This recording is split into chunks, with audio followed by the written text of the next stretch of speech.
Guys and gals, and welcome. Welcome. So today we're going to be doing some live recordings. I haven't done a live stream in a while. Um, how does a live stream work? Well, basically what I'm going to be doing is prepping up for videos, getting everything together. We'll talk about it, and then I'll go through the process of actually recording the video live, and then we'll move on to the next video, and so forth and so on. So you may see me play the intro and the outro several times during the stream, and doesn't necessarily mean the stream is over. It just means that the video is over, and so forth and so on. Hopefully I can get quite a few of these done. Let me go ahead and do the intro for the live stream. I'm probably not going to be in voice chat because it'll mess up my recordings, so we'll see. And let's go.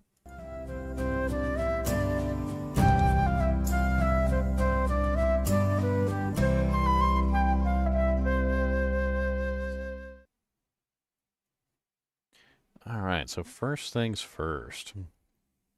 I don't remember how many or where I left off on the Monster Family series, so I think it's probably a good idea if I just pull up my Monster Family series playlist and see where I left off.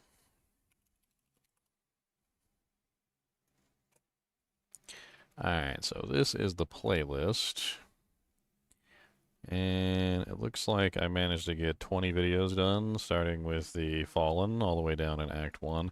And moving up the list, it looks like the last couple I did were the Traps, Mummies, and the Horadrim. Now, I'm using Ariat Summit for a lot of these, because Ariat Summit has some pretty good information on the bestiary for the monsters. Let's take a look at Act 2 Bestiary, and let's see what monsters we may have missed.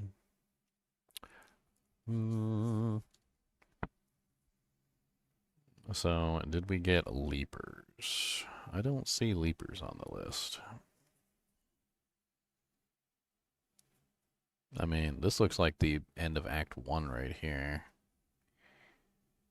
Yeah, maybe. I don't know. Doesn't look like I did a lot of Act 2. Looks like I completely finished Act 1, but didn't do much of Act 2.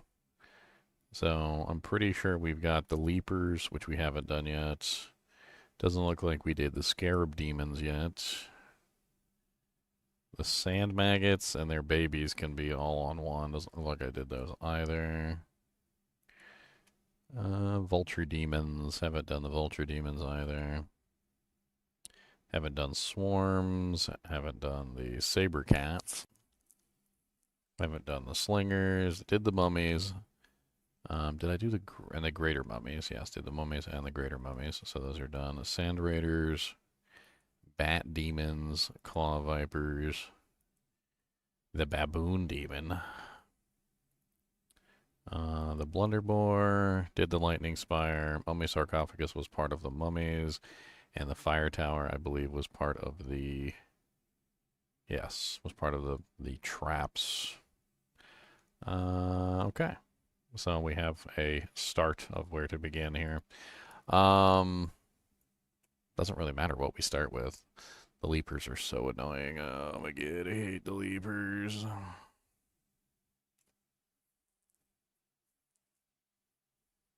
Leapers suck. Leapers suck. Yes, they do. Leapers suck. They suck ball sacks. Big ol' ball sacks. They suck ball sacks. Big ol' ball sacks. Can't believe how many ball sacks they suck. They suck all the ball sacks. Yes, they do. They suck in ball sacks. Suck in ball sacks. I can't even tell you how many freaking characters I've lost to the leapers over the years. Oh man. The leapers are very interesting. It should be an interesting video to say the least. I mean, as far as the leapers go, they definitely are one of the characters in the game that have the most annoying behaviorisms, like, out of just about anything. I mean, very much so. Yeah. How many necromancers I've lost to the leapers over the years, but specifically because the leapers don't really care about like any of your like minions or anything. They are one of the few monsters in the game that will just beeline directly for your necromancer and slap you in the back of the head. And they do pretty good damage too, and they're also really annoying to kill for like just about every character in the game. Alright, we're gonna grab an armor specifically for testing today. This is my testing armor. And we need a Nokazan relic. This is I don't want to disturb this guy's stash too much because this is actually a solo self-found character, which I would prefer not to lose. We can get rid of like a ruby or something. That'll be fine. Like, I'm not mad about that. And we can get rid of one of those. Those are easy to reprocure if I need to. Alright, so we're going to use this testing armor right here. This armor was designed for no other reason other than to just simply make me invincible for the purposes of videos. As you can see, it clearly has 255% magic resistance, all res 205, 127 magic absorb, 127 cold absorb, 127 lightning absorb, 127 fire absorb, damage reduced by 63, physical damage reduced by 255, MDR reduced by 63, and so forth and so on. Poison length reduced 235%. It is literally just an armor designed to just let me stand there and show things off, you know, like as if I was like a Jurassic Park employee, like walking through the T-Rex den in like a indestructible suit or something, or like a cage of like, you can't get me T-Rex, and then I'm just like, and here to my right is a T-Rex, and like the T-Rex is trying to eat my head, like but it does it has a purpose. It works for the purpose that it was created, and it does a good job. So we've got hunters. That's not what we want. There we go. We've got some leapers. Okay, let's get these hunters out of the way. We're going to need a couple leapers to actually actively show off the various types of leapers. We need more than one leaper. There we go. I got a nice little pack of leapers. A leaper pack. See if we can get any more leapers.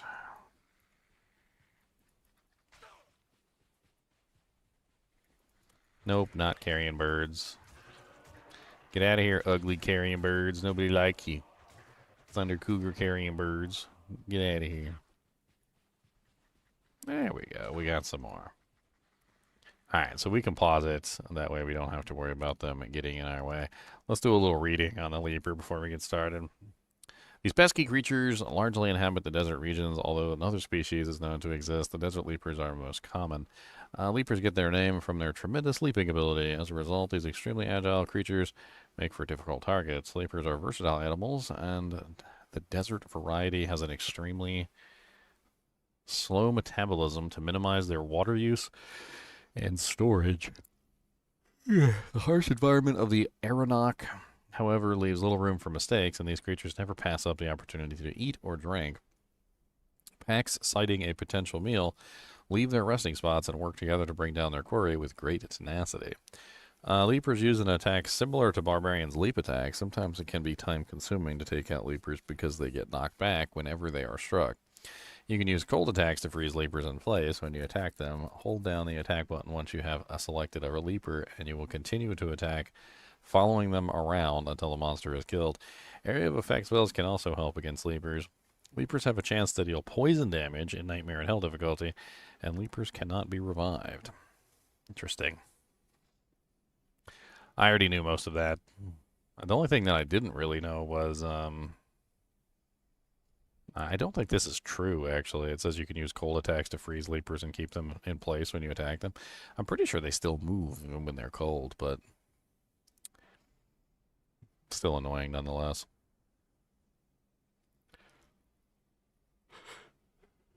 Yeah, we've got sand leapers, cave leapers, tomb leapers, tree lurkers, cliff lurkers. Now, one thing we do need to check is we need to check the Act 5 bestiary to see if there are leapers in the guest monsters. And there are leapers in the guest monsters. So there is cave leapers and tomb creepers, and they have a chance to deal cold damage. Interesting. Also still animals, though.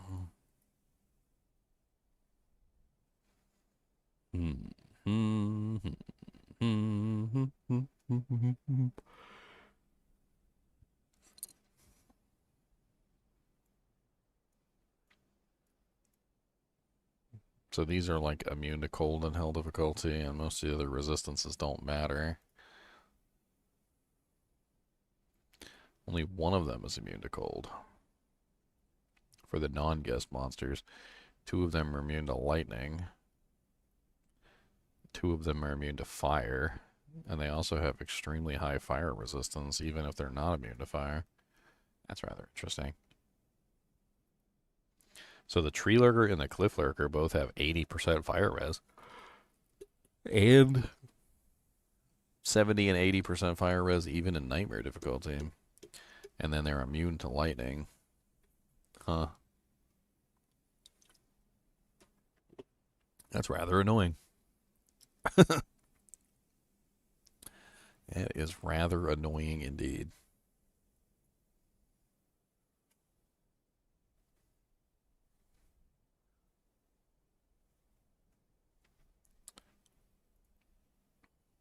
All right. Let's get started on the first video. So I'm going to play the intro, I'm going to start the recording, and then that's pretty much it. When I'm finished, I'll end the recording.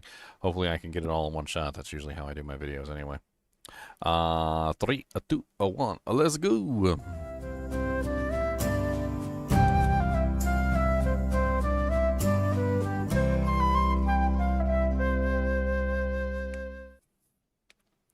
Hello guys and gals, and welcome to another episode of Monster Families. Today we're going to be looking at one of the more annoying monster families in Diablo 2, and if you're like me, you've probably died to these guys a couple times, especially on spellcasters, specifically because of how annoying they are, and how they tend to avoid minions.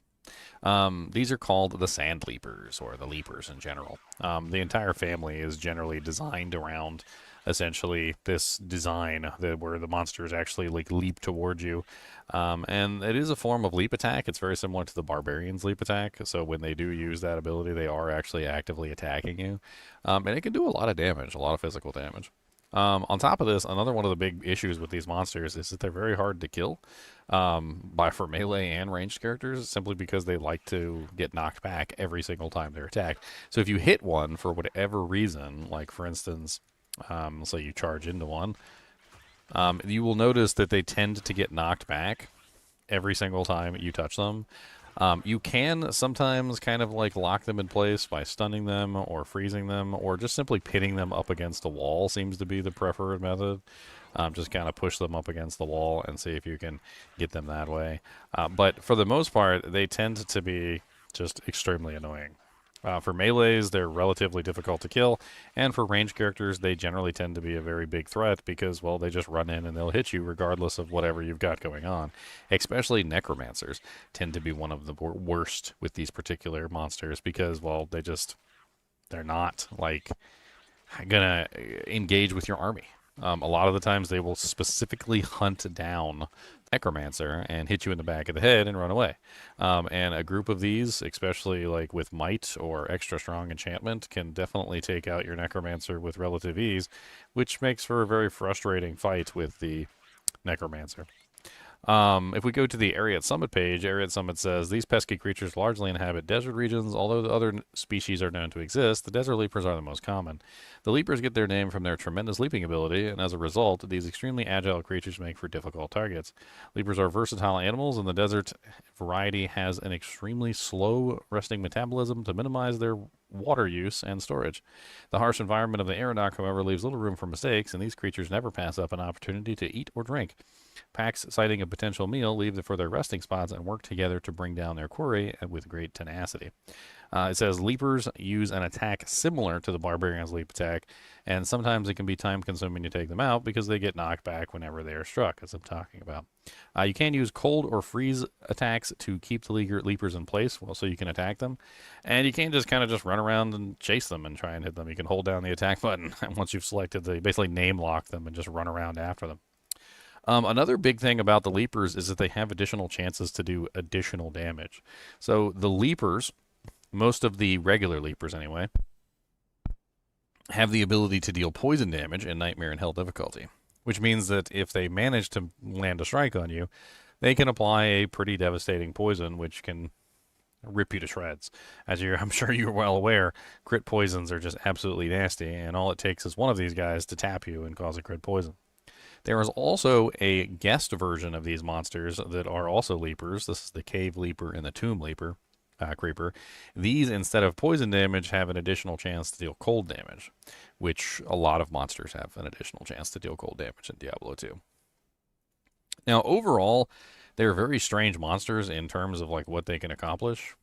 Their damage output is kind of high, considering what they are. They have pretty decent physical damage, and their attack rating is actually pretty high as well, which means that they're probably going to hit you if you don't have any defense.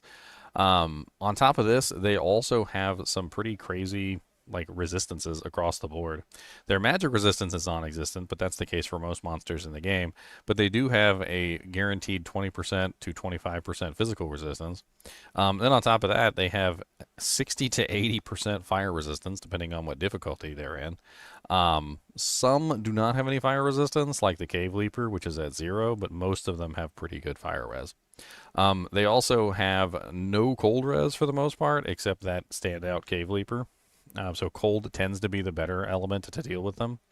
And then on top of the fact that most of them are nearly immune to fire, a lot of them are also immune to lightning as well. So on top of the fire, they're also immune to lightning. So they're either immune to fire, like the Sand Leaper or the Tomb Creeper, or they're immune to lightning, like the Tree Lurker or the Cliff Lurker. Although they tend to have no poison resistance in any difficulty, which is also pretty good. But for the most part, you can see that their poison resistance and their magic resistance is non-existent. Over here on the guest monsters, they're slightly different. So the guest monsters actually do have a small amount of poison res and magic resistance, and they're immune to cold instead of fire or lightning. So in Hell difficulty, they're actually still immune to cold. However, poison still seems to be like the best element to deal with these guys. And it kind of seems like the best element in general to deal with them because, well, they're constantly running away from you. So if you could tag them with one poison and they're running around and leaping and doing their whole little schmeal, right? Like it doesn't really matter because they're slowly dying from the poison anyway. So it definitely seems like poison is one of the better elements to deal with sand. The leapers, the leaper family, which is the Sand Leaper, the Cave Leaper, the Tomb Creeper, the Tree Lurker, the Cliff Lurker, and also the Cave Leaper and the Tomb Creeper, which is a pretty big family. Just a really annoying family, honestly. They're just not really worth stopping to engage in unless you can kill them effectively. And most of the time, honestly, I just run by them these days.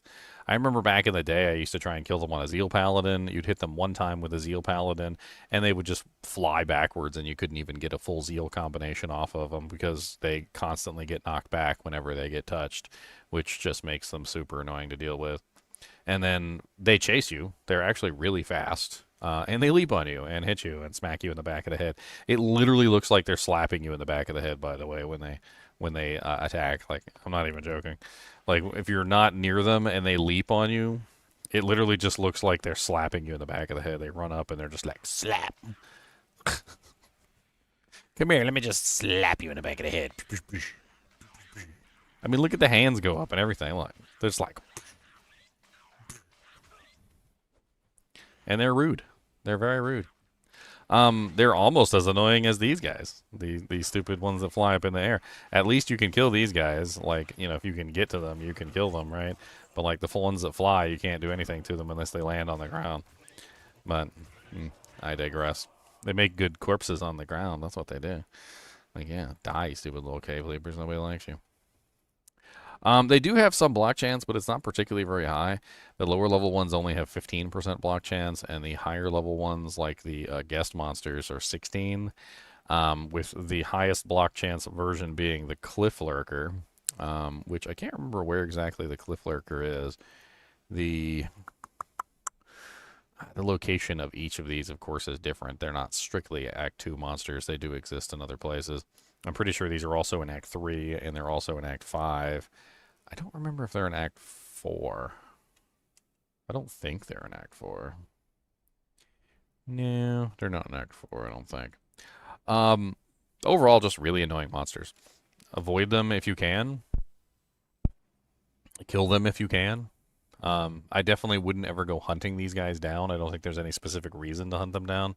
They also cannot be revived, as you can see right here, so necromancers can't even revive them.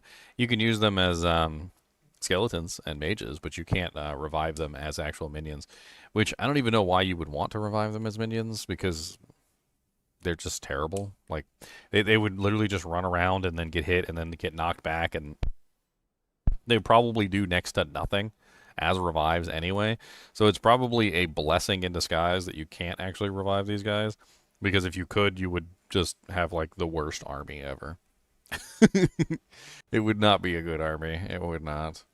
Their HP seems kind of high for hell difficulty. I was looking at that as well, and comparatively to, like, let's compare them to say a one high HP monster that I know of. So, like, one of the highest HP monsters in the game is the Regurgitator Demons, which have 19,782 HP. Yeah, that's, if you guys ever wonder why these Regurgitator Demons take like ridiculously large amounts of damage to kill, it's because they have some of the highest HP in the game at nearly 20,000. So at 4,469, they're roughly what, one quarter of the HP of a Regurgitator Demon. And then to put that into perspective, let's take like an Oblivion Knight. You can see the Oblivion Knight only has 9,273 by comparison. So there's definitely a huge difference in HP between them. It looks like, comparing them to the Regurgitator Demon, they're about a quarter of what you would normally see.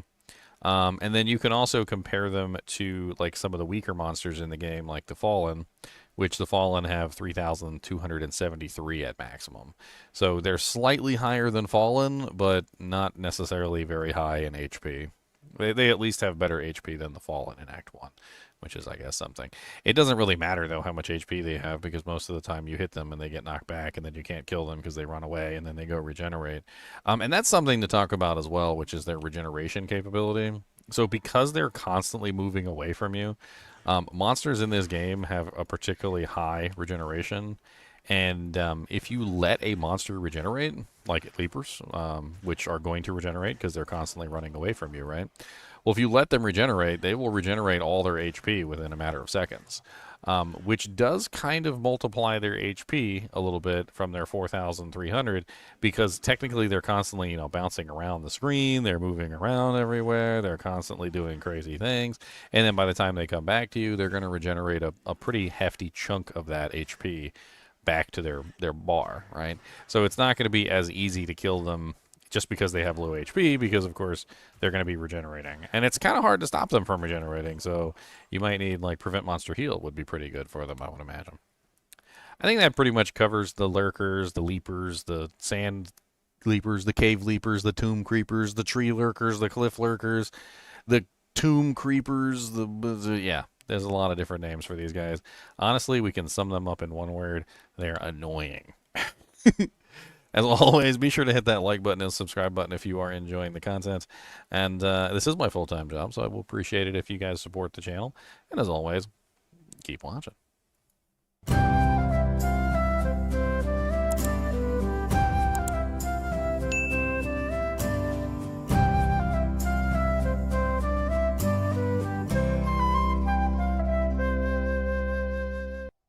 All right, so there we go. Last first one out, and that one is recorded and ready to go.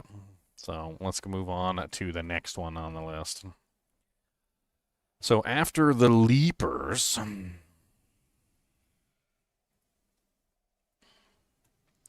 we have the Scarab demons, which are the beetles. I wonder if I can find, because the beetles actually do have an interesting bug with EXP bonus. I wonder if I can find information on the EXP bonus for the Scarab beetles before we go any further.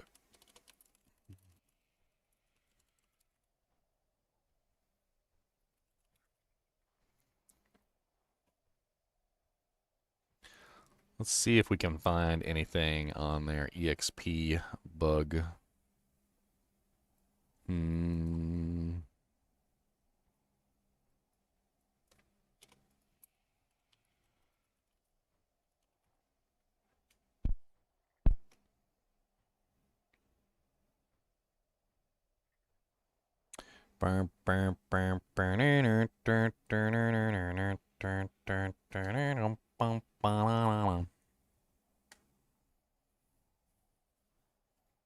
Dung soldier, death beetles, bone scarabs. We can't do this video without having accurate information on the EXP bug for the beetles. They are really good EXP, but why are they really good EXP? We need to find some more succinct information.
I'm going to task AI to see if it can find the information for me. Scours the internet better than I can.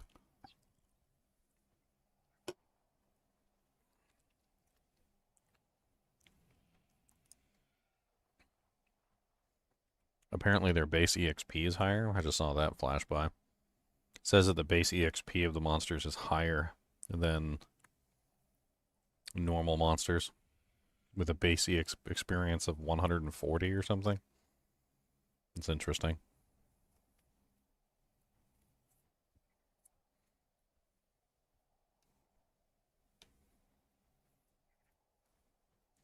Apparently it's part of the Monstat values in the game.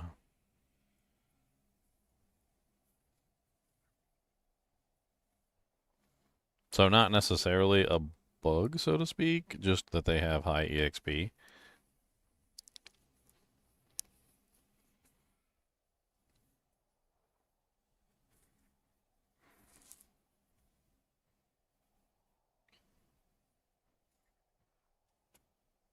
Let's take a look at some of the stats of these guys. Seems like almost all of them are immune to lightning. Let's take a look at the Act 5 bestiary for guest monsters and see if there's any Scarab beetles in the guest monster packs. There are, and they are also immune to lightning. Interesting.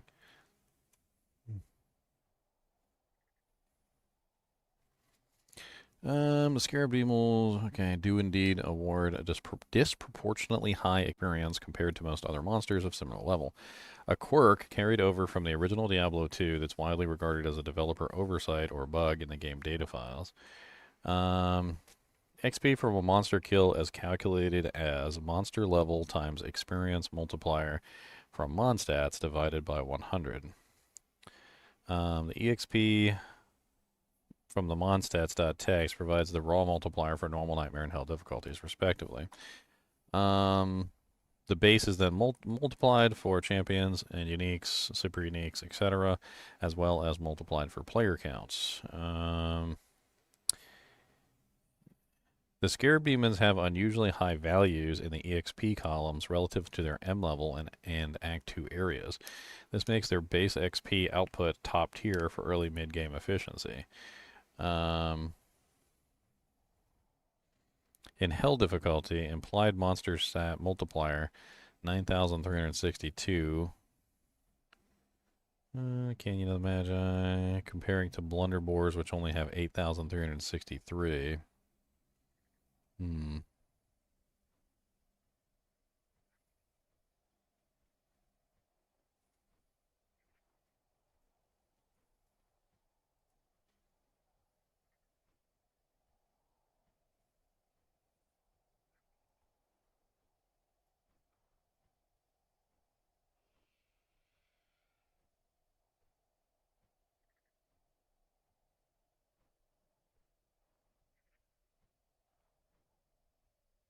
Dang.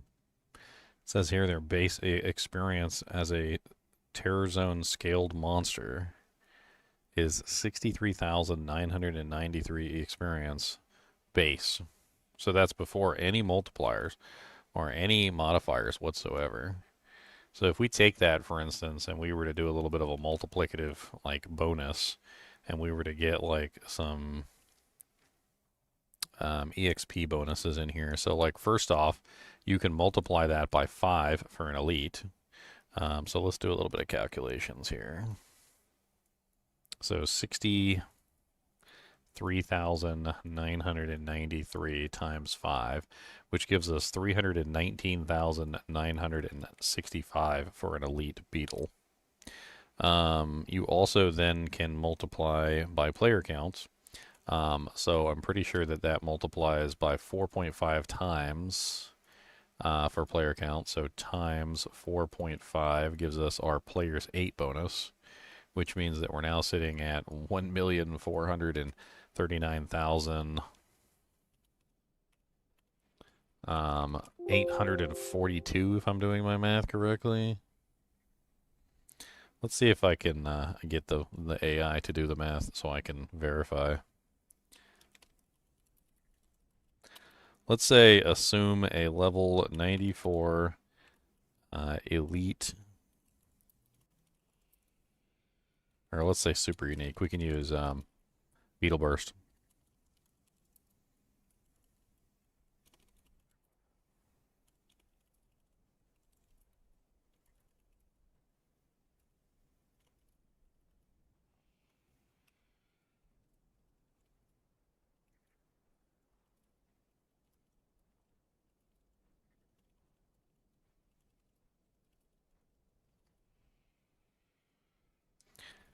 I'm going to get a raw calculation here.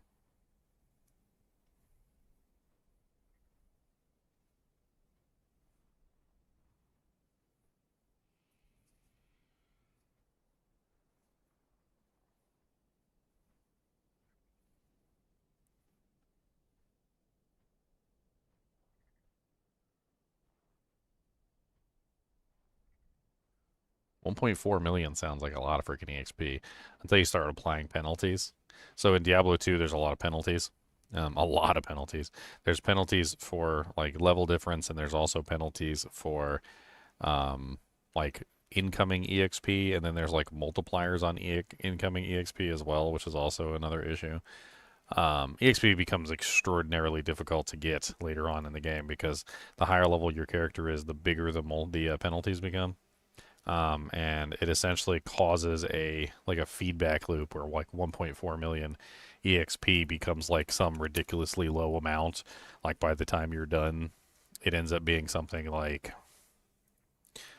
times or like minus like 99.9% of that, and then like by the time you're done, like you have like 1,439 EXP actually coming in because you're getting stripped of like the majority of the EXP you got.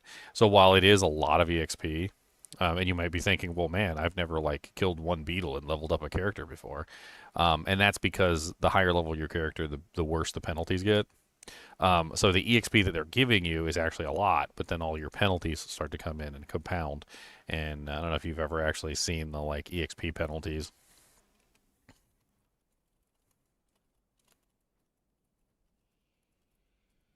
but they're pretty ridiculous. I'm going to show you a image of the EXP penalties here real quick. So this is like EXP penalties. Let's say you're level 90, right? So you're right here. And let's assume you're fighting the equivalent monster for your character. The equivalent best monster for your character at level 90 is only going to give you 76% of your total experience, which is not a lot.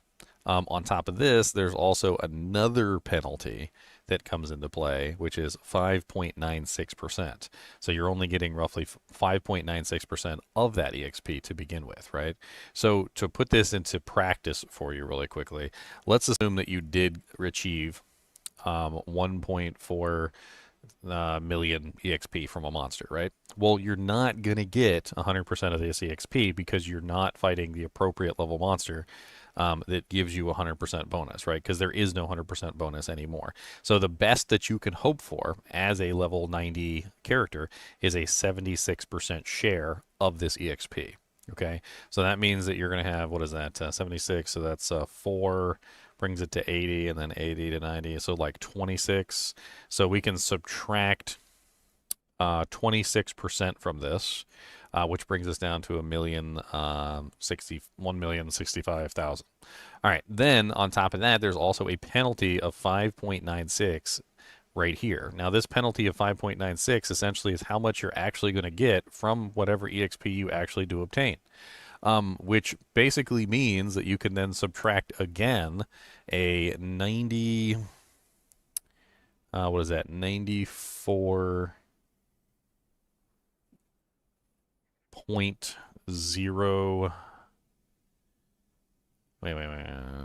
yeah, 94.04%. Which means you only end up with 63,502 of that EXP that you're actually getting. It's all really quite annoying, to be perfectly honest. And the higher you go, the worse it gets. To give you an example of like if you're level 98, right? So at level 98 here, you see that the highest EXP we can get of fighting a monster on level with us is only 7%. We're only getting like 7% of the EXP, which means that in that particular case, if you're fighting a monster like that gives 1,400,000 whatever thousand, EXP, you're going to be getting essentially minus, what is that, 93? Yeah, 93%. So minus 93%. And then on top of that 93% negative, you're also going to get this right here, which is 0.59, which means that you have to subtract again another 99.41%, which means you end up with 594 EXP from one beetle. So these big giant numbers don't really mean a whole lot in the grand scheme of things because, like, honestly, it just doesn't. The game doesn't give you the EXP, but it at least will show you like a big number if you're a low level character with no penalties. Which the penalties start around like level 70, I think, or something like that.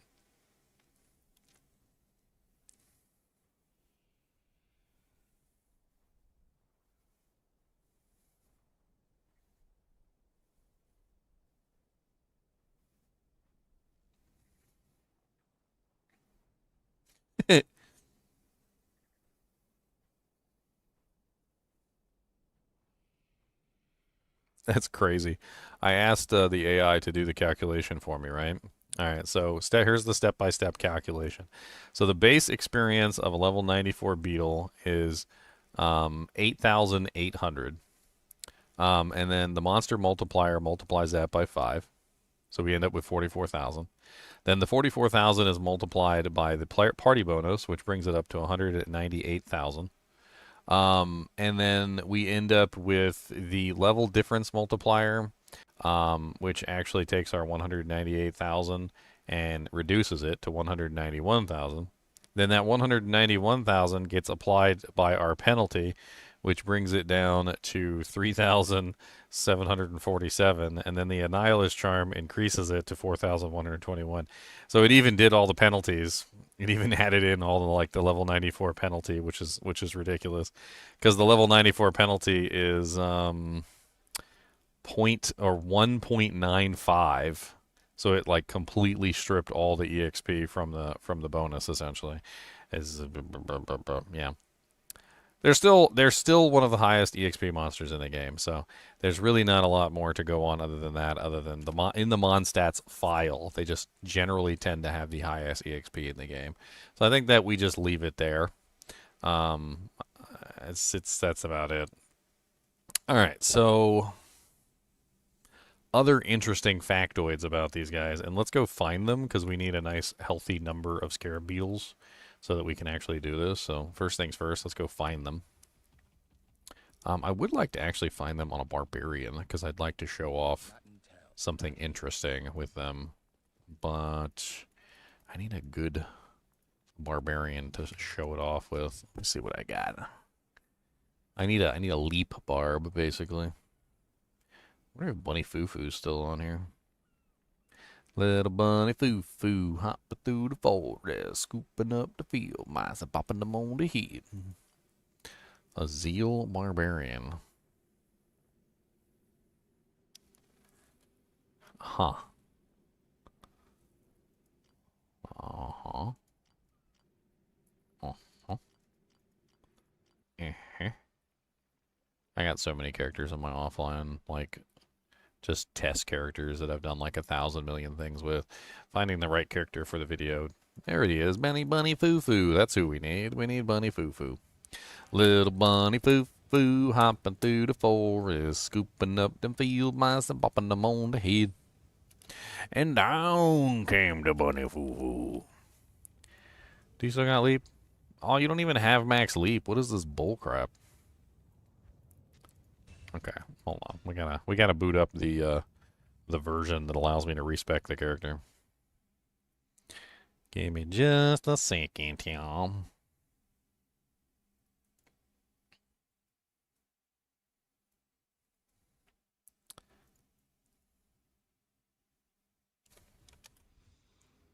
Beep. Now, there's a reason why I want to show this off, and it's because, well, it's important to the understanding of how the berry beetles work, and also it's a hilarious factoid. It is a hilarious factoid.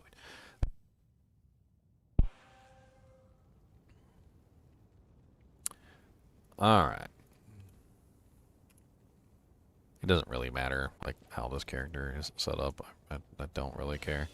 I guess let's fix the strength so they can actually wear their crap. Other than that, all the extra points can go into vitality just for survivability reasons. And we only really need 31 leap. 31 leap, boys.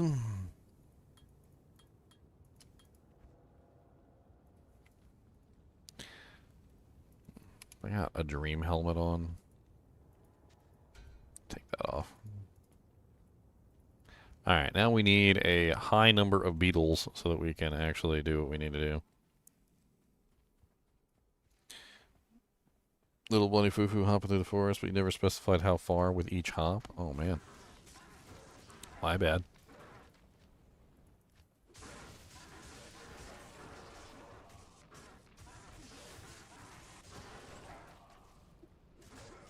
I mean, I can sing you the whole rhyme if you want. It's little bunny foo-foo hopping through the forest, scooping up them field mice and popping them on the head.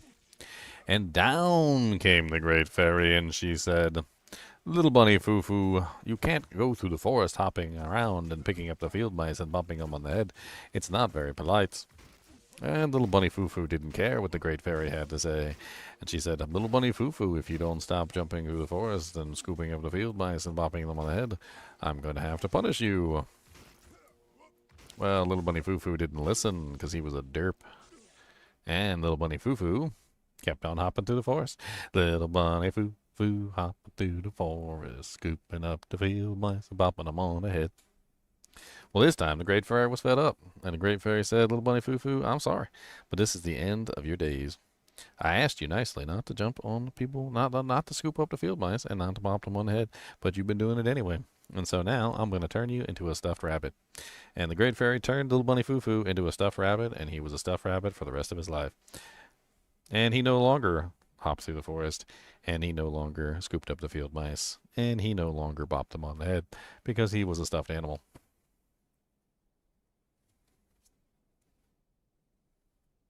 The end. It's not a very happy ending. It is not a very happy ending at all.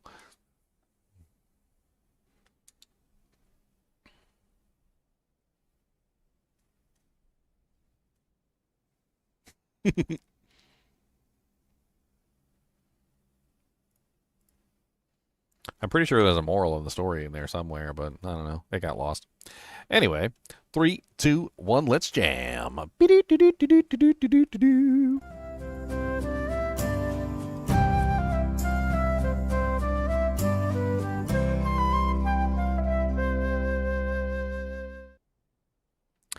Hello guys and gals, and welcome to another episode of Monster Families. Today we're going to be taking a look at a really evil monster, the beetles, the scarabs, the little demon things that I don't know what the hell's going on with these things, but they're evil. There's a lot of interesting things to talk about when it comes to the scarab demons. Believe it or not, they're actually quite crazy of a monster type. Not only in the fact that they give some of the best EXP in the game, but they also have some interesting quirks that allow you to use them to PK your friends. Yes, indeed. So let's talk about the Scarab demons, and we'll get into the nitty-gritty. So first off, they go by tons of different names: Scarab Demon, Dung Soldiers, Death Beetles, Scarabs, Steel Scarabs, Bone Scarabs. There is even guest versions of these monsters, the Scarab and the Steel Scarab in Act 5. Every single one, which is actually very unique, because most of the time with these monsters, they generally have like rotating immunities.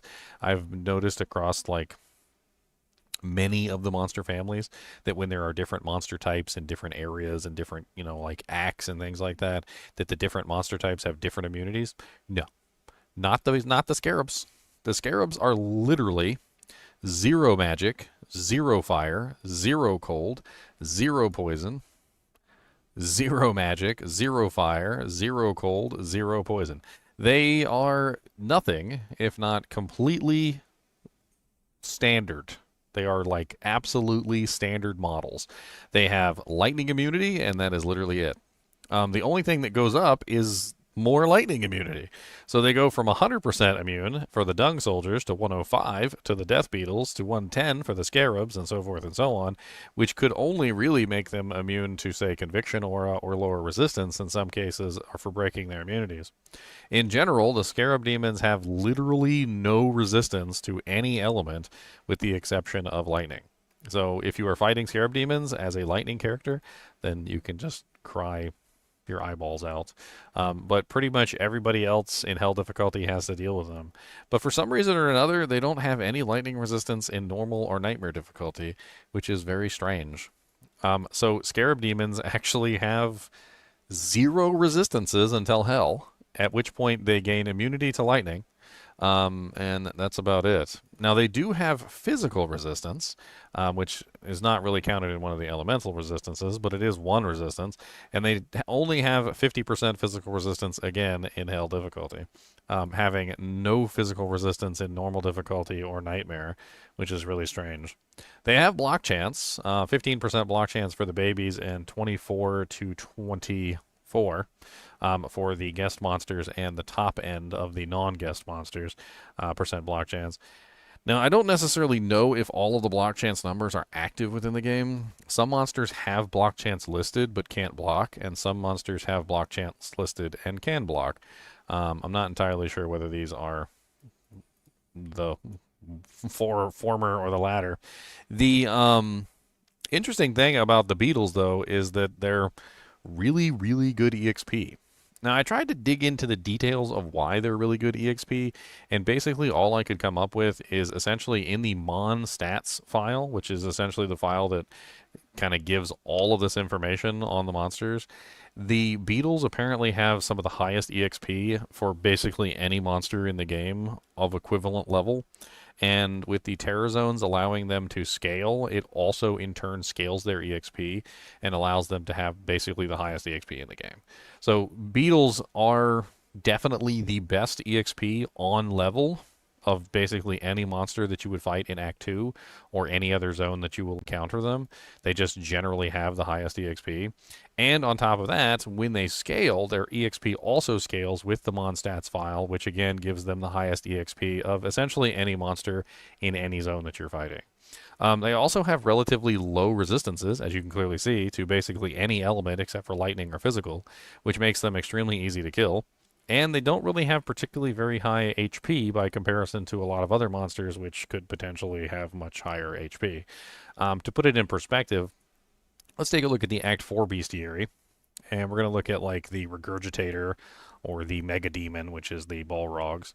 The Regurgitators have 19,782 HP, or if Meow was here, HP. And then we have the Balrogs, which have 15k HP. And, you know, they're only, even at the top end, they're only at 6,800, which is actually not bad at all. So not only do they have relatively no resistance to basically any damage type other than lightning or physical, but they also have relatively low HP by comparison to some of the higher HP monsters in the game. Let's read what Ariat Summon has to say on them. It says, a vastly mutated beetle from the region. Only hell could produce something so vile. Scarab demons are large, mobile insects that rapidly pursue and surround their enemies. When struck, these demons unleash a deadly spread of electrical energy that proves fatal to many attackers. It is perilous to fight these monstrosities without ranged weapons or suitable resistance to lightning. Scarab demons shoot out charge bolts when struck, much like any lightning enchanted unique monster. With their innate lightning abilities, you may want to consider putting on items with resistances to lightning when engaging groups of these creatures. Avoid getting caught within a pack of Scarab demons. If surrounded, your life expectancy is sure to drop. Keep moving and try to engage these one at a time. Use your strongest possible attacks so they shoot a minimal number of charged bolts. Scarab demons also have a jab attack. Death beetles have 50% faster than normal monsters, and scarabs heal twice as fast as normal monsters. Steel scarabs heal 150% faster than normal monsters, and bone scarabs heal 3 times as fast as normal monsters. So it does seem like the scarabs do have a particularly high regeneration ability, depending on the type. So as it says here, death beetles have 50% faster heal. Scarabs are 2 times faster heal, and steel scarabs are 150% times faster heal. Dung soldiers, scarabs, steel scarabs, bone scarabs have a chance to deal lightning damage when they attack, and death beetles have a chance to deal lightning and poison damage when they attack. So if you've ever been poisoned by a beetle and you don't know why, it's because the death beetles do have a proc effect, essentially, of poison damage. There's also guest variations of these monsters in Act 5. And they are right here. The guest variations just deal lightning damage. They don't have the same as well. But they do have 3 times the normal regeneration. This usually just means that if monsters regenerate fast, you have to either A, stop their regeneration with prevent monster heal, open wounds, or poison, or B, don't half-ass it. Kill them. If you kill them with each attack, then it's going to be a lot easier. Now, another interesting little tidbit about the fact that they are lightning enchanted always, but they're not lightning enchanted, is the fact that they can actually be double lightning enchanted. So because the monster, or actually this also applies to the Cow King, by the way, because the monster is default lightning enchanted, but it's not actually lightning enchanted, if you roll an elite monster and the elite monster has lightning enchantment, it can be double lightning enchanted. Now, you can't actually tell this because when you hit the monster, it's just going to emit 2 bolts instead of 1, or 4 bolts instead of 8, or 2, or 8 bolts instead of 4, or so forth and so on, right? So you're not actually going to be able to see that they're double lightning enchanted, but it's going to feel double lightning enchanted. It's going to hurt a lot. And the double lightning enchanted is just going to be massive amounts of damage by comparison to the single lightning enchantment. On top of this, lightning enchantment doesn't necessarily require you to hit the target to make it active. So I have gathered a bunch of beetles here, and I want to show you a method that you can use to PK your friends without actually enabling PK. So if you are a leap barbarian and you have a particularly strong leap attack, leap itself, which does not actually hit the enemies and does not actually do any damage, will still trigger the lightning emission. If you were to leap in quick succession with a large number of beetles nearby, you would create a literal blanket of charged bolts across the battlefield, which you could potentially use to PK your friends. How do I know this? Well, somebody PK'd me with this exact method. His name was Jack, and Jack did it while laughing and giggling to himself while we were all screaming and dying. And he's like, "What? I'm keeping you guys safe from the beetles." And I'm like, "Jack, please stop. We're dying." And he's just leap, leap, leap. He's like, "Just kill them. They can't get you." I'm like, "We can't do anything. There's a literal blanket of lightning." We all died, by the way. We all died kicking and screaming. And this, of course, gets worse if you end up with an elite version that has, of course, its own enchantment as well. So you end up with a double lightning enchantment and basically thousands of these little bolts all over the place, just murdering everybody. Even with 75% resistance, even with 95% resistance, I have actually found it extremely difficult to stay alive versus essentially a double lightning enchanted monster that you are hitting in fast succession. One example of this was the Cow King, which was lightning enchanted with an additional lightning enchantment, and he had the bug, essentially. It was giving him like double or triple lightning enchanted. I can't remember exactly what it was, but it was insane. He was also immune to physical, which made matters worse, and I was sitting there trying to smite him to death. And even with 95% resistance to lightning, I was still dying. Albeit relatively slowly, but I was still dying to the lightning enchantment, which was like double or triple enchanted. It was really stupid. So, beetles. Number one, really good EXP. Number two, I mean, they're melee. Like, they chase you around, and sure, they can be annoying, but they won't emit lightning unless you hit them. So if you're not using AoE attacks, you can generally focus your damage on one monster. Another thing is if you're a caster type, you'll notice that there's kind of like a pattern to the way that the lightning comes out. And if you're standing in a specific spot when it comes to lightning enchantment, you can definitely avoid being hit by the lightning. You just have to make sure you're standing in the right place. A lot of the times, though, there isn't much of an option. Like if you're in Far Oasis and you're going down in the maggot layer, as an example, and you're trying to, kill the beetles, you don't really have a choice to stand in the place where the lightning isn't emitting because, well, it's literally just you standing there with the beetle. So sometimes it can be an absolute pain in the butt. But in general, I mean, the beetles aren't really particularly very strong versus most resistant or elements.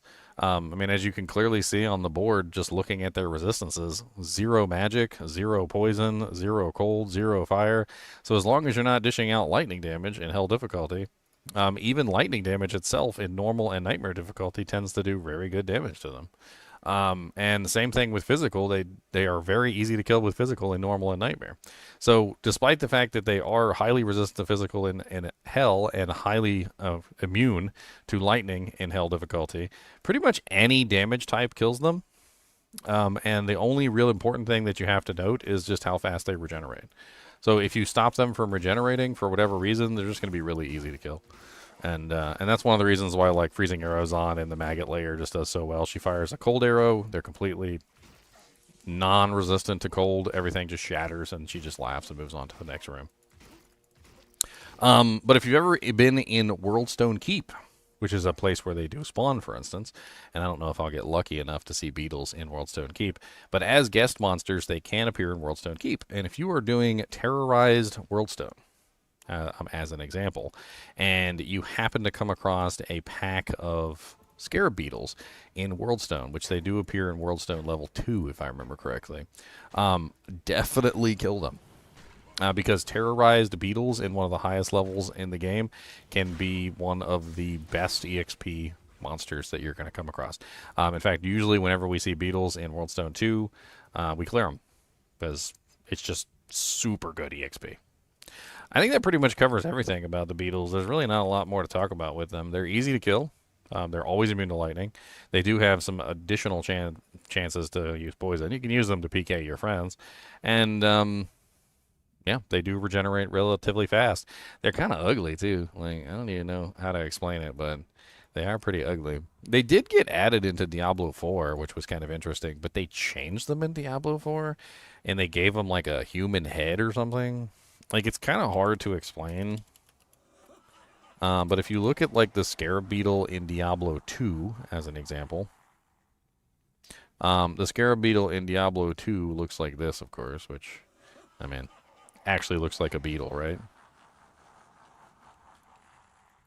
But if you look at the Scarab beetle in Diablo 4, they kind of added this almost like human head to the front of it to make it look really creepy. Let's see if I can find a picture of it. That's the Diablo 2 one. Ooh, that's a really nice picture somebody did of the Scarab beetle. I like that. Look at that. Evil, creepy looking beetle monster thing. Yeah, I like that one a hell of a lot better than the Diablo 4 one. But the Diablo 4 one actually has like a human head on it, which is weird. It was a very weird change that they decided to do with the Diablo 4 version. I can't find a picture of the Diablo 4 version right off the bat. It doesn't really matter. Diablo 2 version looks better anyway. That's really cool looking. I wonder who did that. It's on ArtStation. Oh my God, Bale. Calm it down. Calm your tits, Bale. Bale over here just like slapping me with some doodags. Man, that's a really nice. That is a really nice wallpaper. 4 years ago, Pixel Mafia. Looks like he did quite a few of the monsters in on here. It's really neat. That is really neat. Gabriel Santos. I'm gonna have to include that in the video. Make some good wallpapers. I think that's pretty much it when it comes to the Scarab Beetles. As always, I do appreciate you guys and gals joining. Be sure to tune in next time. We're going to go over one of the other monster families. This is my full-time job, so be sure to hit that like button and subscribe button. And as always, keep watching.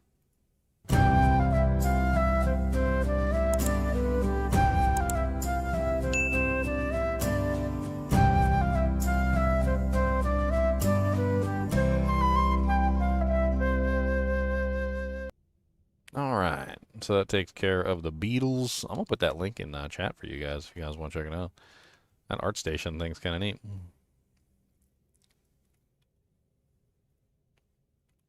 Bink.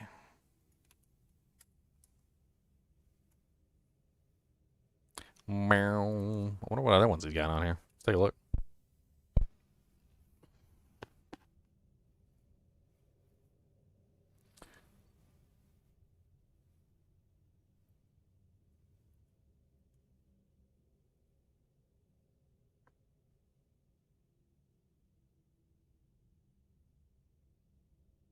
It's really cool.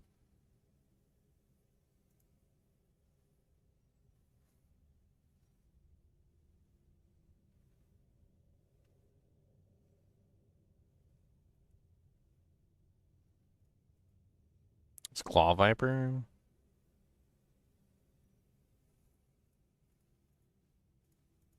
Mephisto.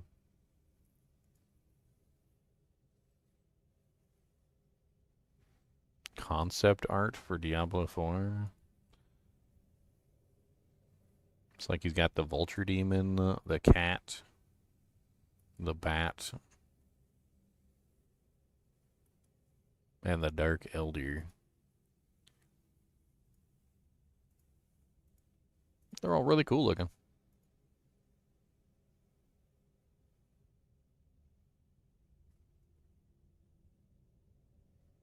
Oh man, I never noticed the Saber cat has 4 titties. Faux titties. I mean, it is a cat, so. It is a cat. That is, you know, that that is a thing. It is a kitty cat, so I guess that would make sense. I guess so. Alright, what do we got next on the list? Close you, close you. Mega Demon, nope. Alright, so the sand maggots, which also includes, of course, the...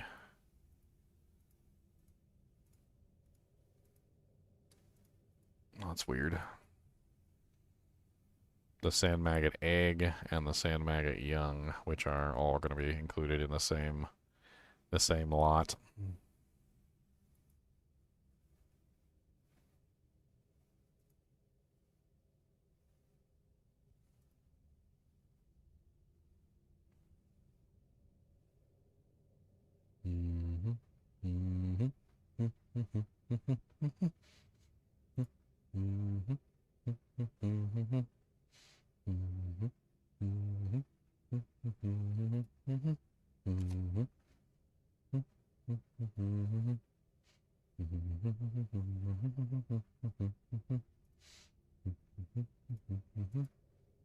What's their HP? It's a little high. 9,273 is a bit high. Let's check the Act 5 bestiary. They're probably in Act 5 as well, I would assume.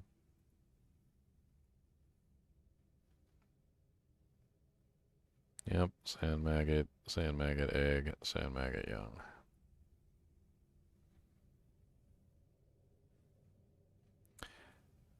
Come on, baby, get some maggots. World Killer Egg. That's the name of it. World Killer Egg. World Killer Young. That's a crazy name for a bug. I mean, their HP is medium. Like it's definitely on the medium tier. I'm kind of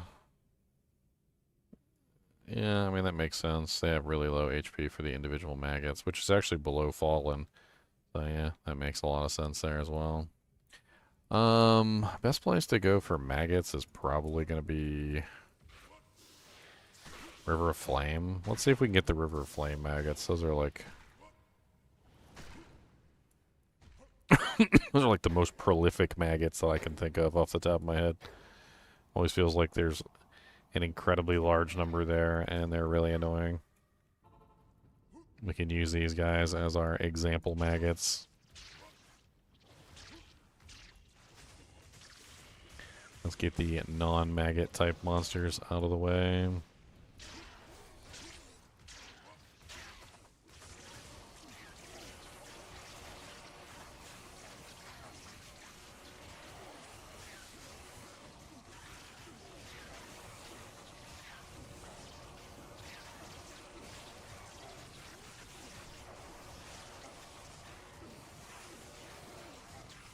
Oh yeah, we actually need a barbarian for this. I totally forgot.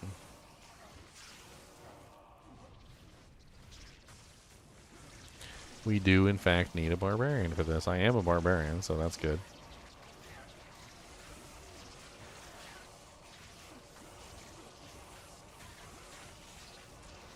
What's up, Gabe? How's it going?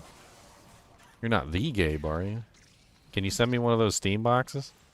I could always use a Steam box. I could always use a Steam box. I'd love to test it out. That's right. I know you're the real Gabe. Don't even lie. I know you're the real Gabe.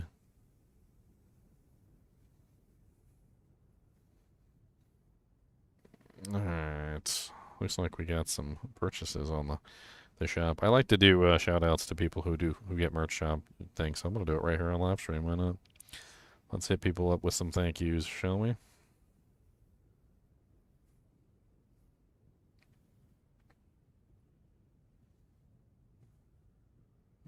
I see you got a green condom for your head. Yeah, nice and ugly.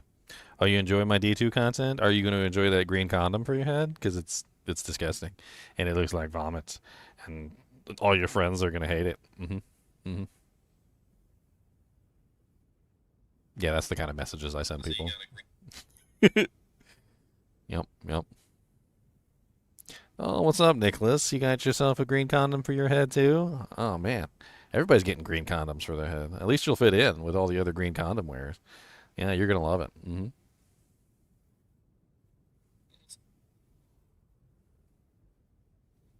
Gabriel got an Istrune. Okay. Ah, I got yourself an Istrune, huh? Hoping to find a better life? Brutal. I'm just kidding. Thanks for the purchase. I appreciate it. Yeah. Probably going to put that on your ugly green condom, aren't you? The Shaco. Mm-hmm.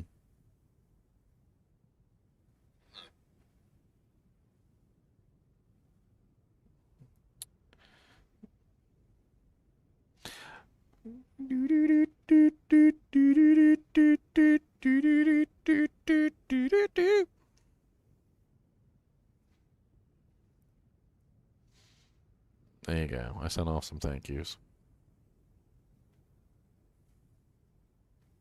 You see my ugly face appear on your phone. All right, I think we're pretty much ready for this. I don't know. Let me do a little bit of light reading here. I mean, I know pretty much everything there is to know about the maggots. It's not a it's not a boast. It's not a boast. Yeah. Mm-hmm.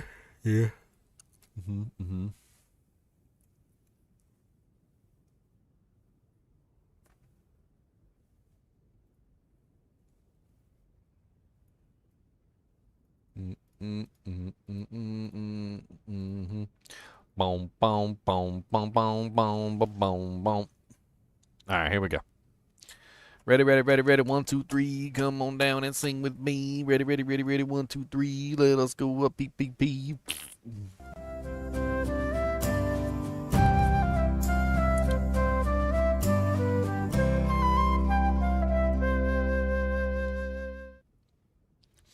Hello, guys and gals, and welcome to another episode of Monster Families. Today we're going to be looking at maggots. Ah, yes, beautiful, lovely maggots. Yes, they're so cute, aren't they?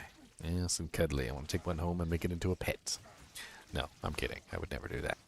There's a lot to talk about when it comes to maggots. Maggots have a lot of intricate, features and things that goes on with them. First off, I mean, you can clearly see that they multiply in quick succession. They also lay eggs. They do all sorts of other nasty things, like shoot poison at you. And on top of that, the maggots themselves, little baby maggots, have a chance to poison you as well.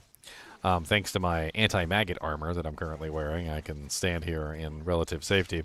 But for the most part, when it comes to the maggots, they are as nasty as you would think that they would be. They generally tend to be very strong anti-melee, and the reason why they're very strong anti-melee is just simply because, well, you get surrounded.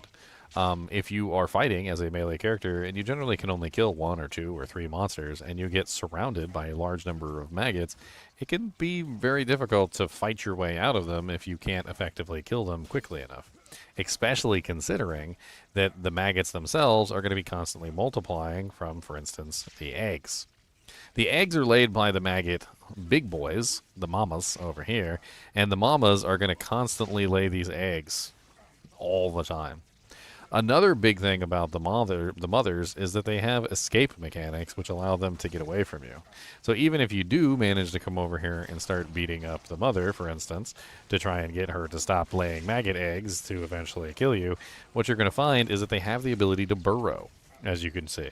And when they burrow under the ground, they also get to regenerate, and the time at which they stay under the ground varies depending on, well, some random variable. It doesn't seem to actually matter. Sometimes I've seen them stay underground as long as a minute and completely regenerate all of their wounds, and sometimes they only regenerate for a couple seconds and they come back relatively quickly. As you can see, they leave behind an actual burrow hole in the ground when they come back up, and they will burrow multiple times. It seems to be a health trigger. So if you bring their health down to a relatively low value without killing them, you'll see them burrow. Let's see if I can get another one to burrow here just for Pete's sake. And of course I'm doing too much damage to them to get them to burrow because I'm killing them, which is not what you want to do. See if that's low enough.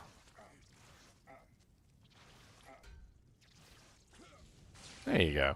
As you can see, they can burrow pretty much anywhere. Another very important thing about them burrowing is that you can sometimes go over them when they're burrowing, and this can be a problem in the maggot layer specifically. So if you go to the maggot layer and you're running along and you're fighting a maggot, you might, for some reason, think the maggot has died. You're like, oh, the maggot's gone. Where did he go? Well, the silly thing is that sometimes what occurs is that the maggot burrows under the ground and you run over the maggot. And when you run over the maggot, you can end up getting trapped basically between 2 monsters. So as a melee character, sometimes you do have to be a little bit leery when it comes to the maggot big boys inside the maggot layer itself, because if you're not particularly capable of killing them with exceptional speed, which of course, once you're fully geared you will be able to, you may find that they will burrow in your pathway, allowing you to pass over them, at which point they will suddenly reappear and then will block your escape, essentially locking you into a death area. Let me see if I can find an interesting little combination of maggot mamas in the tube here. This is a very interesting video. Maggot mamas in the tube. So let's get her down. And as you can see, I can pass over her when she's burrowed. right? However, as soon as she decides to come back up, I can no longer retreat back to the other side, which can sometimes lead to your death in the maggot layer if you're not careful or if you're not particularly strong enough to kill them with proficiency. On top of this, it can also happen with the elites, which can be immune to your specific elements, which might potentially trap you in a situation where, although you're powerful enough to kill them, you might not be able to kill that specific one that is immune to your specific element, which can be a big issue. They also just generally keep laying eggs forever and essentially clog every orifice of space that they possibly can. In fact, there have been many times where I've actually found myself just absolutely surrounded by maggots. In fact, I actually remember this one short that I did a while back, where literally I was just surrounded by maggots in my immortal paladin, because I had designed a character that was immortal, and I wanted to like play around with, you know, the fact that my character was immortal. So I went to a zone that had maggots, and they just kept just constantly freaking multiplying until there was absolutely nowhere left for me to go. This is a image of me literally surrounded by maggots, as you can clearly see, as far as you can get, like just one, two, three, four, like five maggots deep in a line all the way around me in a circle, and they'll just keep multiplying forever, which is insane for some melee characters. Now, generally, to deal with these guys, you either A, need to make sure you kill the mothers and the eggs as quickly as possible, or B, have some sort of very nice AoE attack, which you can use to deal with the maggots in rapid succession. Obviously, prolonged encounters with the maggots with a relatively bad damage character can lead to situations like this, where you're literally surrounded and you have nowhere to go. Now, the upside of this is that maggots generally tend to have relatively low HP, at least the babies anyway. So there's three components essentially to the maggots. There is the mother maggot, which is the sand maggot, the rock worm, the devourer, the giant lamprey, the blood maggots. There's also some Act 5 guest versions, which are known as world devourers for some reason. They actually have in the game, they're called world killers. And they don't necessarily refer to them as that when you're actually killing them, but in the actual files, the maggot eggs and the maggot babies are referred to as world killers in the guest book, which is kind of interesting. For the most part, the mothers are middle grade when it comes to HP. The lowest monsters in the game tend to be around like 2 to 3,000, and the highest monsters in the game tend to be around like 19 to 20,000 HP.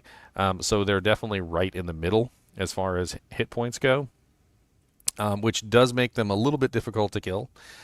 They have some pretty interesting bonuses, like for instance, they do come with block chance, 17 to 27% block chance. They have particularly high physical resistance at 66%, which is actually above the average. So the average is generally around 50%. But for some reason or another, the sand maggots are actually higher at 66. I guess that's another slap in the face to the melee characters, because these seem to be specifically melee-orientated counters. For instance, if you're a character that does really high single target damage and you're physical based, this type of monster seems to be designed to counter you. Whereas if you are an elemental character, this monster seems to be completely inert.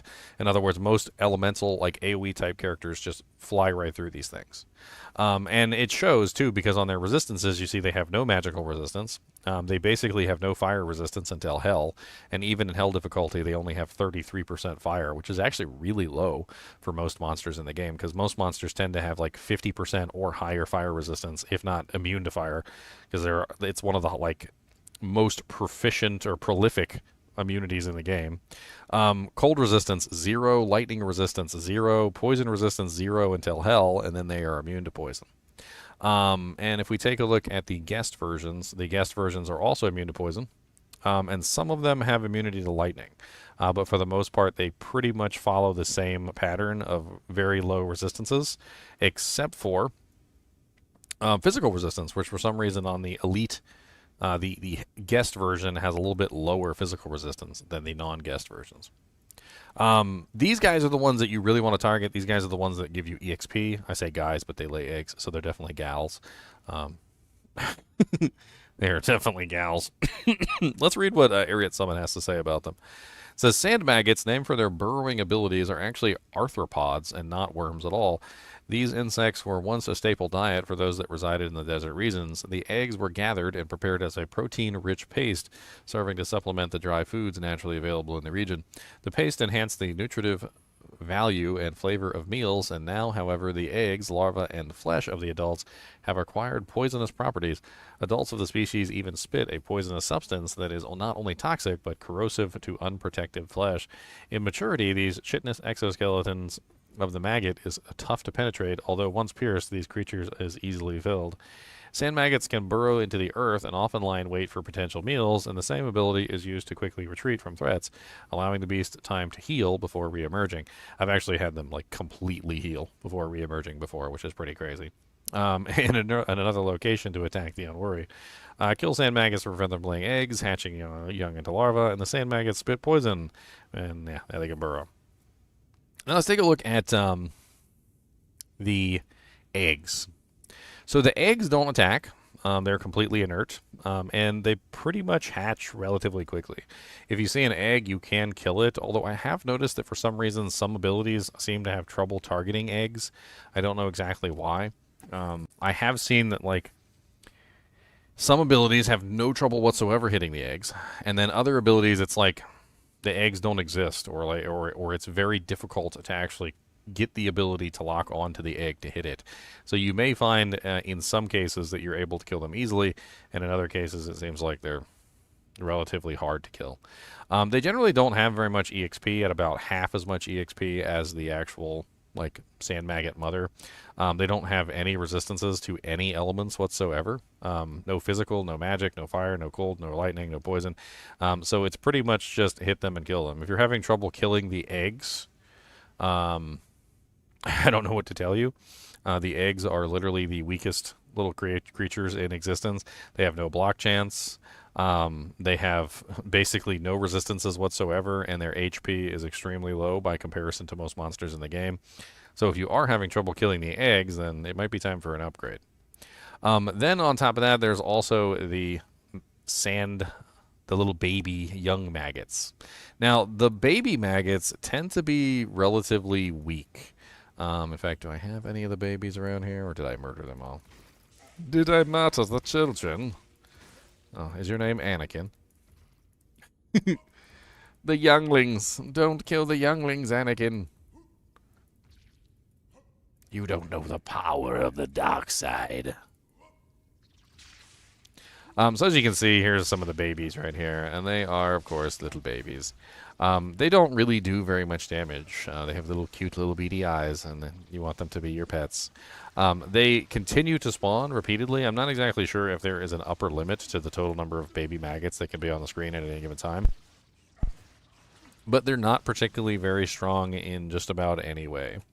Their HP is among the lowest HP of just about any monster in the game.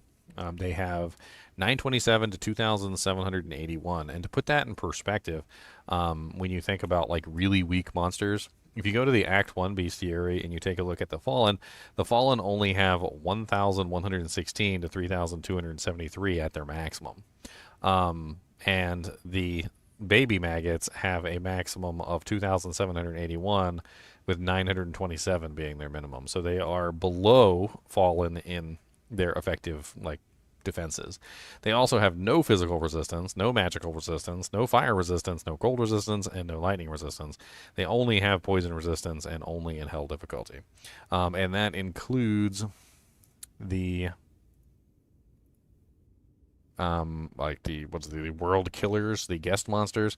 The guest monsters also generally have no resistances, although they do get a meager 10% physical in hell. And they get a little bit of lightning and a little bit of fire, a little bit of cold, but overall just not very much in terms of resistances. They're really easy to kill. There's just a lot of them. And as most AoE characters know, it's not really that big of a deal. You fire off an AoE attack and they all die. But for melee characters who have to go around, actually attacking every single one of these maggots, it can be a little bit of a pain in the butt. And it can help if you have some type of AoE effect, like in the mix. Like, for instance, this character is utilizing Chain Lightning, which can help by adding the Chain Lightning and the static into the affix, so I'm able to kill them a little bit faster. Definitely having a good amount of damage helps out a lot, too. Of course, it's all annoying. As you can clearly see, like, you can have the elite ones, and they'll lay more eggs, and before you know it, you've got, like, tons more maggots coming after you if you're not paying attention. I don't know, these guys are, like, stuck in the urns over here. I didn't know you could get stuck in the urns. Another interesting little tidbit about these guys is that you cannot hork them. So they don't give EXP, the little babies, and they also are incapable of being horked. And the reason for this is that they basically just don't have any... I'm trying to think what the term here is.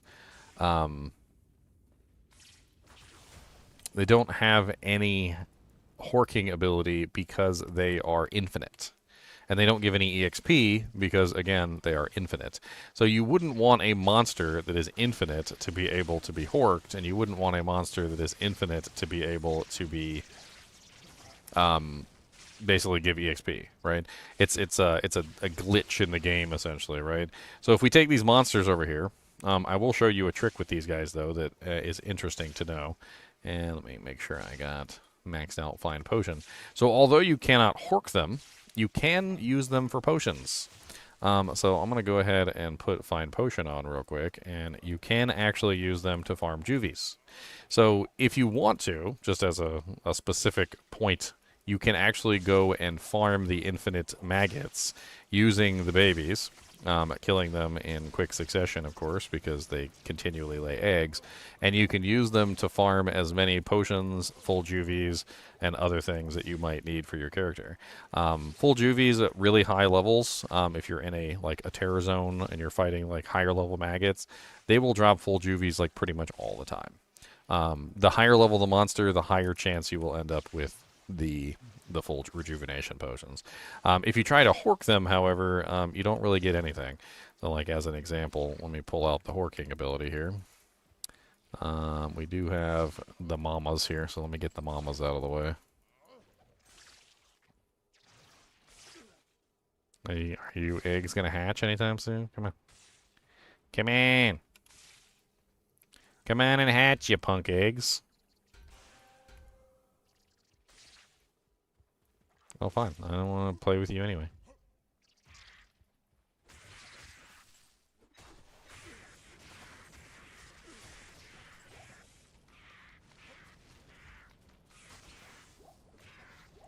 See if I can get this one to lay an egg. Lay an egg, weirdo. There we go. Look, the little egg. It's a big. Oh, he laid 2 eggs. That's a big mama. She got 2 little writhing eggs coming out of there. Why does it seem like sometimes they just don't hatch, though? Alright, so here we go. Let's pull them over here, and let's go ahead and kill them. Murder, murder, murder, murder. Murder the babies. Alright, so here we have the sand maggots, and you can see I can hork the babies all day long, and nothing will come out of them. It doesn't really matter when it comes to the babies. Horking doesn't work on them, so you might as well, if you're in a situation where you're fighting, like a large number of maggots, you might as well just switch over to your Find Potion if you want to hork the baby maggots, because otherwise you're not going to get anything out of it. Just free full juvies, free super healing pots, and free super mana pots for basically anybody nearby. You can do the same thing with the Act 5 monsters or Act 4 monsters too, like if you want to. There's the what are they called? Vile Mothers. Yeah. So these guys make little babies. They make the Vile Childs. That's a good name. Same thing with these guys. No EXP. Can't hork them. Same exact thing. You can use Find Potion on them, and that's about it. So they're fodder, essentially, is what they are. They're both kind of designed as anti-melee characters. And the funny thing is in Act 4 you can actually end up with both of them. So you can actually end up with both the Vile mothers and also the sand demons at the same time, which I do believe we actually have in this game, by the way. So just as a fun little example, let me show you what it's like when you're absolutely surrounded by a sea of multiplying monsters on a regular basis. So these are the Act 4 maggots, the blood maggots.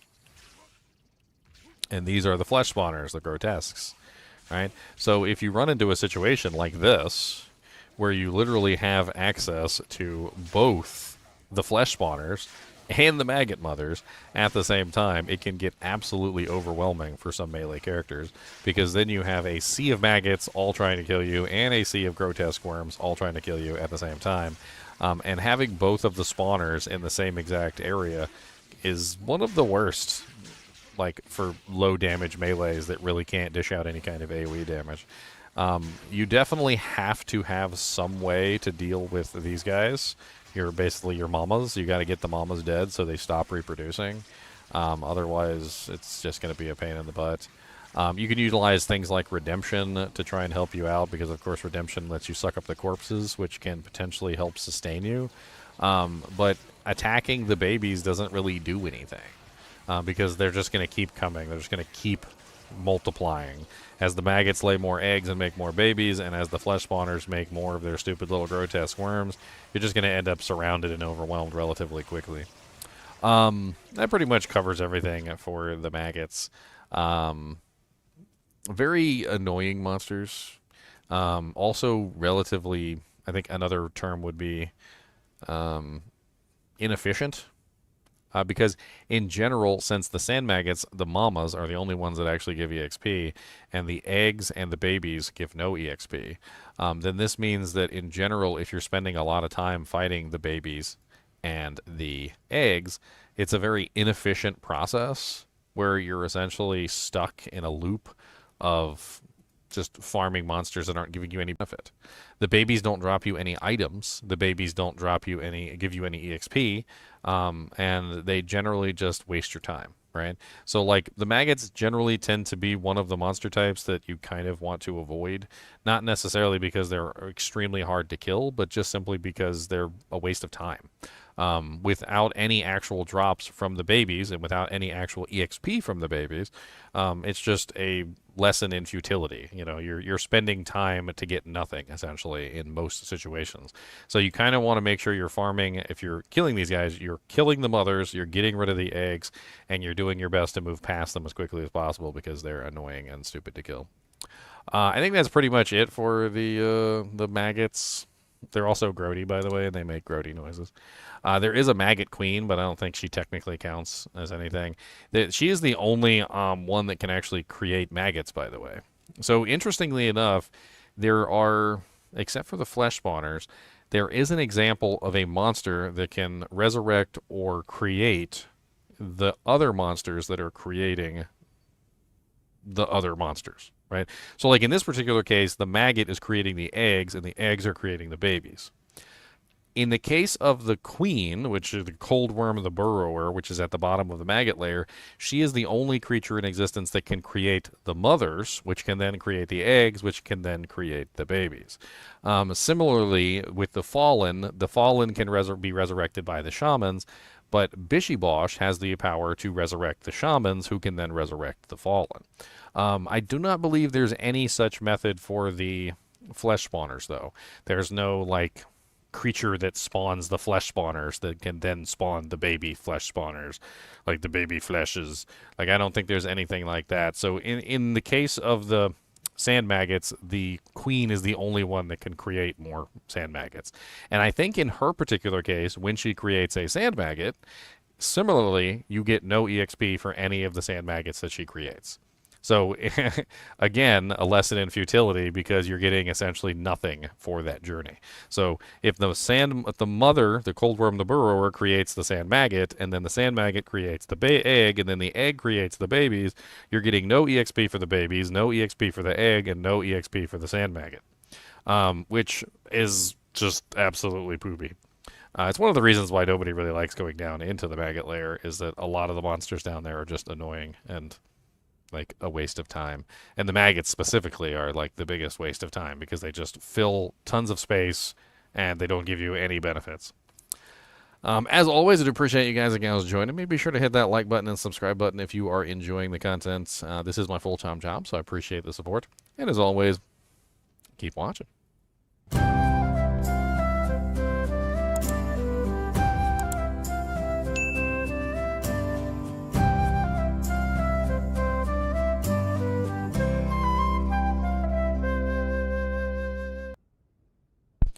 Alright, so that covers the sand maggot eggs, and the sand maggot babies known as the world killers. And that brings us to the vulture demon. The vulture demons are annoying. I think they're one of the few monsters in the game that, like, similarly to the scavenger or the leapers, like, I just absolutely hated them as melees because you were trying to kill them and they would just fly away. There's also something rather interesting about the vulture demons, is that vulture demons actually are one of the few monsters in the game that actually have multiple types. So I'm not sure if you guys are aware of this. Like, so in the game there are animal types, there are undead types, and there are demon types, right? Those are the three different types of monsters within Diablo 2. But the majority of the monsters in the game follow a pretty strict, classification, right? If it's a skeleton, it's an undead. If it's a demon, it's a demon, right? There's a few exceptions to that rule, but for the most part, like, they don't generally cross classes. Well, the vulture demon is actually one of the few that actually does cross classes. So the carrion bird is an animal, the undead scavenger is an undead, the hell buzzard is a demon, and then back to the winged nightmare, which is again an animal type. So for some reason or another, like, they decided that they were going to make the vulture demon all of the types. Which does make them very strange indeed, especially when you're fighting one that's a demon and one that's an undead and then one that's not either. And it depends on what area you're in and what type of monster you're fighting. Let's take a look and see what the Act 5 bestiary version, the guest monster is, because there's usually guest monsters of just about every type in Act 5. Vulture demon. It's an animal. So the Act 5 version is an animal version.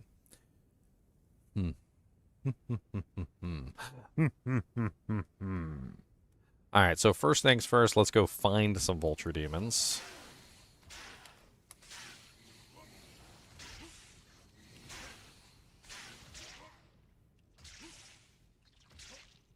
Now, I do believe there are vulture demons in this game, so it shouldn't be that big of a deal. Let's also leave our armor, our gloves, and our boots and our belt broken so people can complain about it in the next video. It's like, don't you know your armor's broken? I'm like, no, it is? Really? I didn't know. Thanks for telling me.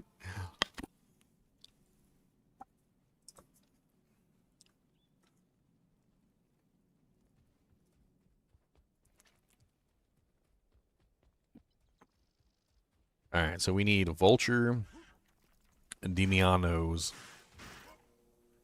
We've got beetles. Man, that was a lot of beetles. You guys want to see the beetles make lots of lightning? Are you guys ready? Alright, let's get all the beetles around me. All the beetles. We need all the beetles. Everybody come on down. Beetle, beetle, beetle, beetle. Look at my blanket like them beetles. Everybody got some like them beetles. We need vulture demons. That's what we need. Unfortunately, I do not see vulture demons right off my bat. I'm gonna have to remake. So we got, what, slingers, beetles. Oh wait, no, we got whip. They got the whip slingers too, because there's two different variations of the slingers, which means I don't think we have vulture demons at all in this one.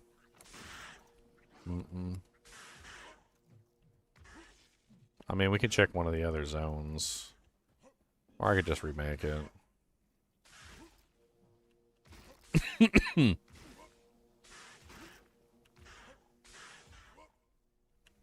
Dive.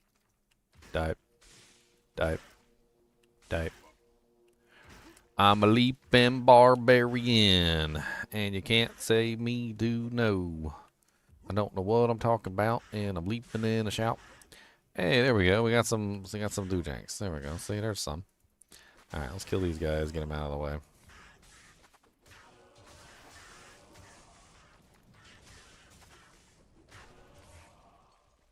Oh, these are the undead scavengers. So these are the undead versions. Nice.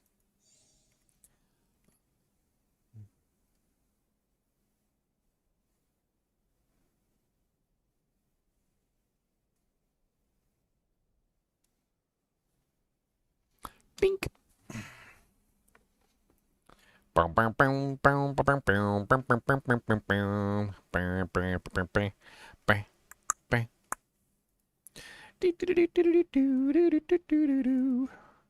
right, 3, 2, 1. Let's jam.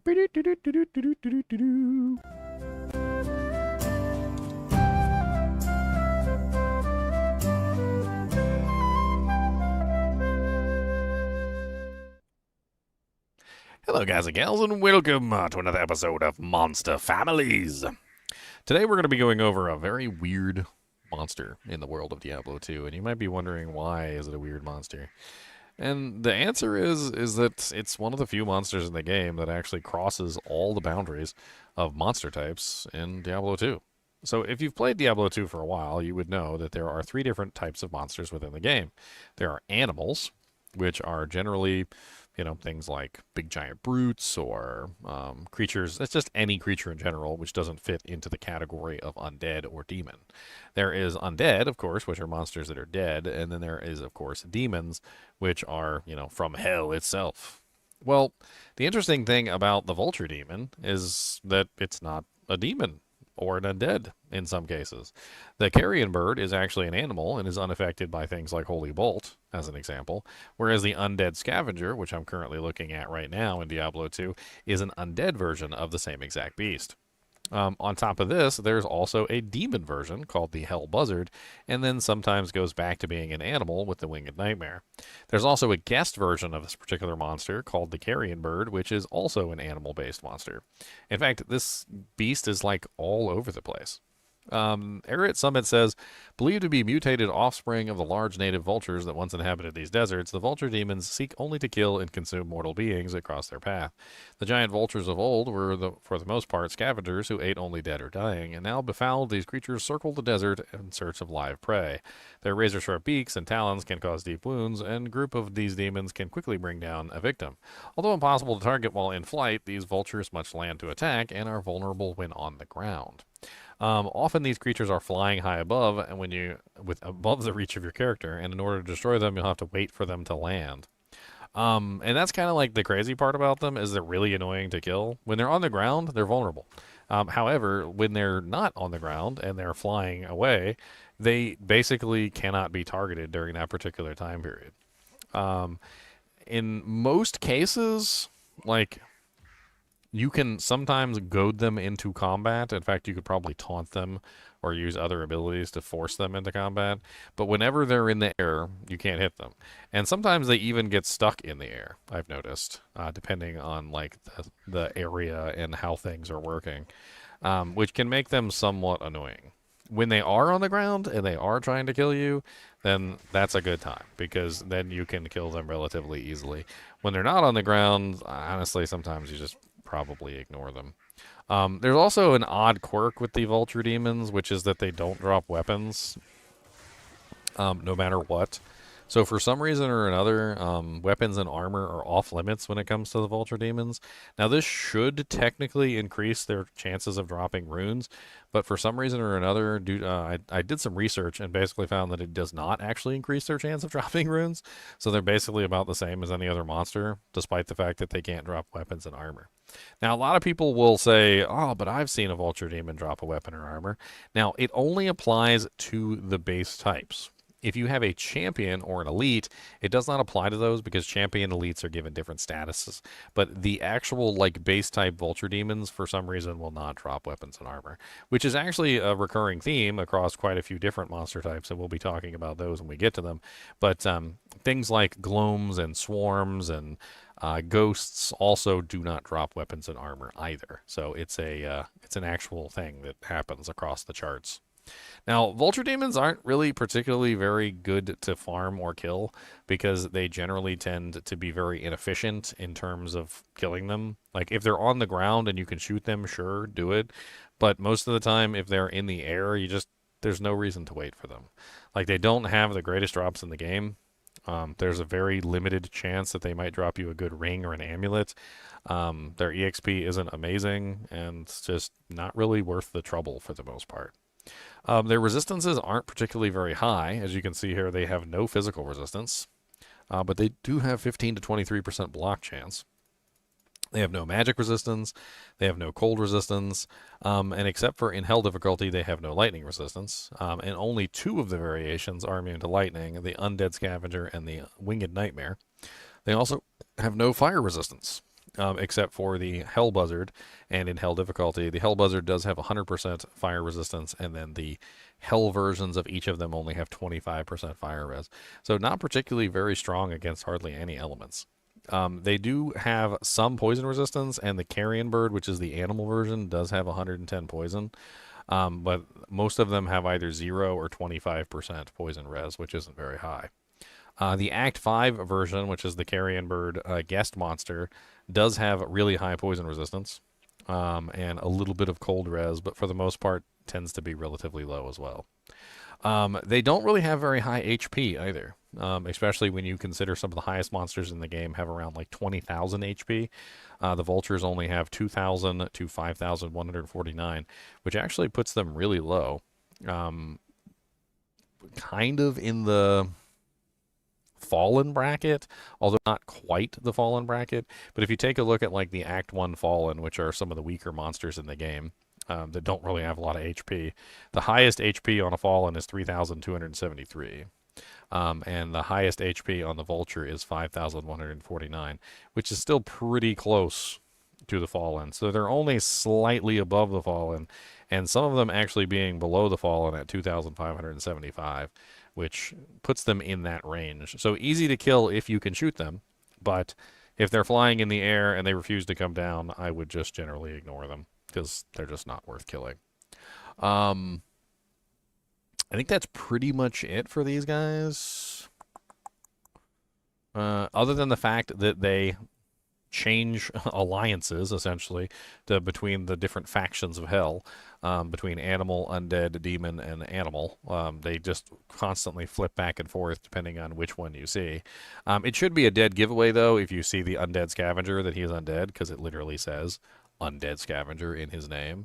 Whereas if you are fighting the hell buzzard, it should be a dead giveaway as well because it says hell buzzard, so he is from hell, obviously. Although they do actually say undead or demon underneath of their names. However, all the other ones are animal-based, so you're not going to be able to kill those with your Holy Bolts or your Fist of the Heavens or relatively other abilities. Honestly, though, it doesn't really matter. Like, whether you can kill them or not, most of the time, these monsters are just generally best ignored unless they actually come and fight you. Now, if they actually come and fight you, kill them. Murder them. Murder them with impunity. But if they are ignoring you, if they're flying in the air, if they're trying to avoid you with every fiber of their being, just ignore them. There really isn't much reason to actually fight them unless they're actually going to come and fight you. And if they do, then lay them down and don't let them get back up. Most of the time, I think the flying really only becomes an issue when you can't dish out good damage. And I think that's really the main thing, is they tend to be more annoying when your character sucks, essentially. I hate to put it that way, but that's pretty much it. They're more annoying when your character sucks. Now, another interesting thing about these guys, and this is something that's kind of across the board on a lot of monsters, is some monsters have the ability to apply additional effects. Now, the normal monsters, the Carrion Bird, the Undead Scavenger, the Hell Buzzard, and the Winged Nightmare do not have this, but for some reason, the Vulture Demon, known as the Carrion Bird in Act 5, which is one of the guest monsters, does have a chance to poison you when it hits you. So these guys can be a little bit more annoying because they will hit you with a crit poison, and the crit poison will take all your HP away. So these can be a little bit more of a pain in the butt, and a little bit more of a reason for you to avoid them, just simply because nobody likes to get crit poisoned all the time. And so if they manage to hit you, they may not do very much physical damage, but there's a very good chance they can crit poison you and take all your HP away in an instant. So don't be confused on these guys here. The Act 5 versions are definitely more nasty than the earlier versions, just simply because of this. And I think that pretty much covers everything with the Vulture Demons. As always, I do appreciate you guys and gals joining me. Be sure to hit that like button and subscribe button if you are enjoying the content. This is my full-time job, so it definitely helps out to support the channel. As always, keep watching.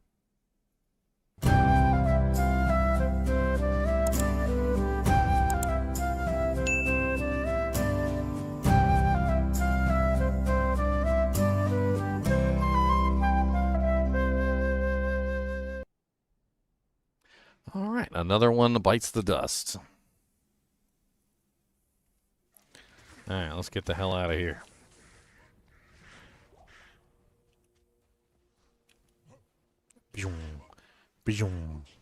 I think we actually, there's so many different variations of that one, though. I wonder if I should split that one up, or... Thinking about the Saber Cat, which is also the slinger, which is also the potion variant.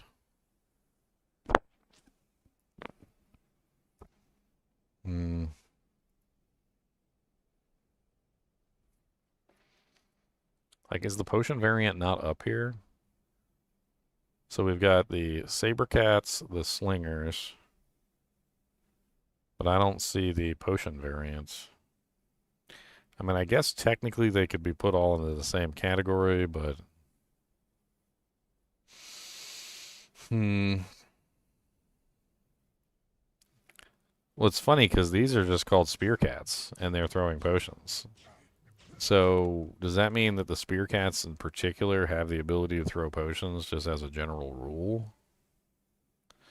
While most Saber Cats attack with melee weapons, the others have become fond of harassing their enemies with javelins or by throwing potions. They rarely retreat and generally attack in large, well-organized groups, and is evident of their use of ranged weapons. Okay.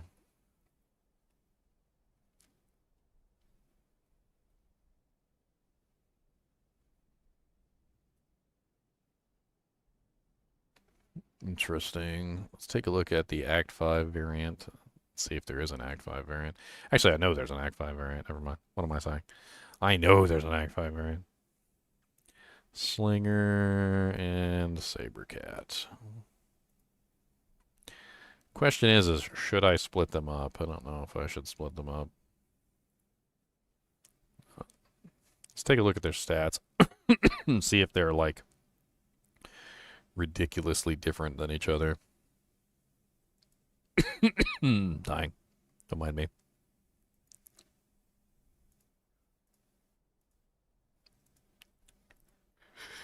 Yeah, I mean, they're different from each other enough that it might be a good idea to separate them, but they're also so similar. I don't know.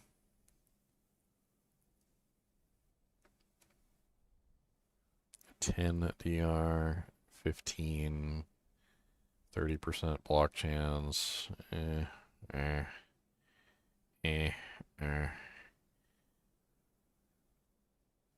They got the boobies. They're cats. Saber cats are a race of bipedal, intelligent beings with many feline features. These cats were once found in the jungle environments of Kyrgyzstan, trading freely with cities. Although that was considered somewhat aloof and untrustworthy, the saber cats had never before behaved in a threatening way.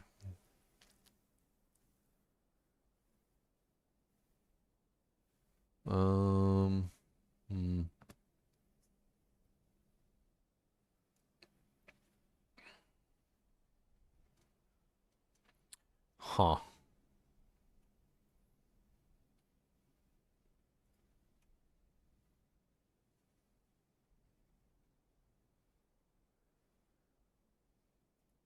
It doesn't talk about their ability to pierce.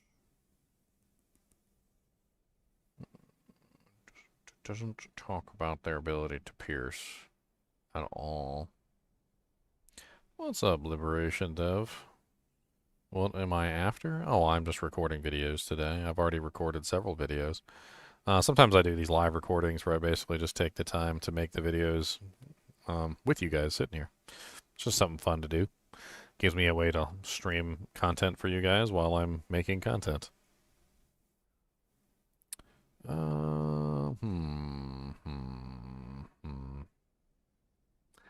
I mean, I do want the slinger variants, but I also want the spear, or the potion variants. I also want the spear variants. Let me see if I can find the spear variants here real quick. I already have 2 of the 3 types here, but all of the types here are potion variants, which is definitely... It's definitely one that I want to show off, but I'd also like to show off the spear variant too. I do not have any portal scrolls, of course. Why would I have portal scrolls?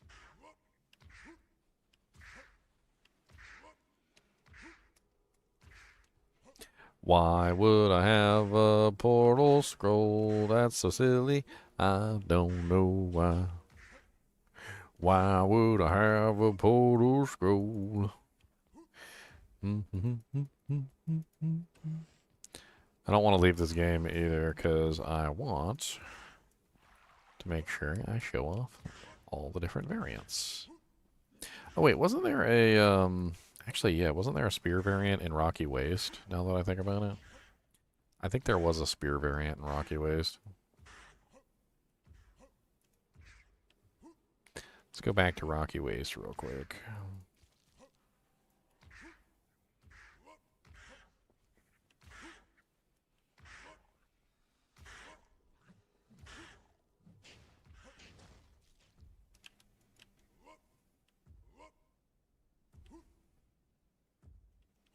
There was also a lot of beetles.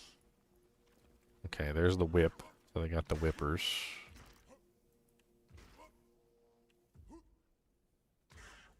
Do we have the spear cats, though? There we go. Okay.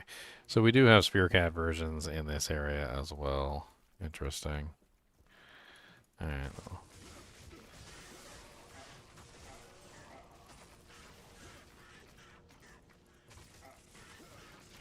Let's do a little selective murdering here.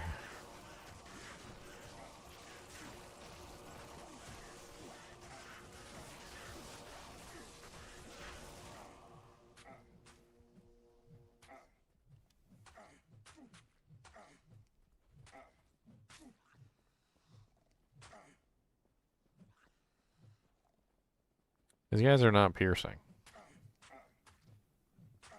Huh.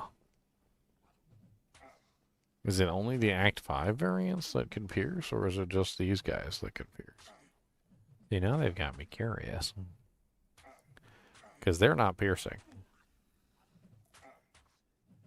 I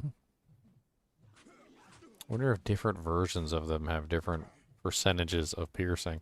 Because I'm like 1,000% sure that the Act 5 versions, at the very least, have the ability to pierce.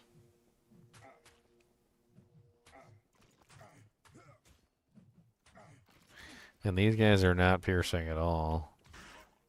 Let me see if I can find the Act 5 versions. We already have all the versions, like, currently located.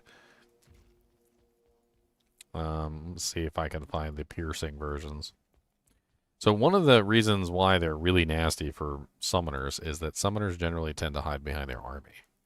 And one of the things that I've noticed in my time playing this game is that the spear cats generally have the ability to essentially pierce through you, or through your army at the very least, and they have a chance to just simply ignore your army. Yeah, there you go. Okay, so these guys can pierce. I can see it. All right. So that means that some of them have the ability to pierce and some of them don't. Very interesting indeed. So these guys do have the ability to pierce. I saw it a couple times there. Let me make sure I get all these guys out of the way so we can really get a good looky-see. A Malroon just dropped randomly. Okay. Nice little single-player Malroon.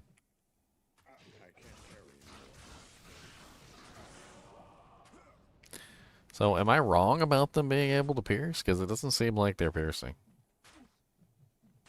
Which is weird, because I could have sworn 100% that they could pierce. But, like, I'm not seeing any piercing going on here.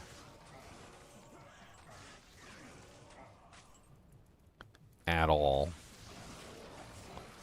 Unless maybe it's a visual bug. Not really sure how you would even go about testing that.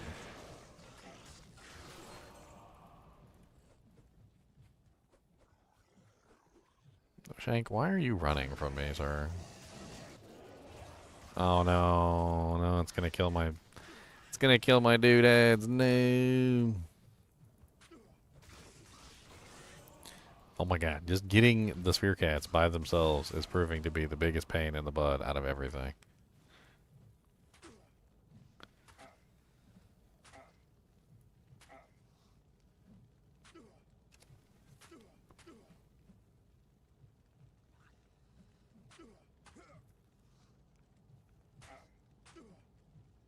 Was that a deadly strike? I'm pretty sure that's the deadly strike graphic, isn't it? You guys see it? Let's see. Let's wait for it to happen again. That right there. That's the deadly strike graphic, so they have DS. Could also explain why they do so much frickin' damage.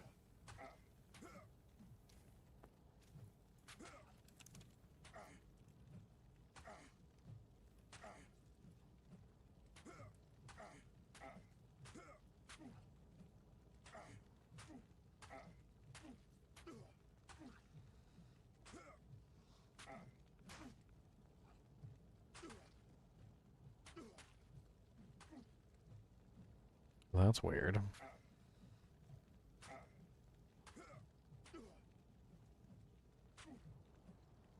So according to the internet, it says that they do have the ability to pierce.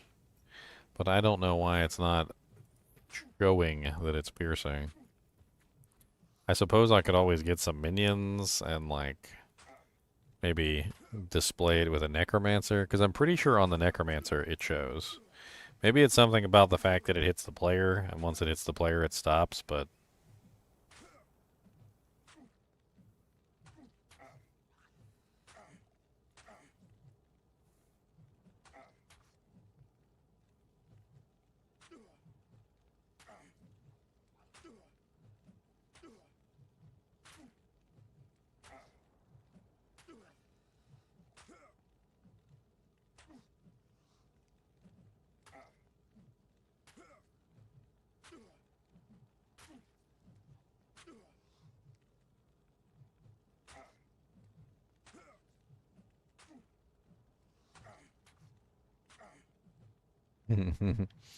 There's a necromancer talking about it from 2009. He said, now that you've mentioned the fearsome spear cats in early Act 5, I think you've said it well. Yes, indeed. My perfect build summoner, most feared physical damage dealer. Sometimes I wonder, were they even purposefully targeting at me or my minions? The deadly spears just pierced through my massive meat shield. It's almost impossible not to get one single hit, and those spear cats can even shoot off screen, like when one duels an Amazon with multiple arrows. The spear actually doesn't stop until it either hits you or goes off screen in terms of physical damage. And it's fairly huge. It only takes a couple, if not 3 spears to break your bone armor, and remaining damage that's left after bone armor has absorbed. Partial of it will cut your health down by a noticeable amount. It's actually really scary when you get surrounded. 360 degrees with spear cats, because there's nowhere to run or hide except to take more or less spears, repeatedly casting your bone armor and drinking potions. I mean, what's probably happening is they're disappearing, which doesn't necessarily mean that they're not continuing. So I don't really know exactly how I can test this. Maybe a mercenary? Let's grab a merc. Let's let the merc get hit. And then we'll stand behind the merc. And we will try our best to, like, exist behind the mercenary, essentially. Maybe that will somehow allow us to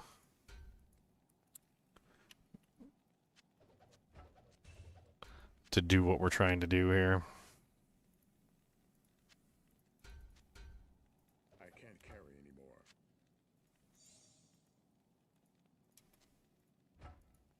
It's also important that the mercenary doesn't die for this testing purpose. Otherwise, if he dies, well, then that doesn't help us either. But this should work fine.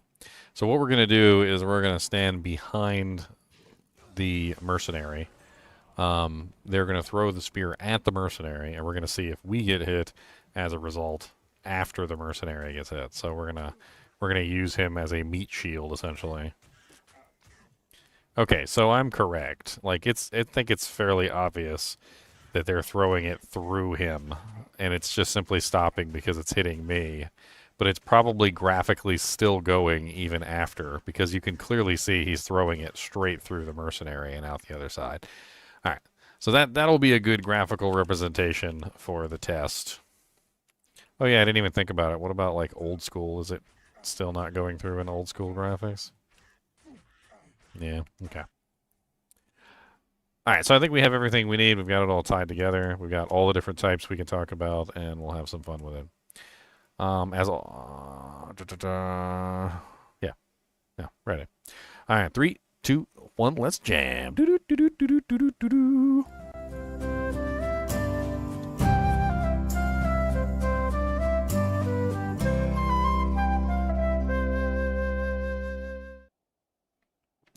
Hello, guys and gals, and welcome to another episode of Monster Families.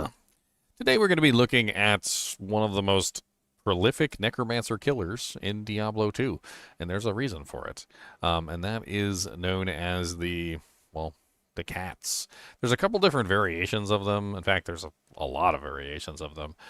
There is, of course, the slingers, the spear cats, the night slingers, the hell slingers. There is also a potion variant of this particular version, 2 different potion variants, and there is also the melee version, which uses a whip.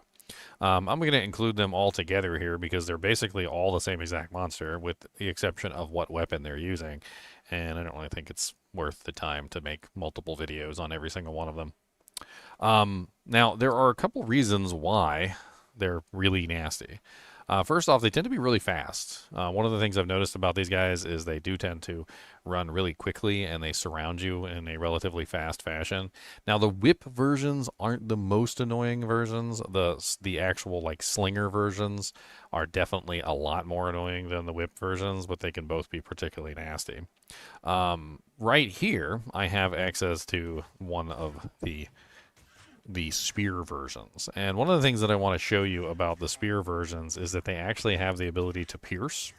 So if you watch closely, you'll clearly see that he throws the javelin through my mercenary and hits me.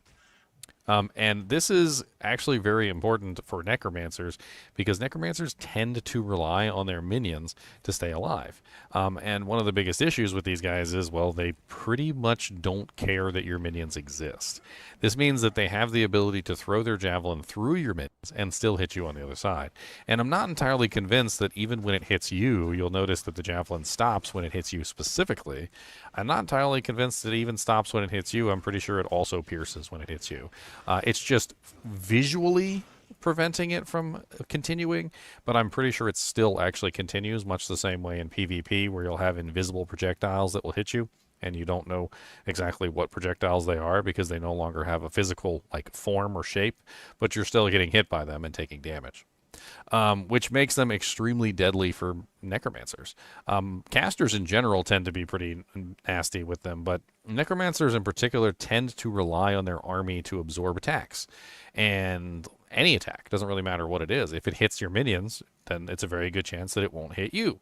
But the thing about the spear cats is their spears go straight through your minions, which means that all of that beautiful meat shield that you have accumulated, your like 17 or 18 skeletons, your skeleton mages, your maybe like 100 revives if you've got like that many points in your revive skill. Doesn't matter how big or how wide or how vast your army is, the slingers will just pierce right through them and basically kill everyone, which is really annoying.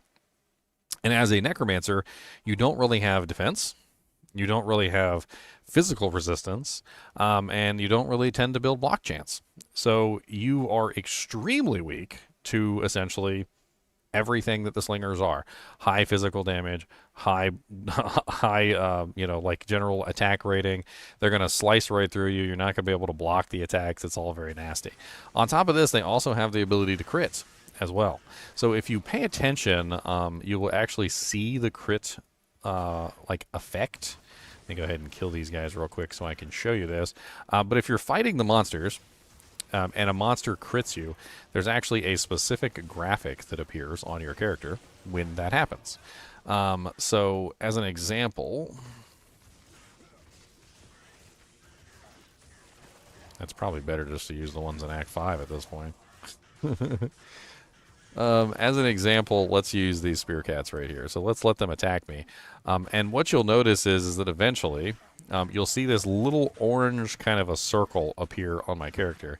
And this means that they were able to obtain a crit. It doesn't happen every single time, so you're not going to have the crit occur every single time they attack you. But when it does happen, it's going to double the physical damage that they deal to you, which is, of course, not going to be pleasant for especially necromancers, who are extremely weak to that particular variety of damage. And, of course, these guys may have a lower crit percentage than the ones in Act 5 Hell. It's not necessarily data that I actually have available to me on their actual percentages. And, of course, they do have to actually hit me. There you go. We just saw one right there. That was definitely one of the crit notifiers. If you've never actually seen the crit notifier showing that you've obtained a crit, it's not exactly a very long or very, like, dramatic graphic. It's just a very simple graphic of, like, a orange circle that sort of explodes outward, kind of like a little miniature sun exploding. And once you see it for the first time, you'll notice it basically every time. But I'm sure I could pull up a graphic for you.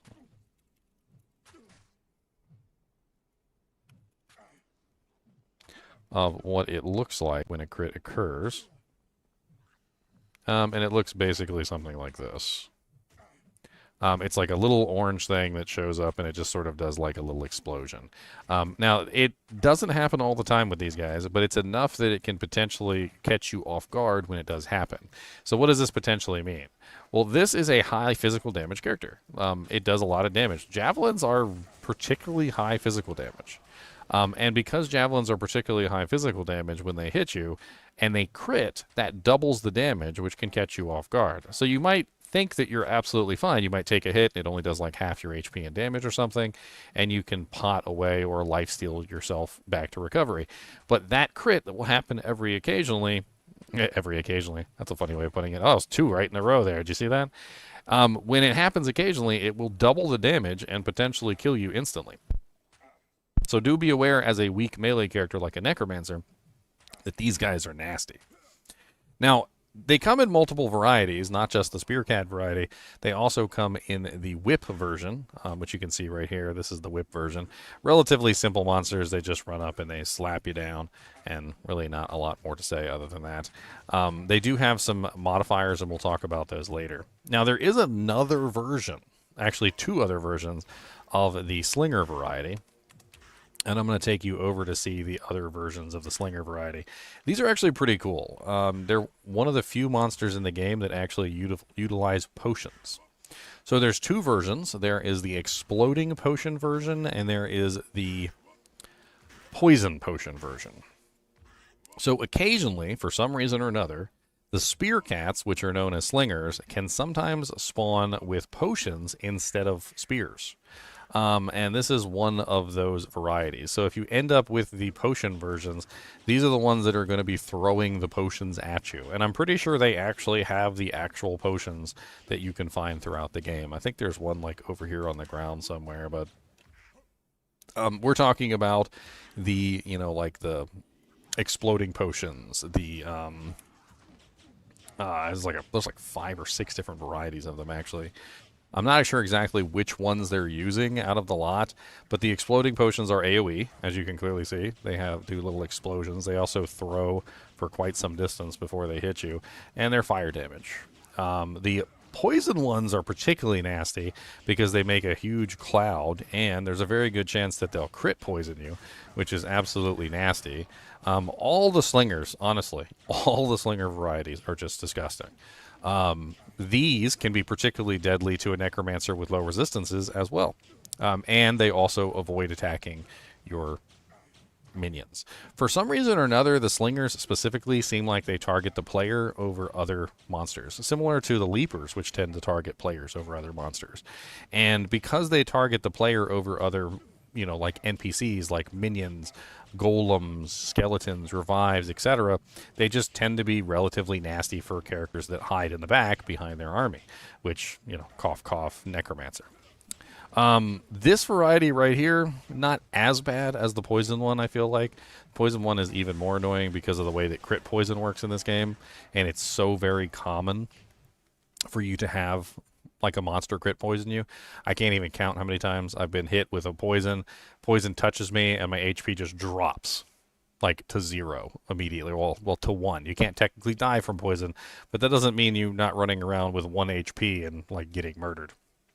Now, to make things more complicated, slingers and saber cats both have different variations that include other elements. So not only do they do high physical damage, but night tigers and hellcats, which are the whip versions, can do cold damage in Nightmare in Hell, and the hellcats can do fire damage in Nightmare in Hell, which means that not only do they do physical damage, but they also do another element type. The slingers also have the same thing. So the slingers and the spear cats have chances to do cold damage in Nightmare in Hell, which means that they're doing high physical damage and high cold damage. And the hell slingers have a chance to do fire damage in Nightmare in Hell, which can further compound things, because even if your necromancer has, say, decent amount of physical resistance, they're still going to be hitting you with a high amount of elemental damage as well, which can also be nasty. And I'm pretty sure that the poison potions and the fire potions, for some reason, also include this damage. So if they're throwing the fire potions at you, the fire potions can indeed slow you with the cold damage, which I believe I've actually had this happen before, where literally you're running along in an area as a melee character trying to fight these things, and they are freezing you all the time, or chilling you essentially with the cold damage from their potions, and there's absolutely no way for you to get away from it because the explosions are AoE and you can't even dodge the attacks. So you just end up permanently chilled essentially the entire time while you're fighting these guys, unless you can get cannot be frozen, which is really annoying. Their resistances and their HP all seem to be about the same. The saber cats, the whip version, do have a slightly higher HP than the slinger versions, but not by much. They're both around 2,000 to 5,000 HP, with the slingers being slightly lower, and that puts them on the rather low side. In comparison to one of the weaker monsters in the game, for instance, the Fallen, which are like literally one of the weakest monsters in the game, they have 1,000 to 3,273 HP, and the slingers are within that range, if not a little bit higher, but it generally means that they're pretty easy to kill. They're just really nasty in terms of their speed and their overall offensive prowess. The whip versions do have 15% damage resistance, and the slinger versions have 10. They're very close together, actually. They both have no magic resistance. They both tend to have very low fire resistance, except for in Hell difficulty, where the saber cats are immune to fire. And the slingers tend to have really low fire resistance, except for the hell slingers, which are immune to fire. Most of the resistances tend to be relatively low, and even in Hell difficulty, they all have only 25%.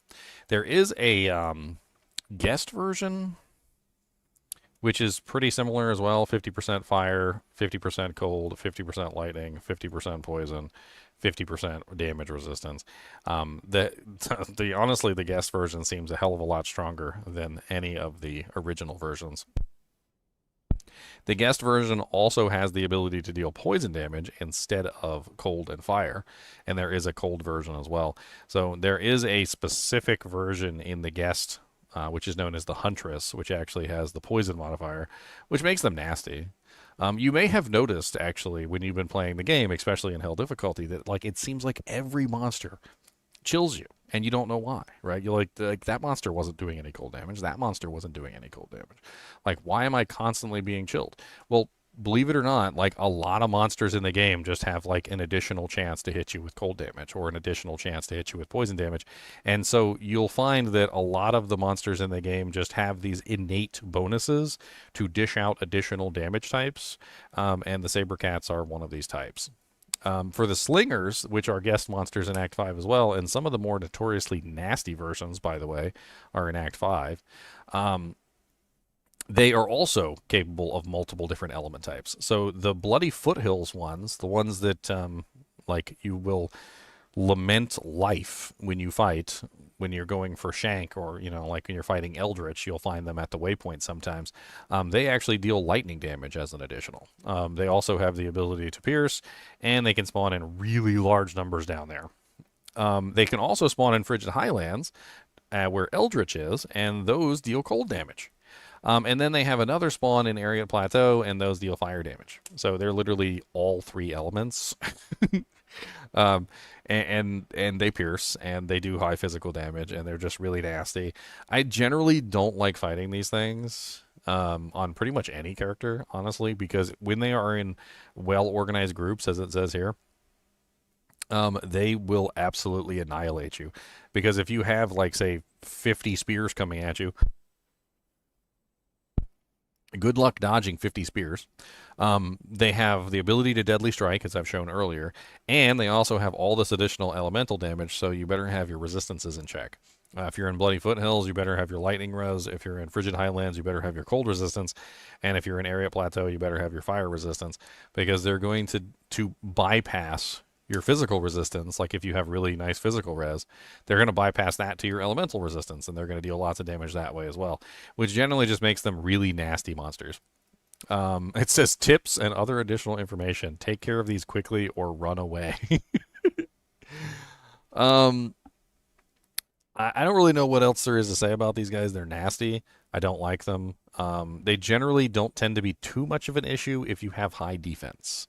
Another interesting thing about these is because almost every single one of these variants has additional damage of cold or fire or lightning or poison of some type.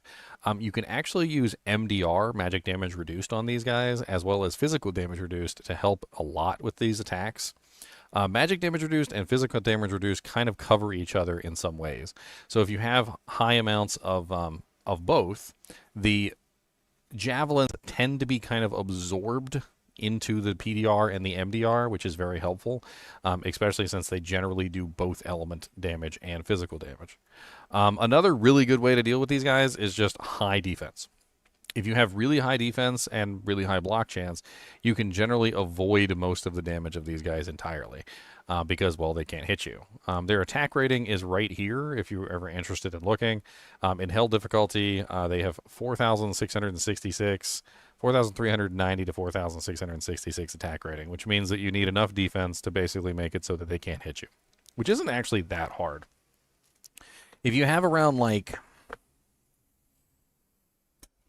8,000 plus, 8,000 plus defense would be enough to put you in a range where they're not going to hit you every single time.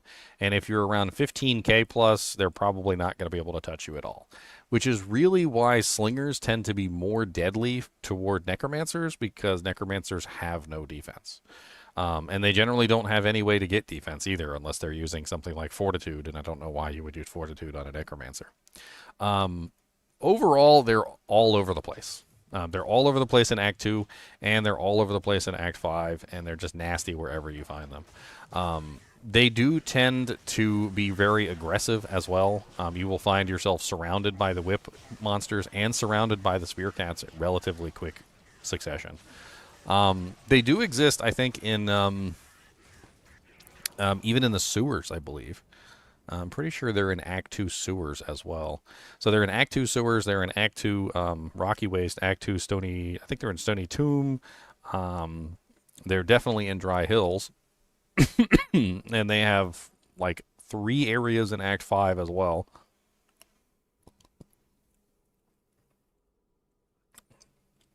The whip versions, I think, are probably the easiest to kill. They do tend to be nasty, but they are relatively easy to kill. The spear cat ones, though, dear Lord Jesus, the spear cat ones can be extremely difficult to kill if you don't have the defensive capability to essentially take the spears directly to your face. That's really the only way that I can explain it, is that usually when you're fighting the spear cat versions, you're going to get hit. And if you can't take the spears directly to your face, you're probably going to die. Either that or learn how to dance. The only problem with that is that their spears are not always visible. And I think that's one of the biggest issues, is that not only are they kind of hard to see, but they're also sometimes invisible depending on whether or not they hit a target, which causes them to cease to be visible. So in the case when they hit me, as an example, you see like a spear hit me, right? The spear disappears when it hits me. But that doesn't mean that the spear is gone. And so technically the spear is still traveling, which means that you could potentially be hit by an invisible spear, which means that dancing isn't always a good option to avoid the spears, because some of the spears are not visible in the first place to actually be able to dodge. So you're going to be hit by things that you cannot see.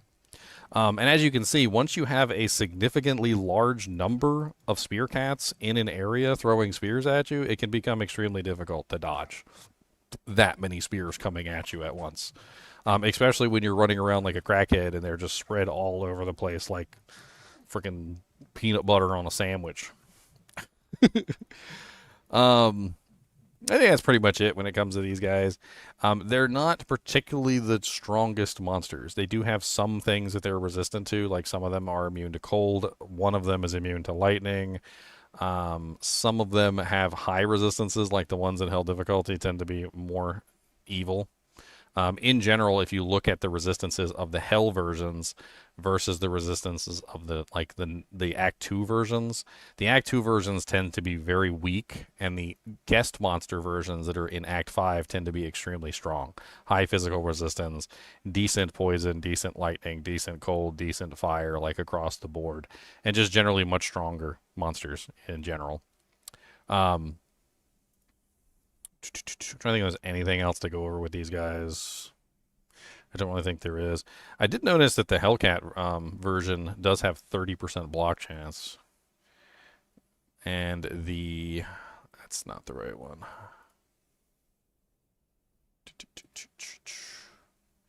Yeah, that's the highest block chance out of all of them, apparently, is the Hellcat. Because even the guest versions that are in hell difficulty only have 19% block chance, and most of the Act 2 versions have 15 to 25, and the Night Tiger and the Hellcat seem to have the highest block chance out of all of them, which could make them a little bit more tanky versus melees, but not much. Physical damage resistance. It's crazy though, because like the Act 2 versions have 15% physical damage resistance, and the guest versions have 50% physical resistance, and the slingers have 25% physical resistance. They definitely beefed them up for hell difficulty. I mean, just looking at their stats across the board, like the hell versions are just incredibly tankier. The only like tiny thing that I'm noticing here about the hell versions versus the others is it does seem like the slingers in Act 2 have higher attack rating than the slingers in hell. For some reason, they brought the attack rating down. I guess they thought they were hitting too often. I don't know. As always, be sure to hit that like button and subscribe button if you enjoy the content. If you like these deep dives on the monster families. This is my full-time job, so I appreciate any support you're willing to give. And as always, keep watching.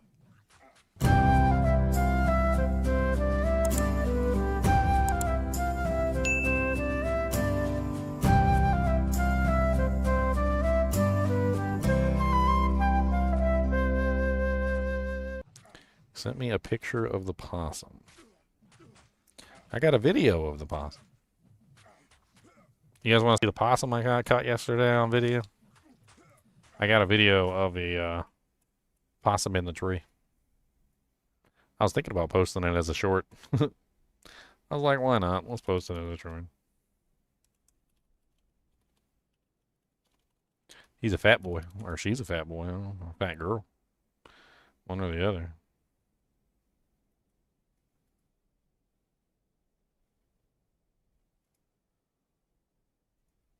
Possum in the tree, possum in the tree, look at this possum, possum in the tree, possum in the tree, look at this possum, possum.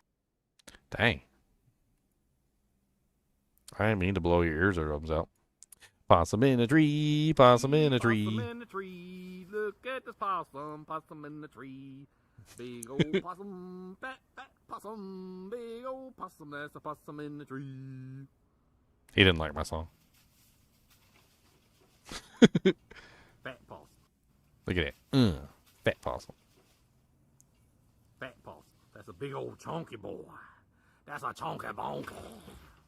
That's a chunky bonky boy. Possum in the tree. Okay. Possum. I'm stupid.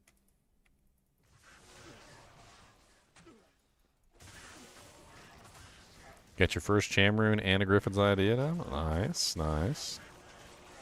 Nice. Alright, so what monster are we moving on to next? I don't even know. Shka-ding, shka-ding.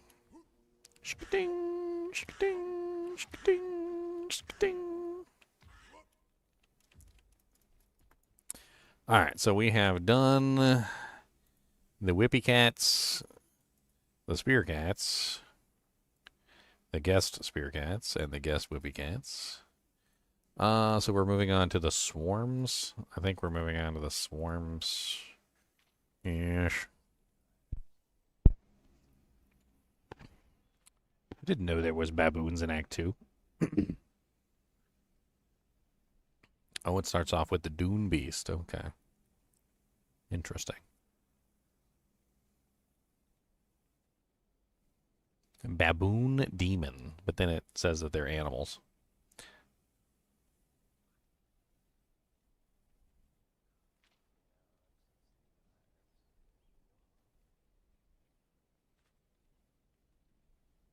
Fish and Blood Gaming got a Shaco. Oh, you got the really ugly Shaco hat. Oh, okay.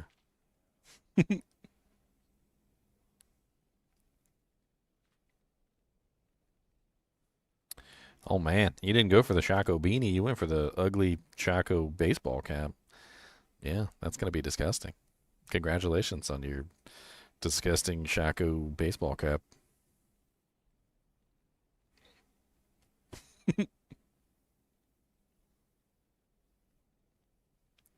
Disgusting Shaco baseball cap. I don't really know what to say about these guys. I always found these guys super annoying, and there's so many different variations of them. Like, there's variations that are immune to lightning. There's variations that are immune to physical as well. The physical variation ones are just, yeah, they're poopy. I don't know about them. I guess I can, like, see. What are they called again? Baboon demons? Baboon demons. Okay, let's put the baboon demons together.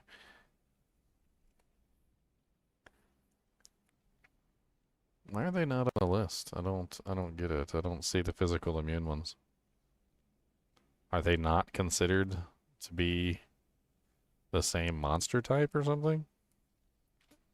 Because I know my knowledge of the game, and I 100% know that there are physical immune versions of those monsters. They generally spawn in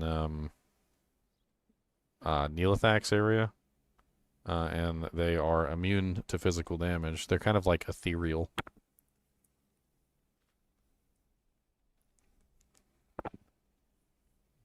See, now I'm curious. Like, are they some sort of like subspecies of those particular types or something? Because they're not listed with the regular ones, and I don't see them. I don't. Death Maulers are no, definitely not those. What's up, Nomac? How's it going?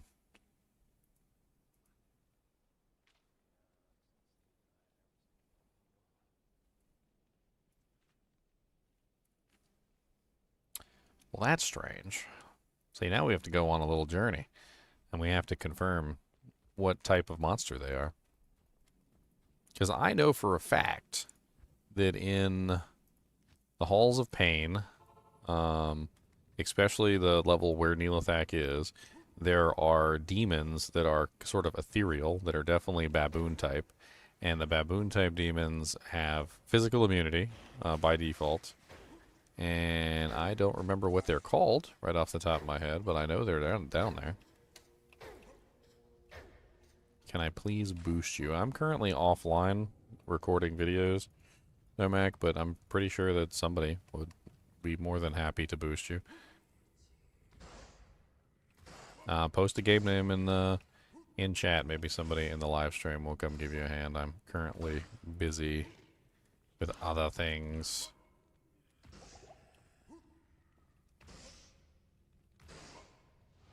I don't particularly do well boosting anyway.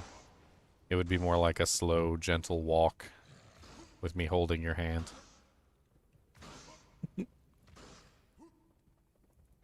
I was pretty sure there was an elite, like, at the end of one of these tunnels, too, but...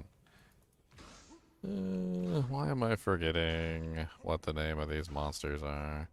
I don't think they're in this one. I think we're going to have to go to the next game. Reroll the monster types.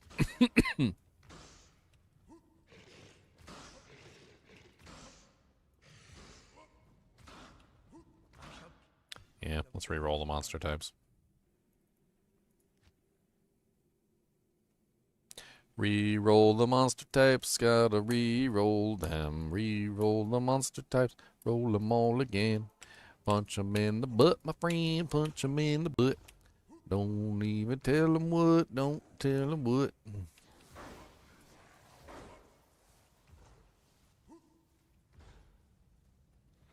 Okay, we got Night Lords. I think they can spawn in this level too. I just don't remember. I know for a fact they can spawn in this level. I'll just have to look for them and see. There they are. They're called the Night Marauders. See, I knew I wasn't insane in the membrane. Insane in the membrane. Insane in the brain. Insane in the membrane. Insane in the brain. Are these on the list? Night Marauders? Is that on the list for these guys?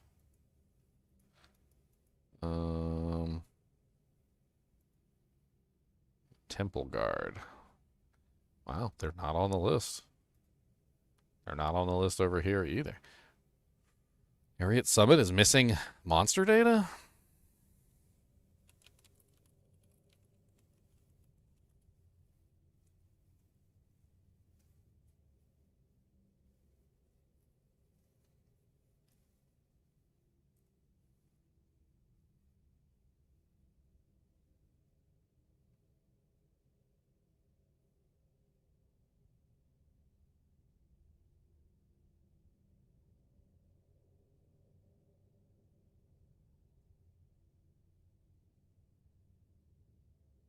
Interesting indeed. Trying to see if I can find any information on this particular variant specifically.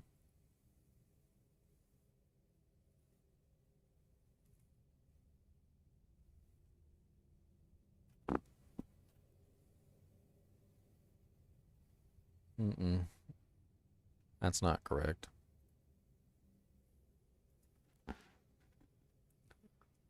Well, that's something for sure. Wonder why they're just not listed here at all. I mean, are they like a completely different like sub-archetype or something, or like maybe they got separated out into a different faction?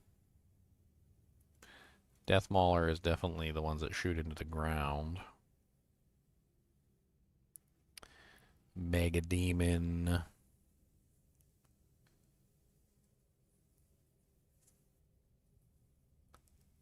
Yeah, I mean, I don't see them on the guest list at all, really, except for the Baboon Demon here. So it's definitely just missing information. Interestingly enough, they're immune to both physical and poison. And they also have their own specific coloring, too. You can clearly see that they're invisible as well, which is something that the other ones don't have. Huh. Very interesting indeed.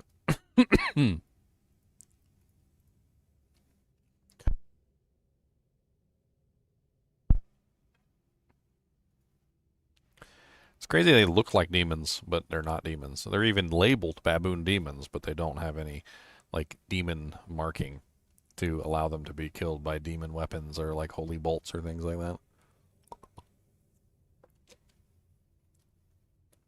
I've also noticed that these guys tend to run away when they're injured. I can't remember right off the top of my head, but yeah, you see that one ran away when he became injured. Yeah, they tend to run away when injured. I remember that. All right, let's do the Marauder. The Baboon demons is what they're called. The demons of the Baboon. The Baboonly demons. I used to call them gorilla demons for the longest time. I guess I wasn't far off. They look more like gorillas than baboons, but I mean, you know, whatever. Who's counting? 3, 2, 1, let's jam.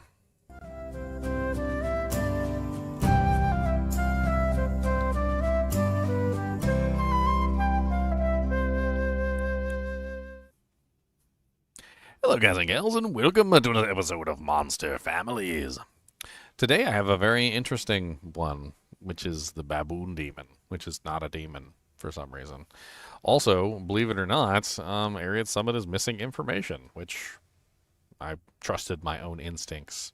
So the Baboon Demon appears in various places. It actually first appears in Act 2, believe it or not, with the Dune Beast, and then several of the versions are located in the Act 3 area. There is also a version of the one called the Temple Guard, which appears in Act 5, and there's another version which is missing from the Act 5 monster guest list, and that is this one here, which is called the Night Marauder. The Night Marauder is actually quite unique because the Night Marauder is half invisible. It's kind of ethereal. They're also immune to poison and physical, as opposed to a lot of the other baboon monsters that are not immune to those elements. Another very specific characteristic of these guys is that they tend to run away when they are hurt.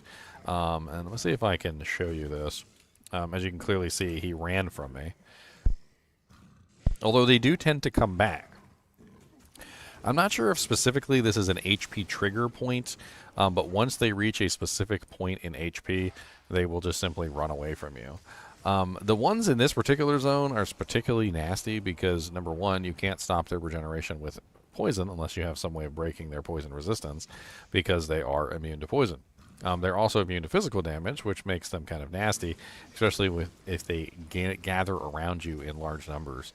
I am also fairly certain that they have some sort of elemental affinity as well because they tend to bypass large amounts of physical resistance as well. Their bodies are even ethereal, even upon death, which is really quite interesting. Now, for the longest time, I thought they were gorillas. But they are not gorillas. They are baboons. I don't know why they're called baboon demons. They don't really look like baboon demons, in my opinion. In fact, you know what they kind of look like to me? And this is just my personal opinion, but like I don't know if you guys ever watched Spawn. And you saw like the demon from Spawn. Always kind of reminded me of the demon from Spawn, the Violator demon. A little bit. Maybe the arm's not so spindly as the original versions, but kind of has like that Violator demon kind of a thing going on. Even down to the glowing eyes, although they're spaced a little bit differently. On the Baboon demon, they're on the sides, and on Violator, they're on the front, but like very similar to the Violator demon from Spawn. I wonder if there's some sort of like correlation there, maybe when they designed these baboon demons, which are not demons, they're animals. Yep, go figure.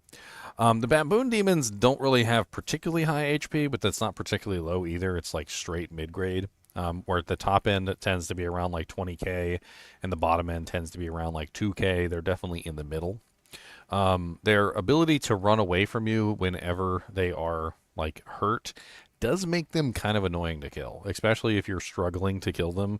So when they hit low HP numbers, they will just simply run away, and they come in large enough packs that like this can potentially make a rotating scenario where they're constantly moving away from you and coming back, which can cause problems in killing them. They're not particularly my favorite monsters to fight. They generally tend to be really annoying to battle. On top of this, their mid-grade HP does make them a little bit harder to kill than some weaker monsters within the game. I mean, there's plenty of monsters that have way less HP than them, but there's also plenty of monsters that have way more HP than the baboons.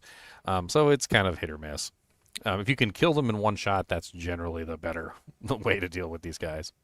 Their resistance to physical damage does tend to be particularly high, between 33 and 50%, and the guest version is at 33%. I'm not 100% sure what the resistance of the one that's missing is, but I would assume 100% or higher since they're immune. But it could potentially be even like 110 or 120%. You never know. They have no magic resistance. They have no fire resistance. They do have some cold resistance in hell difficulty, but none in any of the other difficulties, and only 50% cold. They generally tend to be immune to lightning for whatever reason, so 100 to 110% lightning resistance, and they generally have a small amount of poison res, except for the one that I showed you that's immune to poison for some reason. In the guest version, the Temple Guard, the one that we do have the data on, you can see no poison resistance, immune to lightning, a little bit of cold, a little bit of DR, 33%, no magic, no fire. It's just this one that stands out that has two immunities. This one in particular with the two immunities is definitely an odd one, and I'm actually kind of curious why it's not on the list for Area Summit. I tried to look in different various places. I was thinking maybe they got categorized somewhere else, or maybe they were classified as like a special monster or something, but they just don't have a classification. I can't seem to find them anywhere. There is a Marauder, but the Marauder is actually a different demon. It's the Sand Raider type. It's the one that has the multiple arms, and so that doesn't give us any information. I'm not exactly sure like what these guys are or why they're so special to be excluded from the Area Summit page, but you can clearly see they're immune to physical, they're immune to poison, and they have an ethereal kind of like, you know, visual on them. They also have red combined together with like a green spots on them, which is kind of unique. Most of the baboons don't really have that coloring either, so definitely an interesting version of the archetype. They do have 24% chance to block in hell, and they also have up to 24% chance to block in normal difficulty, or rather in the original versions before the guest monster versions, although as low as 18%. Overall, just like annoying monsters to fight because of their ability to run away from you. They're very fast too, I've noticed, and they tend to chase you down much more aggressively than other monsters. So not only do they have the ability to chase you down quickly, but when hurt, they have the ability to run away quickly as well, which is annoying. You'll generally see these the most in Act 3, though. Although there are some variants, like the Dune Beast, that show up in Act 2, and there are some variants, like the Temple Guard and the Night Marauder, which show up in Act 5, they're really mostly prevalent in the cities, and in the jungle area of Act 3 is where you're going to see them the most. And it's honestly where they're the most annoying, too, because they combine that together with the other running away monsters that are also present in Act 3, which is the Zakarum. The Zakarum tend to be also really annoying for that exact same reason, because they also run away once you've killed Travancore Council. So imagine you're in an area that is fulfilled with baboon demons and Zakarum, and everything is running away from you constantly. It is not fun. It is really annoying, actually. And most of the time you can't kill anything, because every time you get close to killing anything, they run away from you, and then you try to hunt things down, and the rest of them follow you, and then you turn around to fight them, and then they run away, and it's just a really annoying situation all around. If you can one-shot them and kill them before they run away, then so be it. But because they are animal types, that generally tends to remove a lot of damage bonuses, like undead bonuses or demon bonuses. Holy Bolt is completely ineffective. Sanctuary is not effective. Like Laying of Hands is not effective, and so forth and so on. So they tend to be a little bit more difficult to kill because they're animal types. I don't like them. I freeze them. I kill them, I shatter them, like it doesn't really matter. Like I do everything in my power to stop them from running away, stun them, freeze them, chill them, wholly freeze them, whatever you got to do. Lock them in a hit recovery loop, stop them from running away from you, and they're much easier to kill. If you can't stop them from running away from you, they're just annoying. And like they're not difficult by any means, but they're annoying. They do tend to have really high damage, though. I've noticed. I've actually been hit by these guys before, especially with like extra strong, like fanaticized or extra strong might, especially with amplified damage mixed in. They can slap pretty hard. So sometimes if you're not on a character that has particularly high block chance or defense, it might not be a good idea to get swarmed by these guys, and they swarm pretty fast, especially when they have extra fast, at which point good luck running away from them because they're already really fast, and once they get the extra fast modifier, they will chase you down across the entire map, even if you're teleporting. They're just dumb, stupid, quick. Sometimes you have to deal with them in those situations. Like you actually need to stop and just take them out because otherwise they'll follow you across the entire lower Kurast while you're trying to like get super chests or whatever, which is poopy. There's really not a lot more to talk about with these guys though. I mean, they're annoying. I don't really like to fight them. They're easy to kill if you're on certain characters, and they're ridiculously hard to kill if you're on other characters. I think melee characters tend to have an easier time with them just simply because they can block and dodge most of the attacks with defense. Whereas casters tend to have a little bit less fun with these guys because they deal really good physical damage and they like to swarm. So if you're not careful and you end up getting swarmed by them, it can cause you problems. Other than that, I mean, that's pretty much it. As always, I do appreciate you guys and gals joining me. Be sure to hit that like button and subscribe button if you are enjoying the content. And as always, keep watching.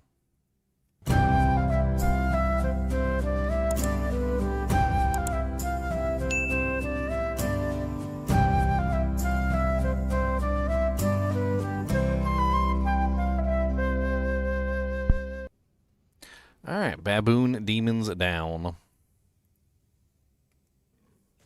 Baboon demons down. Let's get the baboon demons out of here. Ah, the swarms. I like these monsters. They're interesting.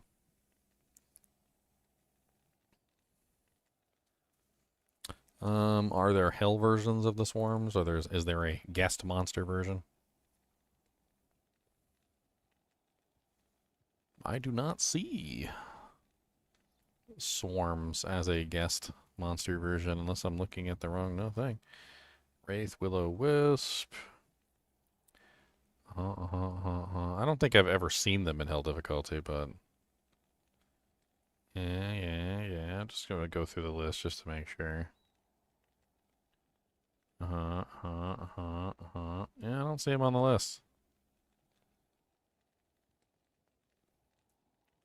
I mean, I know for a fact that they appear in Act 2, because you can find them in the desert. You can also find them inside of the maggot layer. They also appear in Act 3, because they're in the city when you go into the city. I don't remember if they are anywhere else, actually. I'm trying to think right off the top of my head, but I think it's pretty much just Act 2 and Act 3. Because they're not in Act 4, and it doesn't look like they're in Act 5 either. I don't think they're in Act 1 at all. I think they're strictly Act 2, Act 3 monsters. I'm gonna go take a pee real quick. I'll be right back.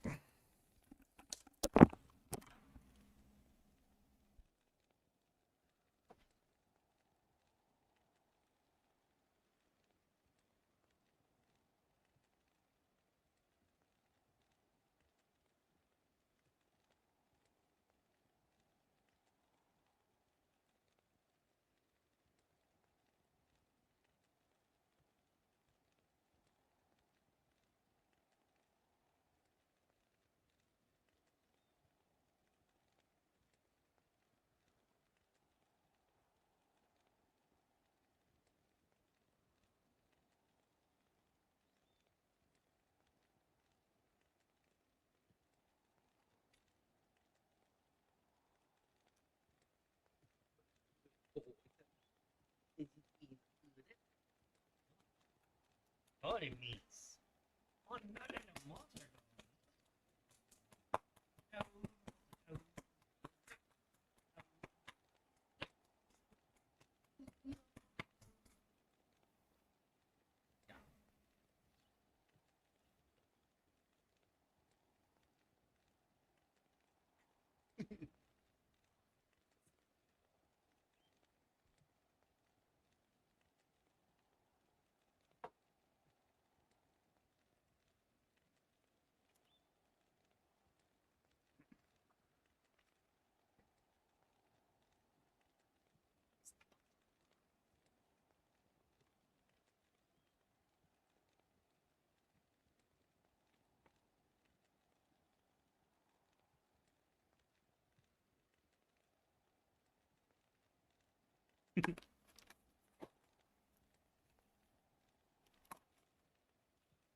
All right, Cody, would you like to have access to the first chickarone? Would you like the first chickarone? You want this? You want this chickarone? You want this chickarone? There you go. You got the first chickarone. Congratulations.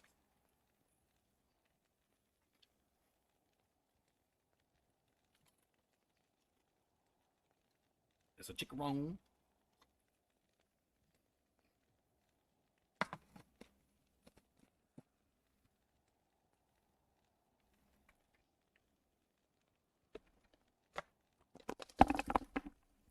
All right, we need to go find some bugs. We need to go find some bugs.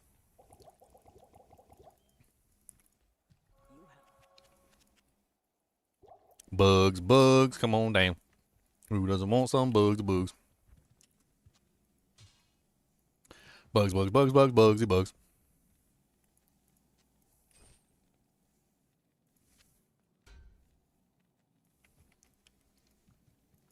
Bugs, bugs, bugs, bugs, bugs, bugs. Let's try and find the ones in the city. The city ones are cool. We got leapers that are disgusting. Nobody likes those.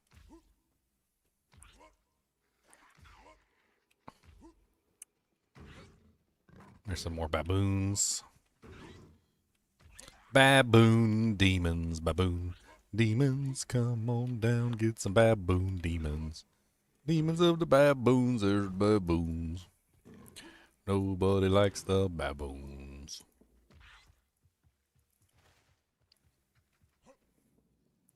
Alright, let's try Karas Bazaar. They're usually more in the city areas than they are in the like the jungly parts of the city. Vulture demons. This looks like a no-go. We might have to respawn.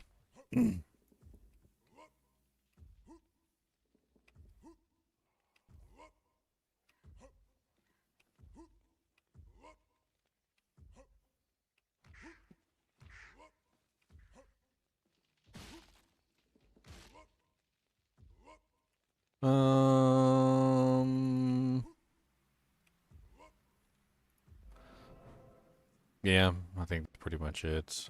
Let's save and exit and try again.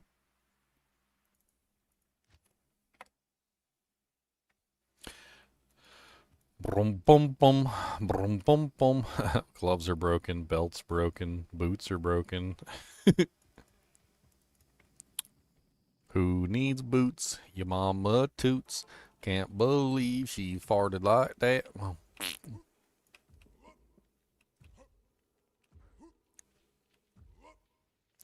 your mama farted so loud. Okay? So loud. That your dead grandma heard it. Okay? She came back and she slapped your mama in the back of the head. She said, I taught you better than that. That's what she said. I can't believe you would let out a toot so disgraceful. Disgraceful.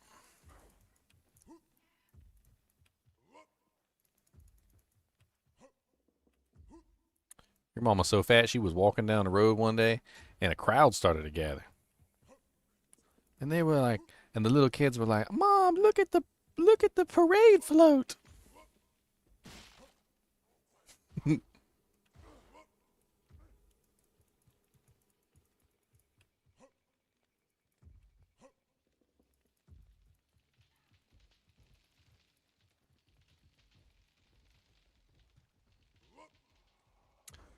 Boom, boom, boom, boom, boom, boom. Still don't got no itchies in the palm. I need some itchies. I need some scratchies. It's the Itchy and Scratchy Show. Come on, where's the locusts at? Where's the itchies? Where's the itchy witchies? Itchy witchy was a snitchy. Itchy witchy got some stitchies. I think I can safely say that there are no itchies in this zone. Moving on. Let's try again. Boom, boom, boom, boom, boom, boom, boom, boom, boom, boom, boom. All right, lower crust. We've got count the monster types. Baboon. Only seeing baboon so far. There's 2 other monster types that appear in each zone. So there's always 3 monster types, for those of you guys who don't know. There's leapers. And it's always 3 types. So once you identify the 3 types, that's it. You don't have to like think about it anymore from that point. So there's, right now we've got baboons and leapers. Now this does not include, by the way, special monsters. So special monsters that exist in that zone 100% of the time are immune. So there's the hell buzzard. We just did a video on the hell buzzard. So the 3 types in this zone are leapers, baboons, and hell buzzards. So no go. So let's try Kuras Bazaar. And so we've got Zacharum. We've got Thrashers. So there's only 1 other type left.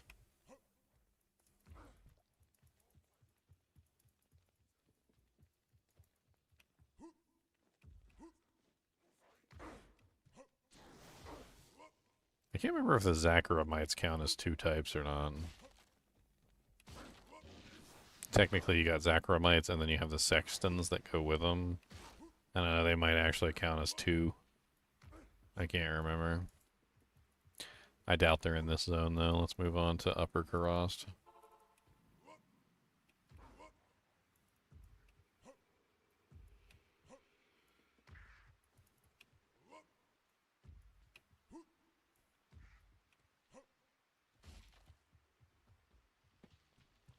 Okay, 2 types. We got vultures and we got thrashers. So that's 2 out of 3. I'm not seeing... Oh, there we go. We got Zacharumites. Alright, so restart.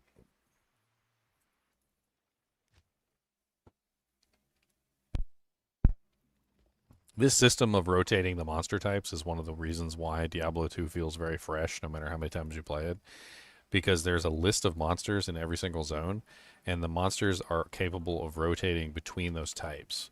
So every single time you go into a zone, there's always 3 different types, and it rotates between those 3 different types, right? But there's a list of monsters that are capable of spawning in that zone, which is usually like 9 or 10 or 12 different types of monsters. So as you go into a zone, like you go into Lower Kurast, you might see, one time you might see hell buzzards, and the next time you might see thrashers, and the next time you might see Zacharumites, and so forth and so on. And so every time you go to a zone, you get different monster types. And this allows the zones to stay pretty fresh, honestly, like as you go through them, because you just constantly rotate different variations. Some of the variations can be really nasty. Like, for instance, if you're really unlucky, you could end up with, in Act 5, let's say you go into Worldstone Keep, you can end up with dolls, which is, obviously not a very fun monster type because they explode and they kill you. You can end up with glooms, and you could also end up with Horadrim that have the ability to resurrect the dolls and the glooms, which is a really nasty combination because no matter how many times you kill the dolls and glooms, the Horadrim can literally resurrect them and bring them back to life so that they're double, triple, quadruple as annoying as they normally are. And it's this rotation of like monster types which can dynamically change essentially how a zone feels. Like one time you might go into a zone and the monster types are relatively benign and it feels like you're having an easy time killing them, and then the next time you go to the same zone, like you're like, oh my god, why is everything here trying to murder me with like malicious, like Michael Myers type intent? Like they're stalking me down and trying to eat my very soul. And it's really just because every single time you go into a zone, you're going to get different variations of the monsters that go into that zone. And some of them are just way nastier than others. Um, like, for instance, earlier I was talking about the baboon monster and how the baboon monster tends to run away from you. Well, the Zacharamites tend to run away from you too. So if you roll baboons and Zacharamites, well, you end up with two monster types that are constantly running away from you. There's also a third monster type that can make it even more annoying, which is the leapers. So you can potentially have a zone that rolls baboons, Zacharamites, and leapers, and it is the most annoying thing you will ever encounter in this game because the baboons will run away from you whenever they get on low health. The leapers will run away from you and also get knocked back every time you hit them, and the Zacharamites will come and smack you when you're not paying attention, and then will run away from you whenever you go to attack them. So you end up with a zone that literally just has all the monsters are either running away or getting knocked away from you, and you're just trying to your best to like kill these monsters, and they do everything in their power to prevent you from killing them because they're constantly running away, getting knocked back, like fleeing at low health and so forth and so on, but they always come back to smack you in the back of the head while you're not paying attention. It's it's really annoying. Let's just say that much. It is really annoying. Okay, so we got two monster types already, so scavengers, and we also got the thrashers. I might have to refresh the difficulty on this one because it seems like I'm not getting the monster types I need. In fact, I'm just going to go ahead and dip on this one because I don't see any of the bugs. Let's move on to the next type. Alright, so we've got the Faithful, and there we go. We finally got them. Okay, so there's the Hell Swarms. We don't want to kill any of these guys, so we need them for the video. Yes, Cody? Everybody can see your big snoot sneaking in the camera. What's the matter? Do you want some more porkum twists? You like porkum twists, don't you? That's real good. He said, yeah, I like porkum twists. These real delicious, I know. All right. You would like one of these porkum twists? I spoil you rotten. You know that? Rotten.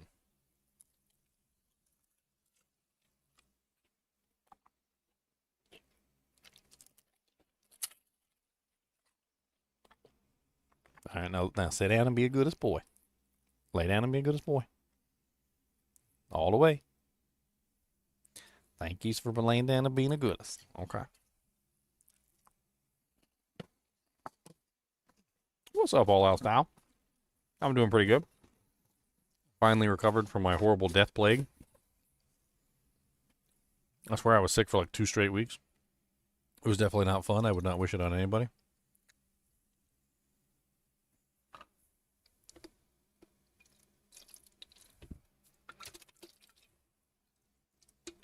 Lost a lot of revenue during that 2 weeks, too. Man, I wasn't getting no content out. I wasn't getting no live streams out. What did I get? I had like a normal flu or like a regular flu. It lasted like a week, it felt like. And then after I was finally over the flu, I got strep. Either that or tonsillitis, one or the other. I don't know. Neither one of them is preferable. Doesn't matter which one it is. They're both horrible. And that lasted for another week. Just when I thought I was getting over it.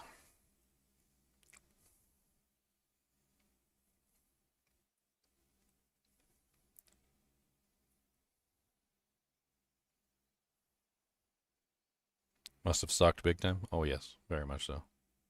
I was dying on here a couple days. I tried to come on and stream when I felt better, and then like freaking I think I made it like a couple hours and I was like dying, and I was like, all right guys, I'm leaving. I was dying. All right, I'm dying. I'm leaving. Bye.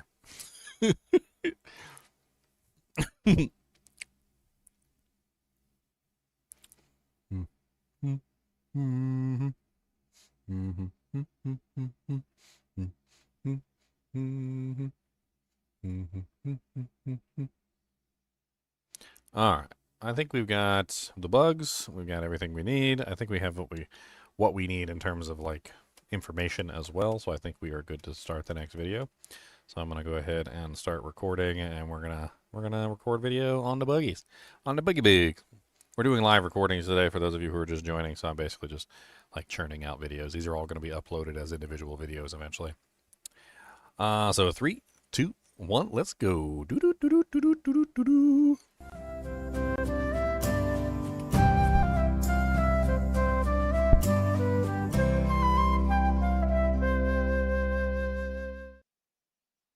Hello, guys and gals, and welcome to another episode of Monster Families.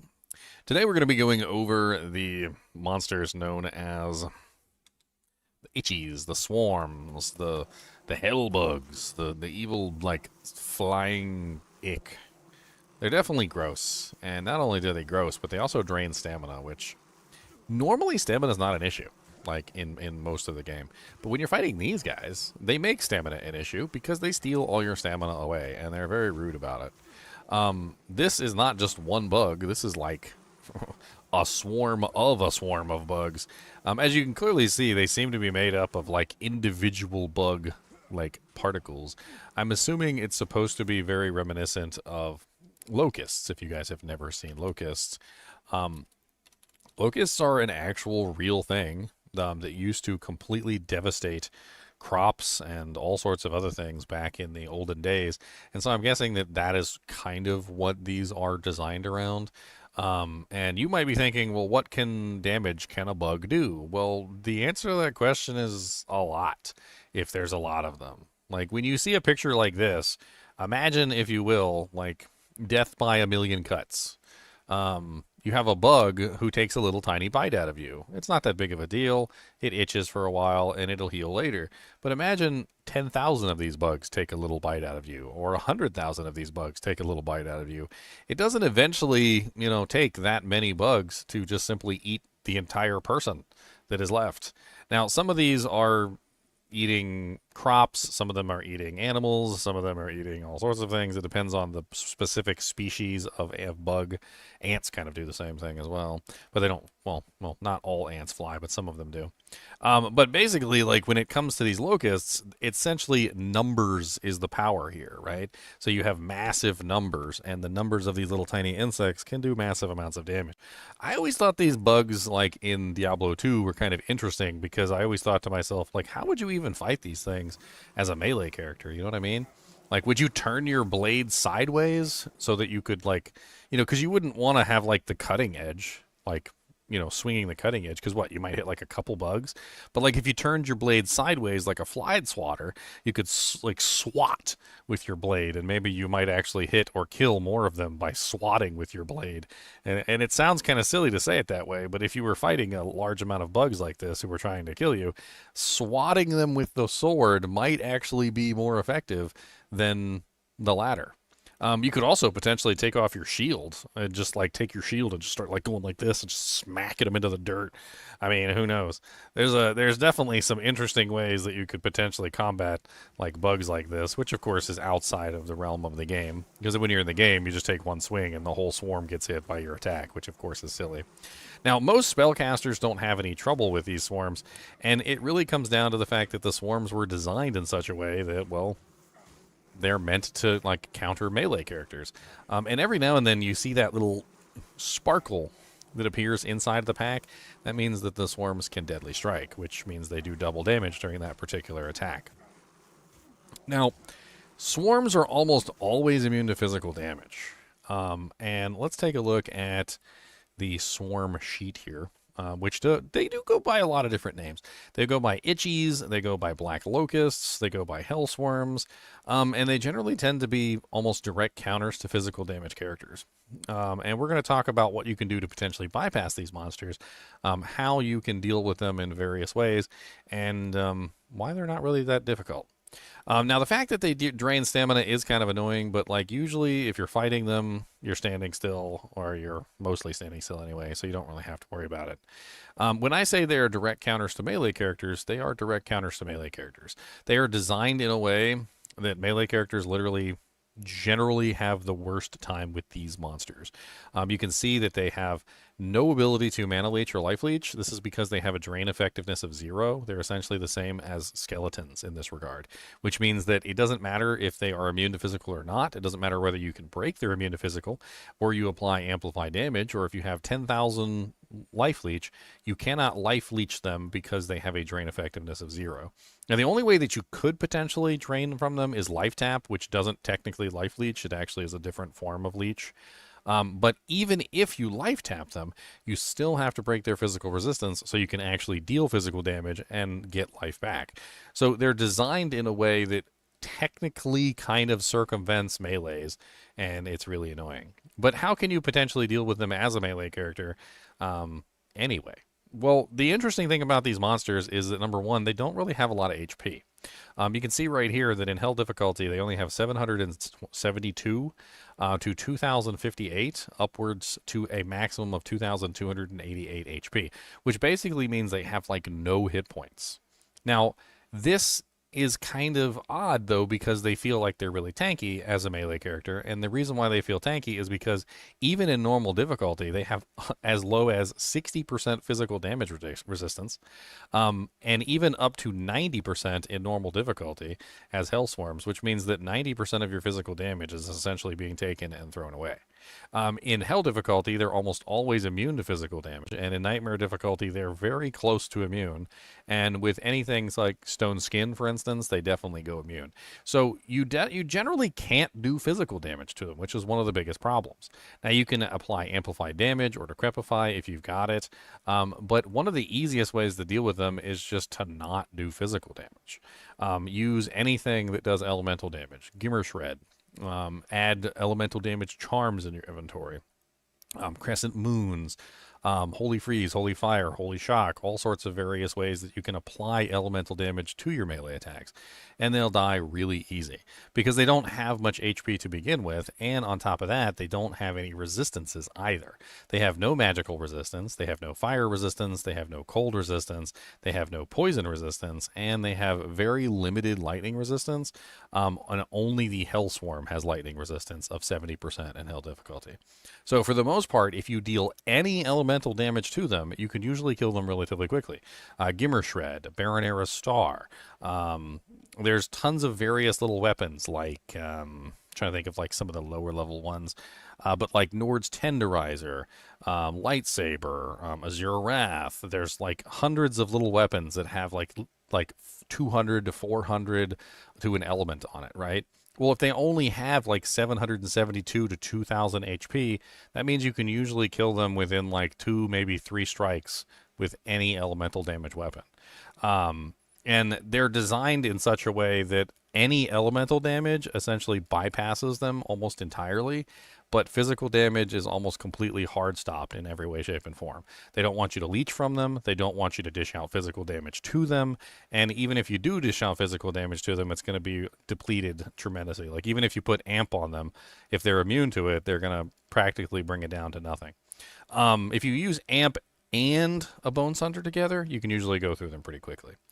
In my case, for instance, my character is a lightning character. So I actually dish out mainly lightning damage through charms and also Crescent Moons. And so if I were to attack these monsters right now that are immune to physical, I can pretty much just annihilate them from existence. And it really just comes down to the fact that I'm dishing out almost no physical damage whatsoever. Now, when they die, they do leave like little weird little bug piles on the ground. The red ones kind of remind me of chiggers. If you don't know if you remember chiggers, I think they have another name, but that's what we used to call them. Chiggers are these like evil little red like ticks, and the red ones kind of look like those. They're like tiny little itty bitty bugs, and they tend to be on bricks and other things, and they're unique in that if you ever get a chigger on you for whatever reason, you will know and you will remember for the rest of your life, because they don't just bite in one place. They tend to like roam around and they bite all over. They literally will just like, they're like, let me go over here, bite. And then they're like, let me go over here, bite. Let me go over here, bite. Let me go over here, bite. And like one chigger can literally bite you like 10, 20, 30 times before you realize he's there. I hate the little things. They're absolutely evil little bastards, and these guys remind me of those. Um, Generally, though, they're not really much of a threat. I think this is also kind of important to talk about with these guys, is that they don't really like pose much of a threat in this game. They tend to stop melee characters because of their immune to physical nature, and in fact, one of the nastier ones is the ones that are in Far Oasis in the maggot layer, because the maggot layer, of course, is a linear straight line progression where you really can't bypass things unless you have like leap or teleport or something. So when you're in Far Oasis and you go down into the maggot layer, a lot of the times the bugs like the itchies and whatnot that you'll encounter in the maggot layer can stop your progress almost entirely. Now, aside from elemental damage, there actually is another way that you can bypass itchies, and it has to do with the open wounds effect. So, open wounds is an interesting mechanic in Diablo 2 because it is not technically physical damage. And because it is not technically physical damage, it will still dish out damage to a target as long as you damage the target first. So, this is the important thing when it comes to open wounds. Open wounds requires that the monster have a wound to take advantage of in some way, shape, or form, which basically means you need to do at least 1 damage to the target, and that's it. Once the target has been hit 1 time for 1 damage, the open wounds effect will actually work on locusts even if they're immune to physical and you don't have any amplify damage or anything on them. Now, it's kind of hard for me to do this because I'm currently murdering them ridiculously easy with these lightning damage charms. Let's actually just drop a bunch of these on the ground real quick. I think I got like... can't even use my weapon if I do that.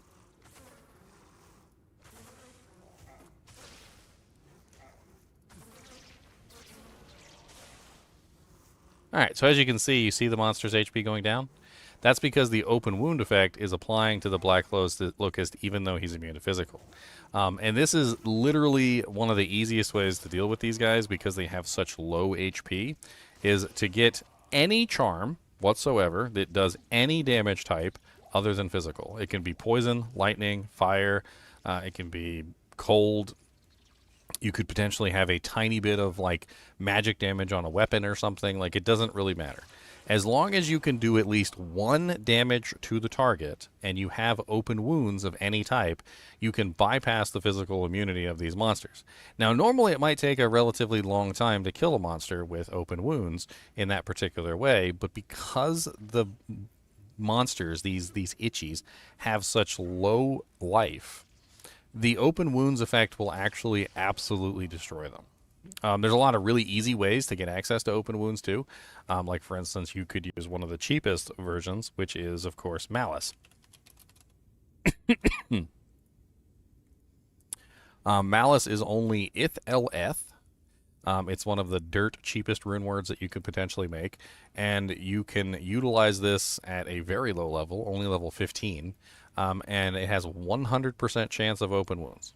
Also includes prevent monster heal too, to keep them from being able to regenerate entirely, which means that if you utilize this to attack one of the physical immune monsters, they will slowly die just simply from the open wounds, as long as you can dish out at least 1 damage to the target to allow the open wounds to work.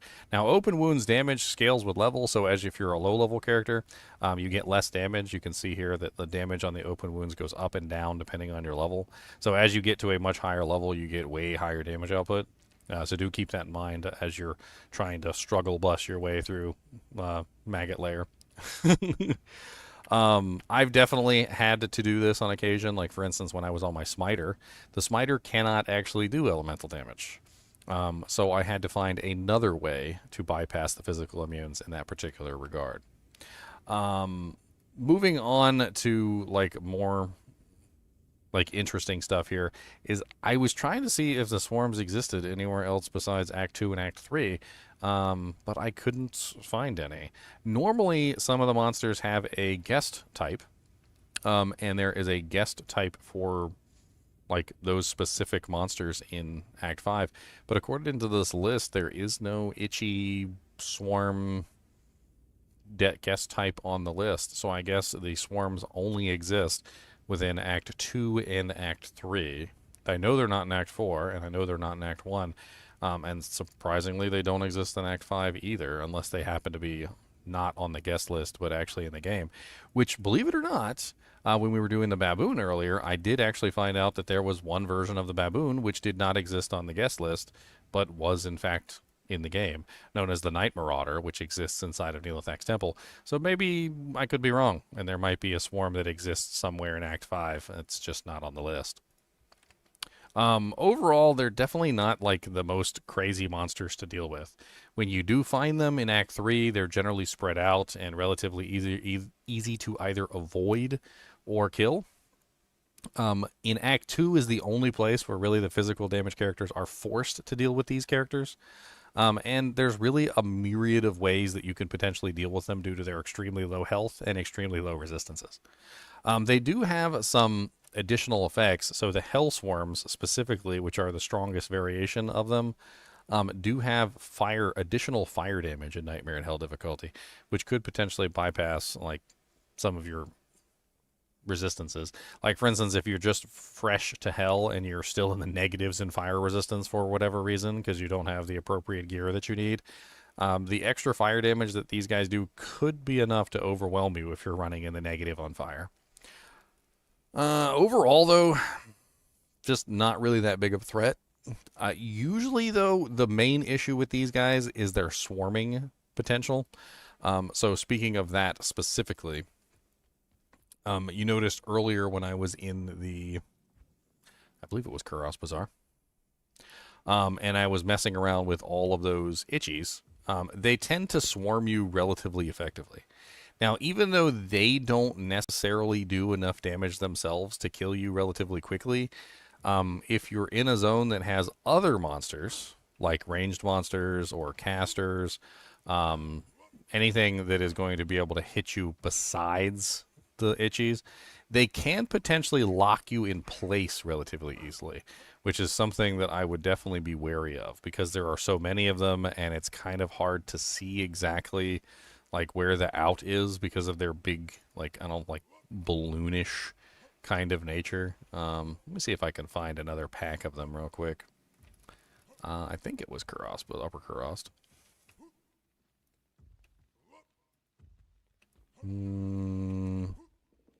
I see nothing. I see nothing.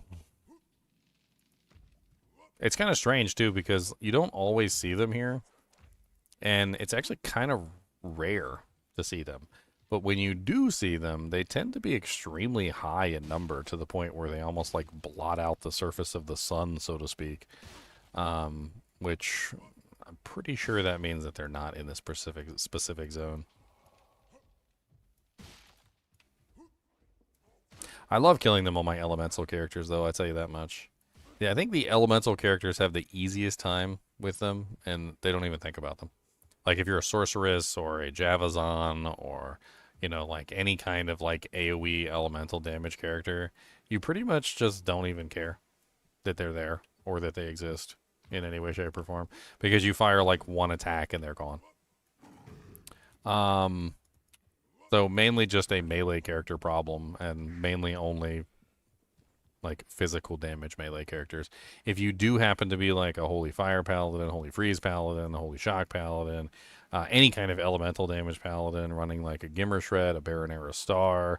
Honestly, there's like 1,000 weapons that have a decent amount of elemental damage on them, like Crescent Moon, for instance, which comes with Static Field, chance to cast Chain Lightning, which can actually kill them, Open Wounds. There's a lot of ways that you can deal with them where even the melees don't really have too much trouble with them. Another interesting thing about these swarms is that they don't drop weapons and they don't drop armor.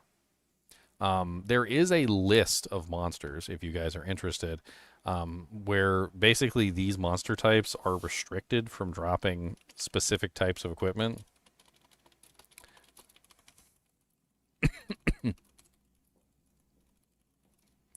And the itchies are actually one of these types. Let me see if I can find the full list. the AI program has, popped up with an answer right off the bat. Talks about ghosts, wraiths, specters. There's actually quite a large number of them. Like the itchies can't drop them, the vultures can't drop weapons and armor, and it's specific to these types of monsters. Usually, this means that they drop more runes, but I've actually kind of like done some research on this, and although ghosts do drop more runes because of this restriction, for some reason swarms don't. Swarms tend to actually have a lower rune drop chance than some of the other monsters for some reason or another. There is a full list of all of the like monster types that have restrictions of weapons and armor, and this is one of them.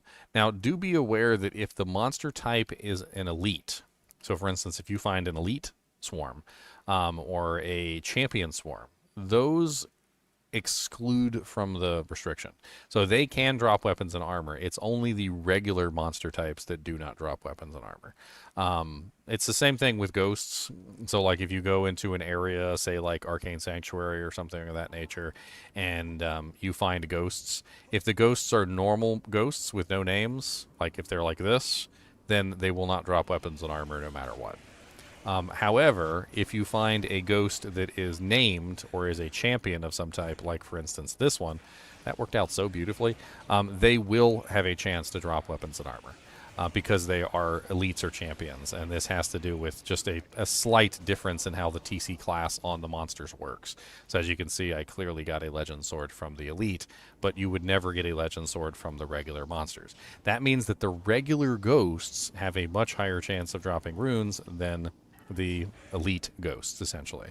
And the same should be true for the swarms, but for some reason is not.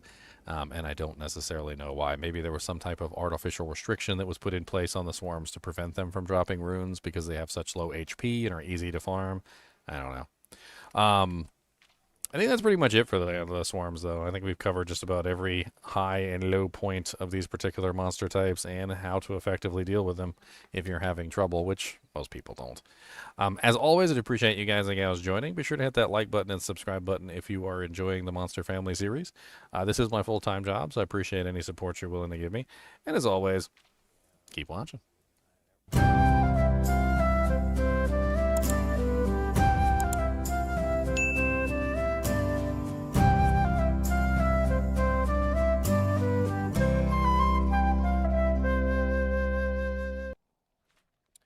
All right, another Monster Family one bites the dust. So how's it going so far, guys? Have you learned anything yet? Have I taught you anything new? I mean, my whole goal in life is to teach you cool stuff about Diablo 2, so hopefully I've taught you something. Hopefully I've taught you something. Otherwise, I have failed. You have failed this community. Sand raiders. It's always such a pain in the butt when you die from an infidel. You have been slain by an infidel. I don't know why these guys are so freaking evil either. Like I don't even know. These guys are nasty, and I've died to them a lot. And I don't know why they kill me a lot, but I've died to them a lot.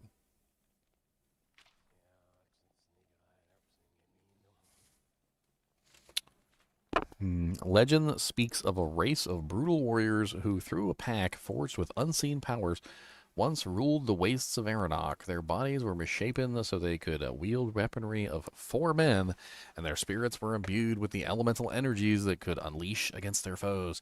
Holding no mercy in their blackened hearts, they swept across the dunes as plague of locusts. Only the power of the Vizieri sent them back from whence they came, but those spells are now weakening. Sand Raiders have a fire hit attack that works similar to enchant. Does that mean that they have higher attack rating? Is that why they're able to frickin' smack us down like frickin' chaff before the wind?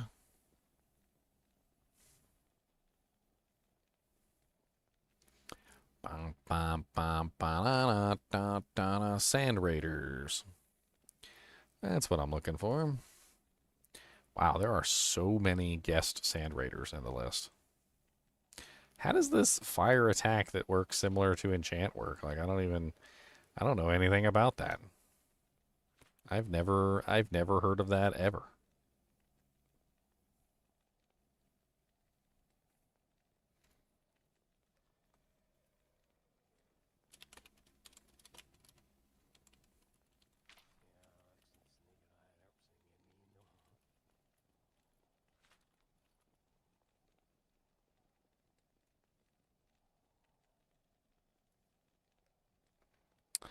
Once the Sand Raider successfully hits a player or mercenary, its subsequent attacks gain an elemental damage boost of either fire or cold, depending on the specific variant.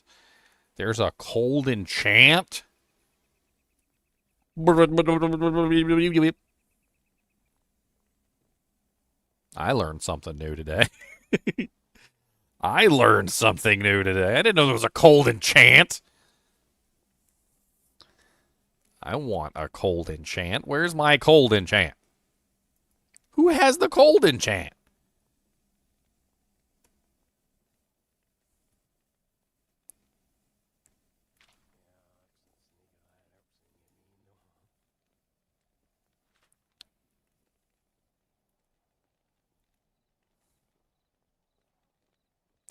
Fire Hit, as named in the files, is a monster skill appearing in Diablo 2.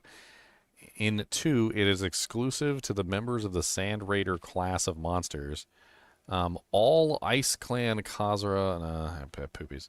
The Fire Hit skill that buffs up the monster's melee attack with elemental damage. Sand Raiders are buffed with either cold or fire damage, depending on the variation, and it gets more elemental damage and cold duration depending on the level.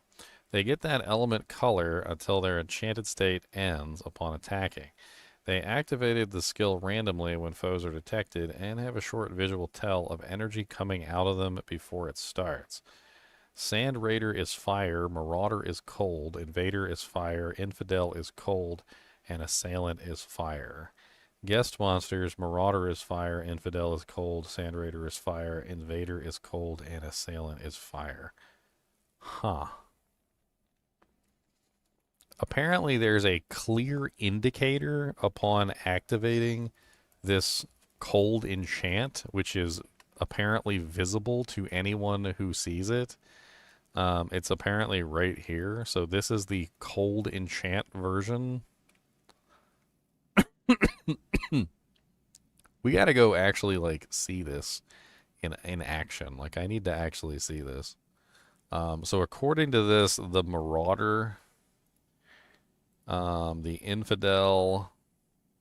So the Marauder and the Infidel, no, because it changes. So the Marauder in Act 2 and the Infidel, the Marauder in Act 5 is fire, though. Huh. I mean, it looks to me like that one's in the...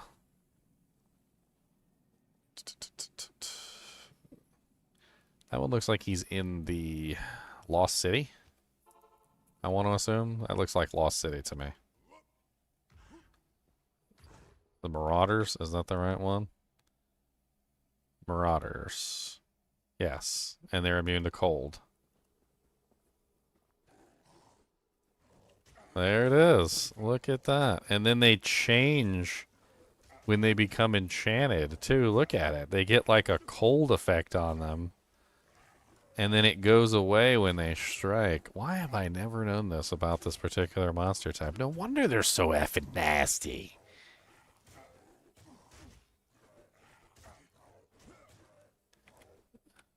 No wonder they're so effing nasty. How much damage does it do? Like, is there any information in Monstats on, like, the damage of the Fire Hit ability? Amazon Basin Fire Hit. Diablo 2.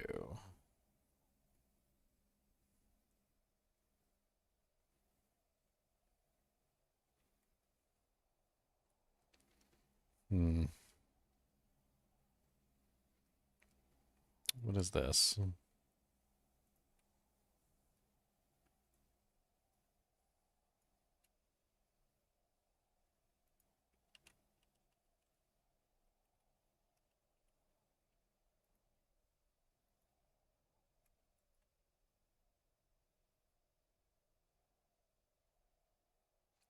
Apparently it gives bonus percent chance to hit as well. So it increases their attack rating. What's up, Gabarad? According to this, it gives 110% increase to attack rating, and that's a nightmare version.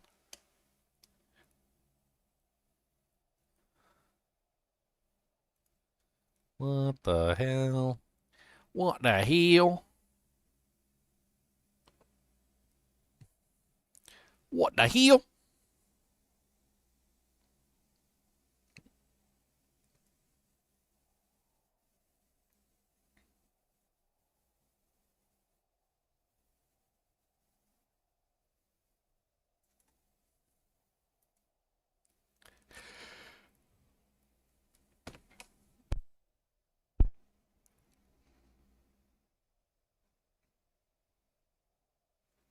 This is actually really cool. It's really cool information. Really information that I did not have not known.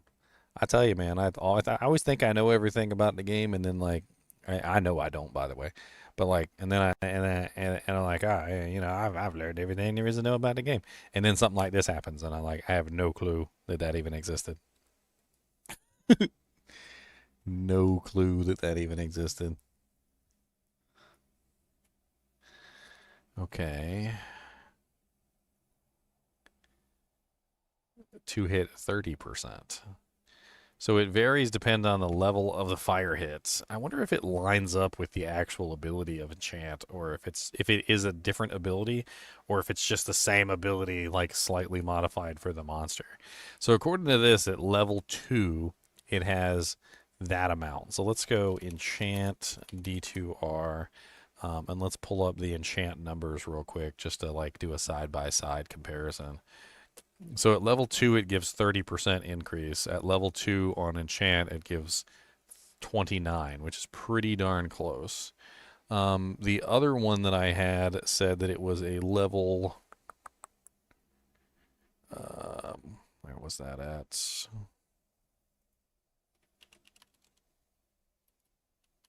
Level 10 with 110%. And level 10 on this is 101. So even though it's not quite exact, I think we're going to have to say that it's very close to enchant's bonus to attack rating, which makes it kind of ridiculous. No wonder they freaking kick booty cheeks. Especially since they already have particularly high attack rating, and then they're getting an additional bonus to attack rating on top of that through the enchant ability. Although it's really quite weird because when I'm watching these guys, it looks like the enchant ability turns on and then turns off again. So like right now, it looks like the enchant ability is off, and then you see it activate, which the monster then turns blue, and then upon turning blue, they hit you, at which point the effect dissipates. So it must not be something that's permanently active like enchant, and instead it seems to be something that only activates when they land a hit, essentially. So they're like proccing the effect, and then the next subsequent hit has the enchanted modifier on it. Does it show the change in their visual appearance on the classic version too? Yes, it does. That is really quite interesting. It's going to be an interesting video. I think we've collected just about all the information we need on the Sand Raiders, so let's go ahead and we'll talk about the Sand Raiders. Let's do the video. So 3, 2, 1, let's jam. Doo-doo-doo-doo-doo-doo-doo-doo.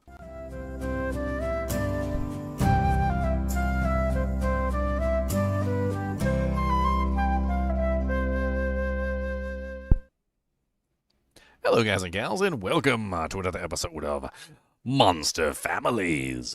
Today we're going to be talking about a really weird one. That's something that actually surprised me because I didn't know the information, so maybe you won't know this either. Sand Raiders are a melee type monster that's kind of a nasty type. I wouldn't say that they're worse than Death Lords or anything, but I have died to them on many occasions, and I never really understood why, and I think now I'm starting to get the picture as to why I'm dying to them all the time. And it has to do with a special ability that they have, which is similar, but not exactly the same as Enchant. And not only that, it has a fire version, and believe it or not, get this, there's a cold version of Enchant. Mind blown. I wish I had a cold version of Enchant. That would be insane. Are you kidding me? Cold Enchant. That sounds nuts. Let's read the thing on the Sand Raiders first, and then we'll get into the nitty gritty.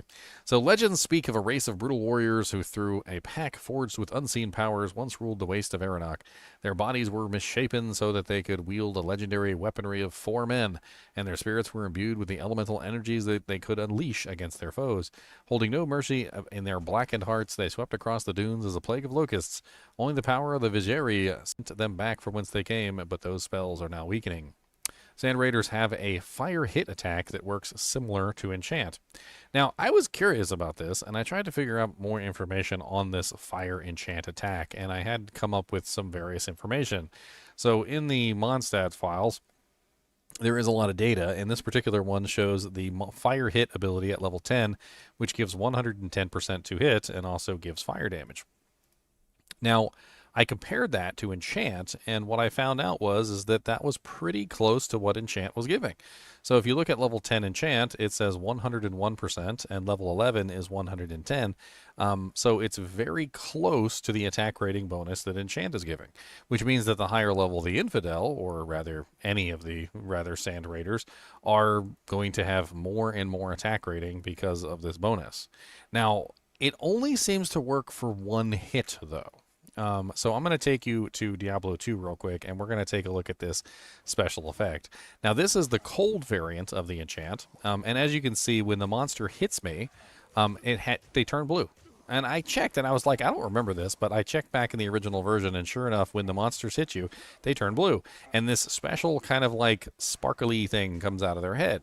And this means that they've been enchanted. With the fire attack. Now, the next time they hit you, they get the attack rating bonus, and they also get the fire or cold damage respective to each individual type. Now, there's multiple types of these particular monsters, and I managed to find some more information on them.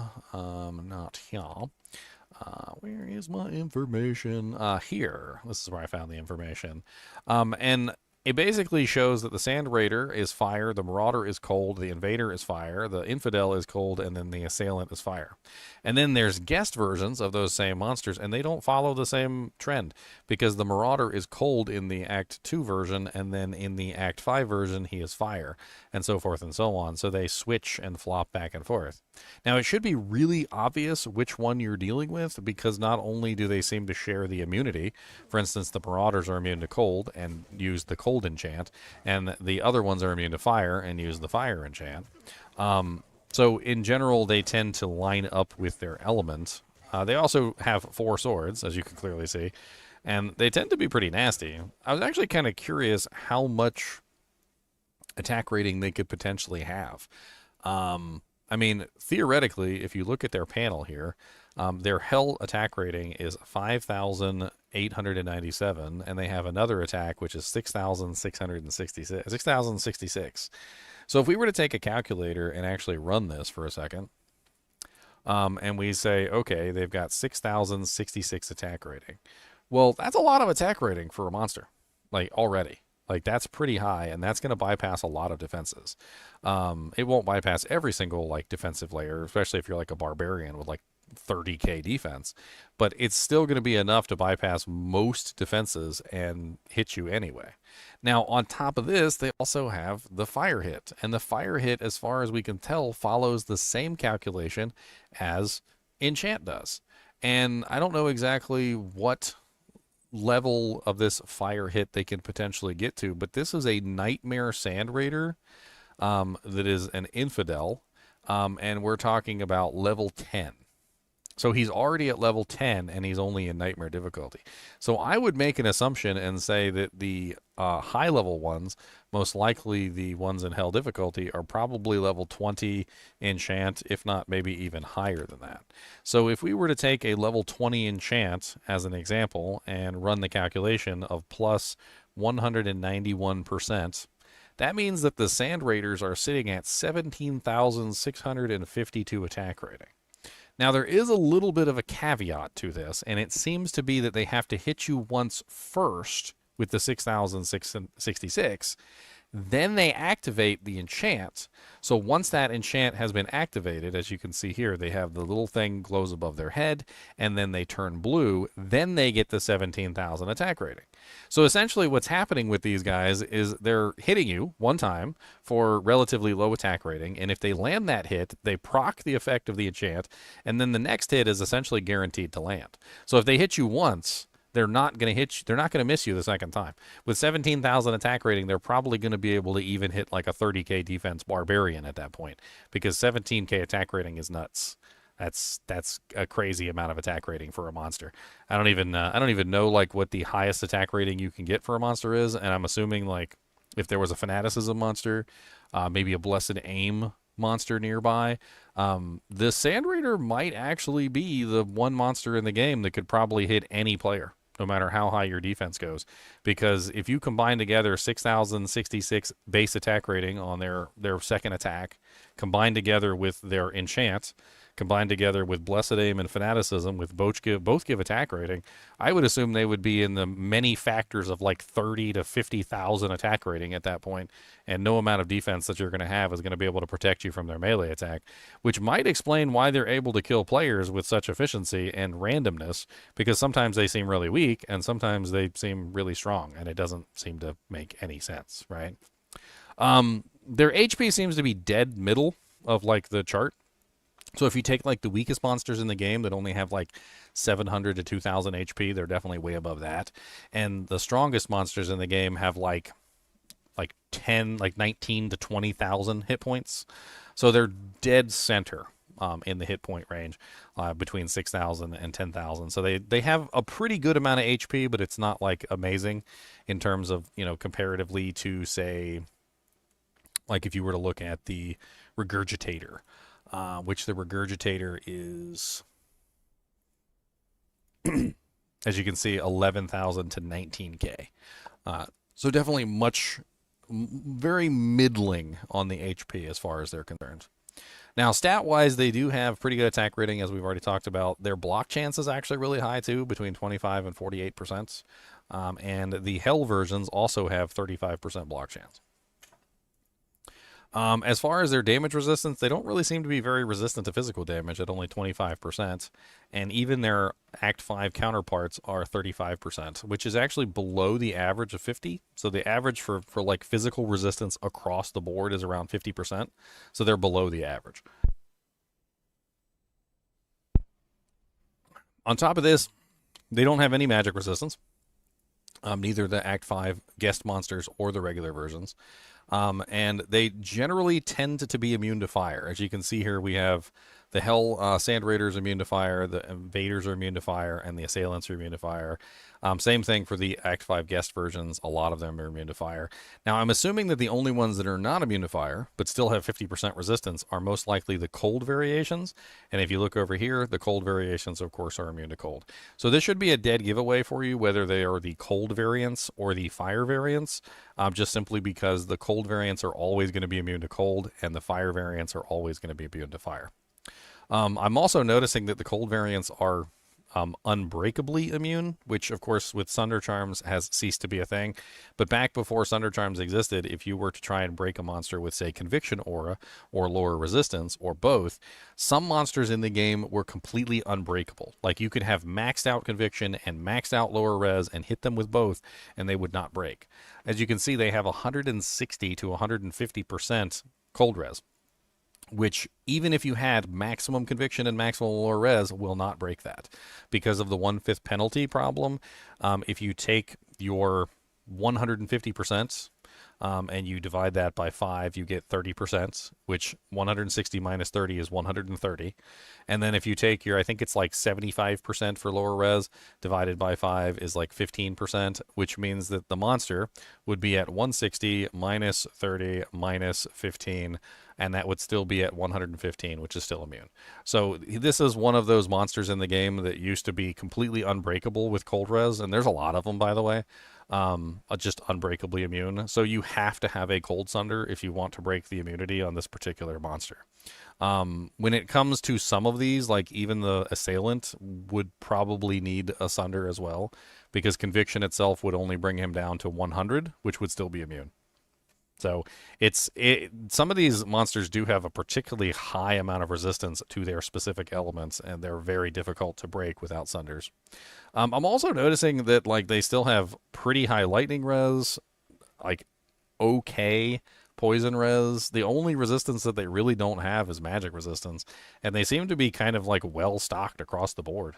Like good to either really good or immune to fire, either really good or immune to cold, really good lightning but not necessarily immune to lightning, and decent poison with actually like a little bit low physical mitigation, which kind of puts them in a very nasty territory of just being relatively annoying to kill. It seems to be the same thing for the guest monsters as well. Yeah. Wow, one of them is immune to fire in nightmare difficulty? 100 fire in nightmare difficulty. That's a Act 2 monster, isn't it? Or is that the guest monster? That's the guest monster. Okay. That makes sense. That makes sense. I was about to say, I was like, man, an Act 2 nightmare?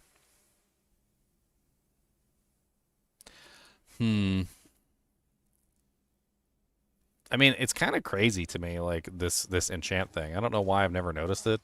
Maybe I just always thought it was like something else. But the fire version probably works exactly the same, I would assume. Let's go see if we can find the fire version. We should be able to easily go to Arcane Sanctuary, and I'm pretty sure Fire Eye is a fire version. Yeah, they literally turn red. Why have I never noticed this before? I mean, and it's really obvious, too, if you pay attention. You know what I kind of thought it was? I kind of thought it was like Inner Sight or like Slow Missile. It kind of reminds me of the Inner Sight or Slow Missile graphic. Let me go take a look real quick on an Amazon. Because I swear it does kind of look like the Slow Missile or the one of the two graphics. Let me see here.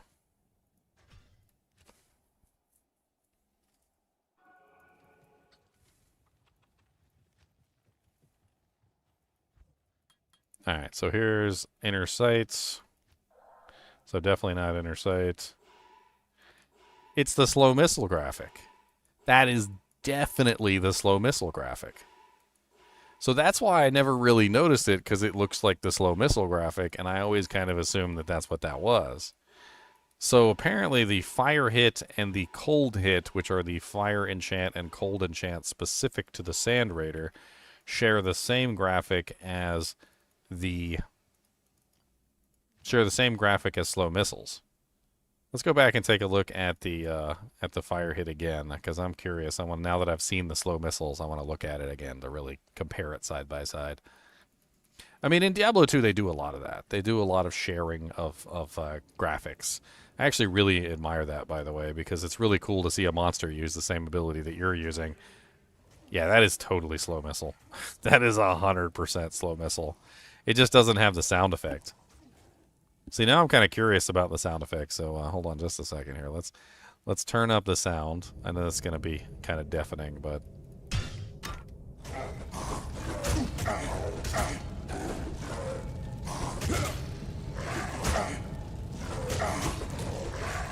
There's no sound. There's no, like, Slow Missile sound, as far as I can tell.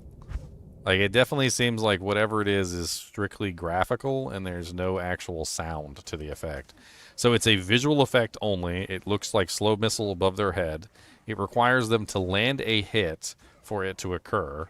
Once it occurs, they turn red. This guy over here has the effect. It doesn't look like it gets lost either. So this guy is permanently enchanted as long as he doesn't hit me. And since he's not attacking me, he's going to stay enchanted forever. It seems like it's one of those situations where it's like a self-fulfilling prophecy. Like, it gives them so much attack rating. As long as they hit you at least once, they get this massive amount of attack rating. And then the next time that they strike you is pretty much guaranteed to be a hit because they have the enchant on, and it gives them so much bonus attack rating, and then they go back to having to hit you again. So it makes it feel very random. So, like, if they miss you, if you have really high defense and they're missing you a lot, you might get the feeling that you're, like, invincible, right? And then if they land a hit, they will successfully connect the next hit because of the massive attack rating bonus, which could lead to very what's the term I'm looking for? Uneven damage, right? So like they'll be doing no damage to you for a little bit, and then all of a sudden there'll be this burst where they hit you once, get the enchant, then hit you again, do the fire damage, and then potentially maybe even chain that into a third hit, which would of course chain into a fourth hit, which means that in general, like, they're going to be really weak unless they hit you. And then once they hit you, now they're going to guarantee hit you again with an additional elemental damage, which could potentially be devastating if you don't potentially have any resistance, right? So, like, if you're fighting the fire version and you have no fire resistance, you might be fine until they get the enchanted version and then dish out the extra fire damage to you. Or if you're fighting the cold version and the cold version is missing you a lot, but then all of a sudden hits you, you could potentially die if you have relatively no cold res, which probably explains why they kill you a lot in Hell difficulty, where you generally tend to have the worst resistances until you can fix your equipment. And then it seems like once you can fix your equipment, you get decent amount of defense, your resistances are fixed, things tend to sort of fix themselves with the Sand Raiders, which is rather interesting. Learn something new about Diablo every dang day. I think that pretty much covers everything about the Sand Raiders. Definitely an annoying enemy, and now that I know about this enchant bonus thing that I apparently never knew about, now I understand why some of my characters are getting their booty cheeks clapped sometimes on these guys. As always, I appreciate you guys and gals watching. This is my full-time job, so I appreciate any support you guys are willing to give me, likes, subscribes, donations, and as always, keep watching.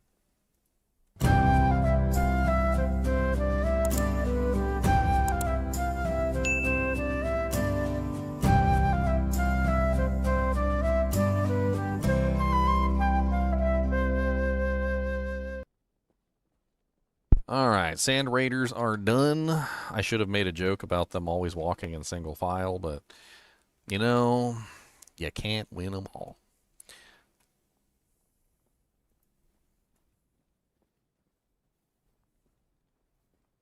Oh, you can comment while recording. I don't care. I just won't talk back. Unless it's important. Unless it's important. Bat demons. I forgot bat demons were in Act 2. It's kind of like, what monsters are like specific to Act 3? Like, I feel like we've covered almost like the majority of the monster types in the game. I mean, the fetishes, yeah. The giant mosquitoes, the Thorned Hulks. Yeah, Thorned Hulks are in Act 3. Yeah, frog demons. Oh, that's the first appearance of the Glooms, too. That's rather interesting. The tentacle beast. Yeah, it's not really a very big list for Act 3, is it? Not a very big list for Act 4 either, to be honest. We'll probably fly through Act 3.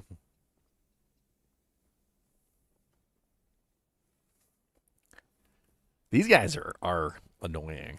Like, like, figuring out exactly where they are is sometimes very difficult, and you actually can't see them a lot of the times because they hide on the ceiling. But like where they are in the ceiling and where they technically are on the floor kind of doesn't really line up very well. And there's been many times where like a sorceress will be running along and not see them, and run into the entire pack and just get absolutely annihilated. It's definitely a thing.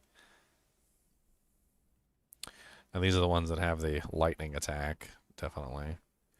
I don't think there's any other versions of them besides the lightning versions. I think they're all lightning versions, technically, right? Let me do a quick check in the Act 5 bestiary to see if there's guest versions of the bat demons. Bat demons. Fiend and Gloom Bat, which are still both lightning. Their resistances are, of course, lightning. Looks like they have moderate cold and moderate fire. Nothing too fancy. Very low physical damage resistance. Yeah. There definitely does seem to be variations of them, though. I wonder if they do have different damage types. Because the Fiend and the Dark Familiar are immune to lightning. The Gloom Bat is immune to cold. The Blood Diver and the Desert Wing are immune to fire. I wonder if they still do lightning damage as the other types? I don't know. I mean, we could always go try and find them. The Desert Wing is probably the easiest, because the Desert Wing, I believe, is in one of the... Is it the Lost Tomb? I think it's Lost Tomb.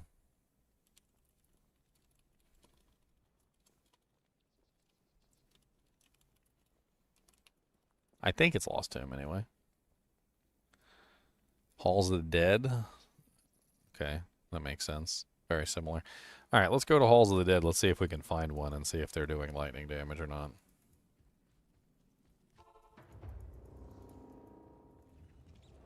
Hey, look, right by the door. And that definitely still looks like lightning to me. Huh.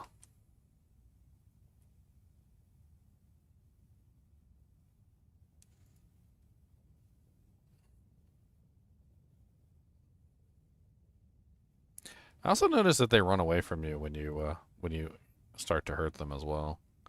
Bats are natural inhabitants of caves and other such places. It's no surprise that they would congregate near gateways to hell. Their exposure to the vile powers that emanate from the demons that frequent these dark places and tainted these bats with arcane powers. They have also acquired a taste for human flesh and fall upon unsuspecting travelers who stray too far from safe passageways. It says they're demons. It says bat demon, but they're animals. So, like, I don't know. I don't think any of them actually classify as a demon. I'm pretty sure they're all technically animal types. It's really quite interesting that there's so many monsters in this game that are literally labeled demons in the files. They're labeled bat demon or labeled baboon demon, but they're not actually demons. They don't classify as demons. There's also some Act 5 monsters too, which are the same way. Like there's the what is it called? The is it abominables? No, not abominables. Why am I forgetting the name? Is it Bale's Minion? Yeah, some of the Bale's minions are not demons either, even though they're technically demons. They're all demons. Like the enslaved are animals, the slayers are animals, the ice boars are animals, the fire boars are animals, but the hellspawn are demons, the ice spawn are animals, the greater hellspawn are demons, and then the greater ice spawn are back to animals again. Like they're definitely a weird type of monster. And most of the time they're underneath of overseers, and overseers are always demons. Um, I don't necessarily know why this is, but like it's the same thing with this monster type too. They're labeled demons, but they're not demons. They're all animal types. You know, these guys are cool and all, but I think one of the most iconic bat type monsters is definitely inside of the sewers. And then we can also demonstrate how they float, you know, they're upside down because these guys are always upside down on the ceiling. So we can like zoom in on them and look at them upside down on the ceiling. So let's go find the super unique bat demon and we'll use him as our example.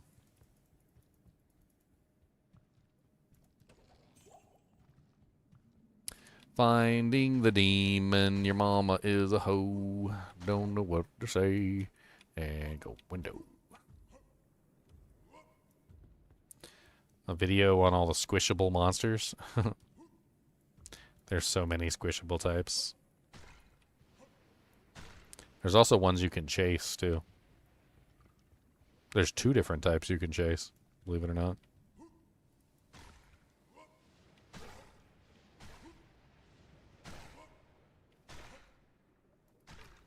So, if you guys know about all the different like little non-killable animals, there is the chicken in Act 1, which you can chase around, right? What is the other non-killable creature that you can chase around? What is the other one?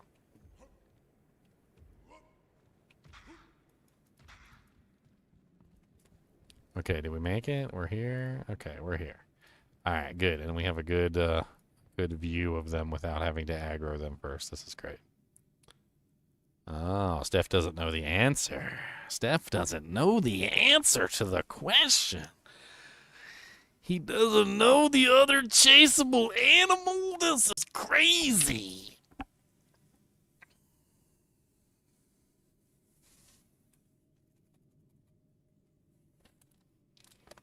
I need a snack or something. I got pudding cups in here. I'm gonna get a pudding cup. I need a pudding cup, okay? Don't tell me what I need. I need a pudding cup. Not the one that was lost. I got new ones. I threw the one that was lost away. I wasn't sure whether it was good or not. I wasn't going to take a chance. I didn't want to take a chance. It might be evil.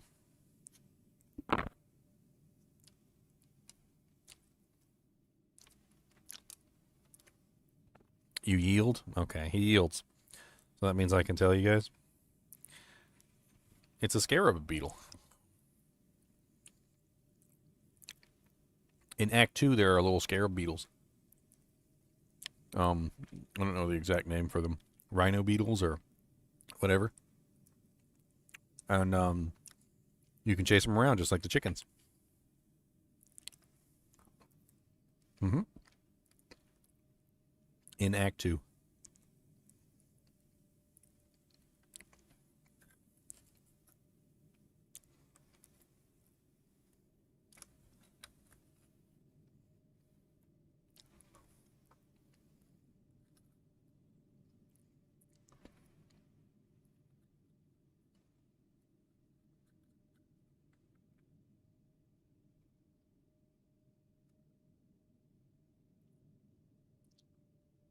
I'm too busy eating my pudding cup. What do you think this is? I'm eating with a fork, too.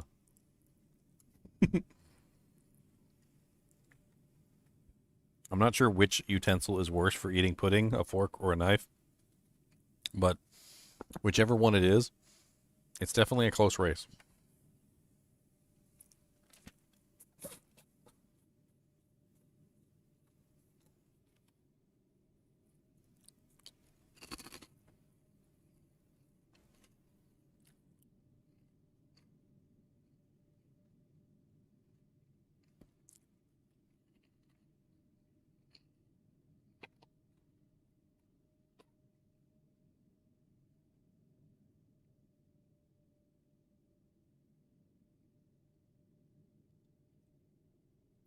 All right, here we go.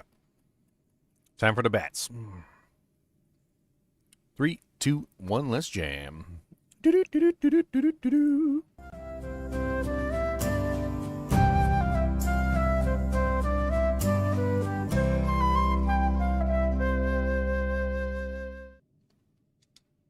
Hello, guys and gals, and welcome to another episode of Monster Families. Today we're going to be going over the bat demons. At least they're supposed to be demons, but they're not. They're classified as animals, which I don't really know why they're called demons. They're literally called bat demons. I'm not even joking.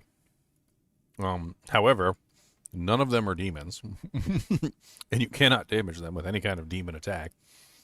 They're even stated to be bat demons multiple times. And I don't know. It seems really weird. Apparently they're not demons, but they are demons. They're pseudo-demons. I don't know. Every single one of these guys deals lightning damage when they attack, along with physical damage. So they always have both. Most of the time when you encounter them, they will be kind of like floating on the ceiling or like over here. Now, this sometimes causes problems because you don't know exactly where they're sitting. And you can potentially run into them because they're sometimes difficult to see. In fact, I've seen a lot of sorceresses die to bat demons. And it usually has to do with the fact that they don't necessarily see the demons there, and they teleport right into the midst of them, and then the demons drop down on them and absolutely delete them from existence. And it's pretty funny whenever it happens, except when it happens to me, because it's not funny when it happens to me. But it's hilarious when it happens to everybody else. As you can see, you can't actually like click on them down here. And you can click on them up here, though, like on the ceiling.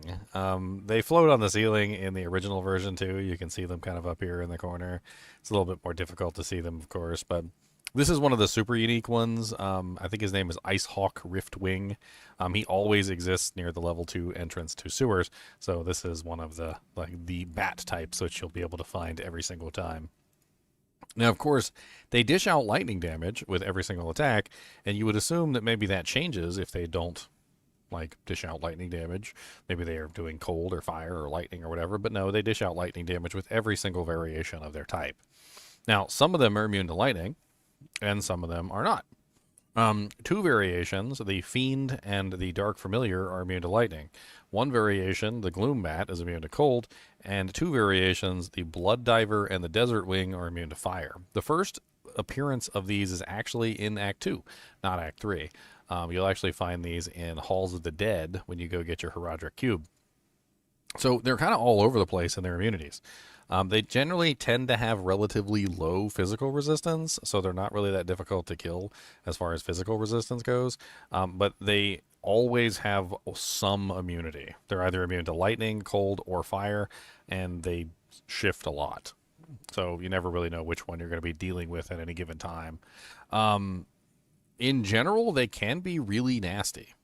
The additional lightning damage on their attack means that they always hit you with two different types of damage: physical damage and lightning damage. Their appearance on the ceiling like this makes it very difficult to know that they're there if you're not looking, and you can very easily accidentally teleport into a pack of them, and they will instantly swarm you. And they dish out some pretty decent damage. Now, to give you an idea of how good their damage is, you see how I'm taking damage right now?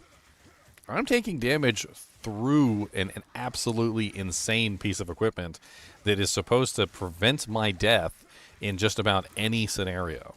This armor has 205% all res, all absorption, including lightning, and it has 255% physical damage reduction, including 63 MDR and 63 PDR, and they are still able to damage me through this ridiculous piece of equipment, which is actually quite unique in the world of Diablo because most of the monsters cannot damage me through this piece of equipment. I even have 100 plus replenish life, which is kind of nutty considering that I am still dying.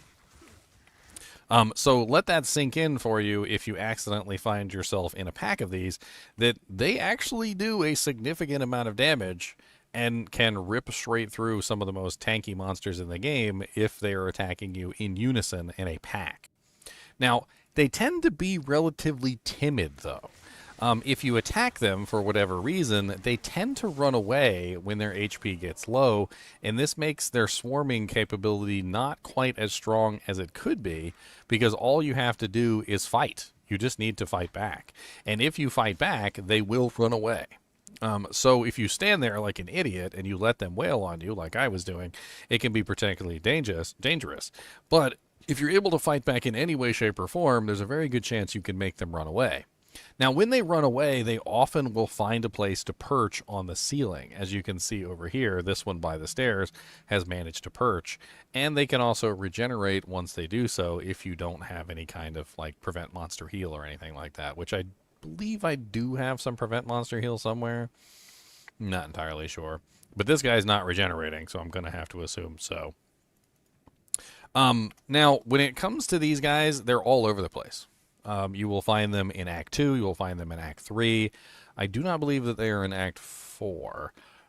But they are in Act 5. There are Fiends and Gloom Bats in Act 5 as well. So as you're teleporting around and you come across these packs by accident, they can be instant death, especially for a character that doesn't have particularly high faster hit recovery. Like, for instance, if I'm a melee character and I can fight back, I'm probably not going to have too much of an issue with these guys, unless my lightning resistance is particularly low. However, if you are a sorceress and you don't have good faster hit recovery and you teleport into one of these packs of bat demons, there's a very good chance you're just going to die. And I've seen it many times, and it's rather hilarious to watch a sorceress just teleporting along, and then she hits one of these packs of bat demons and then just instantly dies because the whole pack just drops from the ceiling and just it's like a ambushing pack of PKers, it's coming out of nowhere and just annihilating you out of existence. They do have okay-ish block chance. And they're not particularly, like I said, very good against physical resistance. They do have a very odd modifier here, though, which is kind of weird, is they actually do have magic resistance in hell difficulty. Most monsters in the game do not have any magic resistance at all, or they're immune to magic, right? So like there's it's either 1 or 0, right? So most of the time you don't find monsters that have like a partial resistance to magic. But for some reason or another, the bat demons have 25% magic resistance, which is seems really weird and arbitrary, but they will reduce all magic damage by 25% and there's no way you can stop that. Um I think that's pretty much it for these guys. They aren't particularly the most difficult monsters to deal with. They don't necessarily chase you either, which is also kind of unique in that, like, because once they run away, they kind of find a place and they just go hang out there. They tend to kind of avoid you as a rule. So you kind of have to poke the hornet's nest, so to speak, to get them to come after you in the first place. And if you're aware of their existence, you can kind of just skirt around them if you want to. You don't necessarily have to immediately attack them. Some of them can be even more annoying, like this one has teleportation as well as the runaway effect, which means that they're running away and they're teleporting constantly. Poison damage, open wounds, anything that does damage over time is going to be very useful against them if you're having trouble killing them outright, because of course even if they run away, they're still going to be ticking and you can slowly kill them with that. I don't really like to hunt them down or anything. Like when they run away, like I kind of just avoid them unless they're like an elite or a champion pack or something like that. Most of the time you won't really see them in most areas. Like they don't tend to be the most common type of monsters, but they do exist in some of the zones that we like to go to. There was a really cool like wallpaper. I found this one guy on his name is Gabriel Santos. And he had drawn a couple really cool images of some of these monsters. And one of the ones that he drew an image of was the Bat Demon. If you guys want to take a look at this, it's over at Art Station, and the guy's name is Gabriel Santos. He's got some pretty cool stuff up here of like concept art for some of the demons. But as you can see, the demons are pretty creepy looking. I mean, they kind of resemble like almost like a Nosferatu kind of style bat. And then they have these like scythe like little feet on the bottom. And I was zooming in and looking at it, and they do have those scythe like feet on the bottom. They definitely do. So, I mean, I don't really know about the like. Yeah, I guess even the older version has the scythe-like feet on the bottom. Yeah, pretty creepy looking bats. Definitely not the kind of bats I'd like to meet in a dark alley. Yeah, I think that's pretty much it with these guys. Other than the fact that they can be annoying to some caster types, they generally tend to be pretty easy to deal with. Their high resistances do make them kind of a pain in the butt for like multiple different classes and types, because there's so many different variations of them with so many different immunities. So eventually you will almost always come across one of them that has some immunity to your specific element, and they'll be a little bit of a pain in the butt to deal with. I think that's pretty much it with these guys. As always, I do appreciate you guys and gals joining. Be sure to hit that like button and subscribe button if you are enjoying the Monster Family series. And this is my full-time job, so support the channel. And as always, keep watching.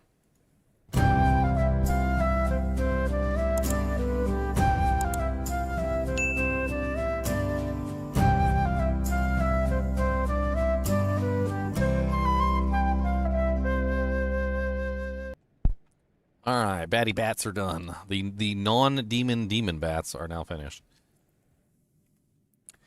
The non-demon demon bats. All right, so that leaves the claw vipers and the blunderboars. Something I need to do that I do need to remember is I need to talk about their potential as a revive. Now, honestly, the bats don't really make the greatest revives. I don't know why. They tend to be relatively weak, and I did forget to talk about the HP on the bats. Always making mistakes, but I mean, it's there if anybody wants to see it. I did pull up the page. Blunderboars is definitely one that I have to talk about when it comes to necromancers, because amazing, because they have the the crushing blow attached to it.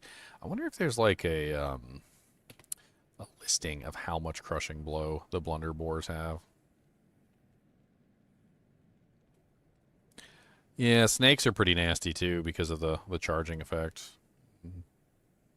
They literally have a charge ability which just does massive amounts of damage. However, we can also talk about how charge like doesn't necessarily. I think says claw vipers use a charge augmented with a melee or elemental damage. What the F and F and F? What do you mean it's augmented with elemental damage? I don't like that.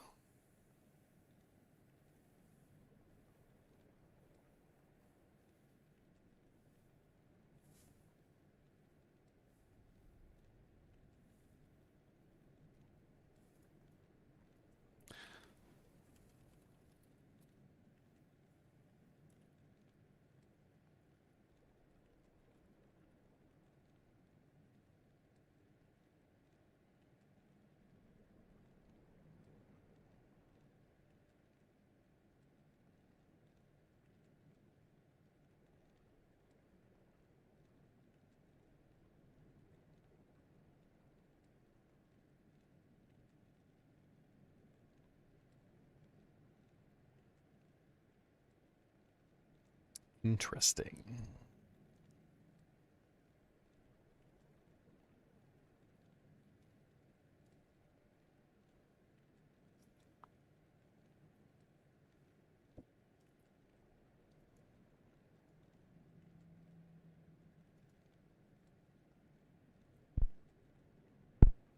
Some of these websites are saying that the charge attack that they have has a 100% chance to hit, and it guarantees the addition of at least one other elemental type, depending on the type of snake. But each individual type of snake adds a different modifier for elemental damage to the charge.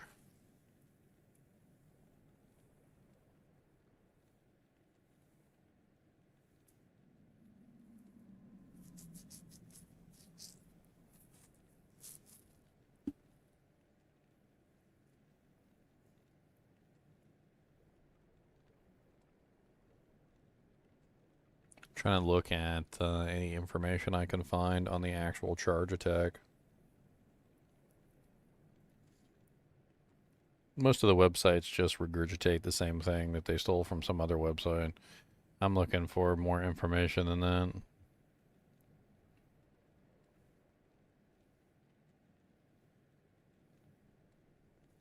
Hmm. Interesting, interesting, interesting.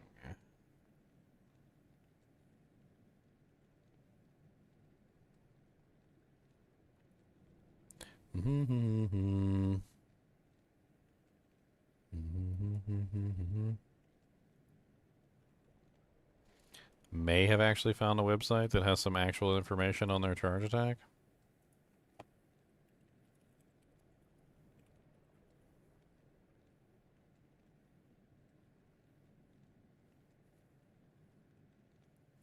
Their charge attack adds 0/4/6 damage per difficulty level, but has a 2-hit of 500 and is calculated in addition to their normal attack.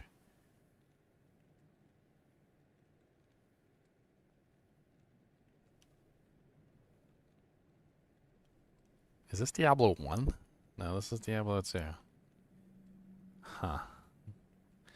What's it talking about an Azure Drake?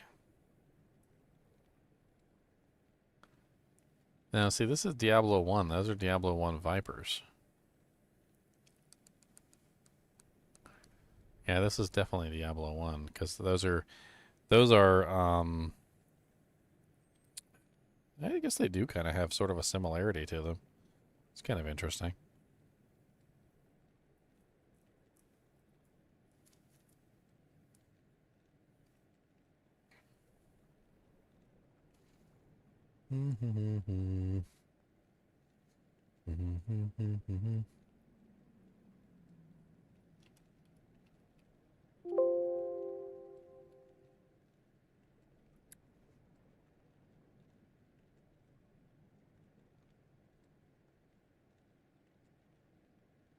Yeah, most of them are just saying the same exact thing. I'm trying to find any kind of information I can on the ability, but really doesn't seem to be a lot going on.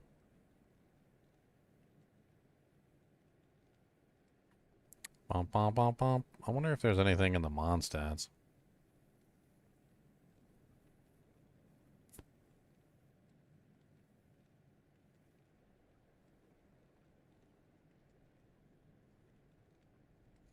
There's so many different variations of the snakes, though. Like I'm not even entirely sure that I could go over them all.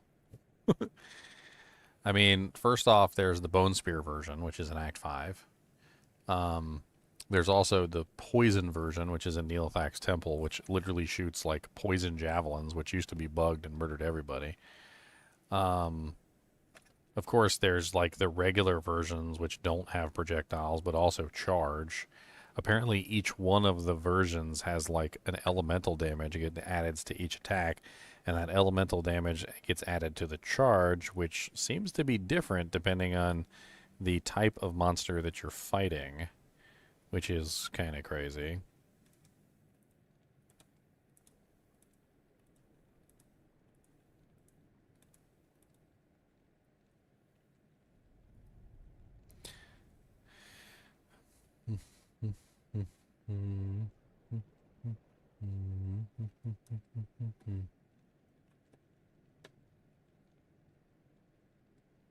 Huh.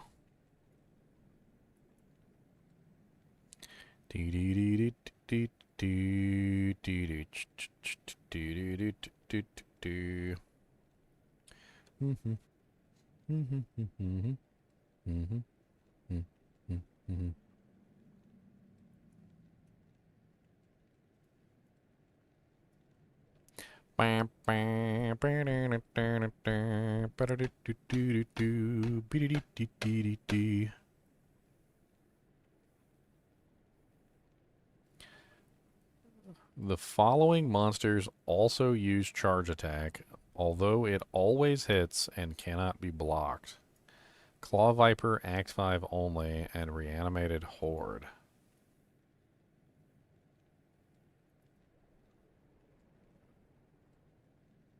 Interesting. So at least we got a little bit more information out of it. So it's an always hit charge that also adds elemental damage to it. It doesn't say that the elemental damage is random, so I have to assume that the elemental damage is based on the actual monster type, perhaps?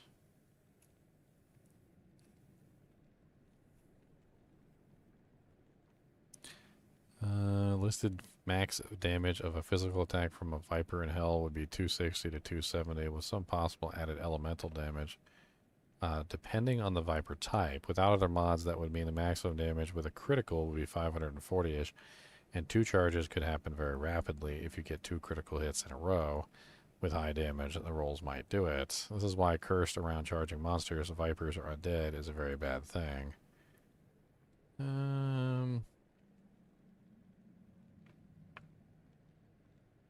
Ooh, we got some actual information. What all Claw Vipers and Reanimated Horde have in common is that their charge attack applies knockback, auto hit, and cannot be blocked. Not even a dodge, evade, or weapon block are effective, so the only way to avoid it is to move, although the charge may also fail to connect when obstructed. Claw Vipers in Act 2 to 3 use the Serpent Charge skill, which applies no enhanced damage. Better yet, its damage is determined by the entries in the S1 min and max fields on the monstat.txt, and there are no entries in these fields, so they only apply 1 to 2 physical damage in all difficulty levels, regardless of player count. Claw Vipers in Act 5 use level 12 Charge in Hell, applying 375% ED to their Act 1 attack damage. However, Pit Vipers, which spawn in Glacial Trail and Icy Cellar, and Super Magi, which spawn in Worldstone Keep level 2 Throne of Destruction, have no entries in the Act 1 min and A1 min and damage fields for monstats, so they only apply 1 to 2 physical damage regardless of player count. Increased to approximately 5 to 10 by the 375% ED.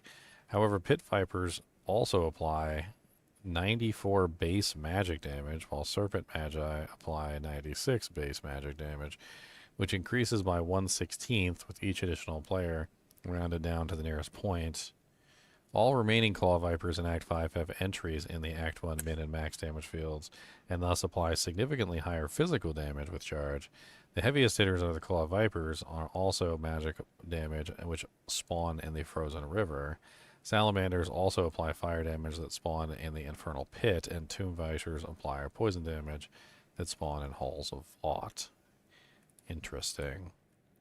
So basically what he's saying is that some of the snakes don't have any damage in the Mondstadt's field, which means that they don't actually do any charge damage.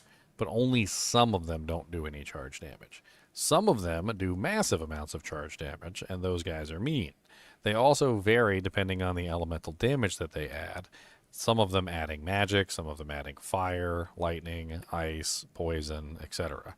But that depends on which type of viper you're fighting at that particular time period.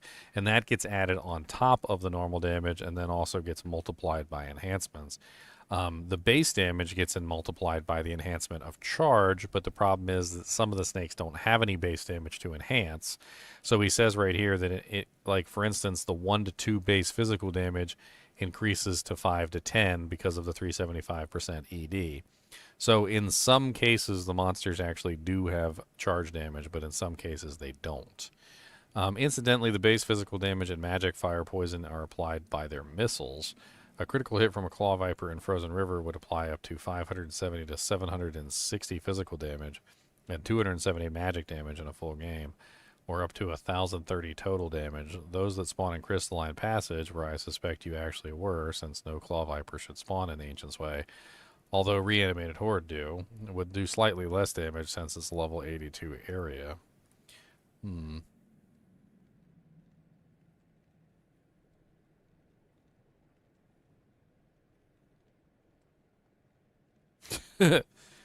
Oh, wow. That's higher than I thought. He said, you do not want to run into a Berserker Unholy Corpse. It applies approximately 344 to 688 damage when playing solo, or 1,375 with a critical hit, and approximately 986 damage in a full game, or 1,972 with a critical hit, which would double to 2,000. What is that? 2, it's like, that would be like 3,900 damage with a critical hit if you were amped. That would be absolutely dirty. Man, there's very few characters that would be able to survive a charge from a Berserker Unholy Corpse. And then, of course, you could also potentially have like a Might Enchanted monster nearby, bringing that up even higher, which would just be dirty. That would be absolutely dirty. Oof.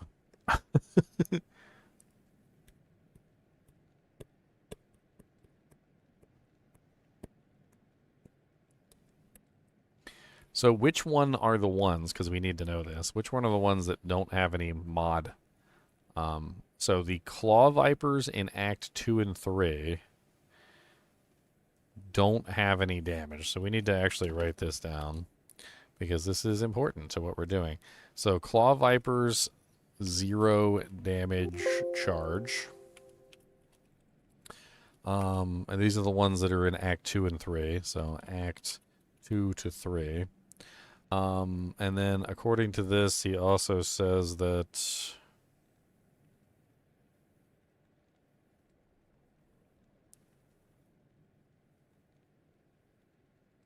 the Serpent Magi in Act 5 has no damage, so also 0. Is that the only other one besides the Claw Viper?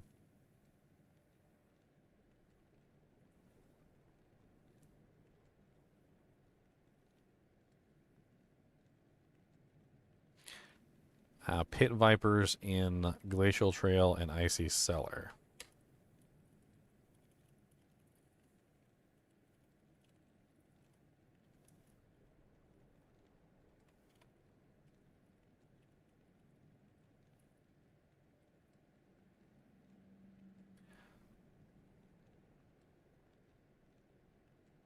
And these would be Worldstone Keep, Worldstone Keep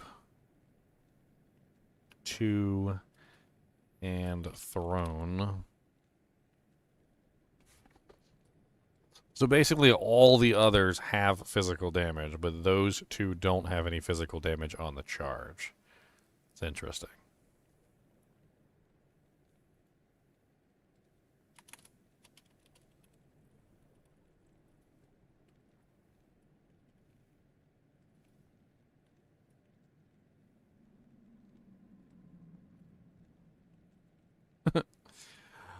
Well, this is going to be a fun video.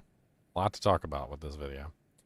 Very, very much so a lot to talk about with this video. So, I guess first off, we need to go find some snakes.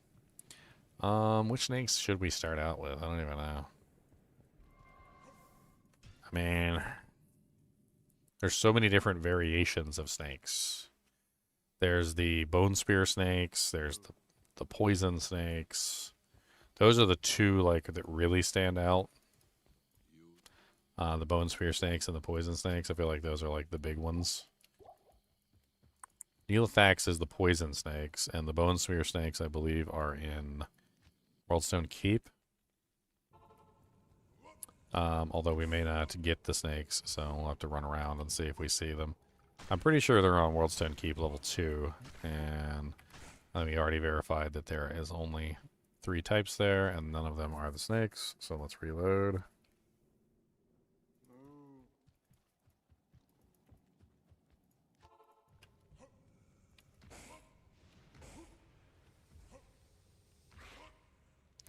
Alright, so we got the Super Maguses. Okay, that's exactly what we wanted. We wanted the Super Maguses.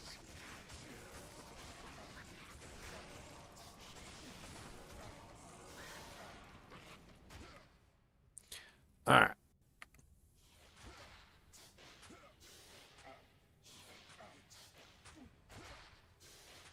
Do they change color when they charge? Did you notice that?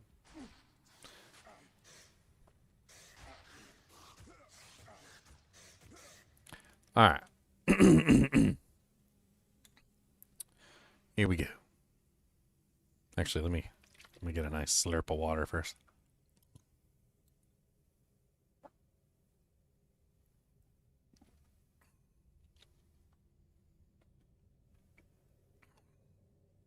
Alright. 3, 2, 1, let's jam.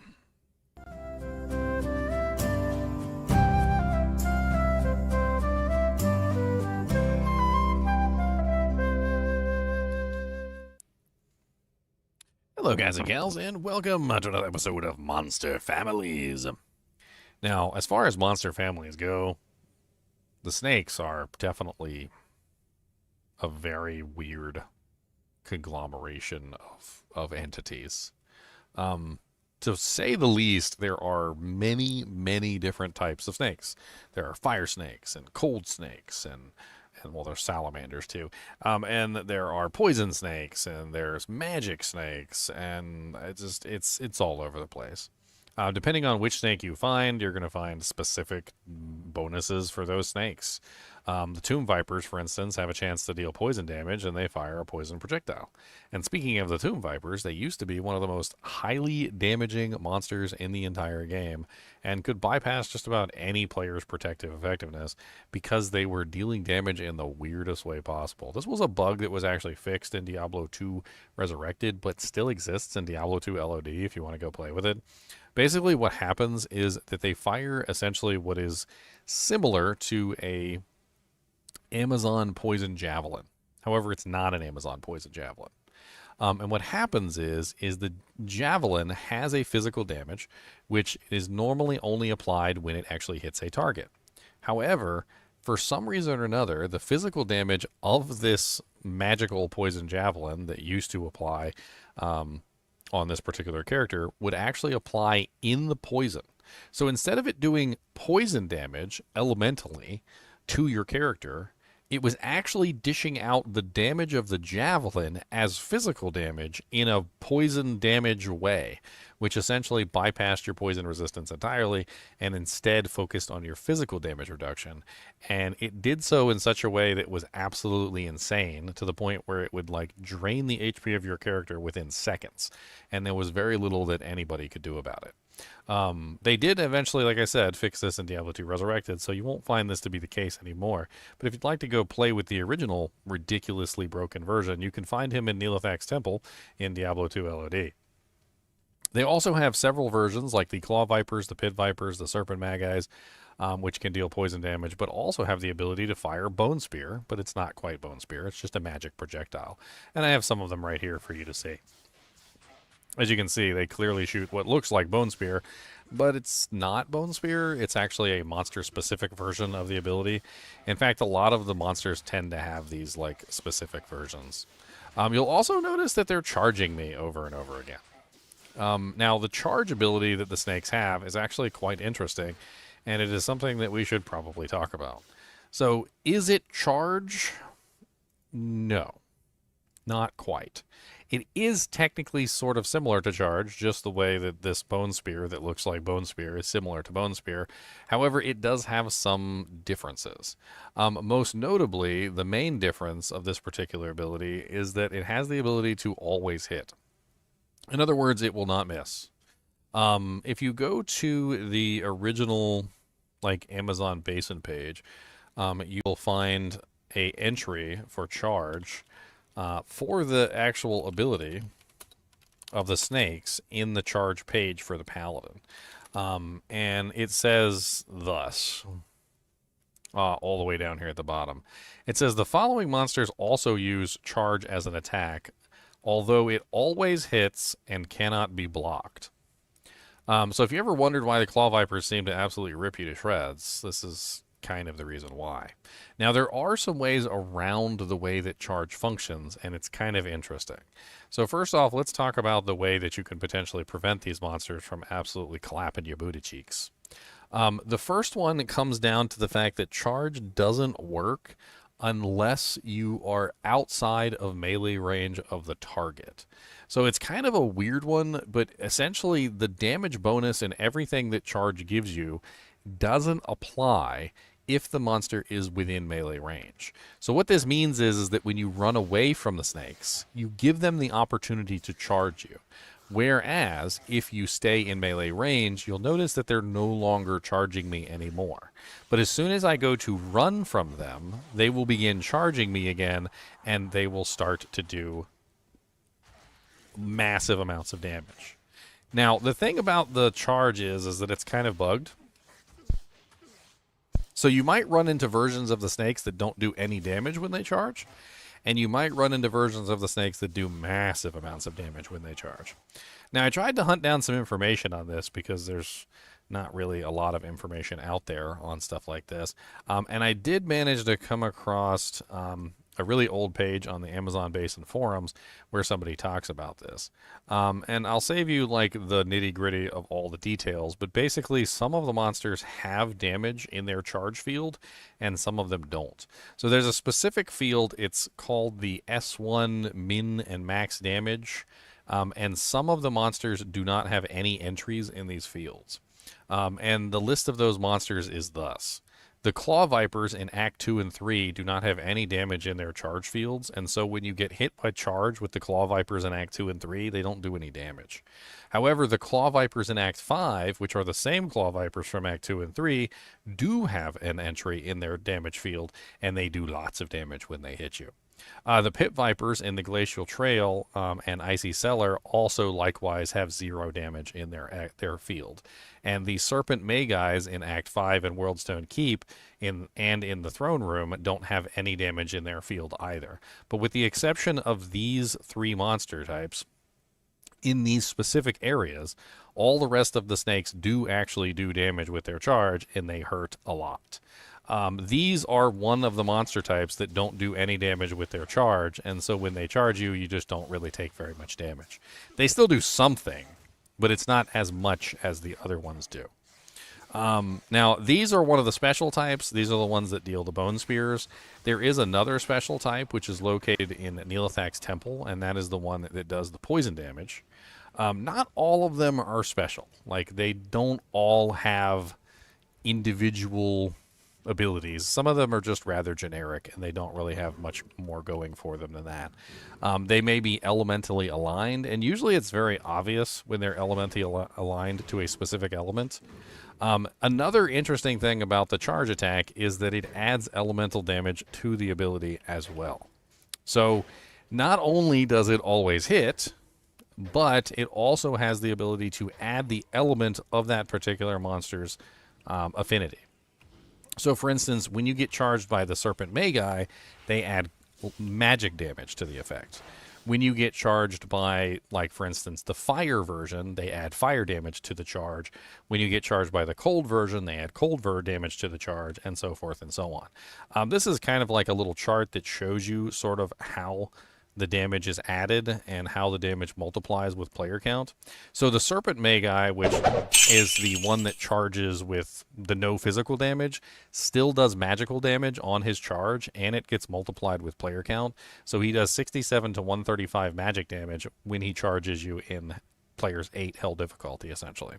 The fire damage one also has multiplication for player count, and so forth and so on. So it depends on each individual monster type which one you're dealing with, because every single monster has a different elemental affinity, and you can kind of see those elemental affinities in the chart. So if you look at it, you can clearly see that, like, the Tomb Viper, for instance, is immune to lightning. So that means he's going to have a lightning affinity when it comes to his charge damage. The Pit Viper is immune to cold, so he's going to be a cold affinity. And the Salamander, for instance, is immune to fire, so he'll have fire damage added to his attack, and so forth and so on. The Serpent Magus is the one that has an affinity with magic, and he actually has 70% magic resistance, and he applies the magic damage to his attack, and so forth and so on. Now, most of them are either highly resistant or immune to poison as well, which is kind of interesting. This also means that they are static in their immunities. So most of the time, when you come across a monster in Diablo 2, there is a possibility for them to be immune to one element, and then they can potentially be immune to another one by getting modifiers, right? But if a monster is ever immune to two elements at the same time, they can never be immune to another element because it prevents them from being so. Because you can only have two immunities in the game unless you're one of the special monsters like the Uber monsters, which are the only real exception to that list. So when you have one of these monsters, like, for instance, if you come across a monster that is immune to, like, the Pit Viper, which is immune to cold and poison at the same time, then they can never be immune to lightning, they can never be immune to fire, they can never be immune to magic, and they can never be immune to physical. They are stuck with a cold poison immunity forever. Which is actually quite unique because most monsters in the game do not come with two immunities static, and they also generally tend to have that one immunity and then another one that varies depending on what modifiers they end up with. Well, not these guys. A lot of these are actually immune by default to two resistances immediately, which means they can never be immune to anything else, which is kind of funny. You don't really see this very often. There's a couple, like a handful of monsters that do this, but these are some of them. So as you go forward and you look at these, it's really obvious, though. Like, when you see one like the Salamander is very obviously immune to fire. He's usually red. He has the fire immunity thing on his name. He's immune to fire in Nightmare difficulty, too, and it's very obvious. The cold res one is definitely a blue type snake and is very obviously immune to cold. And he's actually unbreakably immune to cold, too. I don't believe you could break him even with low resistance and conviction. You would have to have a Sunder to break him because 145% is just enough to completely cancel out both conviction and lower res. So if you had, like, a monster who was 145 and you had maximum conviction, that would be negative 30, and you had maximum lower res, which I believe is 15, he would still be 100%, which means he would still be cold immune.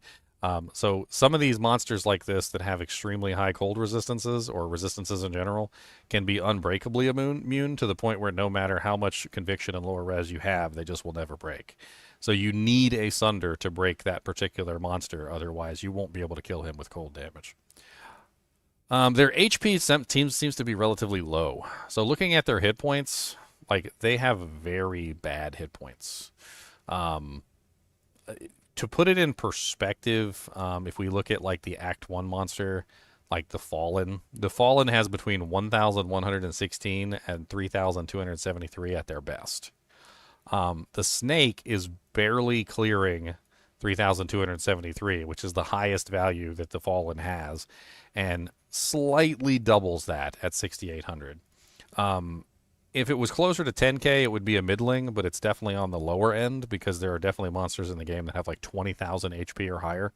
So most of these snakes are definitely on the low end of HP pools, which means that in general, like you shouldn't have too much trouble killing them as long as you're not trying to kill them with the thing that they're immune to.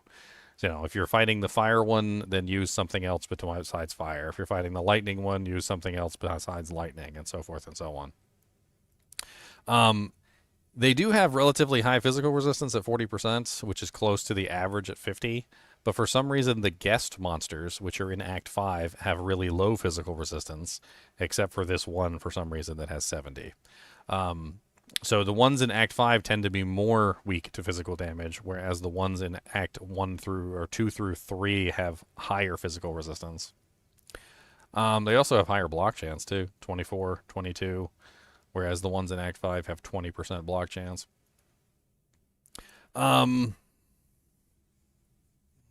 Let's take a look at the poison one real quick, because this is the one that I was telling you about that actually used to kill people on a regular basis.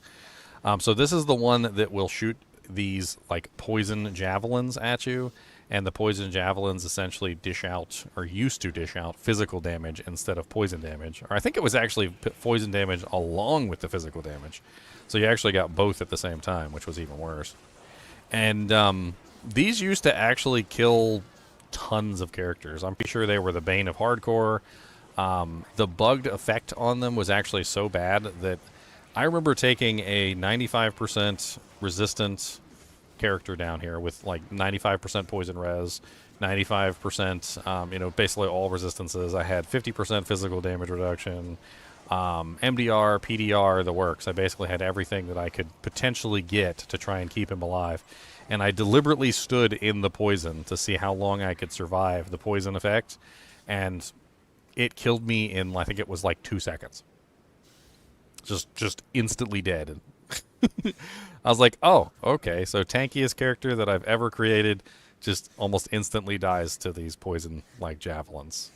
Now, of course, these guys have all the regular tricks, too, so not only do they have the poison, which does massive amounts of damage, they also have the charge, and they get the regular attacks as well. In general, with these guys, it's just better to either be in melee range with them or to not be near them at all. Because if you are outside of melee range and they charge you, there's a very good chance they might murder you. If you're in melee range, you can prevent them from charging you, which is probably the easiest way to avoid death. And I think that pretty much covers the snakes. There's just so much variation in the snake family that it's very difficult to really understand what's going on. But just as a fun little anecdote here, let's look at some of the damage modifiers. So, incidentally, the base physical damage and magic damage, fire or poison damage, are applied by all their missiles. A critical hit from a Claw Viper in the Frozen River would apply up to 570 to 760 physical damage and 270 magic damage in a full game. Or up to 1,030 total damage. Those that spawn in Crystalline Passage, which is where I suspect you actually were, as level 82 area, not level 83. And so basically, like, one snake can hit you for nearly 1,000 damage. And if you run into a pack of these guys, which is actually much more likely, and they all charge you at the same time, you can very easily get wiped off the face of the planet by the charges. It's very difficult to deal with these guys because you have to get within melee range to stop them from charging. But at the same time, getting within melee range can be extremely deadly. Very, very deadly. But once you are in melee range and you stop them from charging, they become weak as little baby kittens, and they just don't really do very much damage anymore. But especially when you have a large pack of them, like 6 or 7 of them in a row, good luck trying to get within melee range. He also goes on to talk about one of the most evil monsters in the game, which is apparently a Berserker Unholy Corpse, which is a different monster that also has charge. And the combination of the Berserker effect with the charge effect gives him a maximum damage output of 1,972 with a crit, which could potentially wipe the floor with the majority of the characters in the game. And God forbid you had Amp on you, because you'd be closer to 4K on that particular charge. The charging snakes are definitely nasty. I have died to them many times on teleporting sorceresses, and it was nearly instantaneous. If you accidentally teleport too close to a pack of snakes and they all instantaneously charge you, they will all guaranteed hit, and they will absolutely annihilate you from the face of the planet. So do be aware that when you're teleporting through places that have claw vipers in them, that you're very likely going to die if you're not careful. Better be teleport very fast. Anything else that I missed on these guys? I don't think so. I think for the most part with these guys, they tend to be very straightforward. Apparently there's a fire projectile version. The salamanders apparently launch a fire projectile, which I was unaware of. So the poison ones launch a poison projectile. The magic ones launch a magic projectile. And apparently the salamanders, which are the fire versions, apparently have a fire projectile that they launch. I don't think I've ever seen the fire projectile before, or maybe I just never really paid attention to it. It's rather interesting. Definitely a complicated monster, and definitely one that I've died to on many occasions. I still remember very, very not nicely. I remember I was going through on my cold sorceress, and I was teleporting through Claw Viper Temple because, as you know, most of the monsters in Claw Viper Temple are immune to cold. And I managed to get all the way to the the dais where the Viper amulet is. I teleported onto the thing, and sure enough, Fangskin had spawned on top of the thing. Immediately, as soon as I teleported where the amulet was, all of them charged me instantaneously, and I was instantaneously dead. I still remember that very fondly from my sorceress. It's just one of those crazy things about the sorceress that she kind of gets hard checked if she's a cold sorceress in Claw Viper Temple. And not only that, but it is extremely difficult to teleport through Claw Viper Temple, especially if your boy Fangskin spawns on top of the pedestal, in which case sometimes you have no choice but to reload and hope he's not on the pedestal the next time you teleport through. As always, I do appreciate you guys and gals joining me. Be sure to hit that like button and subscribe button if you are enjoying the content. And as always, keep watching.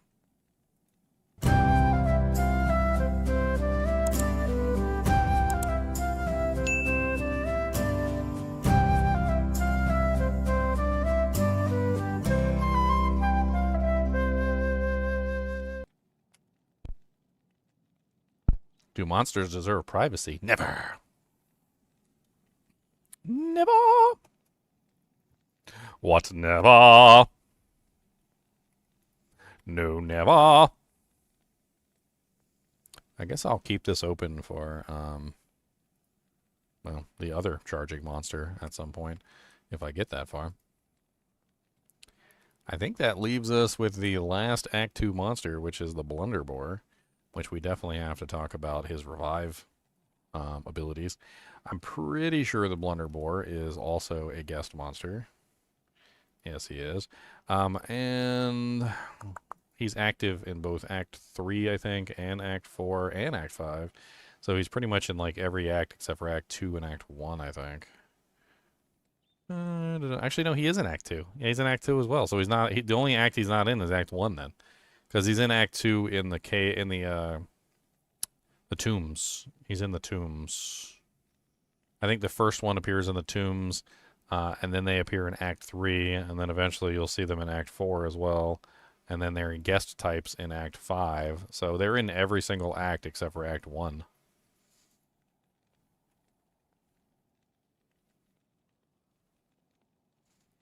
I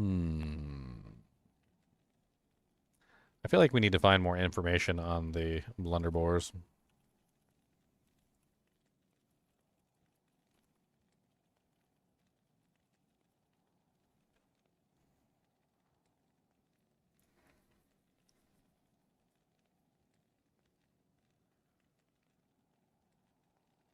Oh, what?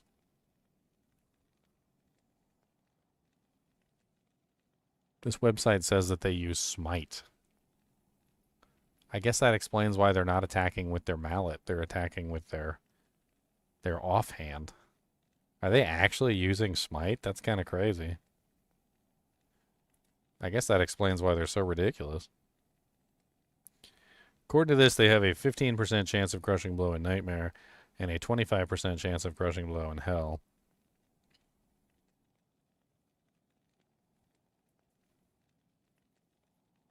I'm not really sure about that smite thing. Let me see if I can confirm that from another website.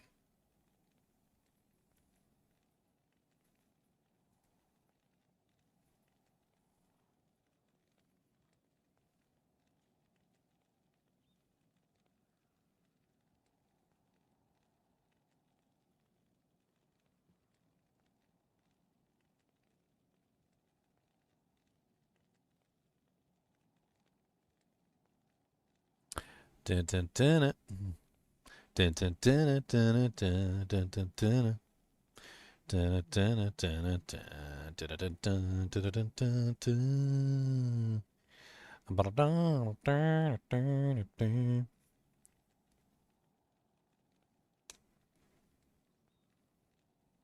Ba-da-da, bum, bum, bum. Ba-da-da, bum, bum, bum.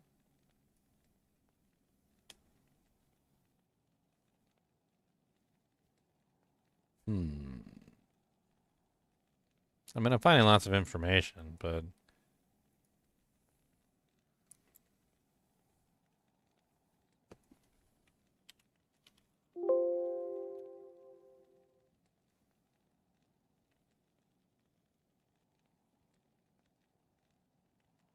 okay. Well, Pure Diablo has the information right here. It says that Blunderbore used the Smite skill level 1 in normal difficulty, 4 in Nightmare, and 8 in Hell difficulty. They also have a chance of smiting. So the Blunderbore has a 40, 50, or 55% chance of smiting, depending on the difficulty that he's in. Erdars have a 65 to 70% chance of smiting, 70 being Hell difficulty. I mean, if they're smiting, does that mean it's a guaranteed hit no matter what? But then again, they're not wearing a shield, and the damage of the ability is usually derived from the shield that they're wearing. So, I don't know. It's really quite interesting. Blocking values, they talk about this. Blocking values are assigned to every monster in the game, but the ability is seldom enabled, so monsters cannot block. So unless the blocking ability is actually enabled, the block percent chance doesn't necessarily matter.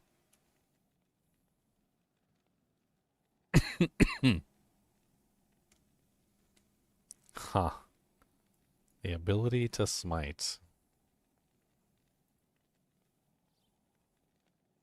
I mean, you look at him, he definitely is smiting. I mean, if you like pay attention to that graphic, it's very obvious that he's smiting. Let me see if Amazon Basin has anything on the smite page. Let's look at the smite page specifically. Maybe there'll be some information about the Erdars. The following monsters also use smite, although it does require a hit check and can be blocked, and its percent damage is not applied. Blunderbores, Duriel, Lister the Tormentor, and his minions, and Uber Duriel. Well, that's weird. Huh? So the hit check, it still requires a hit check. It can be blocked, which, I mean, smite can be blocked no matter what. And then the plus percent damage is not applied. So what's the benefit of just the stun length? Is that the only benefit of having the smite is the stun length?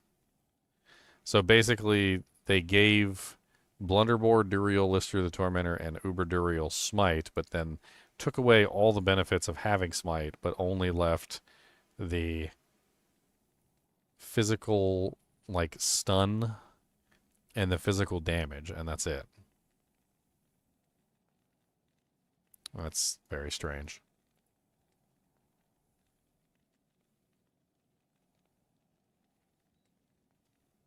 Alright, before we get started on this one, I'm going to take a pee break real quick. I'll be right back. Pee break!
What you doing? Can I have the paw? That's a good paw. Okay, that's a good paw. I'm proud of that paw.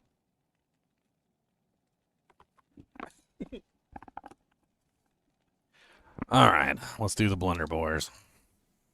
The blunder. They are the boars of the blunder. They're blundering. I do not know why they blunder, but they are the boars of blunder. Alright, 3, 2, 1, let's jam.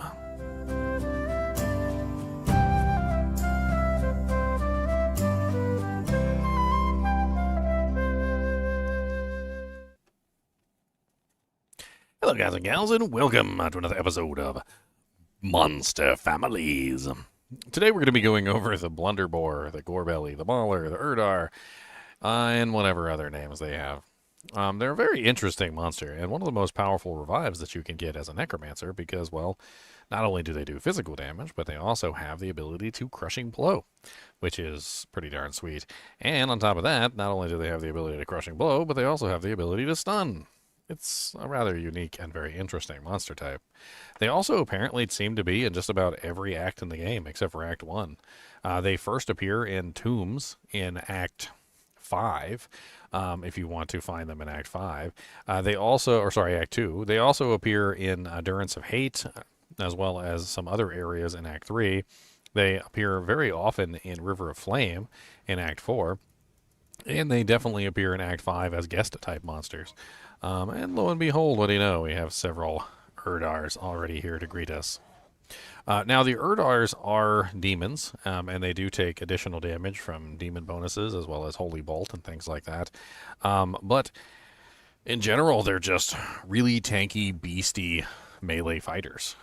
They have really decent HP at 8,300 to 13,600. It's middling, but 13,600 is on the higher end, closer to the 20k, which is some of the higher monsters in the game, like the Act 5 monsters or Act 4 monsters known as regurgitators. The regurgitators, the evil ones that eat corpses and shoot them at you, have about 19,782. Of course, that goes up and down depending on how many player count you have and how they roll. But in general, they're pretty close to some of the higher HP monsters in the game.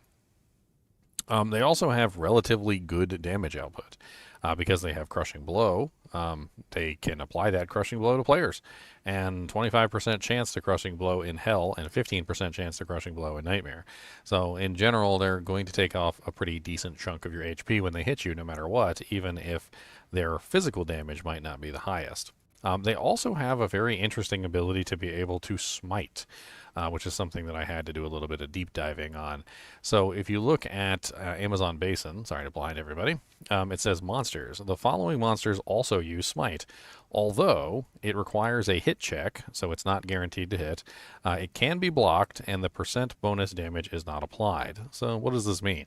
Well, they're using smite, but they're not getting most of the bonuses of smite. So they're not getting the plus percent damage. They're not getting the ability to, bypass a defense and things like that. But what they are getting is the stun chance, essentially, and the base damage of the smite. Now, if you look at the effect on Amazon Basin, the little graphic here, you'll notice that he actually is attacking with his offhand. He clearly has a weapon in his left hand, or rather his right hand, and in his other hand he has no shield, but he is definitely smiting with that hand. Now, I tried to find some information on how often they would potentially use smite, and on the Pure Diablo page, it does say that their chance of smite depends on difficulty and also their particular class. So the Blunderbore, for instance, which is the first one that you encounter in Act 2, has a 40% chance in normal difficulty to smite, a 50% chance in nightmare difficulty, and a 55% chance in hell. The highest tier version of it, which is the Urdar in Act 4, has a 70% chance to smite, which means that most of the time he's going to be smiting you and not actually attacking you. And maybe we can actually see this in action, like when they're attacking us. Because right now, see, they swing with their left hand, or their main hand, so you can clearly see they're swinging with their main hand. But occasionally they're not swinging with their main hand, and that's when I'm getting stunned. So I'm assuming when the stun happens is the actual smite. Although it's kind of hard to pay attention and see them smiting. I don't see anything now that I'm looking. I'm looking at the hand. Is the other hand attacking? Does not seem to be attacking. So maybe that graphic isn't necessarily correct. But you can clearly see some of the times when they are hitting me, I'm getting the stun effect above my head. And that stun effect is essentially indicating that they did in fact use a smite. It says here that their skill level for smite is level 1 in normal, level 4 in nightmare, and level 8 in hell difficulty. So they're getting essentially a 2-second stun in hell difficulty. They're getting a 1.2 second stun in nightmare difficulty and a 0.6 second stun in normal. Which might explain why sometimes they kick your booty cheeks, because they end up stun locking you, which is kind of crazy. So not only do they have a stun that they can use and spam on you, essentially, they also have Crushing Blow, which also makes them kind of nasty. And they have decent HP, which is not bad either. The Blunderbores do have block chance, although there's no guarantee that they can actually block. So one of the things that I noticed with a lot of these monsters is they all have block chance indicated. However, whether or not they're actually able to block is dependent on whether the block is activated for that specific monster. But you can see that some of them have particularly high block chance associated of 42%. I wonder, honestly, since they're using smite, what shield they're actually using. I don't know. Is there a specific shield that they're using with their smite? It kind of seems weird because if you look here for the Urdar, it says 115 to 148 damage for their melee attack 2, which I'm assuming is their smite ability. And for their regular attack, it's 86 to 134.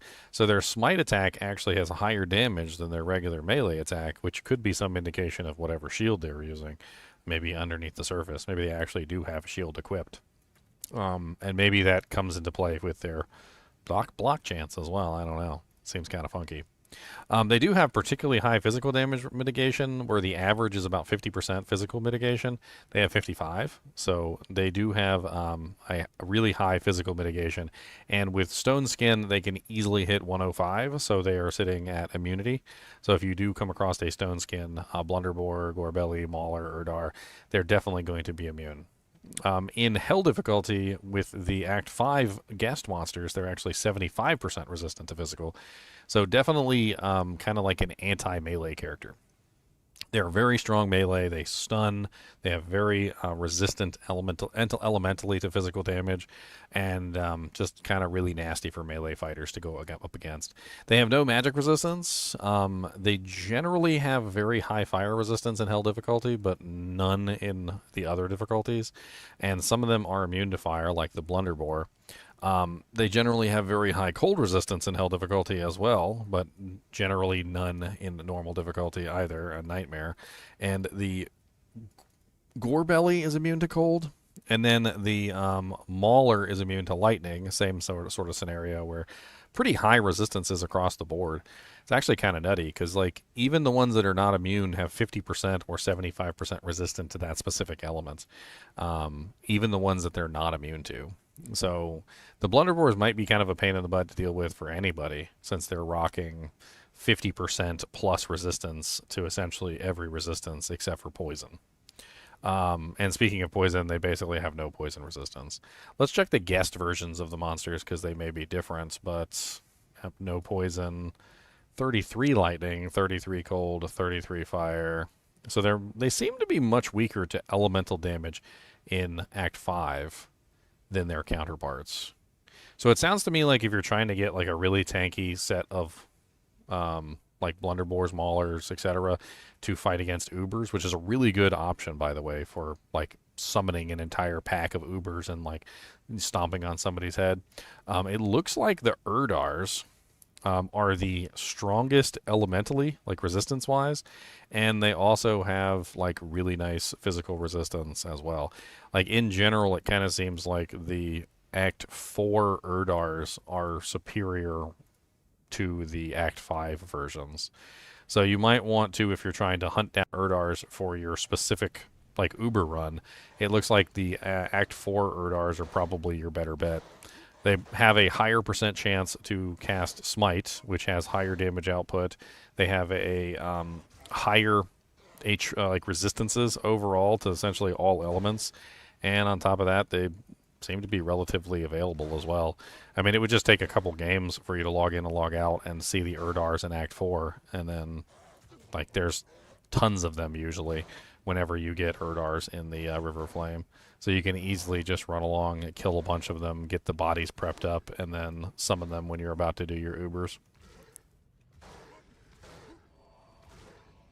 There's a nice little elite one right there. Blade Vex the Slayer. Which, by the way, when you resurrect revives, the minions actually do keep some of their modifiers. Not all the modifiers. Like, you know, they don't keep the aura or anything from the elite champion, but things like extra strong or like extra fast and things like that, those minions actually do keep the effects. So if you're hunting for like Urdars specifically to take out Ubers and you see an elite pack, it's actually a good idea to grab those specifically for your fight. I think that pretty much covers everything with the Blunderbores. Absolutely excellent revives, very tough melee monsters, and honestly very high resistances as well. Obviously, if you have the ability to reduce resistances, though, they're not technically immune to most resistances, so you should still be able to strip them down relatively easily. Like, for instance, this one has 75% cold res, but if you were a cold sorceress and you had, like, maxed out cold mastery, you're going to strip his resistance down to negative 100 with no problem. And that's going to go across the board for pretty much any character who's running large amounts of negative res, so you shouldn't have too much of an issue there. They're also not natively immune to physical, although they can be, of course, if they're stone-skinned. So amplify damage will work really good to increase physical damage on them, which would definitely help out a ton. I do highly recommend that you don't get surrounded by them, though, as a melee character, because the stunning effect spamming on you can potentially lead to your death relatively quickly. And the spamming of the crushing blow on you, which kind of just like bypasses all of your mitigations, is also going to be a pain in the butt because it's just going to keep taking off huge chunks of your HP with every single hit that they land on you with the crushing blow effect. And you can see the crushing blow effect, by the way. Let me see if I could show you this real quick before we pull this video out. So if you pay attention to the top of your character's head when you get hit by an Urdar, you should be able to actually see the crushing blow happen.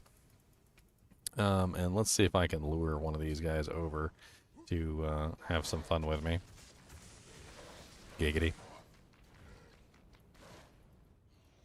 And I'm going to zoom in on my head so you can see it. It usually appears right here above my head, and you'll see the crushing blow effect actually occur. Of course, it might appear down here too. I did see the deadly strike bonus. There was the deadly strike. Boom, boom, boom, boom. Of course, it would help if they could actually hit me, right? Hold on. Oh, God. My face. That was too much hitting. Just like permanently stunned. I'm seeing the deadly strike much more often than I'm seeing the crushing blow. To show you guys what the crushing blow looks like, let me pull it up real quick.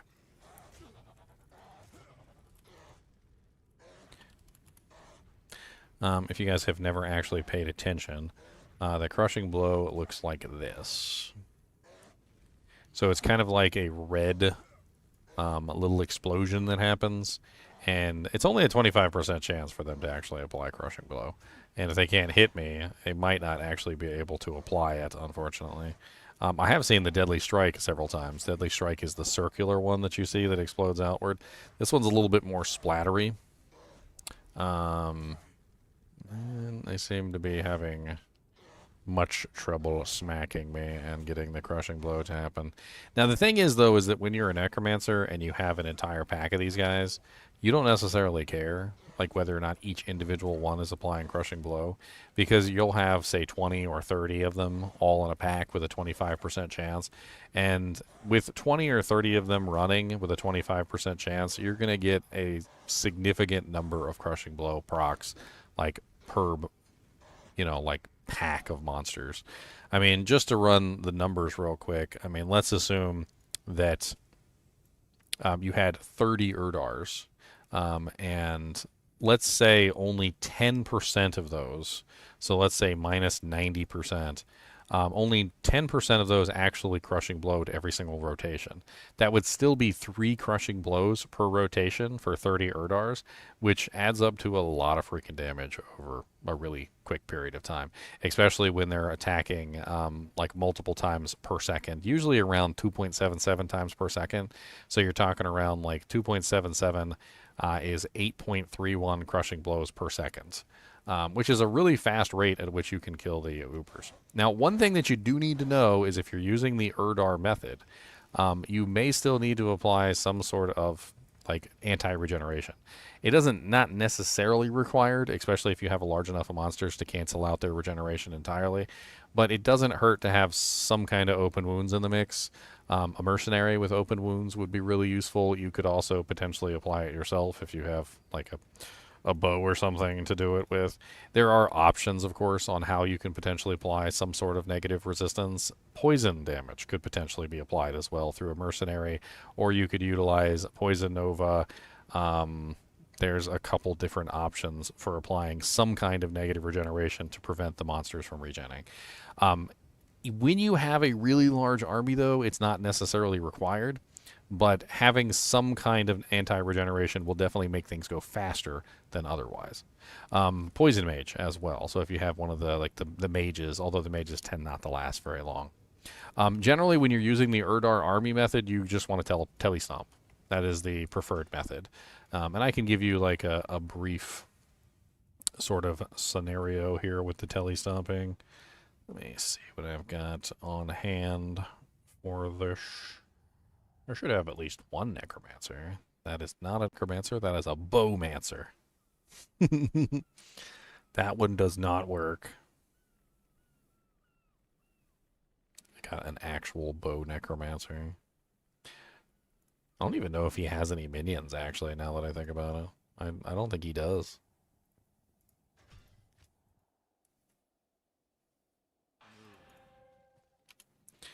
I do not have an enigma with this character. Oh, no. Some sort of teleport is usually required for these characters to function properly. And, of course, I don't have a teleport at all. Oh, no, I do have teleport. I have teleport charges. Okay, that will work. All right, so let's go get an army real quick, and I'm just going to demonstrate for you what it's like to telestomp a monster so that you understand how the Erdar, like, monster pack functions. And we don't necessarily even need Erdars for this. I'm just going to go ahead and grab an army. And it might not even necessarily be a particularly strong army, but that's okay. So when you're fighting Ubers, like Uber Diablo, or Uber Mephisto, or Uber Baal, or whatever, and you're trying to do it on a Necromancer, what you're generally going to be doing is you're going to be basically tele-stomping directly on the monster's head. This allows all your damage to be focused on that target. So you would tele-stomp on the monster's head like this, and all of your minions would essentially be hitting the target at the same time. Now, of course, depending on your build, you might have a specific, damage outputs. You definitely want to make sure you're cursing the monsters and so forth and so on. And as you can see, even with a mediocre army that I currently have, which is only 10 skeletons and 1 minion, I'm still able to deal a significant amount of damage to Thresh Socket. But if you have an entire army of Erdars, like 30 strong, and you're also running a full skeleton army, which he doesn't even have, because a full skeleton army would be like 17 or so, as well as the mages, combined together with your mercenary, if you set him up properly with open wounds and, say, crushing blow and whatnot, you can absolutely obliterate like most monsters within the game just by simply tele-stomping on their head. And Thresh Socket is a more tanky, monster. If you tele-stomp on top of somebody's head who is not particularly tanky, like, for instance, this guy, he's just going to get absolutely demolished. Of course, he proceeds to then run away from the pack. Another thing about these is that a lot of the times they get stuck. So as you're teleporting, the large-sized monsters, specifically the Erdars, will actually cause the pack to get stuck, and they won't move out of that particular zone. So you'll notice that when I teleport, like for instance right now, as a regular necromancer with just like skeletons and whatnot, they kind of just like run away from my group, right? So it's not really necessarily a very effective front. However, if you have a large size monster, like for instance this Bloodbringer right here is a large size monster in the pack, like the Blunderboars are, it causes the pack to kind of get stuck in that particular location, which makes it more difficult for the monsters to get away. As you can see right now, as long as I don't move, the monsters, my skeletons, cannot get away because that particular large monster is locking them in place. And that's another part of how the Blunderboars work, is it essentially forces all of your minions into this, like, death ball, right? Because they're so large, and basically nothing can move outside of this death ball. So when anything approaches the death ball, anything that approaches it gets immediately hit by everything within the death ball, which is also pretty cool. I think that pretty much covers everything when it comes to the wonderful Blunderboars. As always, I do appreciate you guys and gals joining. Be sure to hit that like button and subscribe button if you are enjoying the Monster Families content. And as always, keep watching.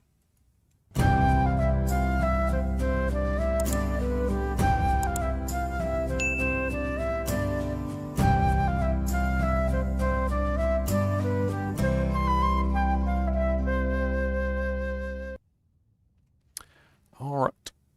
And I think that concludes all of Act 2.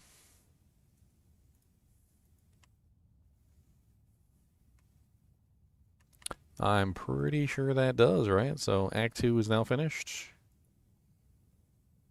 Which leaves what? What are we moving on to next? We've got Act 3. So I actually already have a video on the bone fetishes. It was actually one of my first Monster Family videos, although I didn't specifically state that it was a Monster Family video. I know some people might have been looking forward to me making this specific video, but the funny thing is I already did. It's actually one of my oldest Monster Family videos. I think it's called The Bone Fetish. Yeah. There it is right here. So Deadliest Monsters Bone Fetish. Of course, I called it the Deadliest Monster series. I should probably revamp this one to label it the same as the other videos so that it follows along with the same theme, since I decided to do a completely different theme for the videos. So let's see. We need to change the title and description. So let's open up one of the other ones. Let's take the title. So D2R monster families. We're going to edit in the monster types. So this is the Undead Flare, Undead Soul Skiller, Undead Stygian Doll. I believe there's also guest type monsters on the list as well, right? So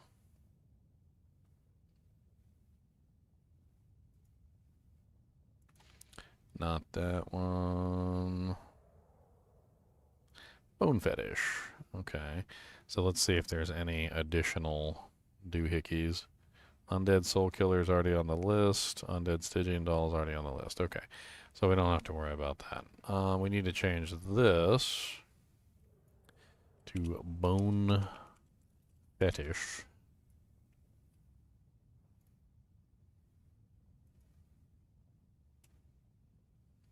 Alright, and that pretty much covers him. So that way we have that video already created. For those of you who are interested more about this particular monster, I actually did a lot of deep dive information on this particular, monster, and I was actually really curious exactly how much damage they could potentially do. To give you an idea of how much damage they can potentially do, it's crazy. So they have a maximum of 6,249 health.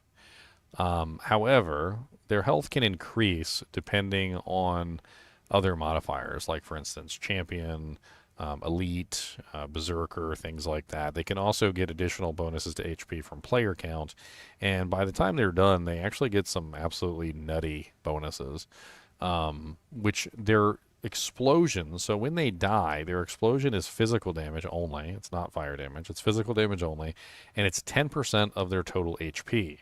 Now, if you take 10%, so you minus 90% from this, you get 624. However, it also can critical strike, which means that you multiply that by 2, which means that it can do roughly about 1,249 damage for one doll. This also means that if you run into a pack of these dolls and you multiply that by, say, like 6, you could potentially have a doll pack do 7,498 damage to you.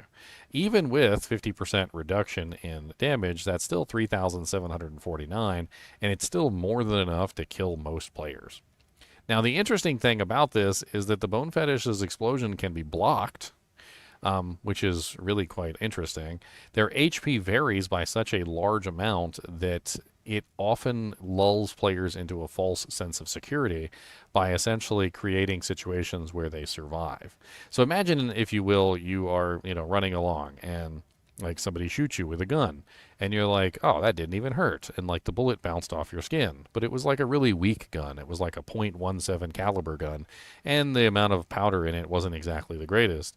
And then later on somebody shoots you with like a .22 caliber gun and it hurts you a little bit, but you pull the bullet out and you're fine. And then later on somebody shoots you with a .45 caliber gun and you die. Right? That's essentially what goes on with the bone fetishes. There are like really weak versions that only have like 2,901 HP, and when you subtract that 90% from that, you get 290 damage. And so you get this explosion, and it doesn't really do a lot to you, and you get this false sense of security that you're potentially safe from the monsters. But then you run into Mr. 45 caliber version, which is 6,249, and you subtract 90% from that, and you still end up with 624. Then he crits, and he multiplies that damage by 2, and he does 1,249. And he's elite, and he applies curse to you, which is negative 100% to your physical resistance, and he multiplies that by 2 again, and he does 2,499 damage, and one doll wipes the ever-loving crap out of you. And so basically the dolls have this like crazy variable explosion damage between like the lowest number that you could ever imagine to the highest number that you could ever imagine. And they swarm you in packs, which means that sometimes an entire pack could explode on you and do relatively nothing. And sometimes one bonefish could hit the highest numbers possible and absolutely murder you in one hit. And you might be saying to yourself, well, ooh, I'm a chunky barbarian and I have like 5,000 or 6,000 HP and I'll be fine. But the answer to that question is no. Given the right circumstances, the bone fetishes can literally kill anybody, and there's pretty much nothing that you can do about it. given the situation of this particular monster rolling at the highest possible values of 2,499, imagine, for instance, you were fighting a pack of these, and you managed to kill all of them at the same time simultaneously, which is actually not very uncommon. And you multiply that by 6. The amount of potential damage that they can do if they all crit and they all roll the highest HP could be 14,997 damage. And even if you had 50% damage reduction, that would still only bring it to 7,498, and I doubt you have 7,498 HP. Which means that the bone fetishes have the ability to just randomly kill whoever the F they want to kill, and there's pretty much nothing that you can do about it. Even if you're optimally set up with 75% block chance, even if you have like 50% physical mitigation, there is still every possibility that if the HP on the monsters is the highest possible roll and they crit when they die and you kill multiple of them at the same time, that they could still absolutely wipe the floor with you. And that's basically what I found out about the Stygia dolls. I also found out that the easiest way to deal with them is to kill them one at a time only. Make sure you are walking so that you maintain your block, because 75% block chance goes a long way when you're dealing with explosions, because you can block every single one of the explosions if you get lucky. And number 3, you just kill them slowly. Like, killing them quickly and running around like a chicken with your head cut off is like the biggest problem with these guys, because when you run, you lose your block chance and you essentially lose any defense you have against guarding against the explosion. Another big issue is that people just kill them way too fast. I've been absolutely PK'd by these guys before. One time I was in Terror Zone Durance of Hate, and I was just down there having some fun killing stuff, and I knew what I was doing, so I was okay. But a Javazon decided she wanted to join me. A pack of dolls came up, and I wasn't really panicked because I knew exactly what to do. Just kill them one at a time, slowly, and I would be fine. The Javazon then proceeded to throw a lightning fury into the pack of 8 dolls, instantly one-shotting me. PK'd by my own teammate. Absolutely amazing. Which is another fun thing about these monsters, is that, yeah, you can get PK'd by your friends. You can even PK yourself. A really common effect with these guys is actually having like cast on or like shields that deal damage automatically to the enemies. Like, for instance, the assassin blade shield, or the sorceress like frost shield that does damage to the enemy when they hit you. Some of these things that automatically deal damage can actually kill these guys really easily. Because they don't really have very much resistances. Their entire life is literally just to die. And so for the most part, when it comes to these guys, it's not really a big deal. Like, they are kind of designed to get themselves killed. But when you have those automatic kill abilities, you can sometimes automatically kill yourself with them, which is one of the reasons why I don't like to use the... I like to use frozen armor instead of the other ones, because frozen armor doesn't actually dish out any damage to the targets.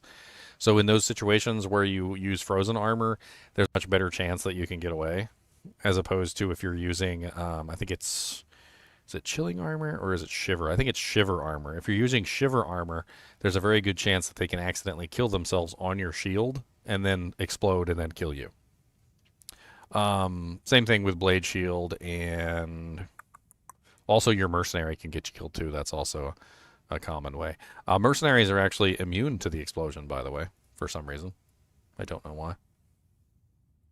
Which is actually a really common tactic for dealing with them, by the way, if you are a character who cannot potentially deal with them, like you have no block chance and you have no physical resistance, and your HP isn't high enough to actually absorb the hits. Letting your mercenary deal with them is actually pretty common. The tentacle beast.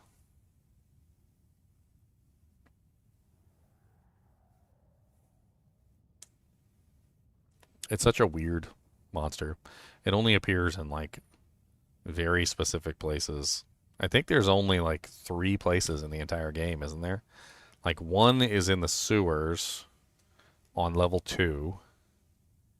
One is in the council, like the Travancore Council area. There's like 4 right there. And then I don't even remember. I think the last one is in Act 3 in the Great Marsh or something. I think it's Great Marsh, or is it Spider Forest? I can't remember. Like, there's basically hardly any of them in the game. The tentacle beasts are an aquatic reptile that inhabit the waterways of the Kyrgyzstan jungle. Travelers should be extremely wary of these creatures, especially upon those pools of water or streams. I hate these things too because they poison everything. Always poison. Just constant poison spitting. I wonder if the tentacles are like listed separately, or are they just? Because there are also tentacles that pop up as well, and the tentacles seem to have regular melee attacks.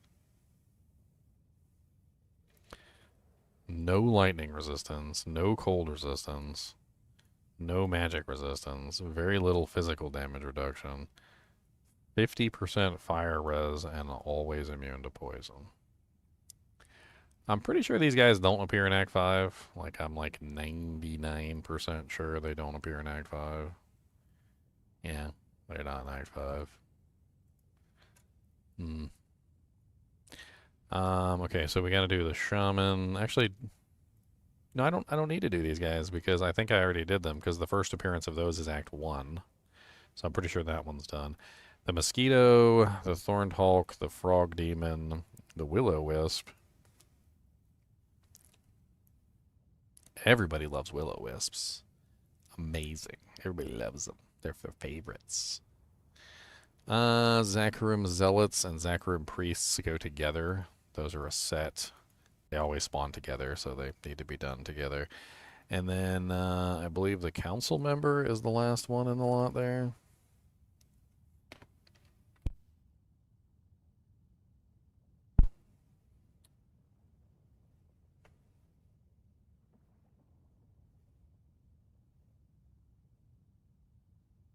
Man, council members got some really big variance in their HP pools. Holy crap.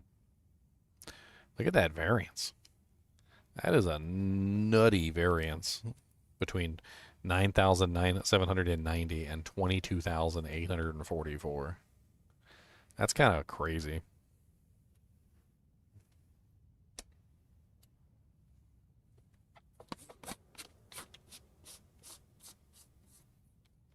Hmm. No wonder it always feels so random when you go there. I always kind of wonder why that was. Sometimes when you go to council, it feels like you just fly through them.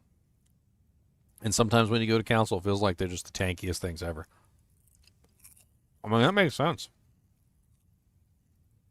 If they have such a huge variance in HP, I mean, sometimes you go there, they only have 9,000 HP, and you're just like one-shot them. And other times you go there, they have 22,000 HP, and it's going to be a much harder challenge.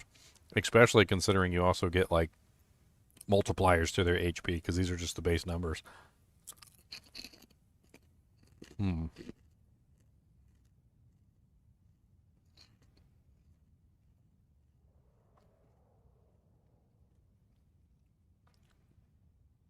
Wow. Mosquitoes have a really big variance too. Between 823 life to 5,837. I mean, 5,800 isn't particularly very high, but 8,200 is very low.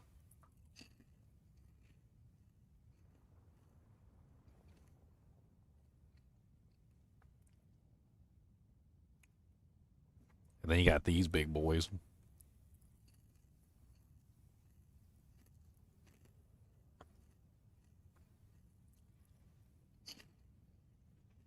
Chonguses.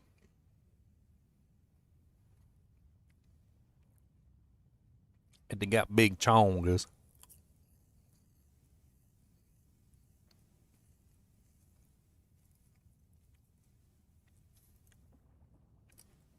These guys are so weird.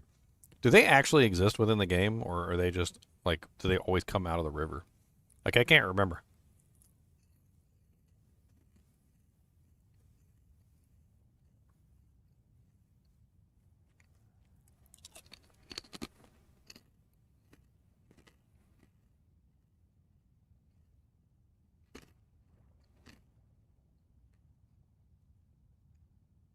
I guess what I mean is, like, do they actually consume one of the slots, the 3 slots for the monster types?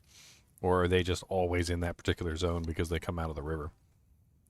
Like, could you have 3 monster types that are not frogs and then still end up with a frog? Which I think you can.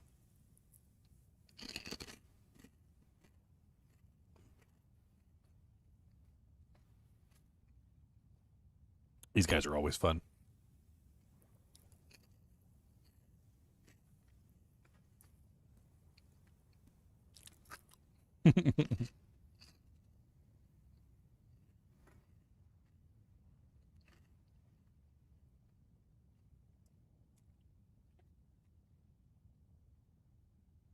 These porkum twists are good.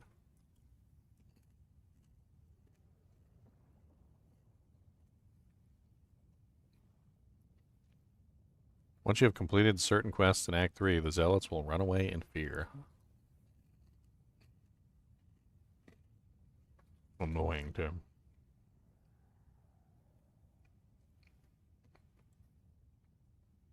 These guys are nasty, too, because they have so many different spells they fire. They're one of the few monsters in the game that use Blizzard. It's like a bong bottle.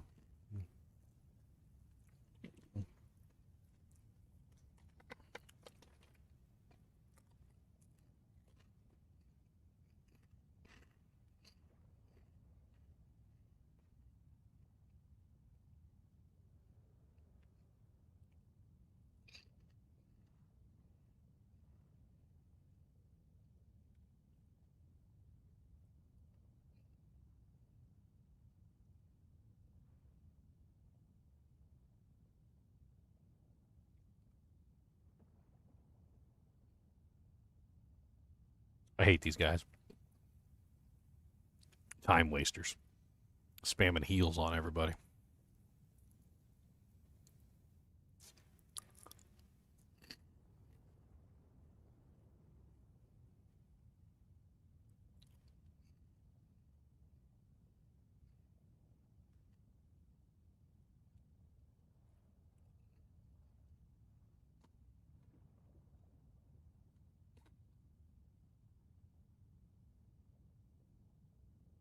Sorry, I've been up here for like 6 hours, starving. Don't mind me. Just shoving food in my face. Thinking about which one monster I want to do next.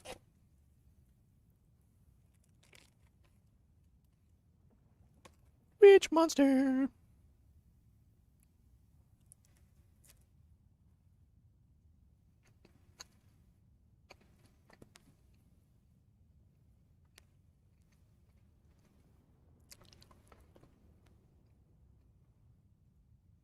I'm looking at the HP of some of the monsters, and it's like, man, those council members got some hit points. Dude, 22,000 is nuts. Especially considering they heal themselves. Like, you go into P8, they roll 22,000 and get all the P8 bonuses combined together with the elite bonuses. I mean, how much HP are they running? Like hundreds of thousands?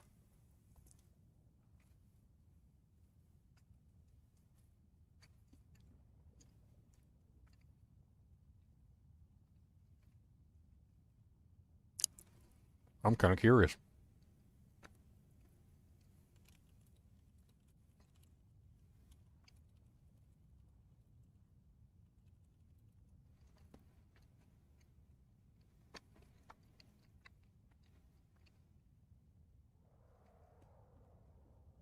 So, according to this, it says on players 8, it's 5.5 times their base life.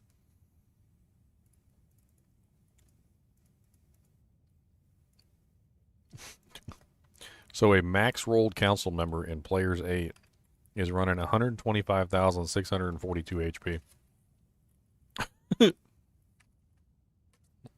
That is ridiculous.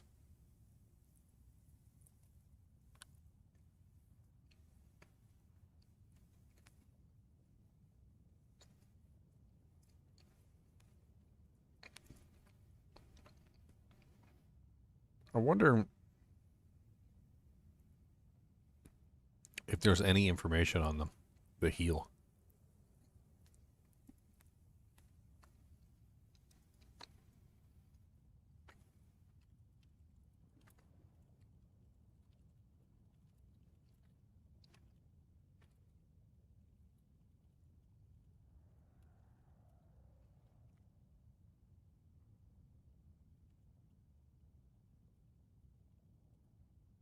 See if I can find anything.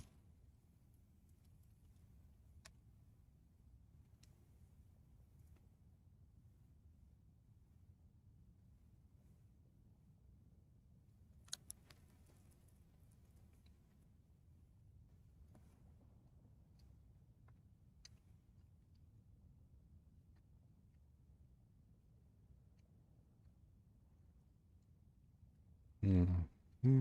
Mm-hmm.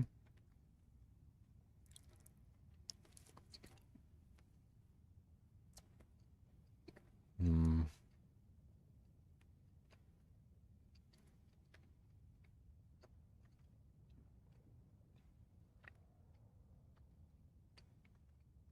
Doesn't really say.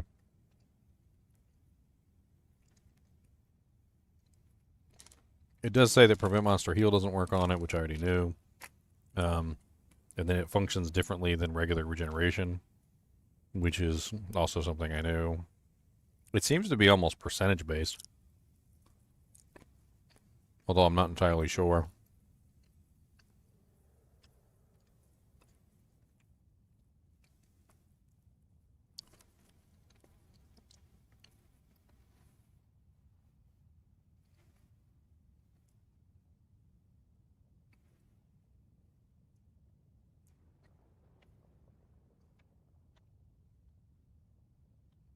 What am I eating? Salami. Dragon Ball Z shirt as a Twitch streamer. I like these Dragon Ball Z shirts. They're nice. Got them from Box Launch. What's the matter? You don't like Dragon Ball Z?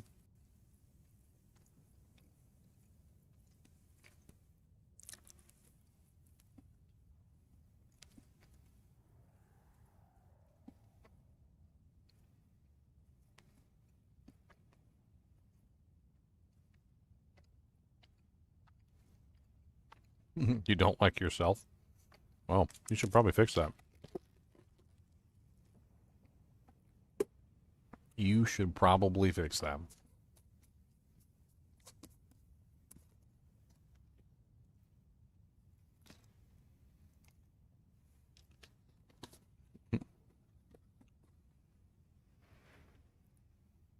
If you're trying to pretend to be Deckard Cain, you should know it's a while, not a while.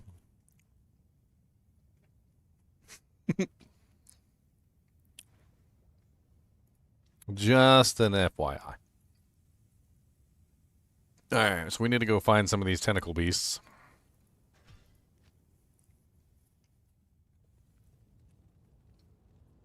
Tentacle beasts. Tentacle beasts. Radioactive tentacle beasts. The council ones will be kind of a pain in the butt. I think it'd probably be better if I went to the sewers level 2 ones. Yeah, let's do the sewer level 2 ones.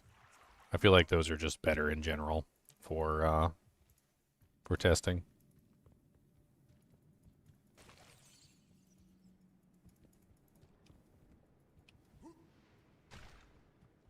I'm recording videos right now, so I'm doing the Monster Family series, which is informational videos on the monster families and, like, particular effects that those monster families have. Ugh. Fanaticized dolls. So it gives me an interesting opportunity to show you some very odd things about the, like, the doll family. One very weird thing about the doll families is sometimes they will just randomly stop attacking. I don't know exactly why this is, but sometimes they will just randomly not attack. It usually happens after a significant period of time. Let's see if I can get this to occur without dying, because of course they do explode. They are one of the nastier monster types in the game.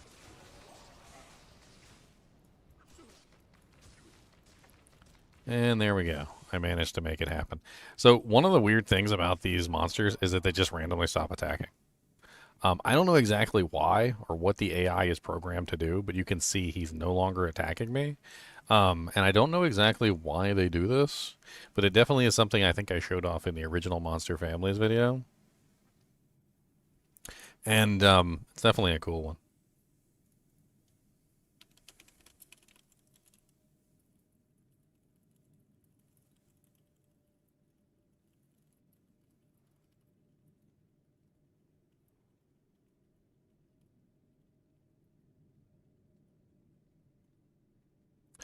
But yeah, I mean, you obviously see he just doesn't attack. He should be attacking. Like, there's no reason why he shouldn't be attacking. But he is actually not attacking. He just stands there. And this happens a lot with the undead soul killers, and I don't know exactly why this happens. I think it has something to do with the fact that they want you to kill them. It's like like there's actually in nature there's actually something that happens where like a parasite will actually infect like a mouse's brain, and the mouse will actually walk up to the cat and will just stand there and let the cat eat him. And it has something to do with the parasite actually kind of controlling the mouse to make the mouse go and stand there in front of the cat. And it's really quite interesting. Let me see if I can find some information on that real quick for you.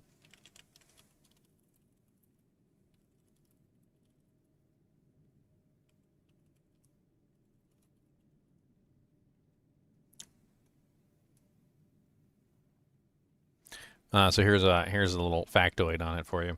So the parasite that makes mice attracted to cats is Toxoplasma gondii. The parasite alters the mouse's brain, causing it to lose its innate fear of cats and become attracted to the scent of cat urine, which increases the likelihood of the mouse being caught and eaten by the cat. This process ensures that the parasite can get to its definitive host and the cat where it can reproduce. It's actually quite an interesting thing. It almost kind of makes me think of that because like it's like the little undead soul killer is just standing there like he wants me to kill him. Like he's lost all will to live, which is really weird because I've never seen any other monsters do that in Diablo 2. Almost as if it was programmed in specifically.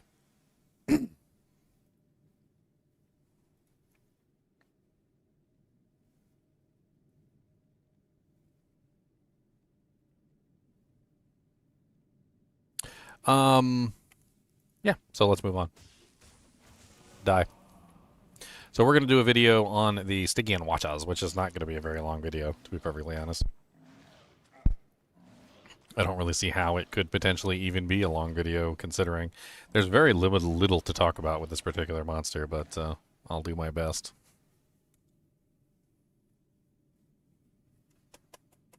Alright, so let's start the recording. 3, 2, 1, let's jam.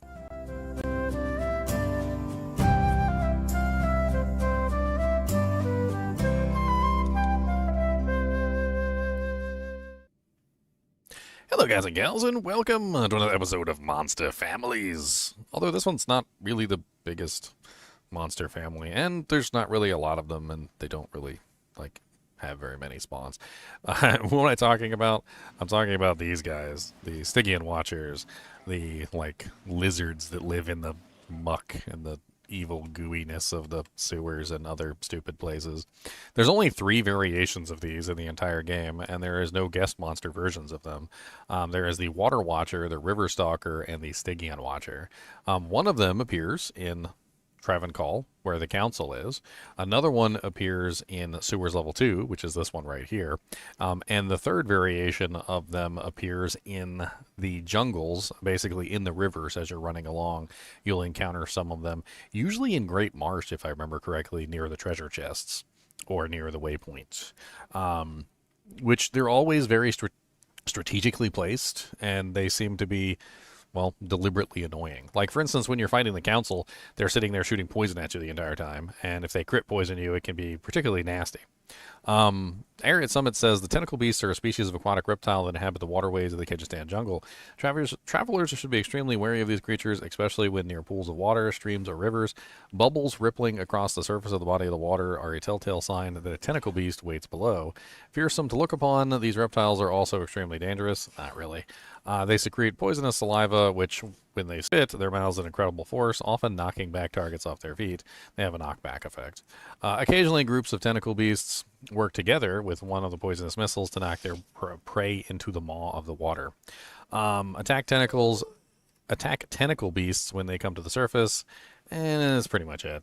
When you fight them, they actually spawn 2 tentacles next to them, on the left and on the right.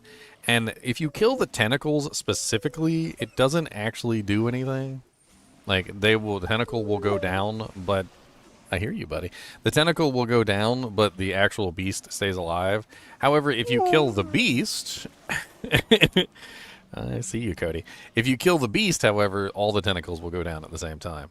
Now, the projectiles are actually really slow for some reason, and you can easily avoid them. But if you're busy doing something else, it might be kind of annoying. Also, when they hit you, they have a chance to knock you back, as you can clearly see, but it's not a 100% chance. There's usually multiple of them whenever you go to one of these zones that has these in them. So in this particular case, you've got 1, 2, 3, and I don't believe there's a fourth one here, but it's usually 3. In the council area with the Travancore, there's 4. And then usually in Great Marsh, it's kind of random wherever they spawn. But whenever they do spawn, they'll definitely pop up and start shooting at you. There are some interesting quirks about these particular monsters. So because they're not technically on the field of battle, sometimes you can't hit them. So they spawn sort of off the platform. And because they spawn off the platform, depending on where they spawn, if your weapon range of your melee weapon isn't long enough, like if you have a 0 range adder weapon, there can actually be some situations where you can't hit them. Also, Act 2 mercenaries sometimes have a lot of trouble hitting them because they have a 1.5 range adder, which basically means they're very short range spears, which I know they're spears and they should have a longer range, but they don't. And they also have trouble hitting the Stygian Watchers sometimes if you pay attention to them. They'll literally just stand there and look stupid and get smacked in the face with poison over and over again.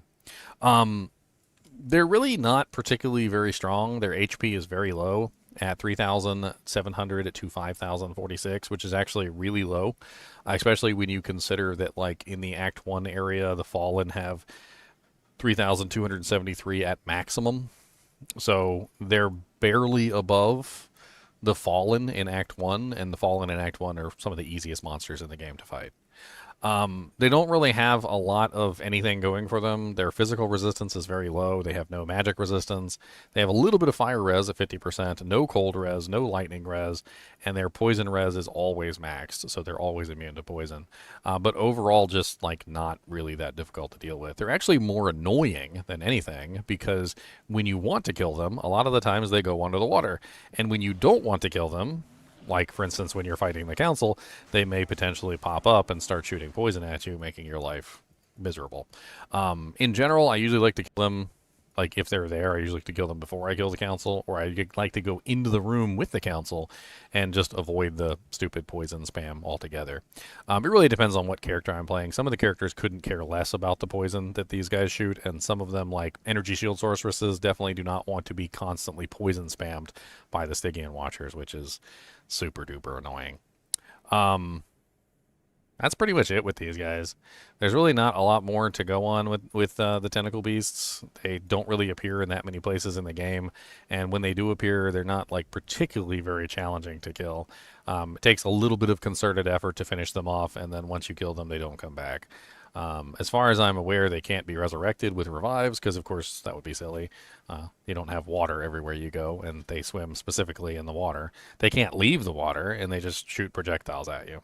So I think that's pretty much it for this one. As always, I do appreciate you guys and gals watching. Be sure to hit that like button and subscribe button if you enjoy the content. And as always, keep watching.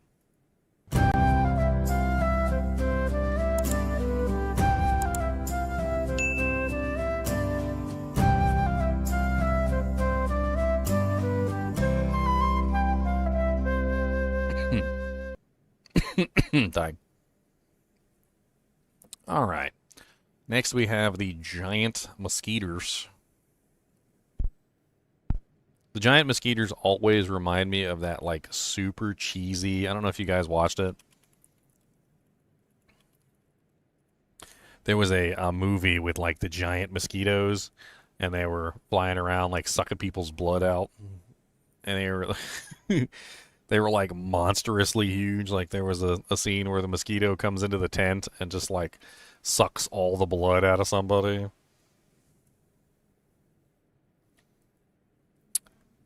Freaking hilarious movie. Like, here's one where the mosquito's, like, sucking his blood right out of his eyeball. Who doesn't like giant mosquitoes sucking all the blood out of your very soul? Anyway, that's what these guys always remind me of, like as if that movie with the giant mosquitoes was real. These guys are actually super annoying. They're not that hard to kill, but, like, the stamina sucking that they do is really annoying, and their flying flying creatures, so they can catch you no matter where you go. In an area where there's a lot of, like, no walking zones, like in the jungle or in the sewers, where, they can just fly right across the water and they can come to you and just steal all your stamina away. Most of the time I end up killing them just because I'm tired of running out of stamina. An interesting thing that we could potentially test is whether or not they can bypass the stamina potion. I don't know. I'd probably not. But of course, you never have a stamina potion with you when you're running for your life from these stupid things. And you never really want to stay down in the sewers because, well, it's not really a good farming zone. So you're trying to get through it as quickly as possible, and they're just sucking all your stamina away.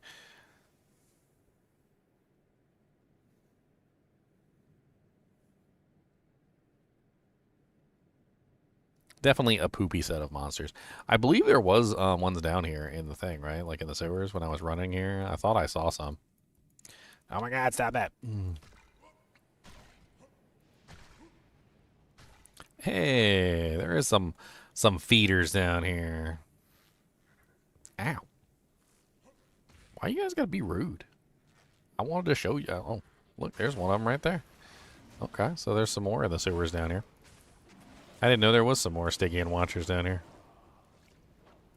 Oh, that feeder's almost dead. Man, they really do, like, attack with their proboscis, too. They stab you in the friggin'... Stop trying to be rude. I was looking at the old version. They did a good job with, like, the multiple legs. I need mana.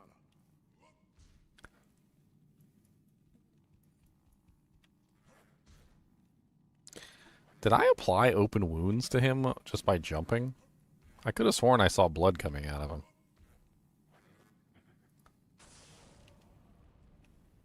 Again, I saw blood coming out of him. Oh, look, there's an elite pack.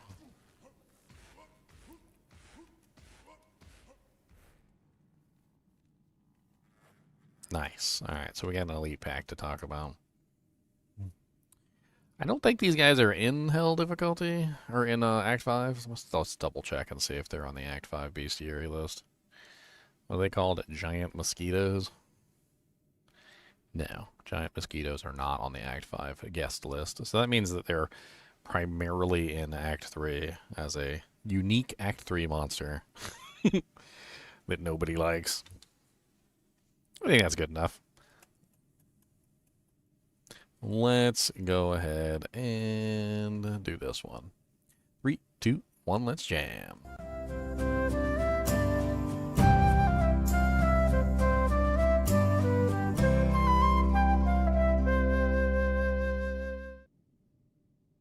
Hello guys and gals, and welcome to another episode of Monster Families. Today we have a particularly small monster family, and not the kind of family that you want to invite over for dinner, because these are big giant mosquitoes.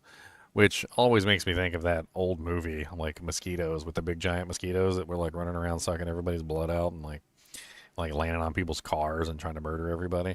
I mean, they literally are that big, right? I mean, that would be crazy if you saw like a big giant mosquito like this running around trying to eat you.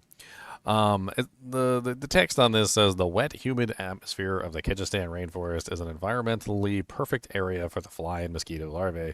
Pools of stagnant water gather after the frequent rainstorms, providing excellent spots for the adults of these species to lay their eggs. Some of the mosquitoes found here are enormous, with wingspans as large as 4 feet. Luckily, the larger species are also much more rarely encountered than their smaller cousins. Giant mosquitoes, referred to locally as suckers, are known disease carriers, and their large size makes them appropriate targets for hand or missile weapons. These insects can quickly drain the blood from a victim, causing a quick loss of stamina, making escape extremely difficult. By themselves, suckers are not usually deadly. However, if other threats lurk nearby, the suckers will drain the victim's stamina, while other creatures move in for the kill. They have a chance to drain stamina on striking. They also drain mana on striking as well, which is also kind of a poopy thing. This is a pack of them right here, and you can clearly see my mana is at 0. And is not going back up. And my stamina, as you can clearly see, is getting sucked away as well, so definitely poopy all around, being that they have the ability to steal all your mana and steal all your stamina as well. Now, generally, you don't really want to fight these things because most of the areas that these monsters exist in, you just don't really, farm these zones. Like, who comes to sewers to farm? It's kind of a poopy area. So, like, when you do find these guys, you're trying to run past them, but they steal all your stamina, and then you kind of are forced to kill them.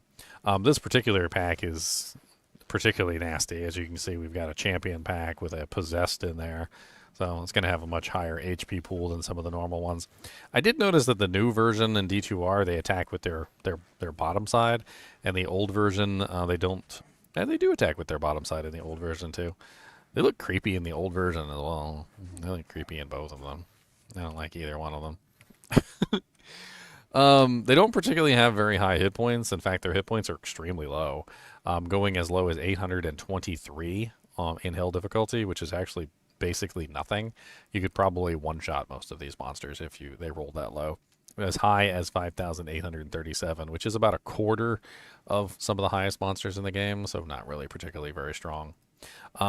They don't really have very high damage, and they're really just a nuisance for the most part, being able to steal all your stamina and your mana away, which can sometimes get you killed by, as they said earlier, by allowing other monsters to catch up to you, which I've actually had happen to me before.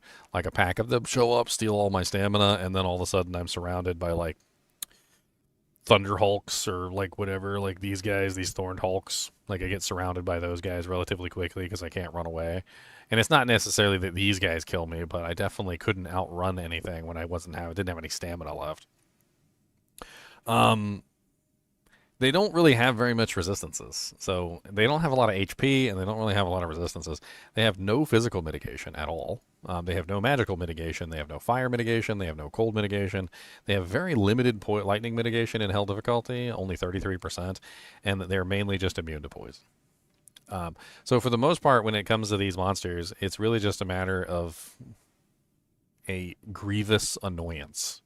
Their entire purpose in life seems to be nothing other than annoying the crap out of you by stealing all your stamina and stealing all your mana, and then making you cry because you can't get anywhere because you ran out of stamina and you ran out of mana. They're fast, and they also fly, which is another big issue. So when you're in these areas that have all these like places that you can't cross over, or at least most people can't cross over, the bugs can. And they can chase you basically wherever you go. So as you can clearly see, like, even if I cross over any of the things, because they all fly and because they're extremely fast, they don't really have much problem keeping up with me, even as a barbarian who's leaping across the platforms, which means they're going to be able to steal your stamina relatively quickly if you're not careful. And they stack up super duper quick. So honestly, since they're not really that difficult to kill, much easier is just turn around and just wallop them. If you run from them, in my opinion, like most of the time, it just makes matters worse, unless you're teleporting and you can get ahead of them quickly enough. But if they're catching up with you, it's better just to kill them and just suffer the loss of stamina for a couple seconds than run from them and them constantly catch up to you. I just used a stamina potion just to see. I kind of wanted to see if the stamina potion could prevent them from stealing the stamina, which I'm assuming that it does.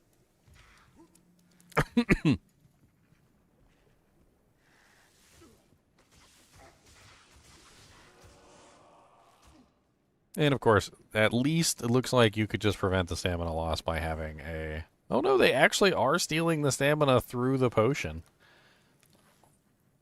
That's quite interesting. But then it was instantly regenerating after they stole the stamina. I actually held the mouse over it and saw.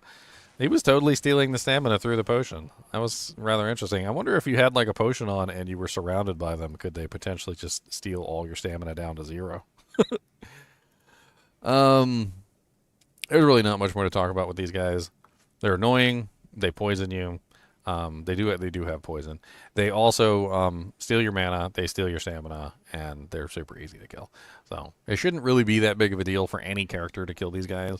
And that's honestly what I recommend, is that in any situation where you're fighting these guys and they're annoying, just kill them, because it's the easiest way to deal with them. They have no resistances really whatsoever. They have no physical mitigation. They don't have very much HP. Just turn around, mollywop them in the face, and move on. As always, I do appreciate you guys and gals joining. Be sure to hit that like button and subscribe button if you enjoy the content, because this is my full-time job. And as always, keep watching.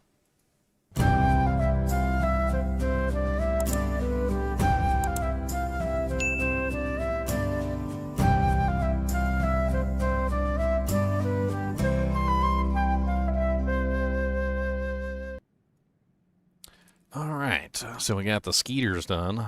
What about the bedbugs? Skeeters and the bedbugs was playing a game of ball. The score was 2-0. The skeeters were ahead. The bedbugs hit a home run and ding. And then there was a Cody and bonked him on the head. We're gonna bonk him on the head, bonk him on the head. Cause he's got a hard dog and then it's gonna be bad. Gonna conk him on the head. He said, yeah. He said, keep singing. I like this song. When did you burn your nose? It looks like you burnt your nose. Hmm?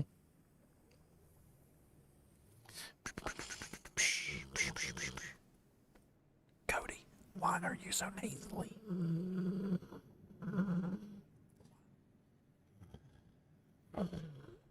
Why you sound like a monster?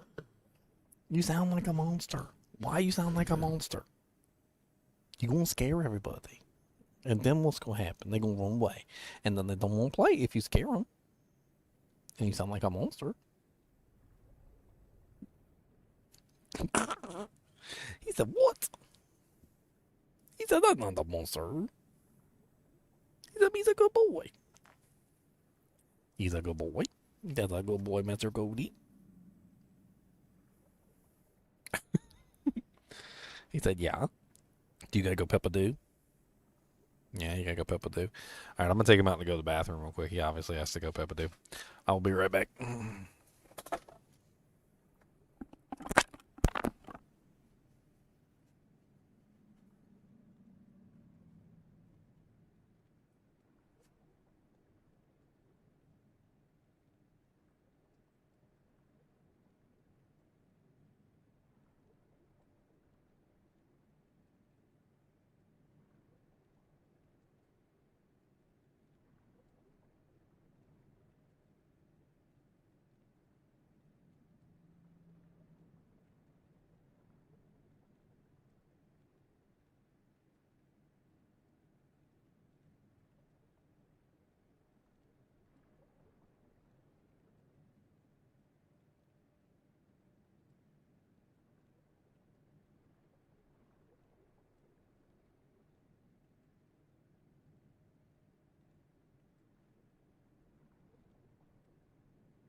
What's up, devil?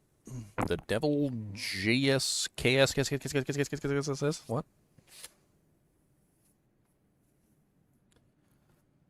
All right. We got a couple more for Act 3. And Act 4 will be done in a flash. Are there any monsters that are like unique to Act 4? Like thinking off the top of my head. I mean, I know the Mega Demons are. I could have sworn the Regurgitators were in other acts. Oblivion Knights, yeah. Vile Mothers. Vile Child. Yeah. Yeah.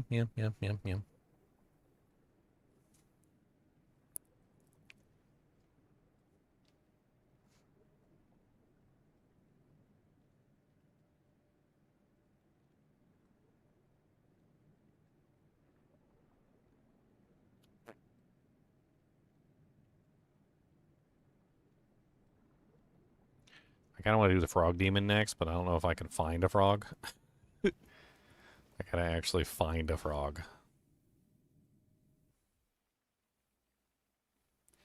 Can you kite enemies with your attack speed? Like move in and out before they swing or after they swing or something?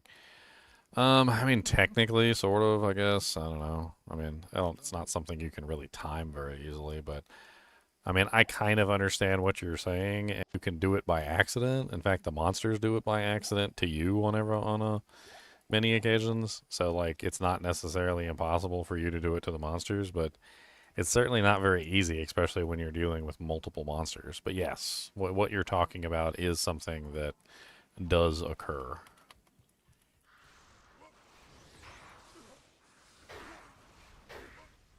I'm looking for a prince to kiss, a frog prince for my lips. I'ma kiss you, turn you back into a prince. Come on, Mr. Frogums. I feel like I would have seen a frog already if there were frogs in this zone. They're usually by the water, and they usually pop out of the water. It's usually pretty clear when there's a frogs, but I see no frogs. I don't see any froggies on this side of the rhythms. No frogs, no frogs. I don't see any frogs. Let's check Flare. I mean, usually there's a frog somewhere around here. I feel like I got gypped. There's usually at least one frog.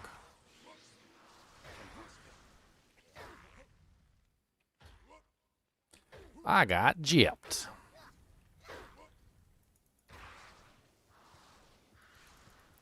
I'm trying to run near the river because that's usually where they pop out of, is they pop out of the river, but I'm not seeing jack diddly.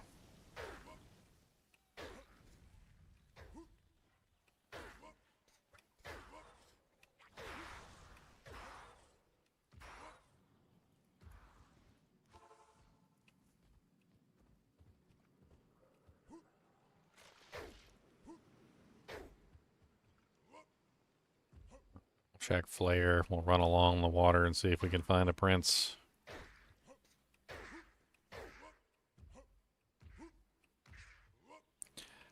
I just want to celebrate with a prince that is great. I just need a prince, you see. Just one frog prince for me, and I will buy some tea. I just need a single prince, or just a one for me. Ooh, I need a prince, a single prince, just a prince, oh yes I need. Give me a single frog prince. It would help if I could remember whether or not they actually spawned in the area or they were just like extra additions that happened to occur in the area. I don't remember. It might be one of those things where like they have to mod as a actual type in the zone before you're able to get them. I might have to re-roll several times for me to get the frog princes. Next ladder season is probably January. I don't know. I've lost all track of when the ladder seasons happen, Dreamology. Like, they just don't occur, like, properly anymore. They used to be 6 months between the ladder seasons, and now there's, like, I think 4 between the ladder seasons now. Sometimes 3, sometimes 4, sometimes your mama's a hoe. Like, I don't know. Like, I've lost complete and utter track of, like, what's going on with the ladder seasons now. It's whenever they announce it. That's when it's going to be.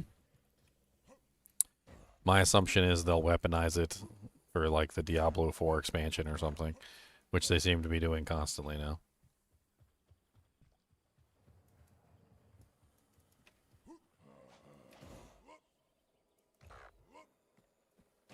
I mean, by the time that happens, unfortunately, I'm going to be off playing Path of Exile 2 because the new Path of Exile 2 patch is on December 12th, which I'm assuming would be around the same time they would probably release the 22 Nights of Terror.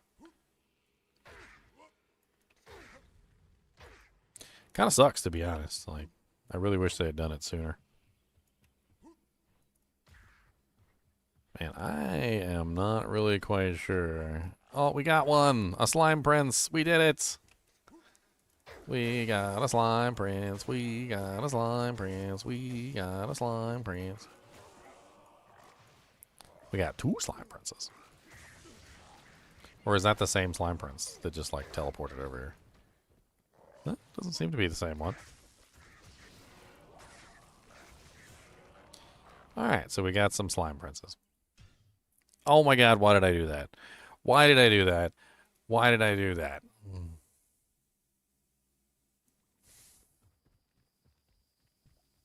We had some slime princes.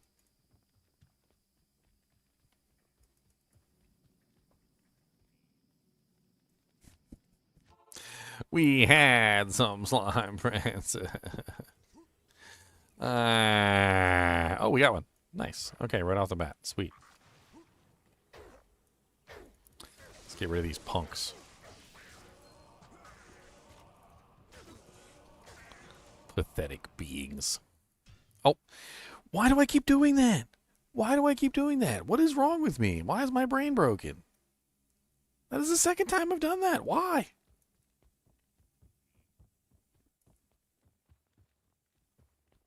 I think I'm broken, guys.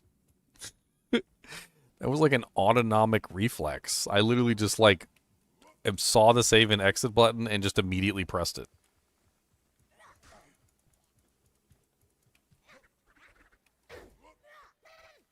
Somebody stop me. Somebody stop me! 10 years Laytown.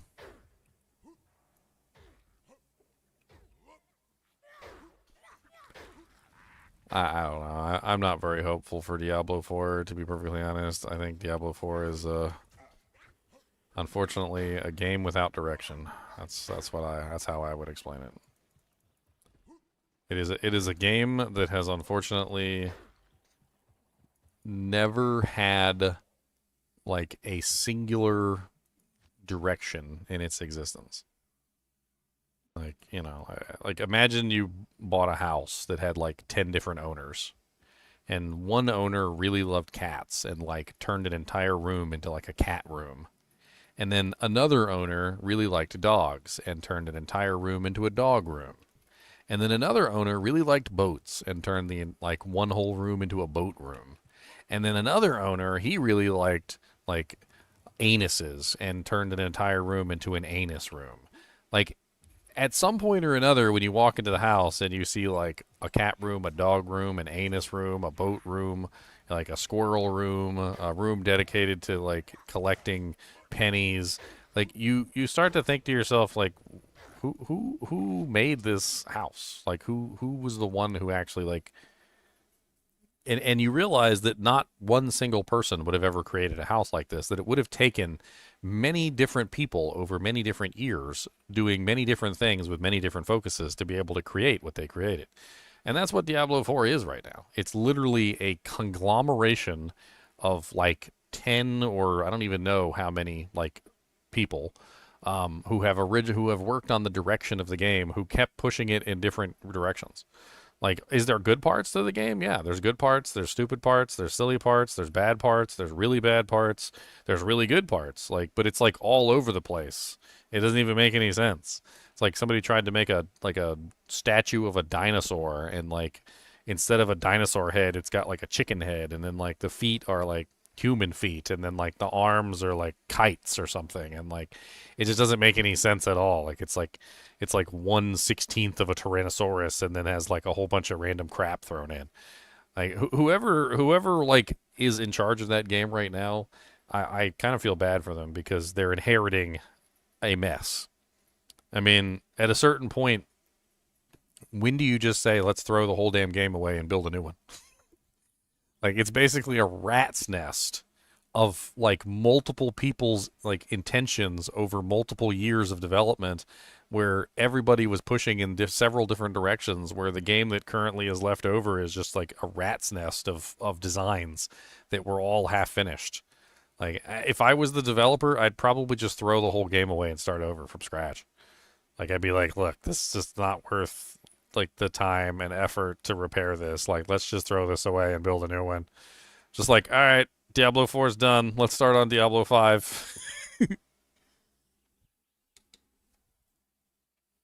Like, already? Like, yeah, well, Diablo 4 is kind of broken. Like, we should probably just start over. I think it's probably a good idea. All right, let's do this slime prince before I accidentally save and exit again. All right. 3, 2, 1, let's jam.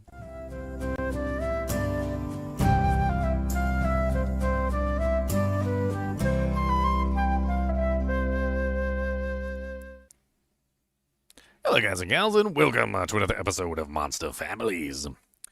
This monster family is probably one that you want to kiss to turn back into a human. It's the swamp dwellers, the bog creatures, and the slime princes.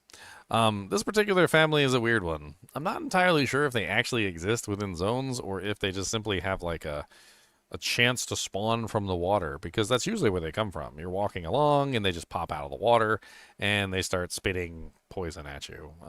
They sometimes go back into the water too, and they're not particularly very difficult to kill either. Very odd monster type, and not even particularly worth talking about, except for the fact that they seem to be relatively rare and only in Act 3. I don't even think there is a like guest version of this particular monster in the Act 5 bestiary. I'm pretty sure that Frog Demon does not appear in the guest monster list. And of course, why would it? Because they have to come out of water, and there's not always water sources everywhere. In fact, some of the water sources are frozen. So let's take a look real quick.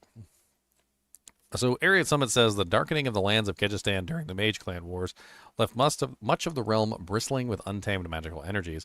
While much of this dissipated over time, some had effects on upon the landscape and creatures of the jungle. Trees and vines would grow to unusual size, rivers and swamps would appear overnight, and once innocuous creatures would gain dangerous abilities with an appetite to match. Such is the case with the locales referred to the frog demons. These swamp-dwelling monstrosities spit poisonous mucus at their prey to kill it without having to engage in physical confrontation. Once their victim has fallen to the powerful poison, the amphibious beasts strip the carcass of all the flesh, leaving a pile of highly polished bones as the only evidence of the dead. Frog demons spit projectiles that can knock back your character, and they also submerge into rivers to hide.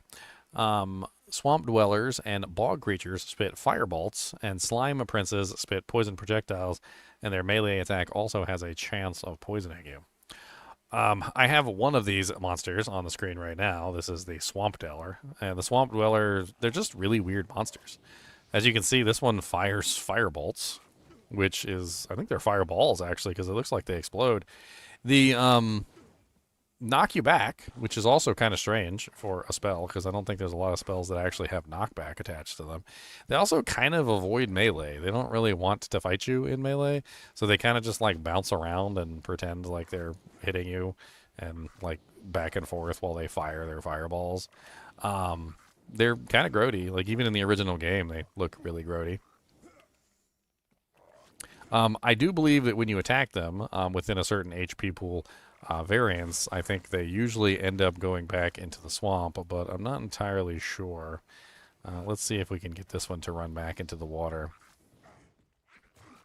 As you can see, they almost miraculously appear out of nowhere. Like this one literally just popped out of a bush. They kind of seem like, and this is kind of weird to say this, but they kind of seem like more mobile versions of the other one, which is the tentacle beast that I just talked about recently. So the tentacle beast is one that stays in the water and shoots at you from the water and knocks you back with his poison attacks. Whereas the frog demons and the swamp dweller, bog creatures, and the slime princes seem to be like more mobile versions of the same exact type of monster, because they also have a chance to knock you back with their attacks. They also don't do melee, and they have the ability to jump back into the water to hide. So kind of similar. They also have one of the most gruesome deaths, by the way. I've always noticed this about these guys. When you kill one of the frog princes or whatever, like, they always die in this like grand ridiculousness, like exploding and then like poison shooting everywhere. Even in the original game, of course, fire had to be going at that particular moment, but it's really quite gruesome. And then if you look, like, their skeletons are just sitting on the floor in both the original version and the new version. Almost as like all the flesh on their bones just disappears and leaves behind nothing but their skeletons. And it's a pretty cool like death graphic as far as like death graphics go. Their HP isn't particularly high at 4,530 to 8,010. That's mediocre. 10,000 would be a middling point, so they're much below the middling point. The resistances that they have are almost non-existent. They have 15 physical resistance, which is basically nothing, and no magic resistance. No fire resistance except for the fire version, which is immune to fire. No cold resistance, really, except for the cold version, the bog creature, which is immune to cold. And no lightning at all. They have moderate poison resistance, except for the slime prince, which is the poison variant, which is immune to poison. But for the most part, they're just not really particularly very hard to kill. There's really not much to say about these guys other than when they show up, they're really easy to kill. They don't really have much damage output. Sometimes the poison can be a little bit annoying, but there's a lot of poison in the swamp, and it kind of gets lost in the background as background noise. Pretty much all of the flayers and things like that can poison you. There's a bunch of different monsters in the game that can poison you. So like the zombies, when they die, put a poison puddle, like up and whatnot. It doesn't really matter all that much. Like, it's a horrible place. The entire jungle is a horrible place to be. And like adding one more poison monster into a list of poison monsters isn't really that big of a deal. This is the bog creature. This is the cold immune one right here. As you can see, it still fires fire attacks. I would think that the cold immune one would probably fire cold attacks, but it seems like they didn't program in a cold variant of the ranged attack, so it's just a fire attack for this one. The slime prince is the only one that does the poison damage, and again, also the same like gruesome death explosion with like blood everywhere, and it's really quite grody looking too, because like some of their blood, like as you see in this one, it looks green, but in this one their blood is like almost like a gray silvery color, which is a little bit more interesting than just like all of them being green. Overall, just like really weak monsters. Not even really worth talking about, except for the fact that I want to make a video on every single monster. Kind of rare. You may potentially go through Act 3 and not even see them. There are potential like run-throughs where you just will never see one of these guys. They don't particularly follow very strongly either, so most of the time you can just run by them and it doesn't really matter. They don't really have much of a chase mechanic to them. For the ones that do spawn, like, you can basically just run away from them. The damage output on them is relatively mediocre, and honestly, they're not real hard to kill either if you just want to turn around and mollywop them, because it's not really that big of a deal. As always, I do appreciate you guys and girls watching. Some of them are going to be short like this, and that's just how it's going to be, because there's not really much to talk about with the Frog Demon. And as always, be sure to hit that like button and subscribe button, because this is my full-time job. And keep watching.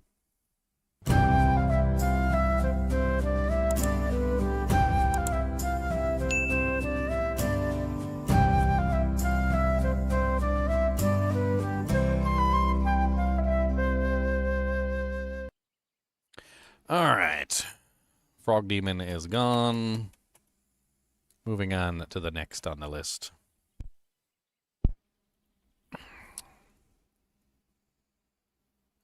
So I guess we do the Thorned Hulks next. Thorned Hulks are easy because we can always just simply go to Lower Kuros and we can get the super unique. So that one's super easy to find. I actually really don't like the Thorn Beasts.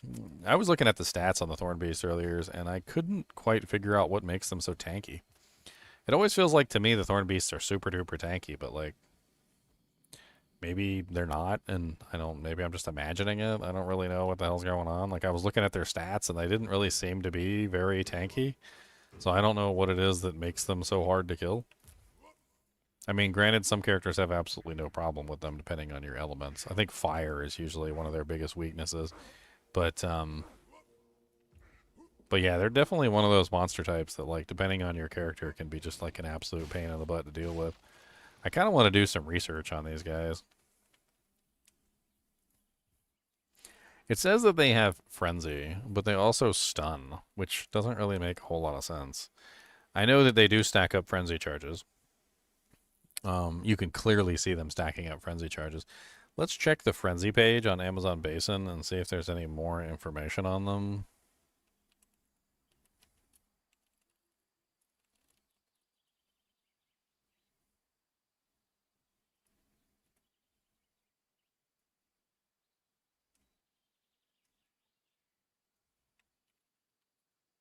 Oh my god, the freaking caps lock key.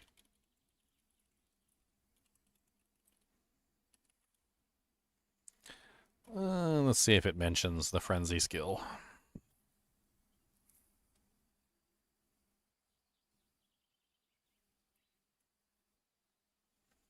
It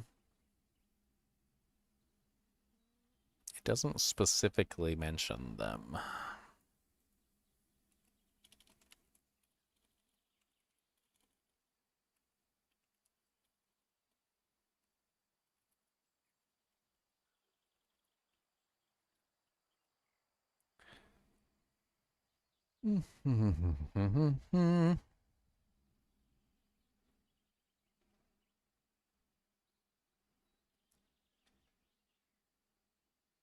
Well, it looks like they just gained frenzy.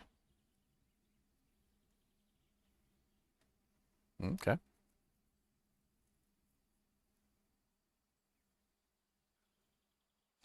Doesn't specifically state what level frenzy they're running, but I'm assuming it varies depending on the monster type.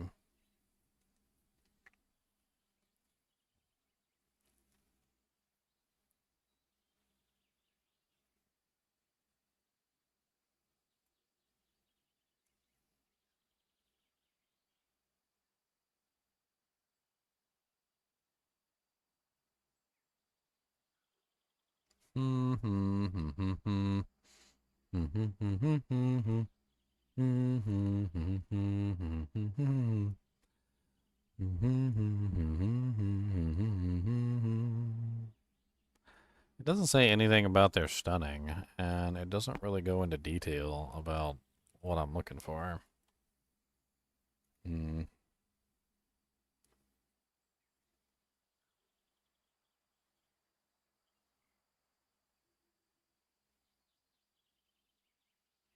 That's what I was looking for.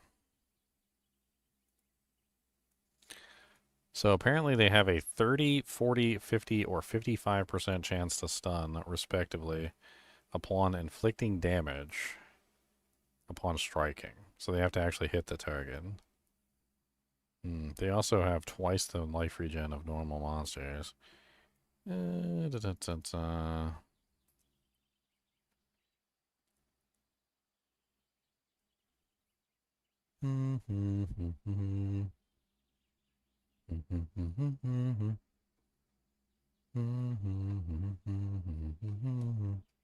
Eh, Spike Fist is a monster that doesn't exist.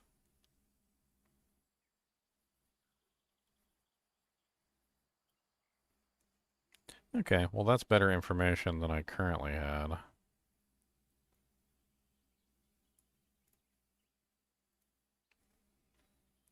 And yep, they have 0% fire res. Lots of cold res, though. Their physical resistance isn't, like, too terrible. I wonder why they're so difficult to deal with. High defense, maybe? Their HP doesn't seem particularly high. It seems kind of middling.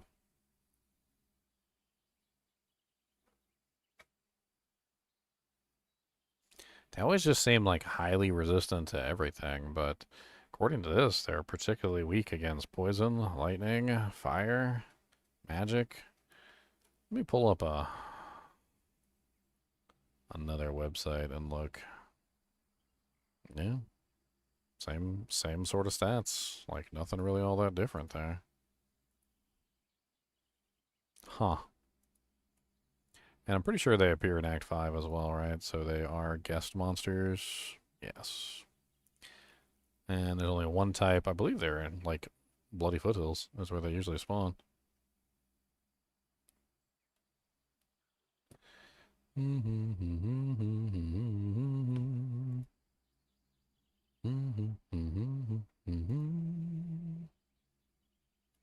Alright, I think I'm ready for the thorny hulks.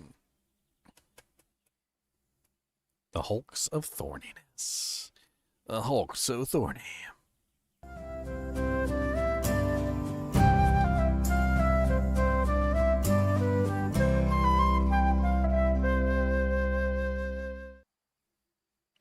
Hello, guys and gals, and welcome to another episode of Monster Families. Today we're going to be looking at one that I've always kind of had trouble with, and that is the Thorned hulks, which are an animal type, although technically they're a tree. They do have a rather odd death animation, which turns them into like a little shriveled husk, which is kind of neat. It says, composed mostly of wood, Thorned hulks are ancestral protectors of the jungle lands. Despite their strength and immense bramble and thorn-covered arms, even they have been twisted by the prime evils. Their now glassy, lifeless eyes hint at a deep sorrow beneath a glowing, hell-induced hatred. Thorned hulks use Frenzy and have a chance to stun on striking, a duration of 0.28 seconds. They also regenerate health twice as fast as normal monsters. Now, I did find some more advanced information on the stun, and it says that depending on the monster, it is between a 30, 40, 50, or 55% chance upon inflicting damage to cause the stun to happen. So the monsters types do have different percent chances to stun, and it's up to a 55% chance to stun for 0.28 seconds, which isn't like super crazy, but it's enough to like lock down a melee character if you're surrounded by them.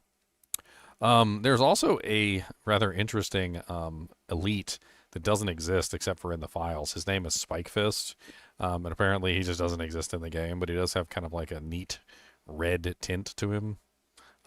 Spike Fist is only in the files of the game, and they do have all the information on him, but he just doesn't exist within the actual game itself. There is actually only one super unique Hulk monster, and that's the one that I'm at right now, which is, of course, Stormtree. Stormtree guards the doorway to Lower Karast once you get out of the Flare Jungle. He's always a very welcome sight, in my opinion, because as soon as you see him, you know for 100% fact that you have managed to get out of the jungle, which is always a blessing. When you kill them, like I said earlier, they tend to have this like really weird death animation. Let me see if I can show you. Of course, these are lightning resistant monsters, and I am a lightning damage character. But they kind of like curl up into these little husks. There's one of them right there. So I'm sure if you can see it because they're in the way. But you can see they curl up into these little tiny husks, despite the fact they're these big giant creatures. And even in the old version of the graphics, they also kind of just like curl up into these little balls on the ground. They actually do make fairly effective revives, so if you're looking for good revives, these guys are not bad. They have Frenzy, which stacks, so if you're familiar with the Barbarian Frenzy, the more that you attack, the more that the Frenzy builds up. It's actually indicated by these wavy lines that go around the Thrasher, and as they increase their Frenzy stacks to the maximum, their attack speed goes up, their attack rating goes up, and so forth and so on, and they get much better at whooping your butt. It's actually pretty dangerous sometimes, because if you let them fully spool up to their highest attack speed and their highest, frenzy bonuses, they can dish out some pretty significant damage. Now, of course, I'm prepared specifically for this video, so I have some pretty tanky equipment on, so I can stand here and talk to you about it. But if I wasn't, and like for instance I took off this god piece of equipment that I'm using to prevent them from murdering me, you see that my HP drops really fast. Almost died there. Only took it off for like a half a second. These guys are interesting. I don't know exactly what makes them so tanky or like hard to kill, but they definitely seem to be harder to kill than what their stats would intend. Their HP is only 8,000 to 13k, which is mid. It's about dead smack in the middle for HP because the highest is like 22,000 and the lowest is like 800. So it's definitely a decent amount of hit points. They have okay physical mitigation at 25%. It's definitely half of the average, which is usually 50. They have no magic res. They have no fire res. They have no cold res except for in hell. And once you get to hell difficulty, they do have an immunity to cold, usually unbreakable. They have no lightning res and they have no poison res. And despite the fact that they basically have no resistances except for cold, they still tend to be kind of ridiculously hard to kill. Now, sometimes they do end up with enchantments, which of course can increase their resistances to specific elements. Like, for instance, Stormtree, I believe, is always lightning enchanted, so he generally tends to be either resistant or immune to lightning in some way, shape, or form, which these guys also have the 75% lightning res from his enchantment. And if you outrun them for a little while, their frenzy does wear off just like it does on players. Like you'll physically see the wind sort of like leave their wings, so to speak. And once the wind is gone, they no longer have those ridiculous damage bonuses to hit you with, which is actually the best way to fight them when they're not spooled up. That's what I like to call it. Because when they're not spooled up, they attack much slower, and they have to sit there and build their frenzy stacks again, which frenzy doesn't even particularly last very long. I believe it's something like 8 seconds. So if they are fully spooled up and you're having trouble killing them, you could always run away, wait 8 seconds for their frenzy stacks to go down, and then come back and fight them later.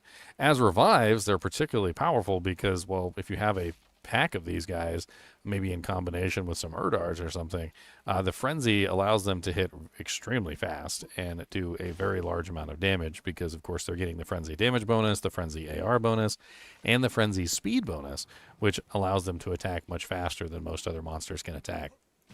And, of course, it takes a little bit for them to spool up, but once they're spooled up, very nice damage output.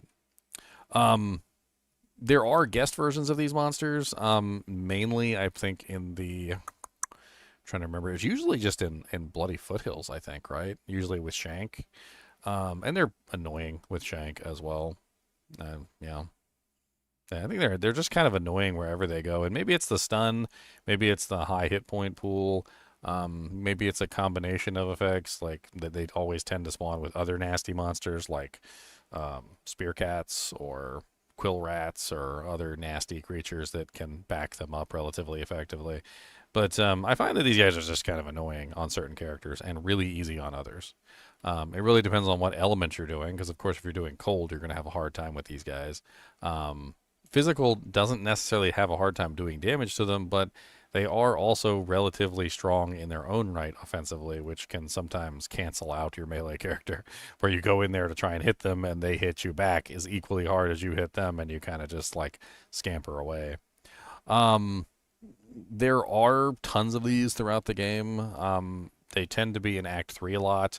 They're also in Act 5 a lot, and I believe also they tend to be kind of like spread like sugar water all throughout Act 3, including some of the like the city areas. So like when you get into like Upper Kurast and Lower Kurast, as well as Kurast Bazaar, I think they can spawn in all 3 of them, if I remember correctly. I kind of like their original appearance better than the new one. I don't know about you guys.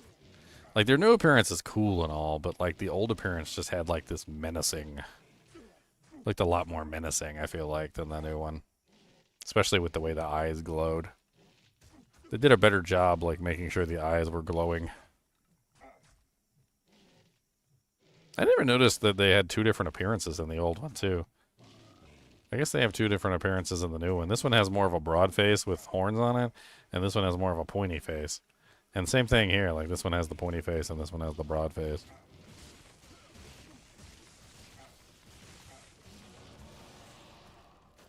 When you resurrect them, too, you actually resurrect them from these little husks. And they turn back into their full form from the husks. It's kind of neat. I think that's pretty much it with the Thorn Hulks. Don't let them frenzy up on you. Use them for revives. They're definitely good for that. They're size 3 monsters, so they do tend to take really good spell damage, like charge strike and things like that. Cold damage is obviously one of the worst elements for them, so you're going to have trouble if you're a cold character. And yeah, that's pretty much it. As always, I appreciate you guys and gals joining me. Be sure to hit that like button and subscribe button if you are enjoying the Monster Family series. This is my full-time job, so I do appreciate the support. And as always, keep watching.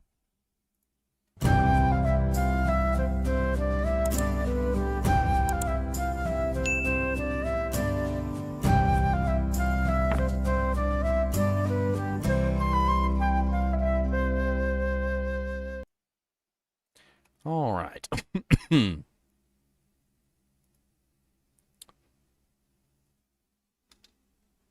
that takes care of the Thorny Hulk.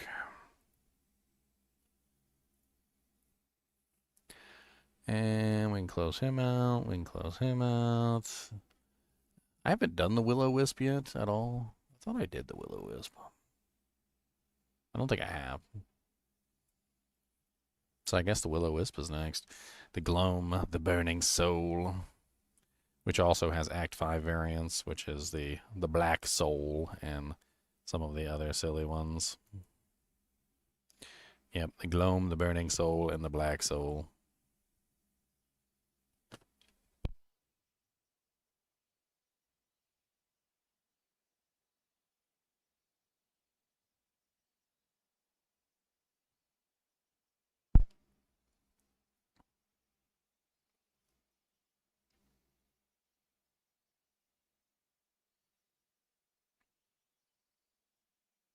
Hmm.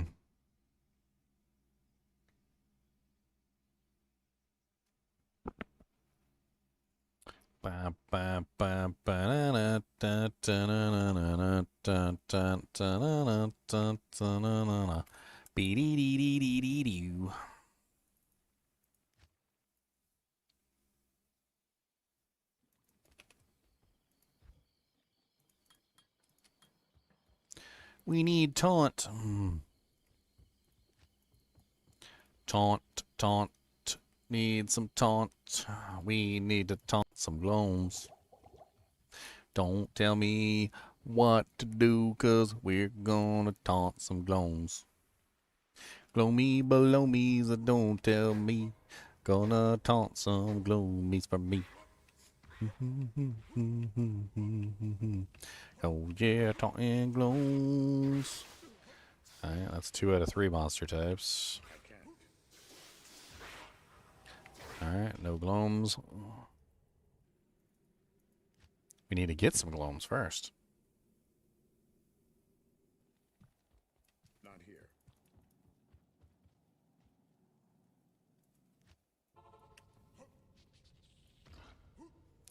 I see a frenzied ice spawn, that's not what I want. I see a frenzied ice spawn, it can punch a rock. Snakes, frenzied ice spawns, bunch of garbage.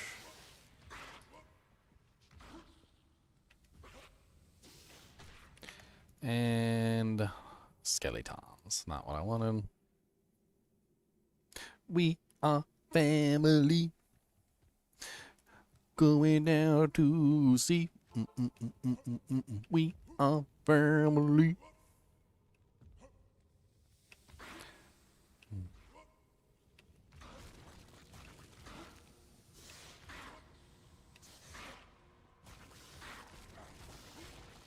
Man, I hate the little blow up guys, man. I don't know what. They're so stupid. What's the point of them things?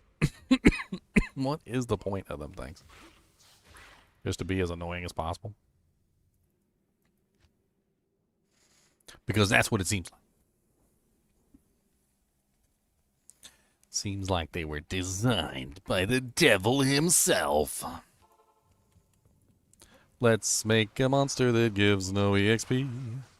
Let's make a monster that dies and goes pee-pee.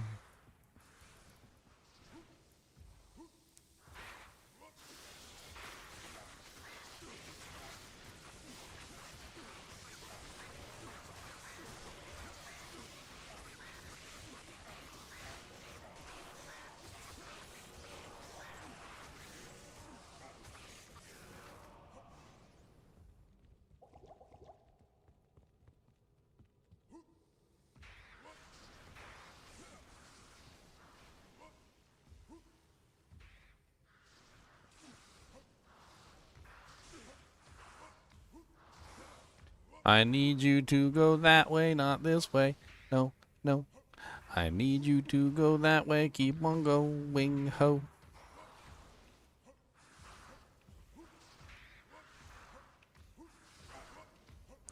Yep, go, go, go, go, go, go, go, go, go, go, go, go, go, go. I need you to go, go, go, go, go, go, go, go.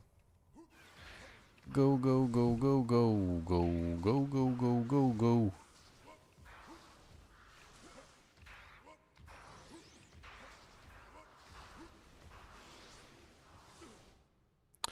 All right.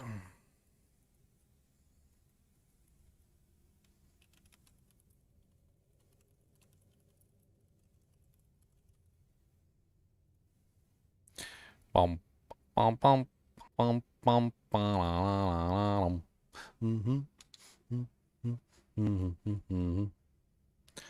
All right, here we go. I already know everything about glooms. I know lots of stuff about glooms. More stuff than maybe you guys know about glooms. We'll find out who knows the most about glooms. Yes, we will.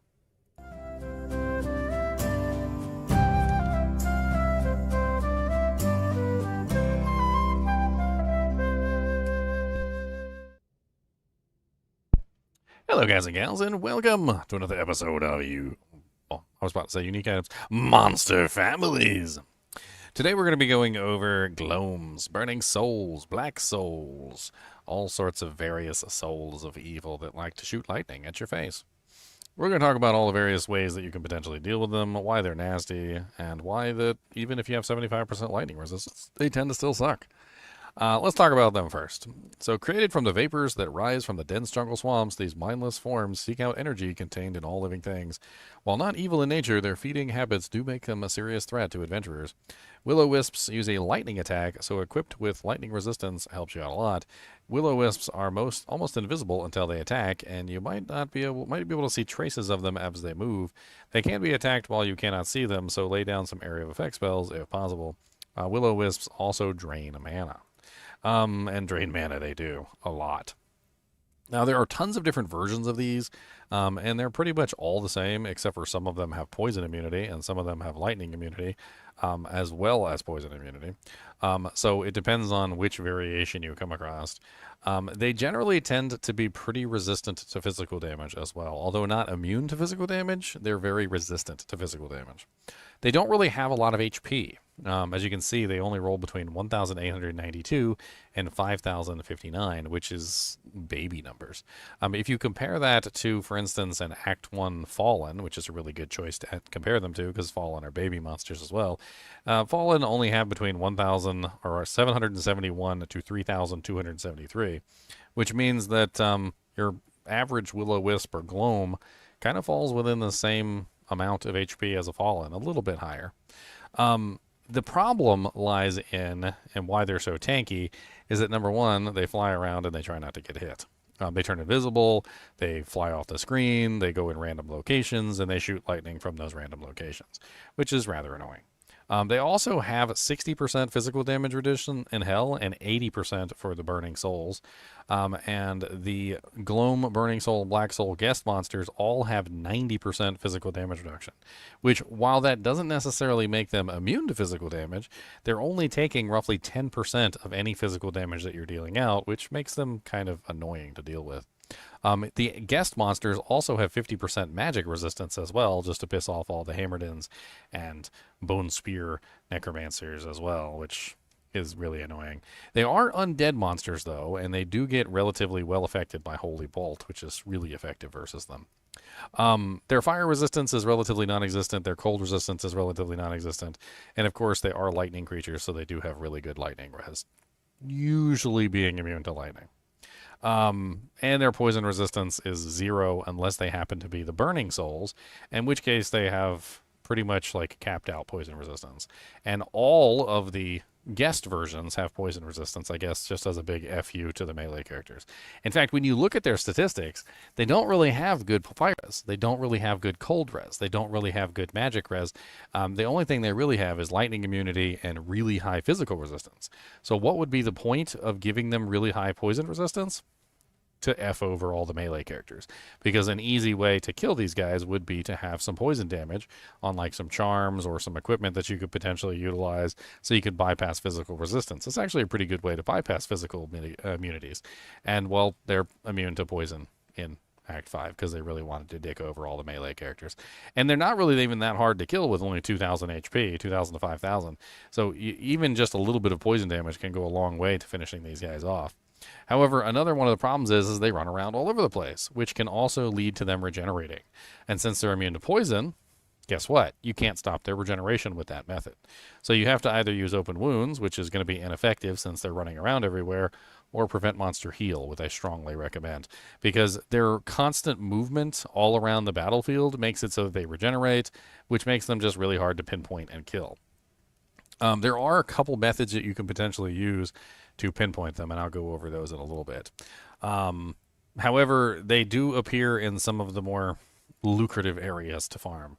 Now, granted, the Glooms specifically appear in Great Marsh, and nobody goes to the Great Marsh, but a lot of these will appear in areas like Worldstone Keep Level 2, Throne of Dark, or the Throne of Darkness, the Throne of Destruction, which are two of the best areas to farm, to be perfectly honest, because Worldstone Keep Terrorized and Throne of Destruction Terrorized are really good for EXP. And these guys just are a plague on that. A lot of the times, like the lesser geared people who don't have high lightning resistance will just simply ditch a game because the Black Souls are in that game and just move on to the next one. Now, 75% lightning resistance is useful versus these guys, but it's not enough to prevent yourself from dying. And the reason is because the lightning damage that they do has a really large range, because lightning damage generally tends to be 1 to like whatever, like 1 to 10,000 or 1 to like 15,000 or whatever. And so when they hit you with the low damage number, it's not so bad. But when they hit you with the top end, the problem with the top end is so high that even if you, say, for instance, they were doing, say, 10,000 on the top end and you subtract 75% from that, well, they're still doing like 2,500 damage.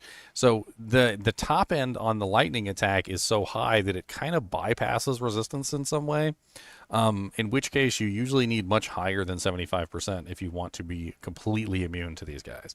Either that, or you can add in a little bit of absorption and other techniques to try and prevent them from killing you. And the lightning attack itself is just absolutely devastating to groups because it pierces. Necromancers are particularly vulnerable to this because necromancers love to hide behind their army. And so a lot of the times when you're hiding behind your army and that lightning bolt goes straight through your army and hits you anyway, if you don't have the resistances to take that lightning bolt, it can be absolutely devastating. There is also an Easter egg when it comes to this particular monster, where basically they will spell out specific letters. This Easter egg was actually found like a couple years ago, and it essentially is the first initials of the original developers of Diablo 2. If you can get 4 Glooms alone, they will actually spell out various letters. As you can clearly see, we've got M, we've got V, we've got, what is that, a K, and so forth and so on. There's definitely quite a few different letters that equal quite a few different developers. I've got 4 of them alone right now, and I want to see if I can get them to do the letters real quickly. Let's see if we can get them to start spelling out letters for us.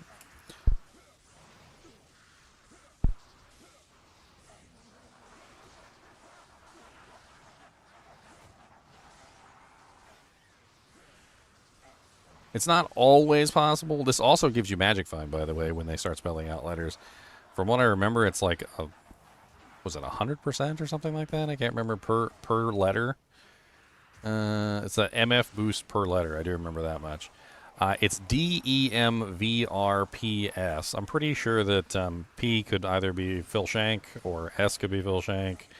David Breverick would be D, obviously, and so forth and so on. They definitely have like specific meanings within the Diablo community. Now I do have a I didn't mean to attack that one. Don't do it. I do have a clip of them spelling out the numbers just in case I can't get them to spell out our numbers. Spell out the letters. They don't spell out numbers, they spell out letters. Well, these guys don't want to do it. Let's see if I can get another pack to spell out the letters really quickly.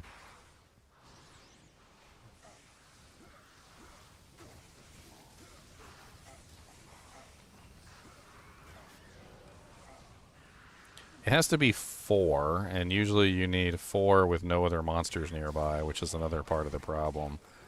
Although sometimes they'll still do it even if there's other monsters nearby, which is unique.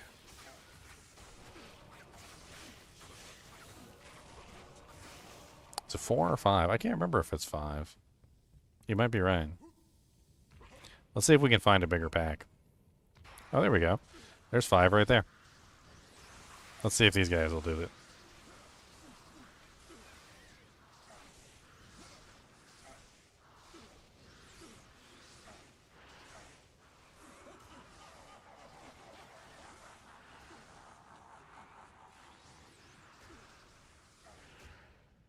And of course, they don't want to behave.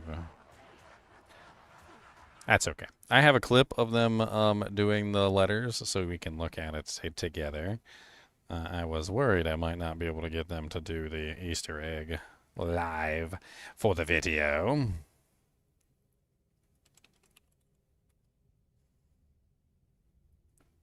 Here we go. So this is the video of them doing the Easter egg during my Immortal video. And you can clearly see them doing the letters.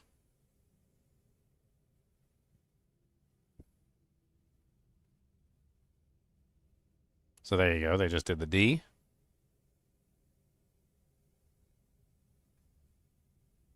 And then they follow up with the second letter, which I believe is the E. Yep, there's the E. And this is something that you can get them to do if you can get them alone. So you would need 4 of these guys alone, and they start doing the letters. There's the M. And this is an Easter egg that was left in the game from a long time ago. So if you have just glooms on the screen, you will be able to force them to create these letters. And I think I still have the window open. But it's definitely something interesting that they programmed into the game. Whether or not you can get it to work or not is really just whether or not you can get the 4 glooms by themselves and force them to start drawing the letters. The Magic Find bonus is apparently been confirmed through testing. So if you want to just have like massive amounts of Magic Find on your melee character that has no Magic Find, this is a very interesting way that you can potentially create that Magic Find. 1, 2, 3. Oh, do I have 5 here? Maybe that's why. Maybe it's because there's 5. I could try killing one. There you go. 1 is now dead. There should be just 4, I think, unless I accidentally killed 3.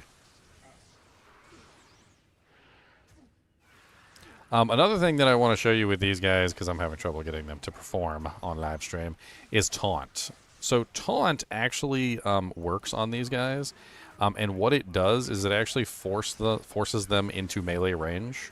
And when you force them into melee range, they will actually melee you instead of firing lightning. As you can clearly see here, they are now just meleeing me directly. Taunt is actually extremely effective for melees to deal with Black Souls, because not only does it stop them from being able to use their lightning ability, it also prevents them from running away, and it stops them from being able to just simply like defend themselves in any way, shape, or form.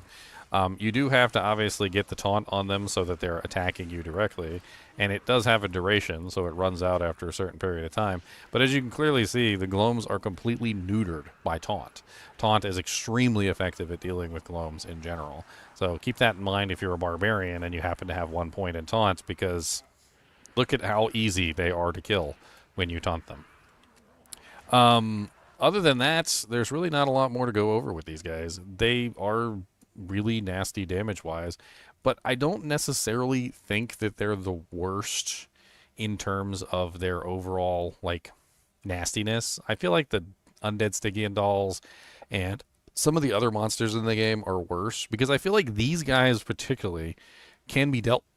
If you have enough lightning res, if you get yourself a little bit of lightning absorption, maybe a T-Gods or some other items, if you have a decent amount of HP and whatnot, you can usually get to the point where the Glooms do relatively nothing to you. They are easy enough to bypass, whereas things like the Undead Stygian Dolls, sometimes no matter what you do, they'll still kill you. Which is a stark contrast from the Glooms, which can be countered with the correct equipment. Now, granted, you do need more than 75% resistance. You need, some type of absorption, or you need to increase your resistance maximum to a higher number. But overall, they're not impossible to deal with. Now, early on in the game, when you're like early in a ladder and you've got like negative 20% lightning res, yeah, good luck. They're absolutely going to rip you to shreds. And yeah, one big bonus that I'll let you in on, a secret is that lightning can actually be dodged for some reason. So if you are an Amazon and you do not have points in dodge, avoid, and evade, first off, I'm going to ask you why. You're stupid. And then second, I'm going to inform you that dodge, avoid, and evade, specifically the ones that work versus missiles, so avoid and evade, which work versus missiles, does in fact work versus lightning. Which means that the Amazon is very unique in that she has the ability to completely dodge lightning. The only other character in the game that can do that is the assassin that has the weapon block, and only while standing still she can block lightning with her claws.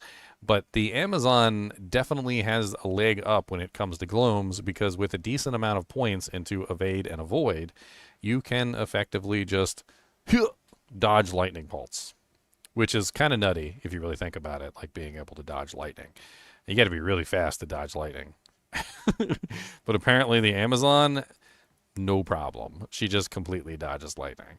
And that's one of the crazy things about avoid and evade, is that they say that they dodge missile attacks, but there are a large number of things in the game spell-wise that count as missiles and function with these abilities, even though they're not technically missiles.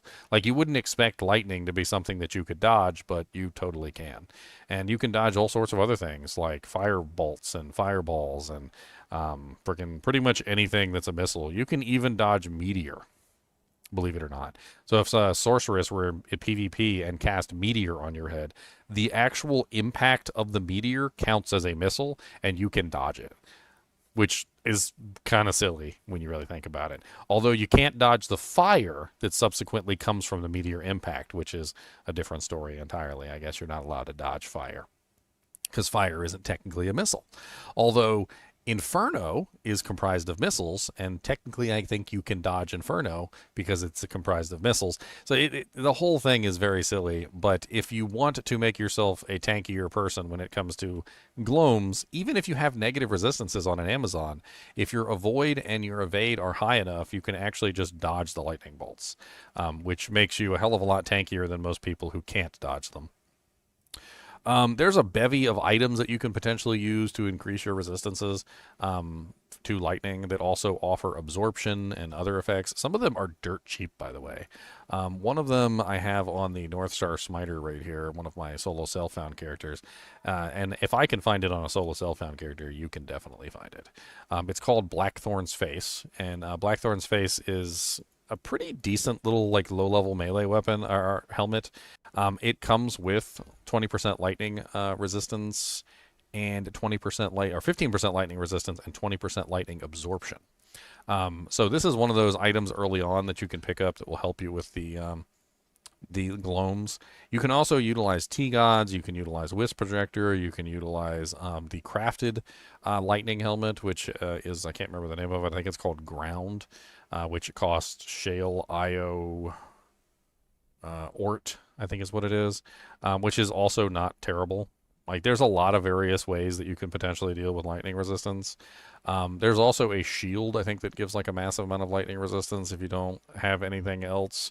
There's, smoke and all sorts of various other pieces of equipment. Honestly, when it comes to lightning res, it's not that hard to get huge amounts of it, and you're going to need to work on it anyway. If you're planning on doing Ubers, because you generally need a very large amount of lightning res to take on Uber Mephisto, who is going to strip a large amount of your lightning resistance from your character. So it doesn't actually hurt to build up some equipment that you could potentially use versus Glooms. Another really interesting way that you can potentially defend against Glooms, if you are a Holy Shock Paladin or a Vengeance Paladin, is Resist Lightning, which actually increases your maximum resistance by 1% per point, which you can very easily reach 95% if you are running Resist Lightning. Now, granted, if you're a Holy Shock Paladin, it's going to strip your overall defense.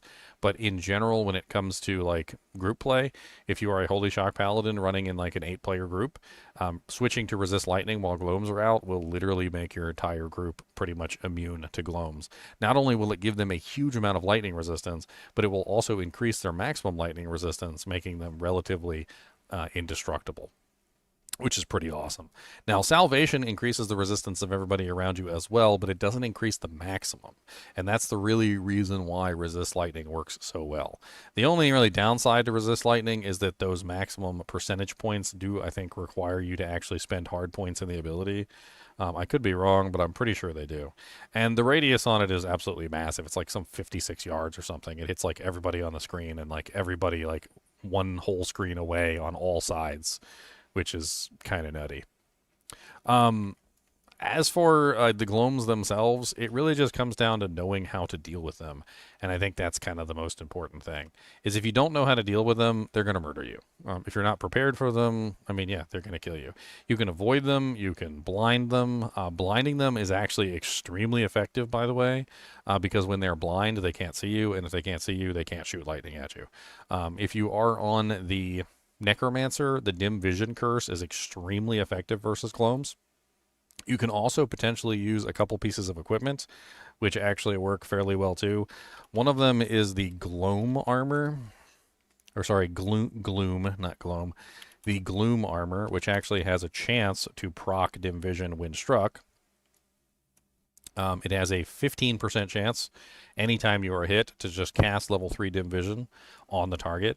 And it's kind of expensive, but if you're looking for a very easy way to like completely neuter Glooms, this actually works really well, and you can throw this on a mercenary, and every time your mercenary is struck by one of the lightning bolts, it will automatically cast the dim vision on the Glooms, which will prevent them from casting any further lightning bolts until they are no longer blind.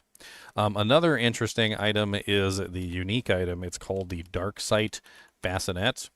The Darksight Bassinet is also something that you can potentially find, and it's not a bad helmet for mercenary. The main effect of it is, however, is that it has 6% chance to cast level 6 3 dim vision when struck. If you take the Darksight Bassinet and also the Gloom Rune Word, and you put them both on the same mercenary, every time your monster, your little mercenary gets hit, he'll just be spamming dim vision all over the place. And the Glooms won't be able to do anything because they'll constantly be blind every single time they hit your mercenary, which essentially also allows you to just run up and beat them up and kill them. It's an interesting mechanic, and if you've never tried out like a Gloom killer mercenary, which is essentially the Gloom armor and the Darksight Bassinet helmet, it can be really fun to like see the dim visions proccing all over the place wherever any monster strikes them. And the crazy thing is that for ranged monsters, as soon as dim vision hits them, they can no longer fire any ranged attacks until the dim vision ends, which means that it acts as an extremely effective defensive mechanic versus spellcasters and ranged monsters, although it doesn't work very well versus melee, because melee are still in melee range, and they can still hit your mercenary even if they're blinded. The main downside of this, however, is you don't get any other curses. You don't get amplified damage or decrepify or lower resistance or anything, because you'll have dim vision basically spammed everywhere. But it could be very fun for like a very tanky, like safe run through, like maybe hardcore, for instance. I think that's pretty much it with this particular monster. I think I've covered just about every avenue I can. Talked about the Easter egg, talked about how you can potentially kill them, how you deal with them, how you can build your resistance versus them, ways that you can taunt them, and ways that you can potentially lock them down so that they no longer cause any trouble for you. As always, I do appreciate you guys and gals joining. Be sure to hit that like button and subscribe button if you're enjoying the content, because this is my full-time job, and I appreciate the support. And as always, keep watching.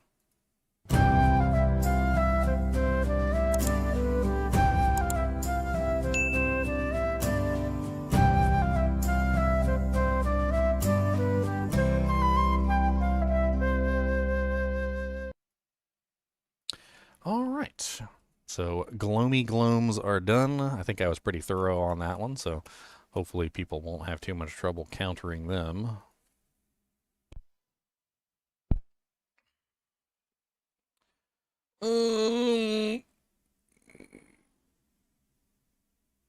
Oh man, how long have I been going? Like 7.5 hours? How many videos have I gotten done?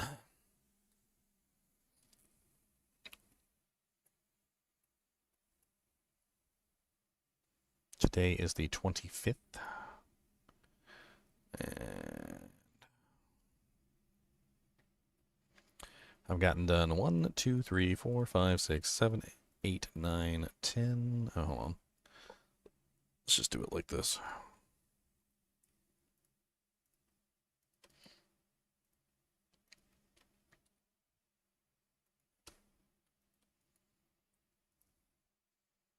Hmm, 16 videos so far. Not bad.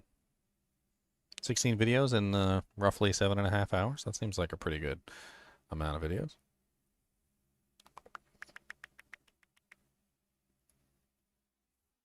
We got all of Act 2 done.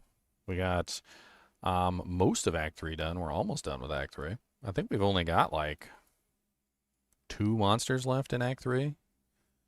Technically 3 if you want to count the Zacharium Priest and the Zacharium Zealot as separate monsters, but I don't know if I want to count those 2 as separate. I feel like they're pretty much identical.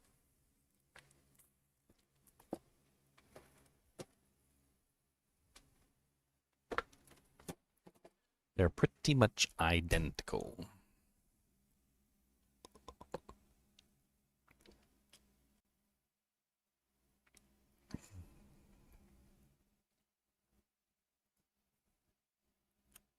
In terms, well, by identical, I mean they're like joined at the hip. Like the Zacharium Priests don't spawn without the Zacharium Zealots, and the Zacharium Zealots don't spawn without the Zacharium Priests, at least usually anyway.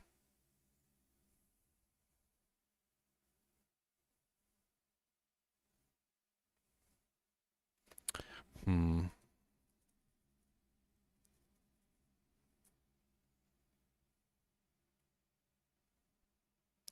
I still want to see if I can find some information on this heal, but I can't find anything on it. I'm not sure if it's a percentage-based heal or if it's like...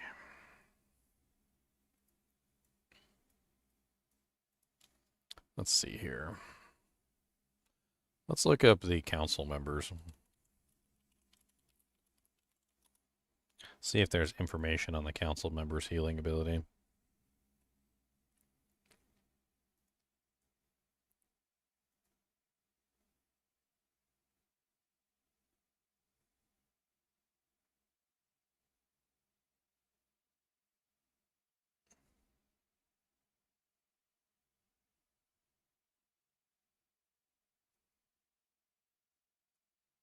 No, nothing on that page.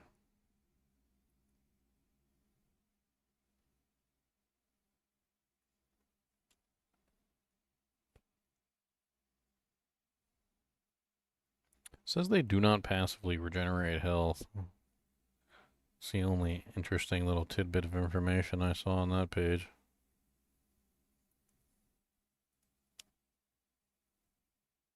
Most monsters, in fact, do passively regenerate health, so it's interesting to see. I think the only monsters in the game that usually don't passively regenerate health are bosses, so the council members might be considered as bosses, I suppose.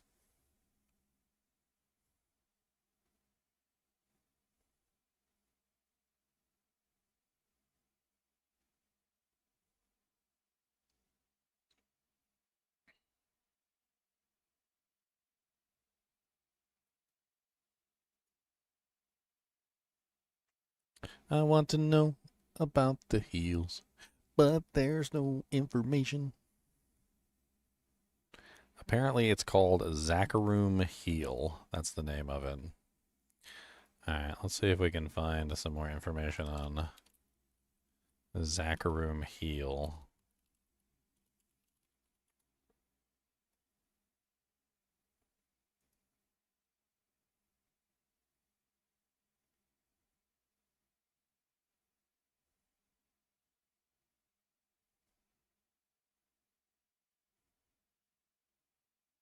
Oh, did I find something? I may have found something.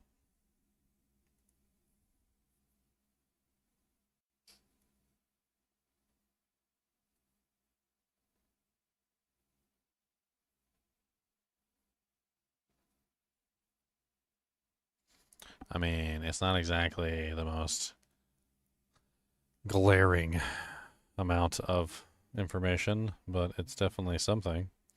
It says here CLC equals the minimum percent of life healed, which cannot be greater than CLC2. Negative values do not seem to apply. CLT2, the maximum percentage of life healed. Negative values do not seem to apply. So I think it is a percentage. It does specifically say percentage, which is really what I was looking for. Because I was pretty sure that it was a percentage-based heal, not a flat heal, which definitely makes sense from everything that I've observed about the council. So definitely a percentage-based heal, so at least we have that to go off of. All right, let's go. Why not? Let's get Act 3 done.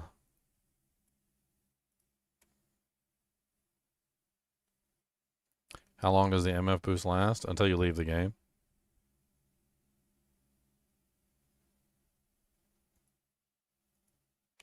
Until you leave the game.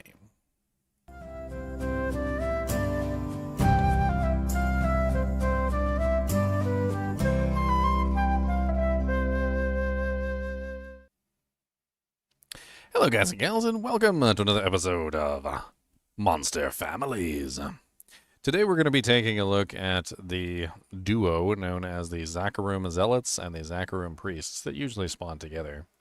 The Zakarum Zealots are basically just regular, like, foot soldiers, and the Zakarum Priests are essentially corrupted Zakarum Priests that used to be, you know, part of the Zakarum Church, but have fallen to Mephisto's evil schemes.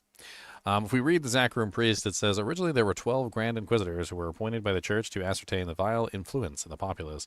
Any who were suspected of demonic corruption were investigated thoroughly and forced to undergo ritualistic spiritual examinations. If an individual was found corrupted and he could not be saved, then he was quickly put to death, and as the influence of Diablo, Baal, and Mephisto spread across Kyrgyzstan, the number of Inquisitors needed to increase. Now the Zakarum Priest fills the role of judge, jury, and, well, the Zakarum Zealots are the executioners to anyone who is considered corrupted. The powers of the light flow strongly within these holy men, and they command the elements, combined with the ability to heal their wounds of their followers, makes the priests of Zakarum powerful allies and dangerous enemies, as well as super annoying. Take out the Zakarum priests as quickly as possible to stop them from healing other monsters. Cold and lightning resistance helps a lot against Zakarum priests. Sextons have the ability to deal lightning damage. Cantors and Hierophants have a chance to deal cold damage, and though Hierophant is a spelling used in the game, the correct spelling is not what they have in the game. Zakarum priests also use several spells. They have the ability to use lightning, which is the sorceress spell, heal, which seems to be specifically a monster spell, also similar to bestow or Zakarum heal. In the monster stats, it's actually referred to as Zakarum heal. Which I found a little bit of information on. They have the ability to teleport, and also they can cast Blizzard. They're one of the few monsters in the game that can cast Blizzard, and Blizzard can be particularly devastating if you don't have any cold res. The heal seems to be a percentage-based heal on everything that I could find. I got some information from the data, and basically what it said is that the ability has Zakarum Heal, here it is. Zakarum Heal, which is the actual name of the ability, heals by a minimum percentage or a maximum percentage, which explains why it's so overpowered, because in, like, Players 8, when they use it, and they just heal, like, 50 or 75% of the monster's HP, and you're just like, oh my god. Please stop. It's not a flat amount, and if it was a flat amount, it would obviously diminish with higher player counts. But in this particular case, it does not diminish. It seems to be a percentage based, so with higher player counts, it's actually getting stronger technically. Because if a monster has 10k in players 1 and they heal for 50%, well, that's 5,000. And then if they have like 100k in players 8 and they heal for 50%, well, that's 50,000. So it definitely seems to get a lot stronger in higher difficulties. And these guys are super annoying because they're usually around the council, and the council can already heal. And if you have enough of these Zakarum priests with the council can sometimes be like freaking indestructible, I swear. And that also comes down to the fact that the council has a ridiculous amount of HP as well, having one of the highest HP pools in the game of 22,844 unbuffed, which means that they can easily rise above 100,000 HP like per monster. The Zakarum priests are pretty nasty, but in combination with their minions, they get even worse because the minions tend to block you from being able to get to the Zakarum priests, and those are the Zakarum zealots. In ages past, the Archangel Urius visited a young ascetic named Akarat and revealed to him the tenets of what to become the religion of Zakarum. These teachings stress the necessity of resisting all things evil and embracing with total devotion the light. The angel appointed Akarat to be the prophet of these new teachings and bade him to take the word of the people of all lands. This new religion spoke directly to the common man, and the people of Kurast embraced it. They sent disciples throughout Kyrgyzstan to spread the word. Popular religious leaders soon sprung up, endorsed by the new church, and within a half a century, the Zakarum was the dominant order of faith and binding political force in the East. As the religion of Zakarum took hold in the East, they encountered many enclaves of demonic followers. Some of these were fully corrupted and easily identified, but many were subtle demonic influence and appeared to be noble and good. The Hand of Zakarum was an order of warriors consecrated by the church and given the powers of light. These paladins led armies of Kyrgyzstan against the forces of darkness, pursuing them tirelessly and leaving no territory unexamined. It was often a difficult task to sort out the wicked from the loyal, but they were relentless in their quest. The forces of chaos actively resisted the Holy Scourge, often by claiming that the paladins themselves were corrupt against evil. There were times when hell managed to trick these holy warriors into killing an innocent in the hope that it would spread doubt within the church. Occasionally, the zeal of a paladin would cross the line into fanaticism and thus opening up to evil influences. The demonic host took every chance to plant seeds of chaos, and the forces of light fought endlessly to weed out every hint of corruption. It is this zeal that drives the Zakarum to battle any they deem to be corrupt. The zealots are directed by their priests and will bring their righteous wrath down upon any who they believe to be tainted by the touch of the three. Now, once you've completed the council quest and you've managed to kill the council, the zealots will actually run away from you all the time, and it's really annoying. But it kind of makes sense because you've defeated their strongest warriors, and the Zakarum zealots are now afraid of you. Now, this, in combined with the fact that the Zakarum priests will heal them, makes them extremely difficult to kill. Imagine you're fighting a monster, the monster's not dying, you finally get him down to low health, he starts to run away, the Zakarum priests heal him, he comes back to smack you again, and this cycle repeats over and over again. It's really quite annoying. Unfortunately, most of the time when you're fighting these monsters, you either ignore them or you try to kill the priests at the very least and maybe hope that these guys stand still long enough for you to murder them. If you're a ranged character, it's not too bad, but if you're a melee, you're pretty much just going to be chasing them around everywhere, which sucks balls. The Zakarum priests appear in a lot of different places. They don't just appear in Act 3, they also appear in Act 5 in the like Neelathak Temple and whatnot, which is, let's see here. Where are you, Zakarum priests? There they are, Zakarum priests and Zakarum zealots. So the Zakarum priests do appear in, I believe it's just Neelathak's temple, and they're pretty nasty in Neelathak's temple as well, to be perfectly honest. They're not particularly very strong, but the problem with them is a lot of times they spawn in packs, and then there's multiple healing each other, and they literally cross-heal each other, which makes it very difficult. And then you end up getting surrounded by all the stupid Zakarum warriors at the same time, and it just ends up being like a poop fest. I really don't like fighting these guys because it's really inefficient time-wise because of how much they spam heals. And if you don't have particularly high cold res or lightning res, the lightning and the blizzard that they spam on a regular basis can lock you down. Their resistances to physical are very low, but it doesn't really matter because they spam heals on everybody. Their magic resist is 0. Their fire resist is pretty low as well. Their cold resist is really high. They're technically immune to cold most of the time, except for the Cantor in hell difficulty, and the Cantor is immune to lightning. But the other two don't really have very high lightning resistance. They also don't really have good poison resistance either. So they're relatively weak, but it's still kind of a pain in the butt to kill them sometimes. The Zakarum, on the other hand, tend to be more on the physical side of things where they deal pretty good damage, but they're also kind of weak.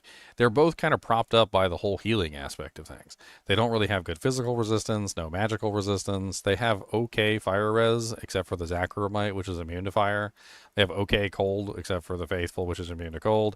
And a bunch of them have lightning immunities, which is interesting, but they don't really have any poison resistance at all.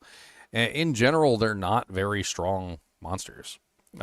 It's really just the combination of the fact that the priest is constantly like artillery spamming blizzards and lightnings, while the Zakarum zealots manage to push their way into the front and essentially keep you from being able to kill the healers. And the healers are in the back spamming heals on the Zakarum zealots. The best way to deal with them is almost always to kill the priests first.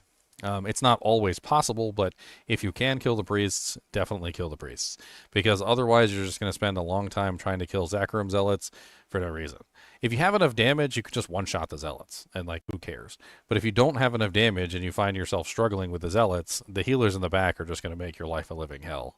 So you definitely want to go for them first. Isolating them is important, especially if there's multiple priests. Like, for instance, if you get into a situation where they're cross-healing each other, stunning them, freezing them, pushing them like with knockback out of the way of each other. There's a lot of various ways you can potentially make these monsters much easier to kill in general, just by simply forcing them into areas that makes them advantageous for you. And they're not that hard to find either. They're all over the place. If you go to Travancore, they're guaranteed to be in Travancore basically every single time. Let's go hop into Travancore real quick, and we'll go take a look at some of them.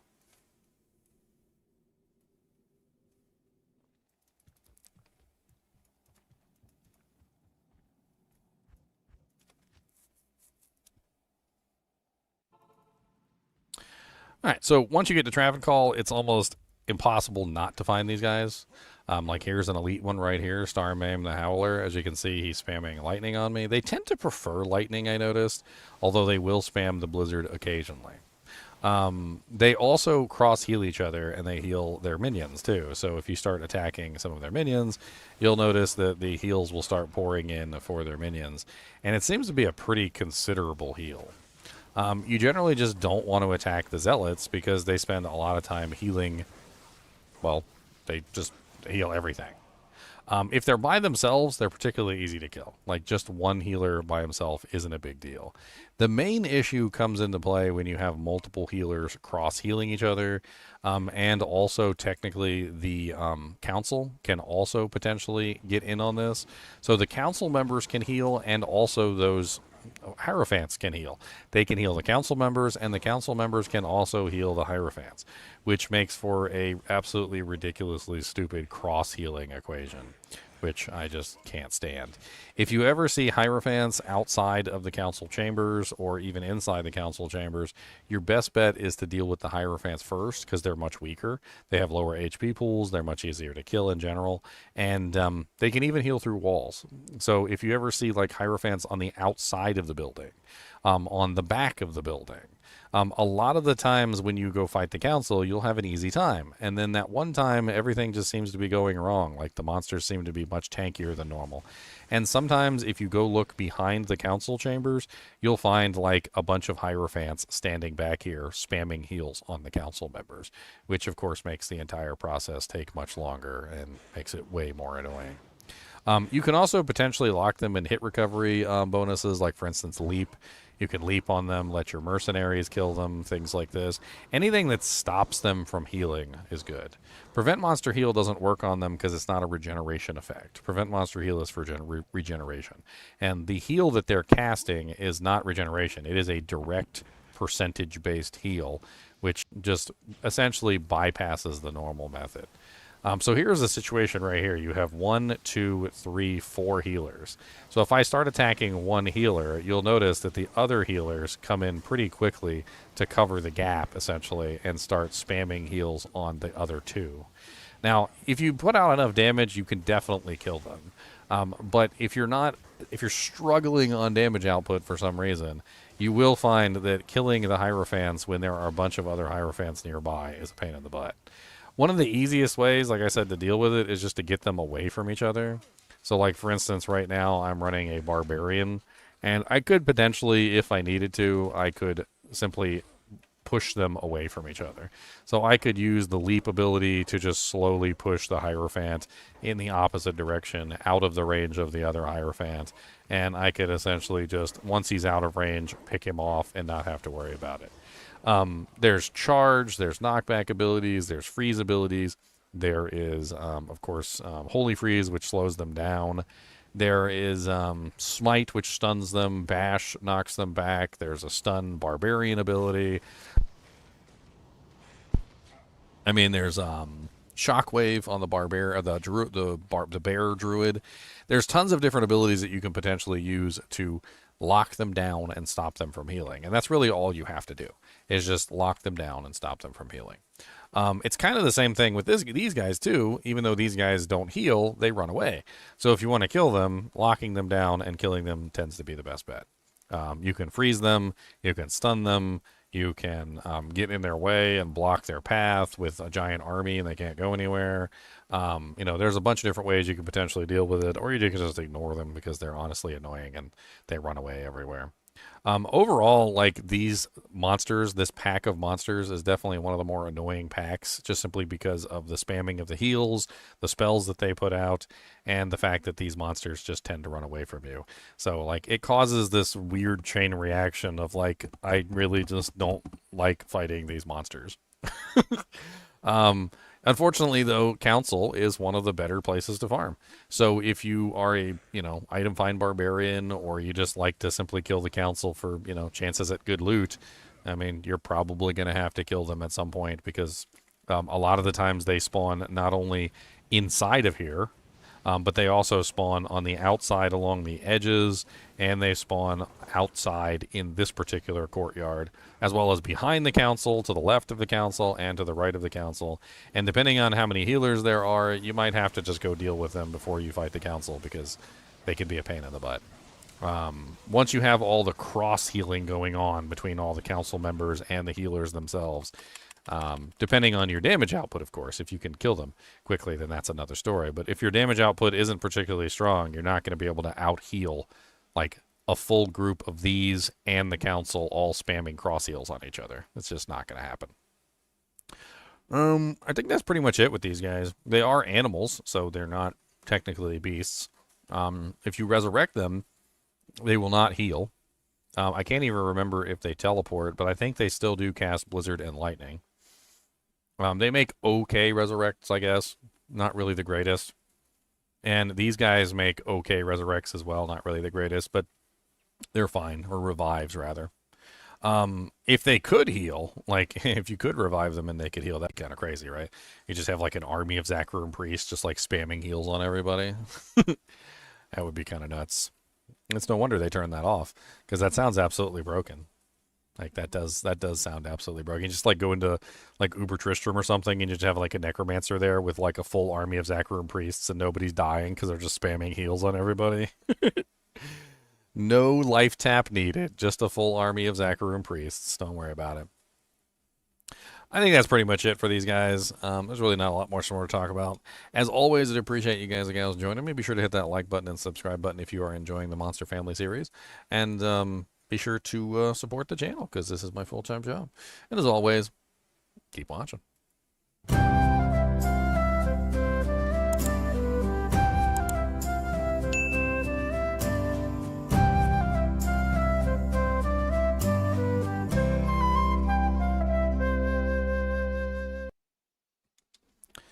Alright, so with that, we only have, I think, one more to finish off Act 3, which is the council members. That's pretty much it, right? Just the council members. I don't believe the council members are actually in the Act 5 guest list, are they? I mean, I guess technically they're in the, the waves. They are in the waves. So I guess technically they still function as part of the waves in the end of Act 5. Yeah. So yeah, these are Bartek the Bloody's special council members. They have no immunities. Huh.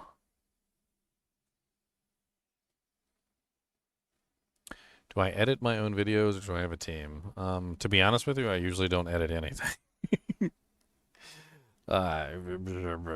Maybe I should. I probably should edit stuff. That would probably be a good idea, but I usually just shoot from the hip, record the video, and upload it. I'll edit out some things like coughing, or like if I make some sort of big grievous mistake, but for the most part, they just get uploaded as is.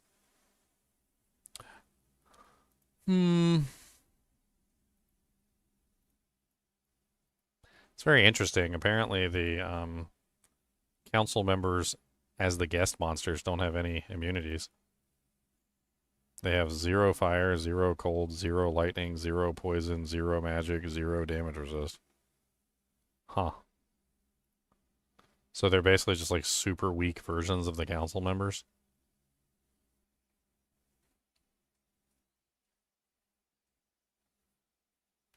It's just how I do my videos, Caboose. It's worked for me so far, so I mean, yeah. I'm sure that my videos would be even better if I edited them. I've got so much to do. Like, I recorded 91 Diablo 1 unique item videos just the other day. Like I have over, I think, what is it, like 3,800 videos on YouTube. Like if I go over to my my YouTube channel, it shows it right here. Hold on. 3,739 videos. Like there's something about the way that I do my content where I'm trying to like record just about every single item. I'm trying to archive everything essentially, and it makes it very difficult to go over all that, like and edit every single video. So my videos tend to be a little bit longer, but I mean it works.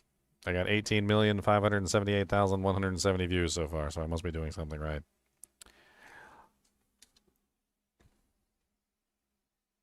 Am I going to edit out our friend Deckard Cain? No. No. We'll leave him in there. Let him be stupid.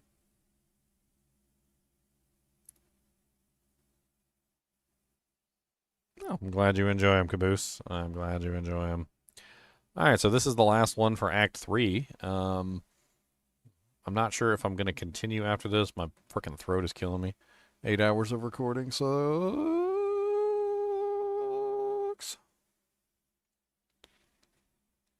I certainly hope my strep throat isn't coming back.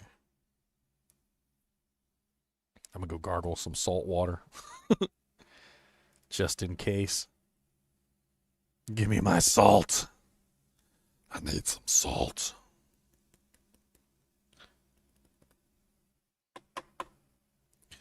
Delicious, yummy salt.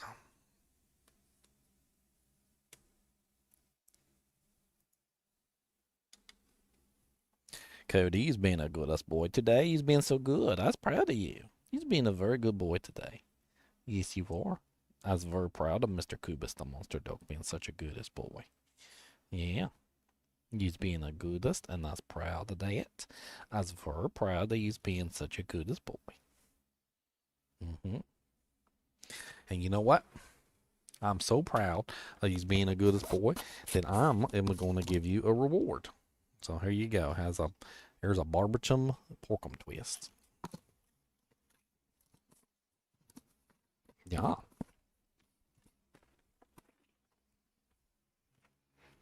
That's a very good boy, Mr. Bucas. That's a goodest boy.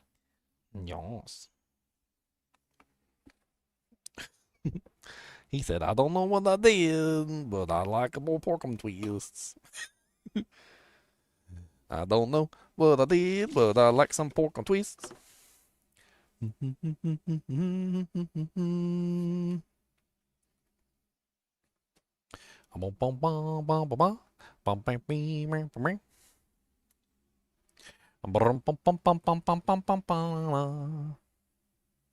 All right, guys, you ready? Final one of Act 3. Let's go. 3, 2, 1. Let's jam.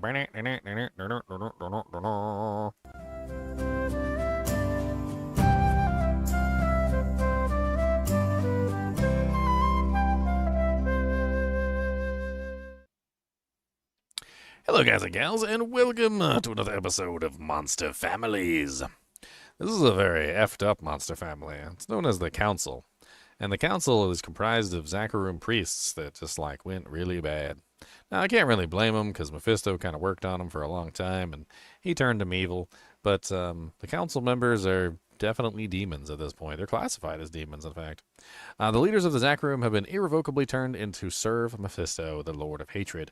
Once faithful and generous leaders of their people, the ruling members of the High Council have been twisted in form and spirit, and now take their followers down a darker path.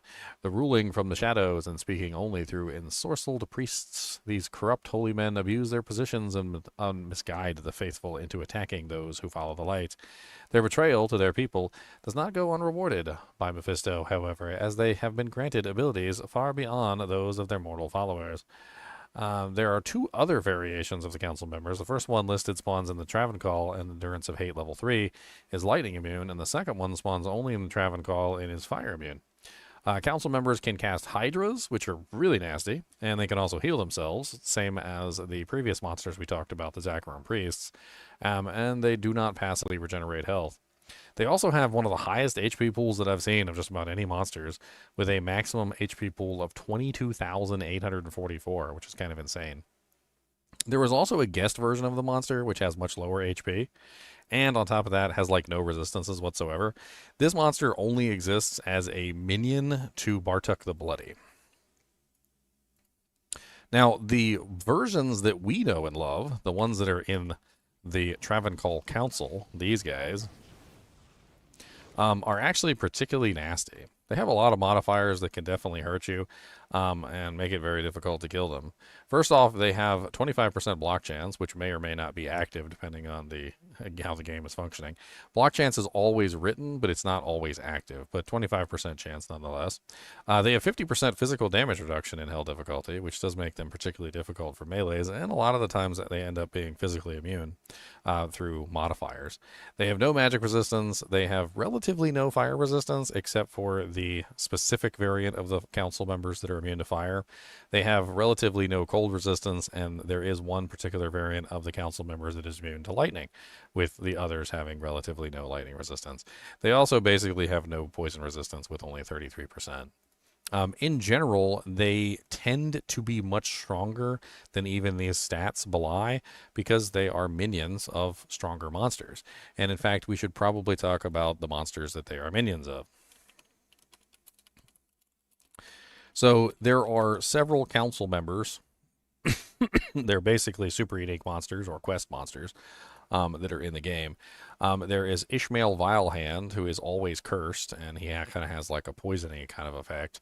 There's Geleb Flamefinger, which is always fire enchanted. There's Torque Ice Fist, which is always cold enchanted. Wyan Voidbringer, which always has teleportation. Mayfor Dragonhand always has extra strong. Brim Sparkfist always has lightning enchanted. And Bartuk the Bloody is the Act 5 variant, which I believe is lightning enchanted as well. I can't remember right off the top of my head. But in general, each one of them has their own minions. And every single set of those minions is going to gain the bonus of its upper. So, like, for an example, if we were to look at some of the minions and kind of put them side by side, well, if you monsters is Geleb Flamefinger, which is fire enchanted, then the monster is definitely going to be very immune to fire. Because, well, if he's the 120% resistant monster, then he's going to be like 195% resistant to fire, and so forth and so on. So each one of these tends to be extremely nasty. They all have different modifiers, of course, in addition to these. So another very interesting thing is that each one of these, although they are guaranteed to have these modifiers, will also spawn with other modifiers. In hell difficulty, they can have several modifiers. And those modifiers also, depending on what they are, can pass down to each one of the minions. Now, some modifiers don't, like Aura Enchanted, even though technically they will get the effect of the aura, they don't have the auras themselves. But other modifiers, like Extra Strong, Extra Fast, like Magic Resistant, and so forth and so on, will apply to the minions as well, giving them additional immunities and making them even stronger.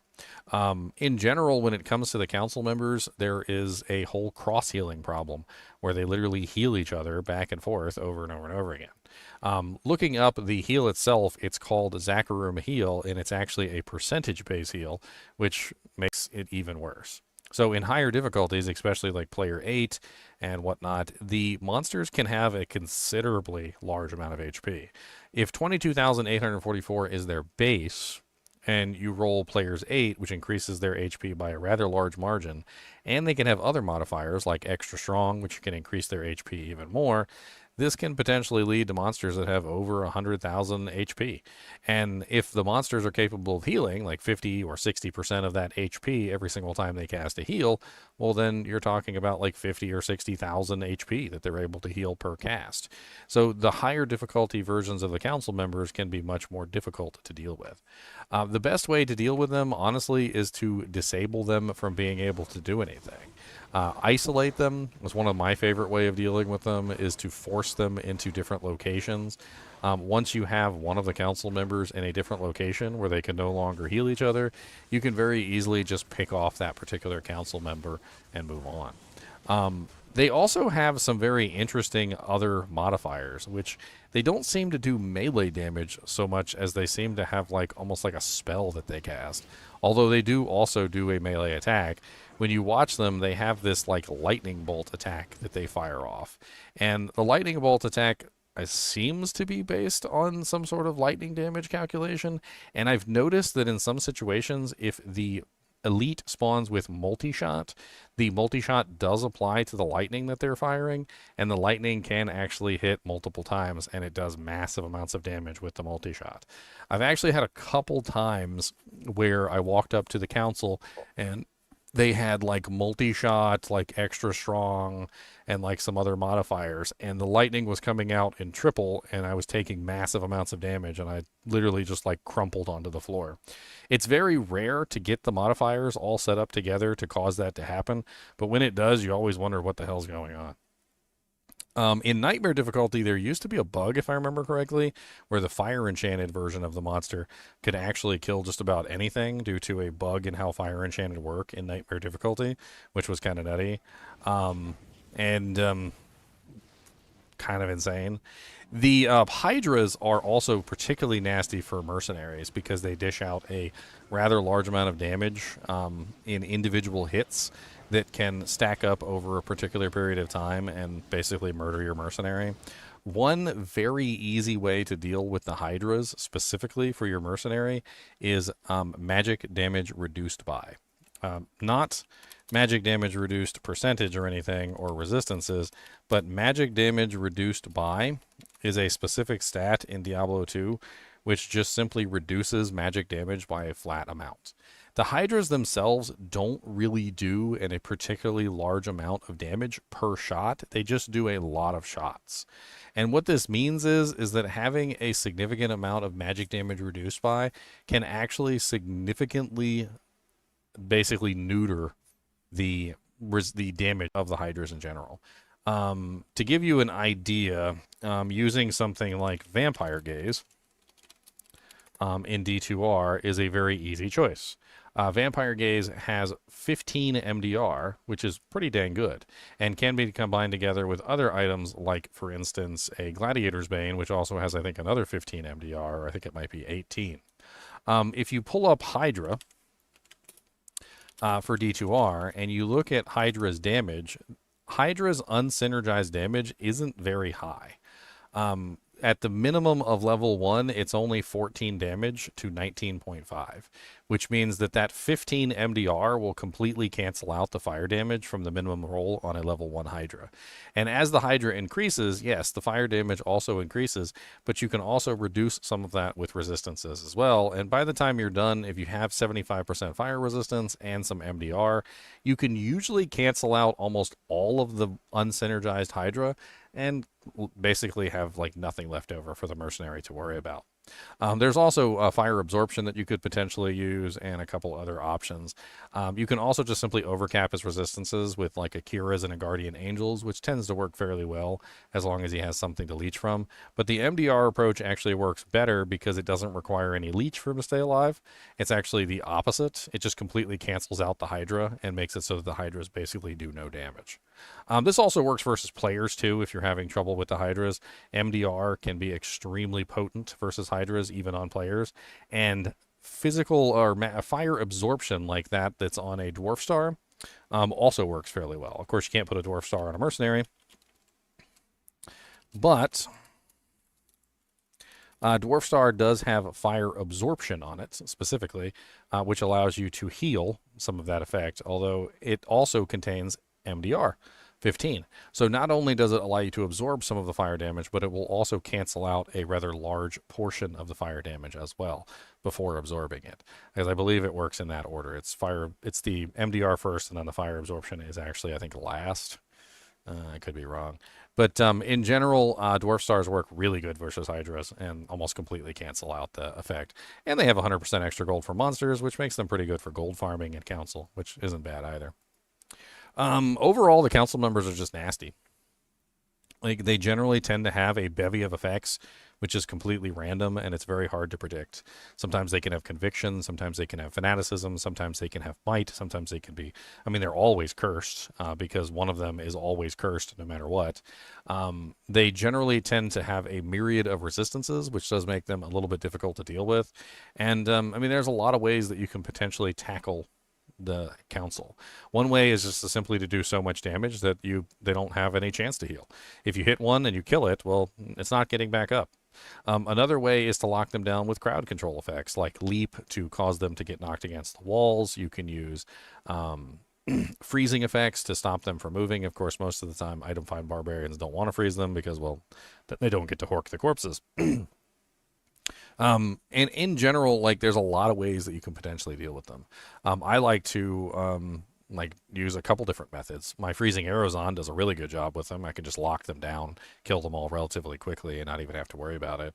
I've also done several runs on my necromancer where I literally just telestomp them with a huge army, and again, don't even really worry about it. I just do them last, take my entire army with me, telestomp on their head, and curse them and laugh.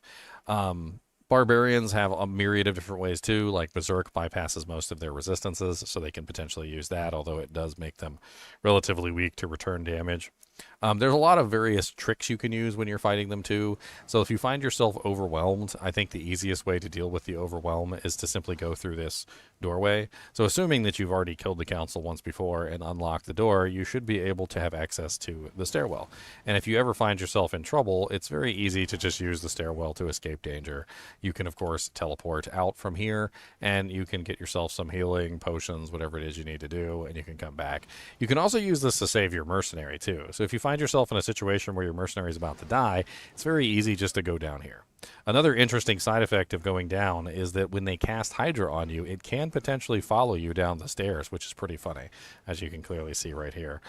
Because apparently what happens is the cast of Hydra happens before you go down the stairs, and then when you go down the stairs, the cast of Hydra finishes after you go down the stairs. So you end up getting the Hydras following you down the stairwell, which is pretty funny. There are definitely some that are more important to kill than others in this combination. So one of them is Ishmael Vilehand. He has the Cursed effect, which is going to always amp you every single time you're fighting these guys. And of course, having amp on you constantly is definitely not going to be a good idea for any kind of fight. As you can see, even with me wailing specifically on Ishmael Vilehand, they're still able to heal him and keep him up. So it does become somewhat of an issue if you're not capable of dealing with this. Hell Council is definitely one of the more difficult, fights. Once your character is really well sustained, you've got good resistances, your HP is on point, your damage is on point, and your mercenary generally is fairly well equipped so that he can survive. You can usually handle Hell Council no problem, but it's definitely one of those things that's a test for your character. If you can't handle Hell Council, well then, I mean, it's not that big of a deal. You just need to regroup, fix your gear, get some better resistances. I mean, I've got half broken equipment right now, but I'm just playing around with this to show you how the council works. The council is really good on terror zones too. So when it's terrorized, it's actually a really good place to farm. Multiple monsters, multiple good drops. Just in general, just a really nice place to farm. The other set of council members is actually down in Endurance of Hate level 2. And we can go down there and take a look at them. There is, 1, 2, 3, 4, 5 council members down in Endurance of Hate level 3. And might take us a while to get there, but well, why not? The three council members at the door are kind of the nastiest in my opinion, because one of them I think is always aura enchanted, and a lot of the times that ends up being conviction aura. From what I remember, I I really don't like dealing with conviction aura in this game because it is very nasty. It's one of the more powerful auras. Strips you of all your resistances and also strips you of all of your defense as well. So basically makes you into a little baby. And let's see. I hate to run around down here because it is a horrible zone. Like, this whole zone is just ugh. Ugh. I mean, there's Erdars down here, which are pretty nasty for melees. There's undead Stygian dolls down here, which of course are also pretty nasty for just about everyone. And then on top of that, I really just dislike the vampires too. I mean, even when this place is terrorized, although sometimes I'll come down here just simply because, you know, it's a halfway decent EXP farm when it's terrorized, I really don't enjoy coming down here. It's, I mean, the Erdars aren't so bad, and the zombies aren't so bad, but when you have Erdars and undead Stygian dolls, or like undead Stygian dolls and these guys, the Dark Lords that just sit there and spam fireballs at you, it's not a fun combination, that's for sure.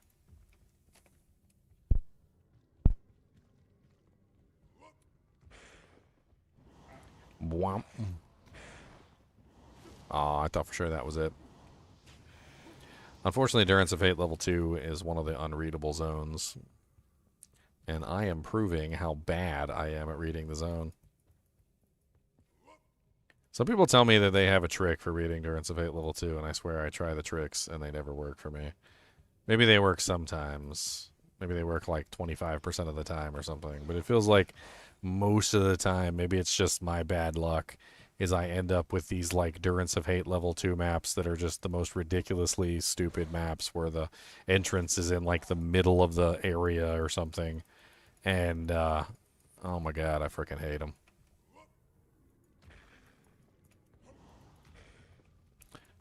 It kind of looks like it up there. Of course, good luck. Good luck. Now, there's definitely multiple council members in Endurance of Hate level 3. The first three are grouped up in a cluster, or is it two? I can't remember if it's 3 or 2. But the first couple are grouped up in a cluster at the doorway. One, May for Dragon Hand, is on the left, I believe. And the other one, which is... Why am I forgetting his name? Wyand Voidbringer. I think that's his name. Wyand Voidbringer is usually on the right. Both of them are honestly pretty easy to kill, but a lot of the times when you go to fight them, they're surrounded by these stupid things, the Dark Lords, and it honestly just makes the entire process annoying because you have all these Dark Lords shooting fireballs and everything at you while you're trying to kill them. I mean, you can kill them, you don't have to. They're definitely there, but a lot of people will just simply skip them and kill Mephisto because, quite honestly, Mephisto is easier to kill than the council members. Another very interesting thing that I'm glad I got the chance to remember is that the council members' healing ability does work on Mephisto.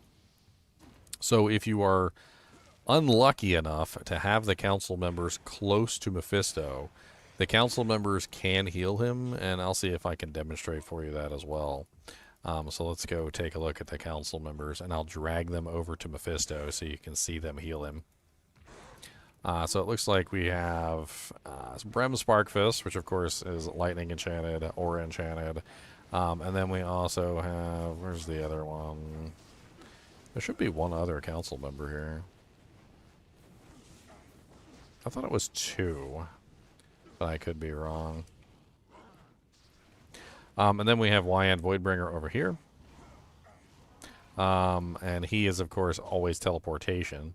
And then on the other side, we have Mayfor Dragonhand, which is always extra strong, I believe. This time, he's extra strong, extra fast. And to show you that they can heal Mephisto, I'm going to go ahead and damage Mephisto real quick. And then we're going to drag him over. And as you can see, Mephisto is now at full health. So if you are fighting Mephisto, if you're coming down here specifically to fight Mephisto, one thing I would recommend is that you at least make sure that the other council members are not within earshot, because if they are within range, they will spam heals on Mephisto. And there's quite a few council members down here, which can make your life a living hell if you're trying to kill Mephisto quickly, which, you know, kind of sucks. Every single one of them, by the way, can heal Mephisto, including the ones over here if you fight close enough to them. And also the one over here can also heal Mephisto. In total, I think, what is that? 1, 2, 3, 4, 5. I think it's like 6, I think, total. There's like 6 council members down here that can literally just spam heals on Mephisto. Now, granted, they don't always use their heals. So you might get lucky and they might just stand there like a derp and not do anything. But as you can see, Mephisto is now back to full health, which didn't take very long. Other than that, I don't really know if there's much more to talk about when it comes to the council members. Working on effective ways to kill them is important, and understanding that you're going to need resistances. You're going to need things like absorption to help you out with like fire res and things like that. Decent amount of health, and obviously ways to counter things like the amplified damage. In general, like, they're a good test of your character. Like, if you can handle Hell Council relatively easy, then your character is well built.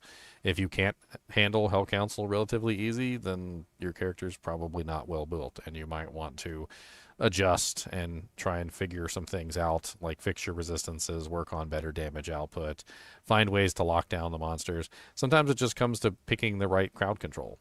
Like, if you're a bear druid, using Shockwave to lock down some of the monsters with the stun effect. If you're a paladin, you can utilize Conversion, or you can utilize Smite to lock them down with stuns. The Barbarian can lock them down with leaps, and can also use stun effects on them. The Necromancer can use things like Dim Vision or Confuse or all sorts of other effects to lock them down in various ways. Decrepify to slow them down with a Clay Golem can turn them almost into, you know, like snails, essentially.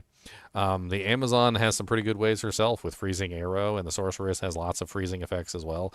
There's tons of various ways you can stop them from healing, and you can work on controlling them with crowd control. You just got to figure out your specific method to deal with the council, and once you have a good method involved, then you just abuse it. I think that's pretty much it with the council members. I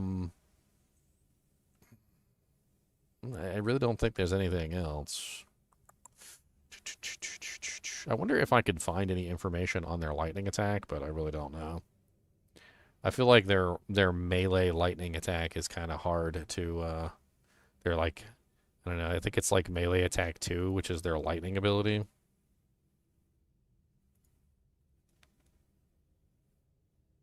Yeah, I mean, it's not really that important. To be honest with you, their lightning attack isn't like that crazy. It only really becomes deadly when combined with the right modifiers, and even then, it's a very rare phenomenon. So I wouldn't even really worry about it. When it does happen and you end up getting one shot, though, you'd be like, ah, Ginger was right. Anyway, as always, I do appreciate you guys and gals watching. Be sure to hit that like button and subscribe button if you're enjoying the content, because this is my full-time job, and it helps if you support the channel. And as always, keep watching.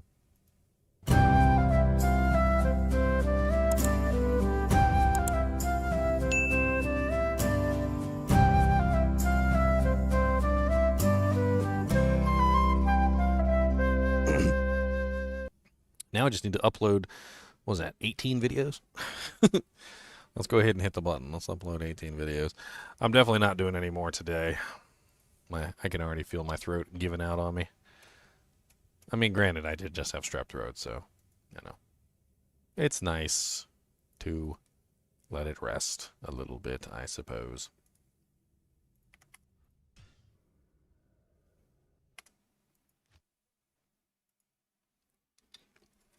How many more do we have? That's a good question, too. Let me get these uploading, and then we'll take a look and see how many more videos I have to make.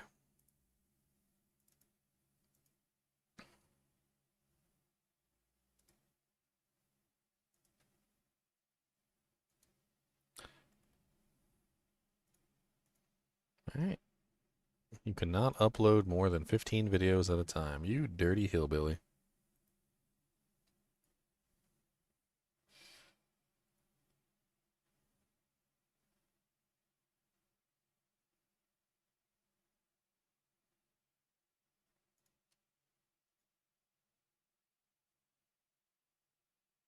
I should have been uploading them as I went.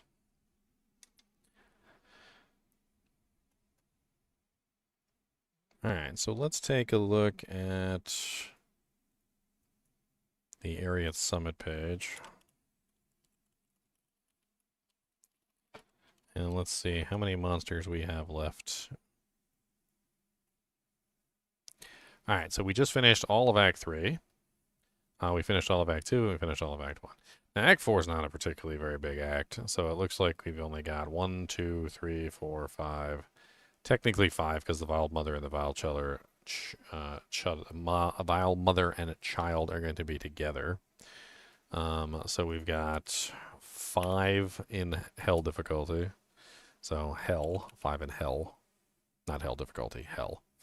And then we also have Act 5, which, Act 5, we have Bale's minion, the Suicide minion, which...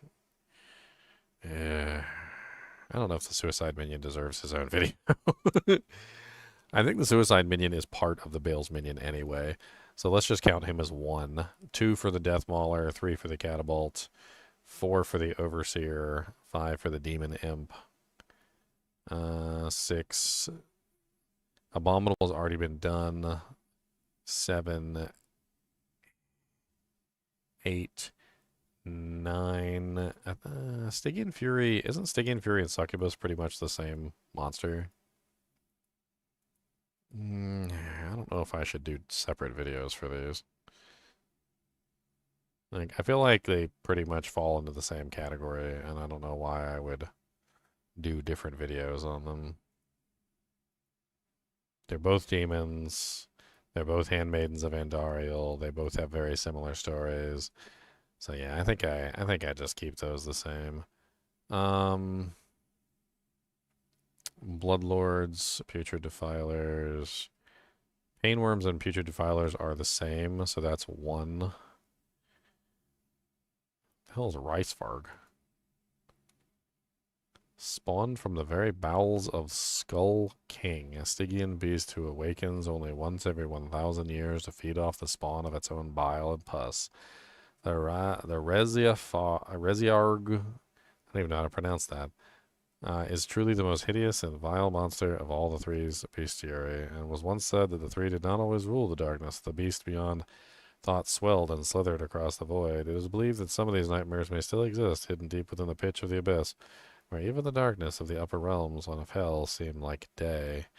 This is where the Resurrected lives. Resurrected? The hell is a Resurrected? Does it actually exist?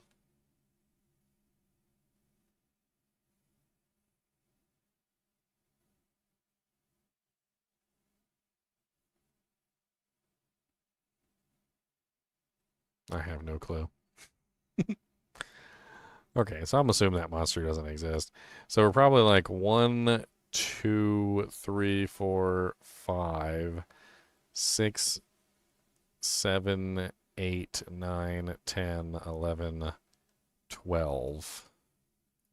So 12, 5, 6, 7. So about 17 more.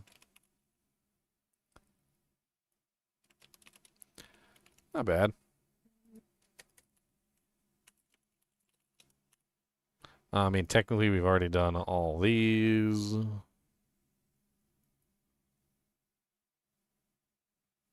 Why is Bale's minion a guest monster inside of Act 5 that is also Bale's minions?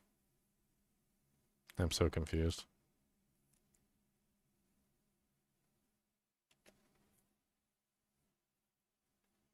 And Death Maulers. Why are Death Maulers guest monsters inside of Act 5 where they're, where they're not guest monsters?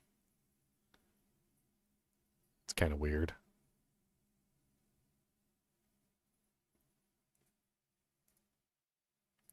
All right, guys and gals, it's been fun. It's been 8 hours and 26 minutes of solid recording. We got 18 videos done, which I am currently uploading. So, looking good. As always, I do appreciate you guys and gals joining me.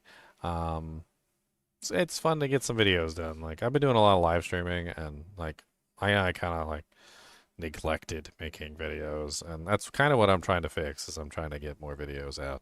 So I hope you'll all bear with me while I craft up some videos for you guys to watch. And as always, keep watching.